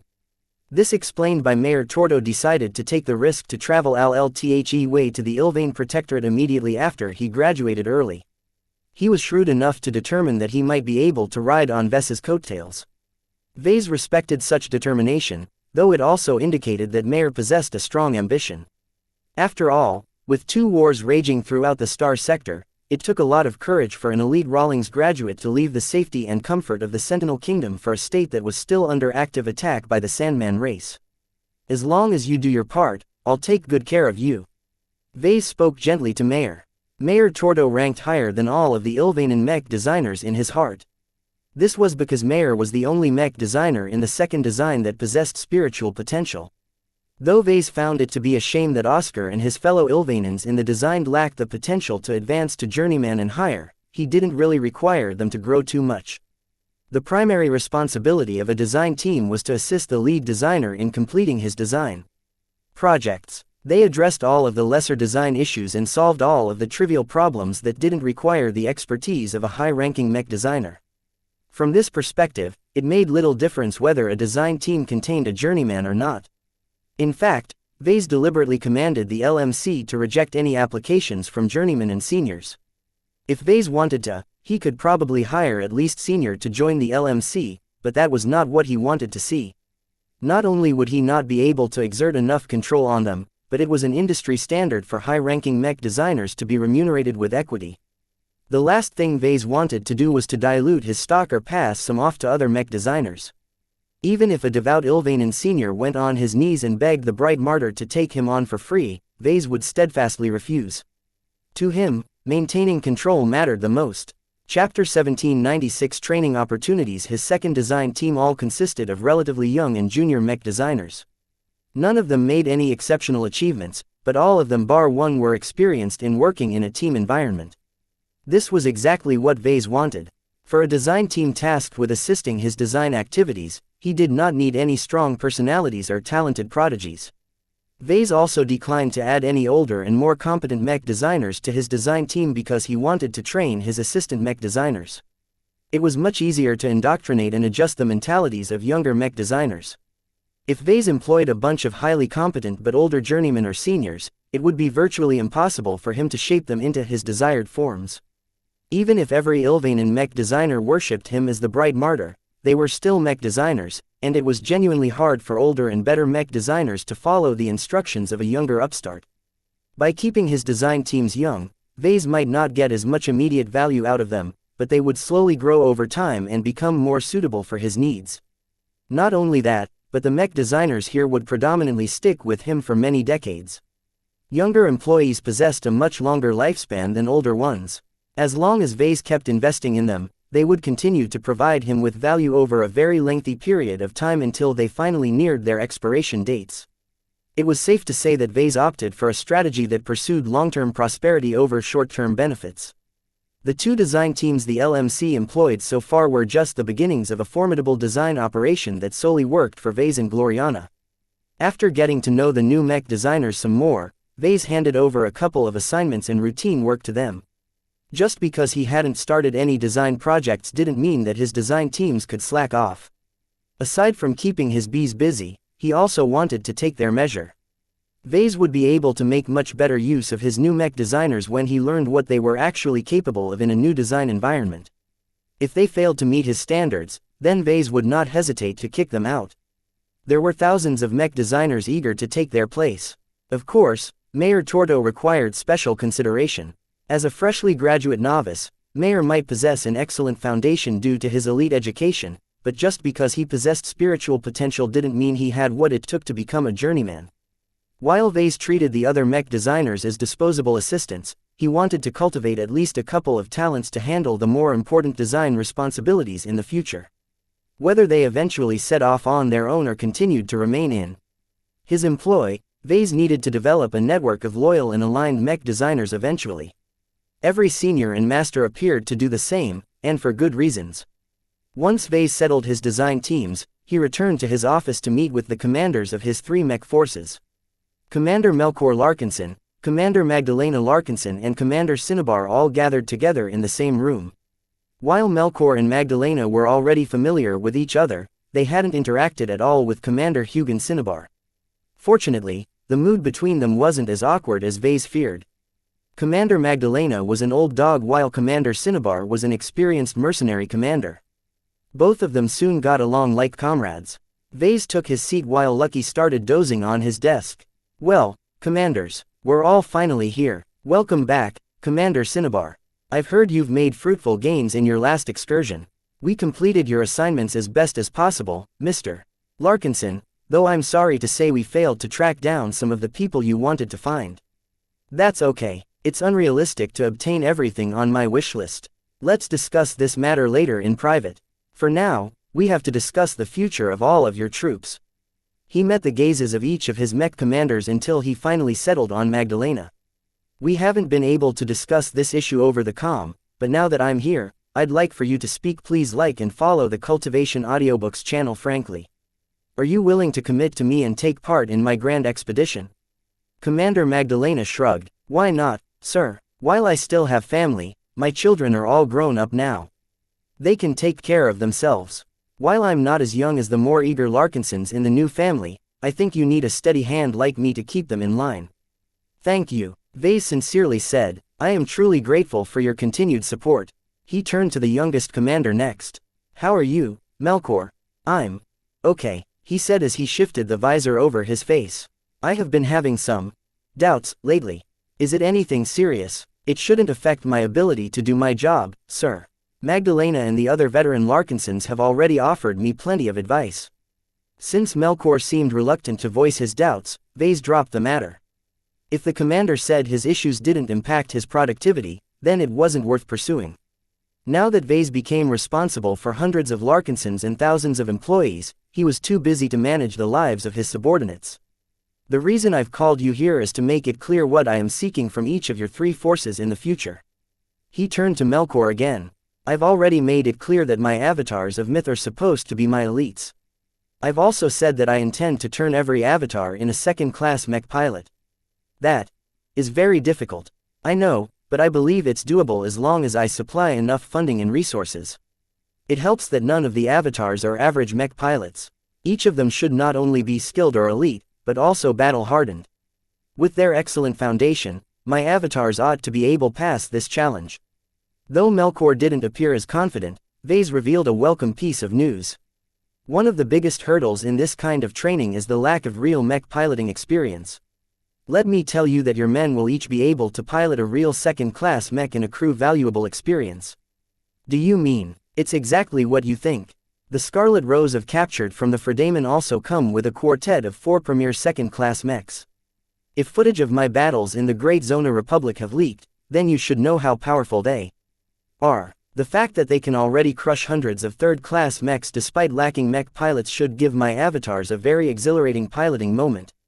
"Will these practice mechs be exclusive to the avatars, sir?" Magdalena asked. "The avatars deserved this privilege," Vase emphatically stated. "As far as I know, the living sentinels all declined to meet the demands of imposed on the avatars. Since your men are unwilling to step up or commit to my grand expedition, then they should accept the circumstances. I've been discussing and considering the security needs of your grand expedition with Commander Melkor." The veteran mech officer pressed on. "Since you are planning to cultivate the avatars of myth into an elite mech troop, then they are not suitable to perform every security need. For ordinary guard duty, it is more suitable to deploy a large amount of mechs that can stall any potential hostile while your avatars launch a counterattack." Her argument had merit, but Vase did not immediately buy into it. "Will they even take part in my grand expedition?" "Many will. I have already sounded out my sentinels and many of them have started to change their minds. Give them some time, and they will definitely choose to join your expedition rather than stay behind. That still doesn't address the strength disparity between the sentinels and all of the threats we might possibly face in the Red Ocean. One of the reasons I'm so insistent on upgrading every mech pilot I bring is because we'll be facing forces from the entire galaxy. While there are rules in place to prevent bullying from superior forces, it's best to rely on our strength.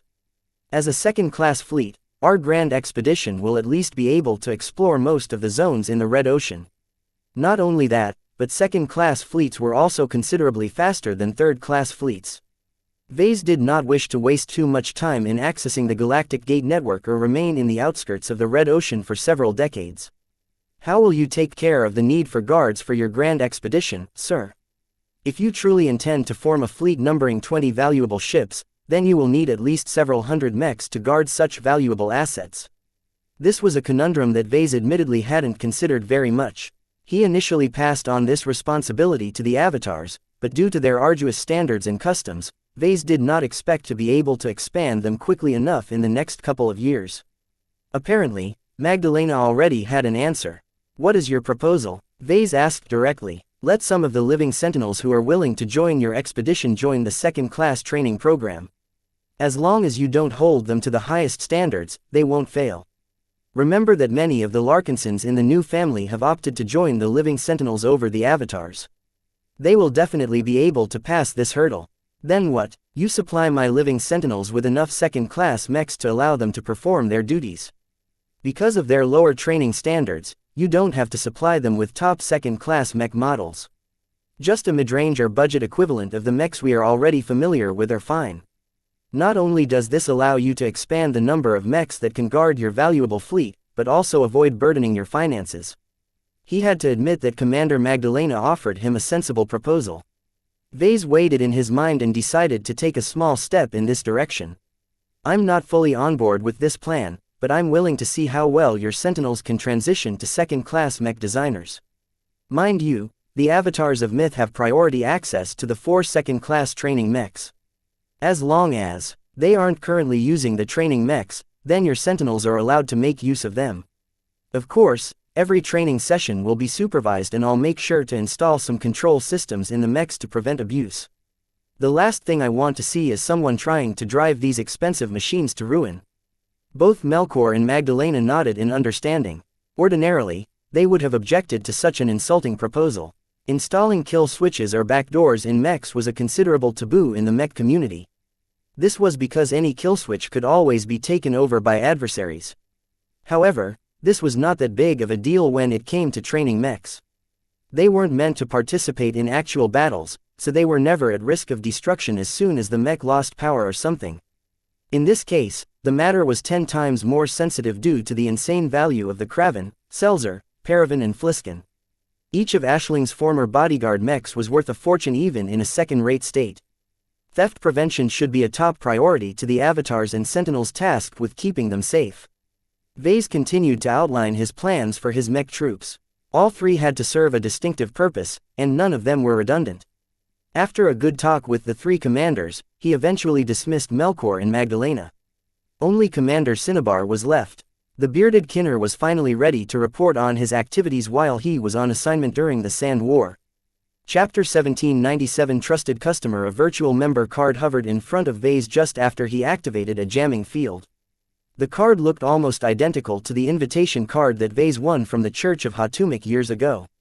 He remembered the competition where he competed against Myra, Katiz's mentor. Even though he lost, he still proved himself worthy to receive the card. Of course, Vase had no good feelings for the weird and abnormal cult. Their strange powers and ability to make themselves undetectable through spiritual means almost caused the downfall of Lydia's Sword Maidens and the Flagrant Vandals. Afterwards, he always intended to make use of the invitation card to get initiated in the so-called Angel's Wing Foundation, yet he never found the time to make an excursion. The virtual invitation card not only acted as a means of entry, but also transmitted the moving coordinates where the powerful black market organization gathered. According to several sources, the Angel's Wing Foundation was one of the biggest and most expansive black market organizations in the Galactic Rim. In order to avoid stepping too much on the toes of other competitors, the AWF almost exclusively dealt in biotech-related goods and services. It might not be the best place to obtain the best illicit mechs or hire the best assassins, but when it came to purchasing extremely valuable exobeasts and bio-implants, there was no other underground marketplace that could compare.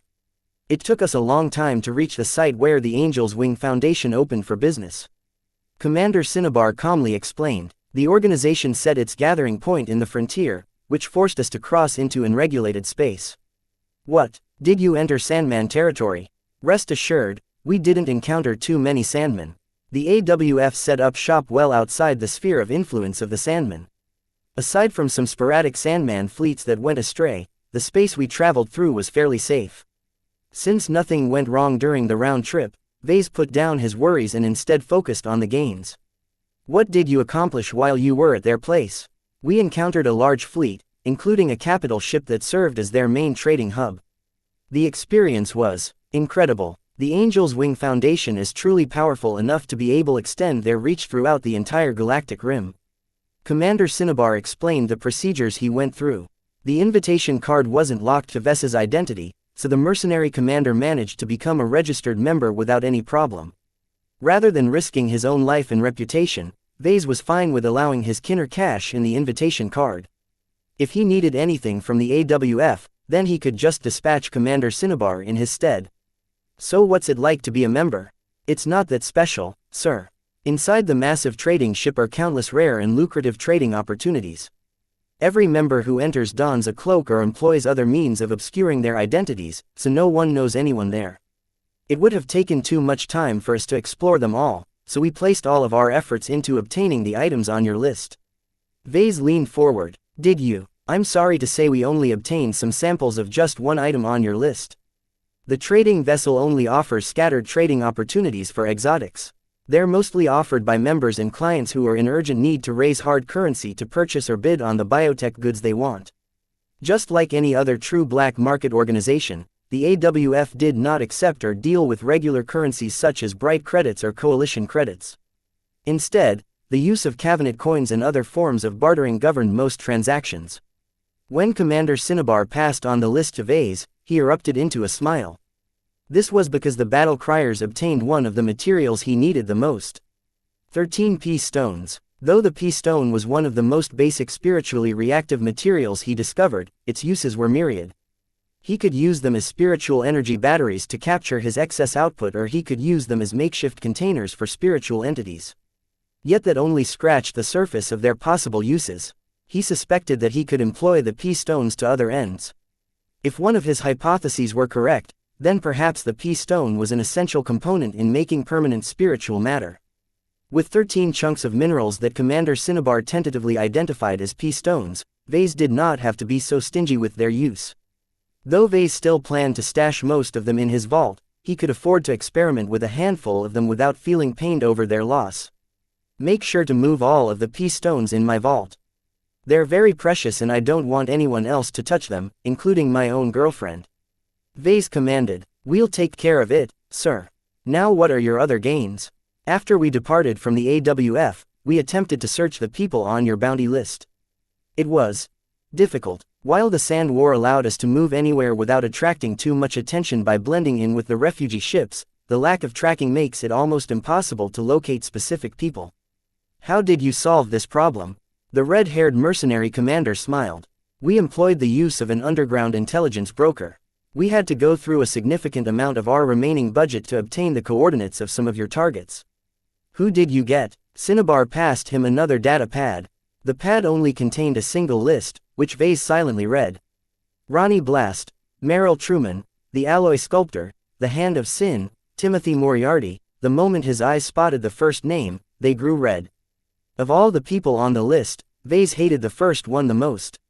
After all of those years, this pirate designer finally fell into his hands. Ha ha ha ha. Vase erupted into laughter. I bet you never expected me to nab you. I can finally repay the indignity you've subjected to me. I can't stand almost getting killed by my own design.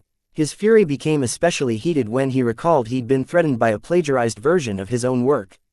If someone wanted to kill him using his own designs, then they better use his authentic works. This was what his professionalism demanded. Good. Keep the prisoners secured somewhere secret. Don't let anyone else find out. We have the prisoners secured in the brig of the Ion Tracker for the time being, sir. Since we've parked our ship in orbit of Kesseling 8, no one ought to be able to enter our ship without permission. Make sure to guard against infiltrators and other hidden troublemakers. I'm way too high profile these days. My reputation with the Ilvanans has reached an insane height, but that also means that lots of people will desperately want to investigate me. We can't rule out the possibility that someone will want to sneak onto your ship since you work directly for me. Remain alert and stay cautious. Don't let the friendly attitude of the Ilvanans fool you into letting down your guard. As a Kinner bondsman, Commander Cinnabar was programmed to obey any instruction. He took Ves's orders seriously. The battle criers made some other gains during their time away, but Vase didn't care about them anymore. After discussing everything else the Kinners encountered during their travels, Vase issued some new orders. For now, I want your battle criers to remain close and act in coordination with the avatars and sentinels to guard my life and property. Since we are in unfamiliar territory, we can't take anything for granted, and the Sandmen are still a threat. Understood. Aside from that, I'd also like you to take over control of the Scarlet Rose. This is an extremely important second-class ship for multiple reasons. I want you to pick out your most trustworthy ship crew and take control of the vessel. After that, I want you to coordinate with Michael Crinden in overhauling the ship. There is probably an orbital dry dock in the Kesseling system that we can hire to perform the necessary repairs and renovations. I'll tell Crinden to cordon off the Mech workshop and some other compartments. I have something special in mind for those sections. Crewing your new ship will be a problem, Commander Cinnabar warned. I'm not a naval expert, but second-class vessels are a lot more difficult to operate. You can seek help from the crew of the Barracuda. Captain Sylvestra and her subordinates have extensive experience in operating a Fredaman vessel. I believe their insights will be exceptionally useful. The only reason why I didn't reassign them to the Scarlet Rose is because I don't want anyone but Kinner bondsmen on my new personal ship. The mercenary commander studied the projection of the Scarlet Rose and shook his head. We can do that, but that means pulling essential crew away from our existing vessels. If the Scarlet Rose is as complex as she appears to be, then I can only draw from my best and most senior spacers. That will leave my ion tracker and other vessels shorthanded of competent officers and crew. Bear with it for now, Vase commanded. If possible, I'd like you to expand the battle criers by supplementing it with more Kinner bondsmen. Is there a way to buy more Kinners without traveling all the way to the Kinner tribe? If he had to travel to the Kinner tribe, then he would have to cross through the entire length of the Friday Coalition. That was not only a massive waste of time, but also an extremely perilous journey. Of course, he could always take a lengthy detour, but such a trip would probably take at least half a year. Fortunately, the Kinners weren't as unreasonable as he feared. Ordinary customers of the Kinner tribe aren't allowed to buy out our Kinners remotely, Cinnabar explained. This is because the parties buying our Kinners may not be as trustworthy as they advertised, or withheld crucial information. This is one of the main reasons our Kinner tribe highly values face-to-face meetings. Any Kinner bondsman bought remotely will be facing a difficult dilemma if their new owners turn out to be different from that they expected. Vase understood the nature of this problem. He had no doubt that the Kinner tribe had been burned many times in the past. Even if the Kinner bondsmen were allowed to break away from a partner who transacted with their tribe in bad faith, the reputation of the Kinners would still take a substantial hit. In order to avoid such regrettable reversals, the Kinners paid careful attention to the people who wanted to buy a permanent Kinner bondsman. Either a client or a trusted representative had to visit the tribe in person in order to buy the coveted human products offered by the tribe. However, once some level of trust had been established, the Kinners were much more accommodating to existing clients. Normally, you aren't eligible for this service, but you're a special case, Cinnabar pointed out. As the famous Vase Larkinson who designed the two greatest mechs of the Sand War, your reputation and fame has skyrocketed. Our Kinner tribe is always interested in maintaining relationships with notable people. I'll have to contact the tribe to be sure, but I can virtually guarantee you that it's no problem to order more Kinners. Good. Vase nodded as if he half expected this response. I'll inform Benny to release the needed funds to expand the battle criers and secure more crew. Is it possible to triple your numbers? The mercenary commander grimaced. I would not advise that, sir. Even though we share much in common with other Kinners, the battle criers are still distinct. Expanding too quickly will dilute our martial tradition. I suggest doubling our number of mech pilots and other crew at most. While this expansion will still put us under strain, I'm confident we can integrate the new Kinners in our outfit over time. Acceptable. Make sure you hire the best you can obtain. I'm not lacking for funds these days. After discussing some of the details, both of them came to an agreement on how to expand the battle criers. This small former mercenary corps needed to expand and grow in strength in order to keep up with Vess's growing ambitions. Chapter 1798 Great Preparation. After a lengthy and confidential chat with Commander Cinnabar, the Kinner left his office, leaving Vase alone for a time. He leaned back against his office chair and noted with pleasure that it was even more comfortable than the one in his office at the Mech nursery. Automatic settings came online and firmly massaged his back. His entire body vibrated in a peculiar rhythm that almost lulled him to sleep. Meow. Hey, don't even think about it. This is my chair. It's not suitable for cats. Meow. Vase picked Lucky up and inspected his pet from every angle. Meow meow meow. You've been eating really well lately. Where have you been putting all of it? You haven't given me any crystals lately, and besides these tiger stripes, you don't look any stronger. Meow tilde. If you want to continue to enjoy your share briar alloy, then you better start working. Stop pumping everything into upgrades and start working your rear end. Meow meow. Vase placed his deflated-looking cat down on his lap and stared at the ceiling for a time. He had plenty of meetings to go through before he could go back to his core activities. He longed to go back to his studies or begin his research on imaginary mechs. He deeply desired to start a new ambitious design project with massive implications for his future design direction. Yet Vase was long past the time he was all alone. He carried too many responsibilities. As a leader, he needed to set directions and move his pieces in order to advance his goals. Right now, he was far from ready to set off for the Red Ocean. A huge gap remained, and it would take a monumental effort for Vase to overcome it.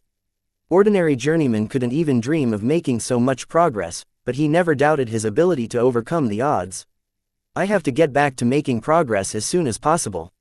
For the rest of the day, Vase met with various people such as Crinden, the Ilvanans and so on. Each of the meetings proceeded briskly as he was not in the mood to waste any time. One of the more notable meetings he held was with Dr. Lupo. Vase tasked the exobiologist to work together with Dr. Rania Woden to prepare for the upcoming implantation surgery. The Archimedes ruble is essential to some of my upcoming plans. He spoke to his pet exobiologist. Drop every unnecessary assignment for now and spend most of your efforts on preparing the implant as best as possible. How is the cranial implant, by the way? I've studied and carefully formed a patch to update the firmware of the implant. The doctor confidently said, I'll hand you a report later so you can view my suggestions. I've been very conservative and made sure to draw from the most trustworthy looking source code. There shouldn't be any hidden exploits or backdoors according to Mr. Crinden. Please keep in mind that it is only possible to alter the source code when the bio-implant is inactive. Once it is integrated into your brain, it is incredibly difficult to change its bioprogramming. That sounded concerning. An installed bio-implant often grew into such an indispensable part of the human body that altering or changing its programming essentially changed the person it was attached to. This was why they needed to do everything possible before the implantation procedure. I'll review your suggestions later. If you want, you can work together with Dr. Rania to improve the firmware and possibly the cell structure of the Archimedes ruble. I don't want any hidden dangers in the bio-implant, but seeing that it will form an essential component to my improvement, it needs to be as powerful as possible. CFA implant or not, it's undeniable that it is 300 years out of date. Though it was true that a product like the Archimedes ruble would only evoke disdain from the fleeters who were used to enjoying the best, to someone like Vase it was still a great treasure that surpassed anything the Fredaman and the Hexers could possibly offer. None of their bio-implants matched the sheer data storage capacity of this 300-year-old implant that Vase scavenged from an old wreck. Since the Archimedes ruble represented a powerful upgrade to his cognitive abilities and couldn't easily be changed or removed after it settled in his head, Vase needed to give Lupo and Rania plenty of time. I understand, sir, Dr. Lupo said, though he didn't seem pleased at being pulled away from his more interesting assignments. I will endeavor to complete the preparation within 2 months. Good. After talking to Dr. Lupo, Vase held another important meeting. Calabast had come. This time, she chose to adopt the guise of Madame Cecily Curran yet again. When she entered his office, Vase instantly recognized that the new entrant wasn't the decoy that Calabast put in place. Oh, her act was perfect. The Cecily who appeared in his office just as noble, dignified and reserved as one could expect of a Curran. However, Vase became more sensitive to identifying people through their spiritual signature. Though Calabast did not possess spiritual potential, Vase nonetheless made sure to memorize her tiny spirituality as best as possible in order to avoid getting hoodwinked by her again. The existence of Calabast proved that humans didn't necessarily have to possess spiritual potential to be an extremely fearsome existence. There were plenty of ways to stand out and be capable without relying on extraordinary means. Once a jamming field came online again, Vase addressed her directly. Let's cut the games and speak. Please like and follow the Cultivation Audiobooks channel plainly. I'm in no mood to waste any time. Lady Cecily's expression turned ugly as Calabast straightforwardly dropped her act. You're no fun. You know I'm not very pleased with you right now. You're expecting too much from me. Intelligence gathering is inherently difficult and unreliable. I've already told you how difficult it is to infiltrate the state apparatus. Though I admit that I have not been on guard against the machinations of the Mech Corps, it takes an immense amount of effort to infiltrate its headquarters. Though it sounded like an excuse, Vase knew he couldn't fault her too much. It is still a very significant failure. I made it up to you, didn't I? Calabast leaned on the chair opposite of the desk and grinned. You would have never been able to astound your attackers with your remote-controlled mechs if it wasn't for me supplying you with all of the essential software and instruction guides. In any case, I've expanded my network and made sure to insert more eyes in the local states. While I haven't penetrated the entire Ilvain Protectorate, my agents are currently keeping tabs on all 3 leading dynasties. If any of them are about to move against you, I'll be able to warn you in advance this time. Hearing that relieved Vase a bit. Both of them had learned from the previous incident. They'd be stupid if they got caught with their pants down. They spent some time to discuss some security and spying arrangements before moving on to the next topic on the agenda. When we communicated a month ago, you said that there would be an opportunity for me to design a second-class mechs for the Hexers. That's correct, Calabast said. I worked together with Gloriana to make the arrangements. You can view it as a commission, one that is rather sensitive and controversial. Oh, Vase smelled trouble. When Calabast said that something was fishy, then she was definitely not exaggerating. His eyes narrowed at her. What is going on? Let me begin by explaining the Hex Army. What is your impression of the hegemony's main military branch? She smiled coyly at Vase while she waited for his answer. I've heard that the Hex Army is the most powerful force of the hegemony. It's led collectively by the 6 matriarchal dynasties and is an expression of their might. Unlike the Fredaman whose partners each operate their own mech militaries as their own entities, the Hex Army fights on behalf of the hegemony as a whole, and is highly centralized and uniform. That's a good textbook answer. Calabast nodded in satisfaction as if she was a teacher who was pleased with a juvenile pupil. The Hex Army is capable of fighting the collective might of the Friday Coalition. None of the 6 matriarchal dynasties have held back in investing in its strength. However, do you think that the Hex Army is the only military branch that is participating in the Komodo War on our side? Vase shook his head. It shouldn't be. That would be too simple. At the very least, there are many intelligence agencies fighting in the dark, including Diva that you used to be a part of. Am I correct? You're right again. The Hexadric hegemony is arguably the biggest state in the Komodo Star sector. While the Hex Army is capable of fending off the main forces of the Friday Coalition doesn't mean it is universally good at anything. We are well aware that its high degree of uniformity and the lack of diversity and versatility means that its strengths can be countered and its weaknesses can be exploited. Then how do you solve this problem? Mostly, we just trust in our strength. We know our strengths and we have trained all of our lives to become good at what we do best. Calabast confidently grinned. That's all? Of course not. Though we don't advertise it, we also employ auxiliary forces and irregular forces from time to time. Don't look down on the latter. Hexer Mercenary Corps are Hexers first and mercenaries second. They're not as cowardly and craven as the mercenaries you are accustomed to. None of the outfits in our state are incompetent. So the Kamizan you are referring to is related to one of these private sector outfits. She nodded. That's true, but it would be a mistake to think that every outfit is truly private. The hegemony abhors chaos and unregulated freedom. We don't allow any outfit that operates in our space to be independent. Behind each mercenary corps is at least one hexer in good standing. This keeps them under control, because the backer must always pay for the misdeeds of the offending outfit. Vase had to admit that this was a viable way to contain the damage these outfits could do when they fought. However, only a state as strong and unified as the Hexadric hegemony could impose such restrictive conditions. There was no way the Bright Republic could enforce such rules, especially when its space hosted a significant amount of foreign outfits. So tell me about the commission. It's not the time yet to discuss the nature of the commission. We're still fine-tuning the details. It will take some time for us to finalize the contract. What can you tell me then? I am free to tell you about our client. First, do you think hexers are all the same? Of course not. Vase immediately shook his head. Even if you hexers have a strong culture, none of you are the same. There is still a lot of diversity between hexers. Even the Wodens such as Gloriana, Brutus and Rania are far apart from each other. In addition, the larger the state, the greater the differences between subpopulations. I can imagine that the Vrakens such as you are distinctly different from the Averns. Since you understand this, then you should understand that there are always outcasts within a population. The hegemony is no different. Due to the complications regarding your identity, it's not possible to offer your mechs to conventional hexer organizations. It's also difficult to enter our market. Because I'm a boy. Quite. Calabast sniggered. So the only hexers that are willing to make use of your products are those who are desperate and under special restrictions. After a lot of searching, Gloriana and I managed to find a hexer outfit that is willing to pilot a mech designed by a male, foreign mech designer. When she described him in this manner, Vase did not feel appreciated at all.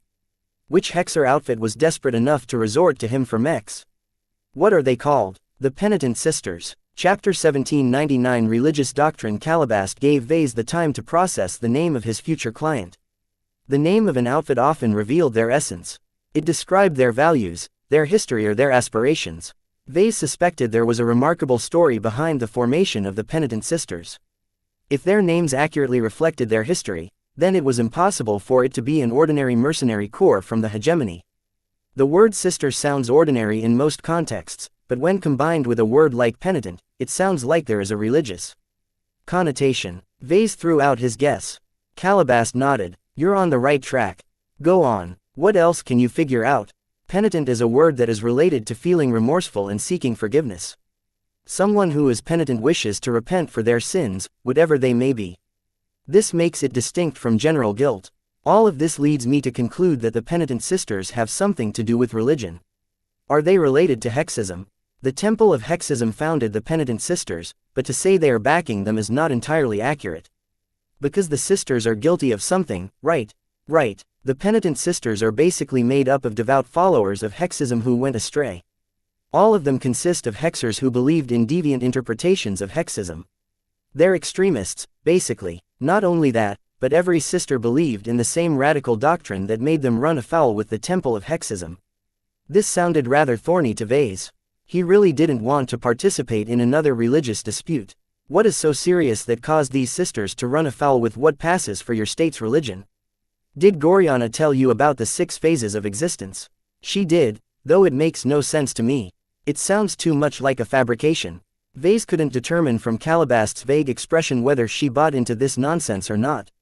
He believed her to be a secularist like him, but who could tell with women and hexers?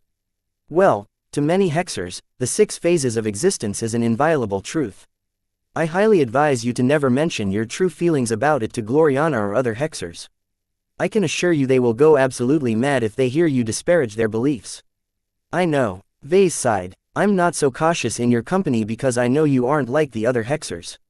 He never dared to question Gloriana's beliefs. She would probably turn into a terrifying monster if he pushed her buttons. Maybe I am, maybe I'm not. Calabast chuckled and tapped her finger against her forearm. The point is that the concept of the 6 phases of existence is so accepted within our state that it is a very touchy subject to suggest any changes to any one of the phases.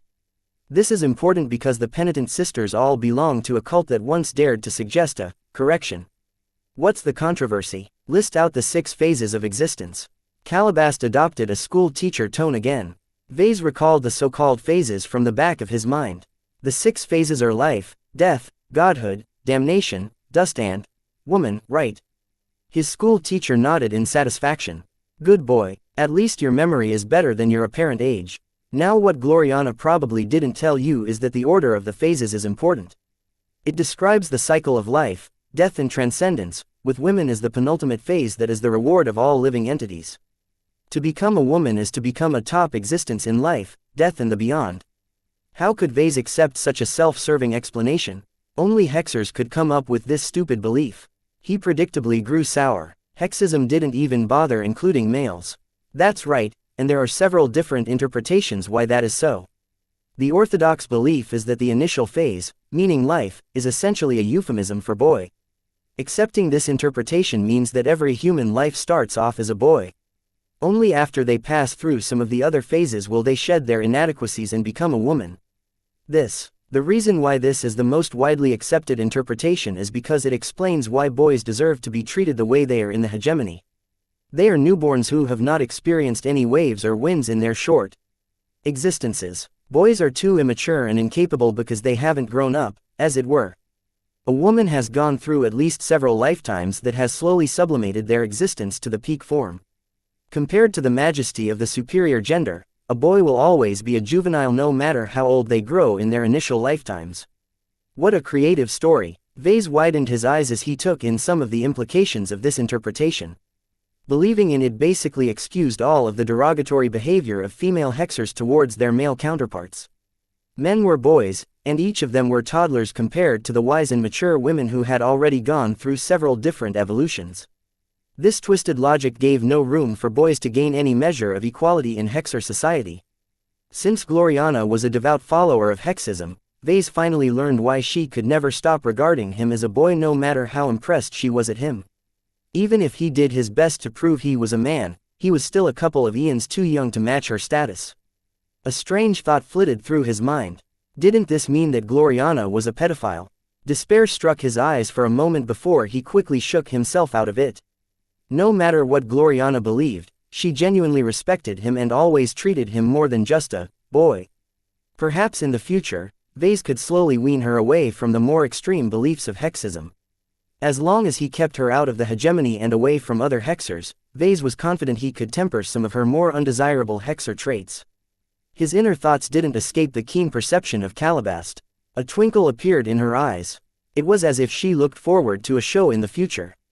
She quickly recovered. Regarding the phase of life as the initial form of existence that every human has to go through at the start is a very fitting narrative that neatly explains why boys are boys. They are young because they never grew up. They are irresponsible because they haven't been tempered. They are incapable because what could you expect from a bunch of brats? They are in need of care, guidance and protection because we women are older and wiser. That explains your attitude to me.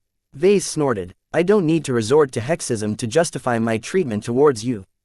Calabast snarked back. Let's get back on track. Now, since it's possible to infer that one of the 6 phases stands for boys, what if you apply it to the other phases? This threw Vase for a loop. I take it there are a lot of implications and symbolism involved with equating or substituting the other phases with boys. If boys stand for death, doesn't that mean that every male must die? There are indeed Hexers who believe in this deviant strain of thought. Even then, it's not necessarily the case that all boys must die. It's complicated and involves a lot of scripture, so I won't bore you with the details. Get to the point, then. What phase did the penitent sisters mess around with that caused them to be punished this way? It's the 4th phase. Calabast finally answered. The penitent sisters believed that the phase of damnation is equivalent to boys. The basic premise of this train of thought is that boys aren't young, innocent and deserving of care and protection. Instead, boys are a malignant existence, a cancer to life and a threat to society. Boys aren't dangerous and prone to brutality because they weren't raised right. They're outright evil and corrupted. The penitent sisters essentially regard every boy as an irredeemably evil demon who needs to be strangled in the cradle before they grow powerful enough to cause untold suffering.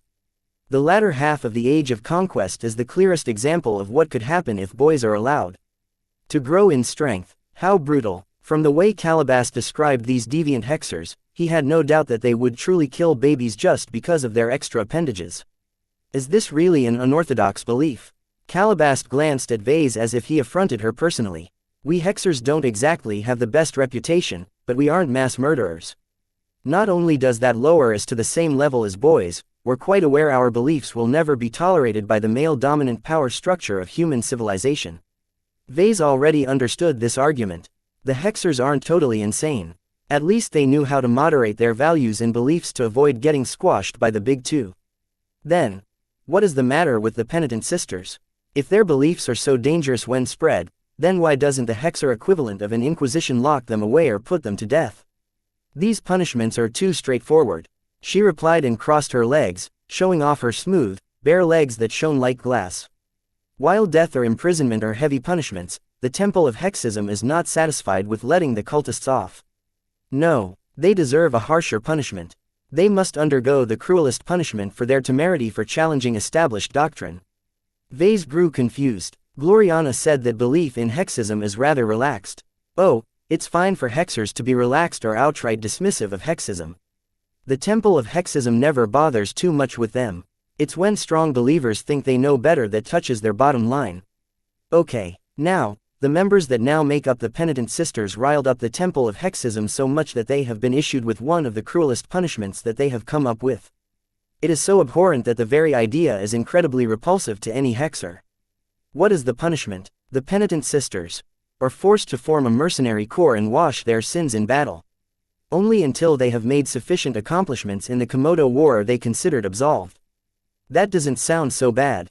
Vase blinked. Wasn't this basically conscription, The Mech pilots among the penitent sisters would have fought in the war regardless of what had happened. Of course, it was never as simple as that. Calabast grinned. That is not the extent of their punishment. You see, the Temple of Hexism has imposed a cruel restriction for the penitent sisters. They are only allowed to pilot mechs designed by boys. What? Vase practically jumped in surprise. That's considered to be a punishment. Oh, to a Hexer mech pilot, it is a great shame to pilot a mech designed by a boy, because how competent can they be compared to august women? Mechs designed by boys are considered shoddy, cursed or inferior compared to mechs designed by the superior gender. Vase continually felt more and more insulted. This was ridiculous. I suppose it's especially cruel for the penitent sisters, right? Calabast chuckled. This is the brilliance of the Temple of Hexism. The penitent sisters, who used to believe that boys are unredeemable, are forced to pilot mechs that are designed by those very same demons. Sure enough, if the Hexers truly believed in this nonsense, then they genuinely preferred to die rather than to work with a mech designed by a boy. Where do I fit in? Why come to me instead of some random male Hexer mech designer? Well, when the Temple of Hexism came up with this punishment, it didn't take the laws, customs and traditions of the hegemony's mech industry into account. Boys are forbidden by law to design their own mechs. They're not even allowed to be the lead designer. In addition, the only mechs that Hexers are allowed to pilot are those approved by a panel of matriarchs. However, it is a great shame for any panel to approve the use of a mech designed by a boy. I see. That really sounded like a messy situation.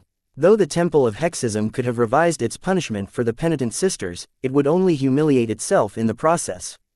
Then what makes me eligible? If the Temple of Hexism wants to solve this conundrum, some rules need to be bent. She said, you just happen to fit in the picture. Chapter 1800 Female Supremacy. Women reign supreme in the Hexadric hegemony.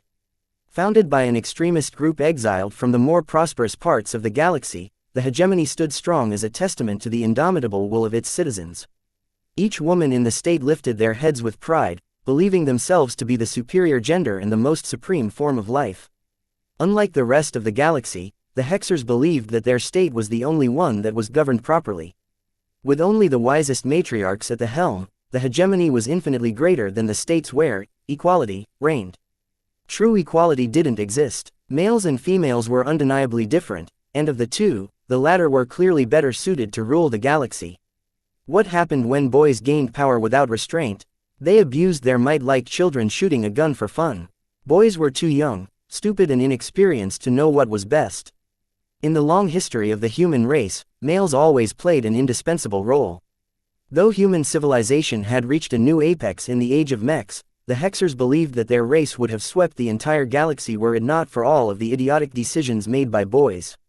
If humanity were to ascend and reach its true potential, then something must change.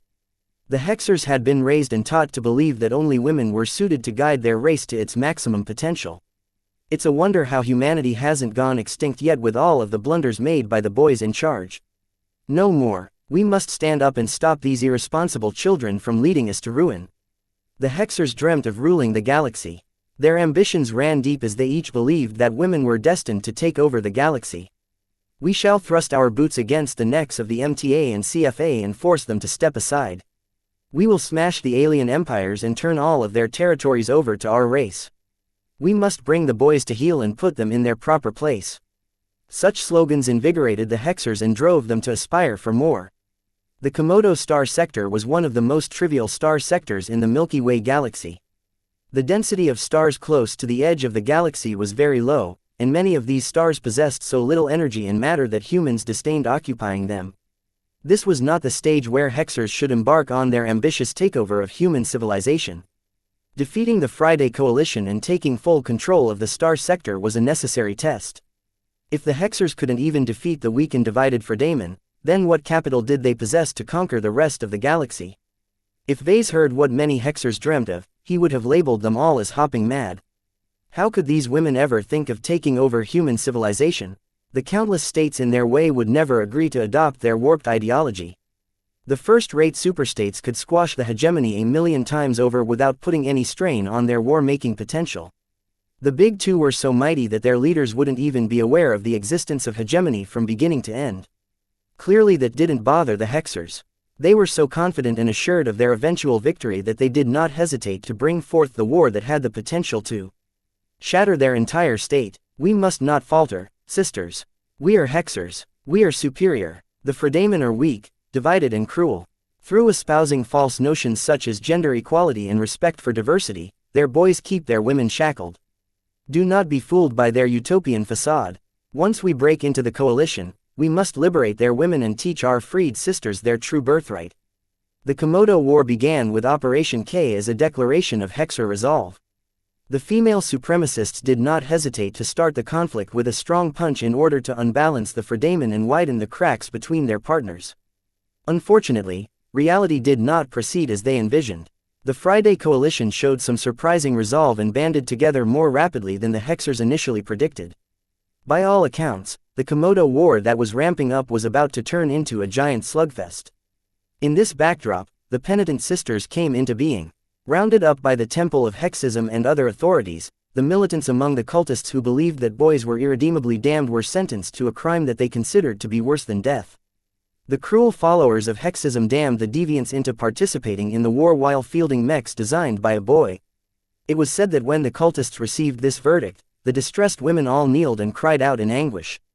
It was said that when the penitent sisters came into being, each of their members slit their palms and let the blood drop onto the deck of their flagship, a century-old relic mothballed by the Hex army, and swore to wash the shame of piloting a mech made by boys by seeking death on the battlefield. None of the penitent sisters wanted to survive the war.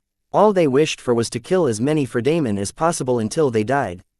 When Calabash described the character of the penitent sisters to her partner, Vase frowned in confusion. This doesn't sound like a mercenary corps at all. It's a religious death corps. That's an apt way to describe them. The former spy nodded. The combatants of the penitent sisters all consist of radical followers of Hexism. Think Gloriana, but much more fierce and trained for combat.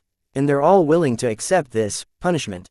Vase asked skeptically. It's a matter of honor and belief, Vase. Their names, their legacy and their pride are at stake. It might surprise you, but there are some things worth dying for. I thought you of all would understand since you are a Larkinson. Vase twitched his mouth. There's a difference between fighting for a cause and dying for a cause. I would rather stay alive, thank you very much. Can you get back to the topic? How many mechs do I need to design? Must they be landbound, spaceborne or both?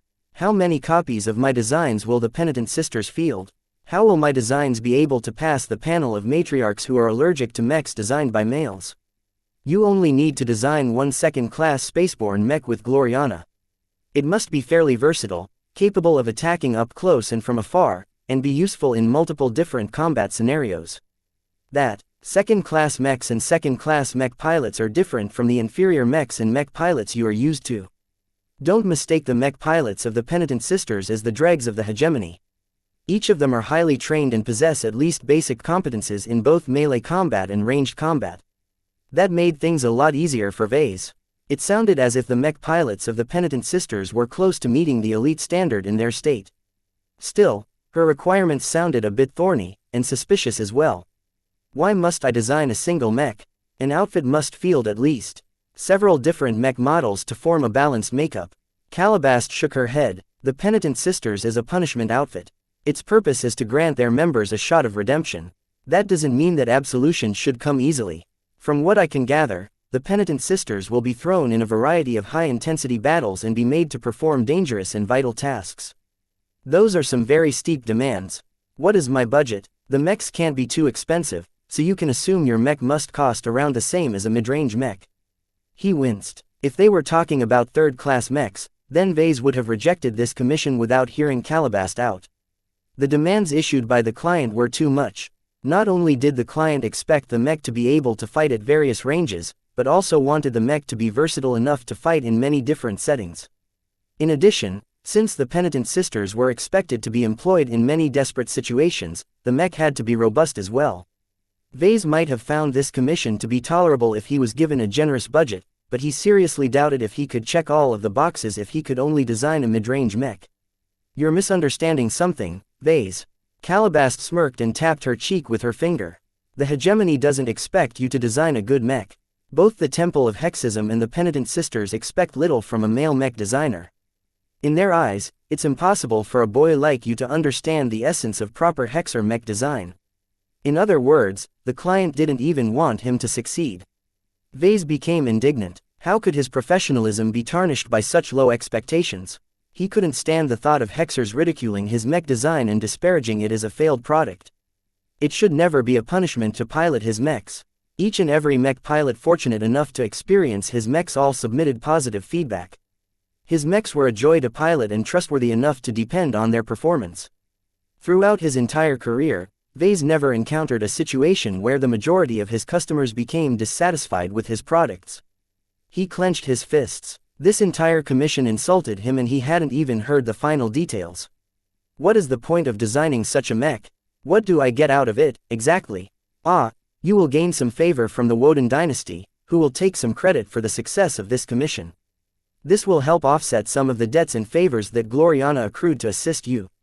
Calabast smiled. You don't want her to owe too much to the Wodens, do you? Vase sighed. Calabast knew him too well. I see. So I won't be able to gain market access to the hegemony. I advise you to dispense with such fantasies.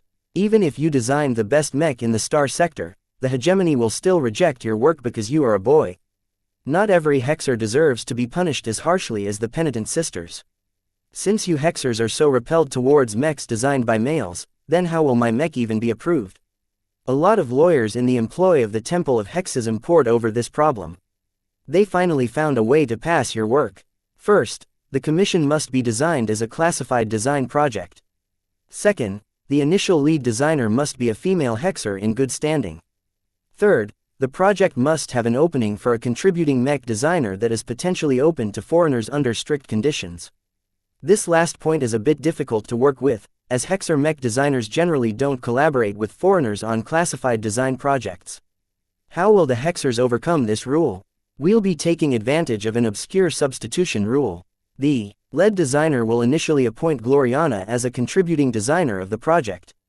The agreement she must sign will include a rare benefit as one of its clauses. It grants her the privilege to bring on any partner, student or apprentice to the project as an assistant designer. That will be you, if you can't tell. Vase frowned. Will it be a problem to bring me aboard when I'm a man? It's not a big deal if you are just supposed to work as an inconsequential assistant designer. Plenty of female mech designers employ male mech designers to perform all of the grunt work. What about my status as a foreigner? Calabast grinned. This is one of the brilliant parts about this plan. The privilege that Gloriana will receive just happens to be devoid of any mention about the origin of the assistant mech designer. This is a tiny oversight due to the addition of new rules over the years. It's never been a problem because no lead designer will currently allow foreigners to take part in a classified design project. And it's okay this time. She nodded. Once you come on board as an assistant, the lead designer will find some way to be elsewhere and indisposed. If she is absent for too long, Gloriana will automatically be promoted to lead designer. Since her old position is empty, the project urgently needs a new contributing mech designer. This will certainly be you as long as you are the only assisting mech designer on hand. And that's allowed as well. What can I say? The hexers who wrote and amended the rules never took such an abnormality into account. They simply assumed that any meaningful mech designer involved in a project will only consist of female hexers. So how will I get all the way up to lead designer, then? That's another interesting part.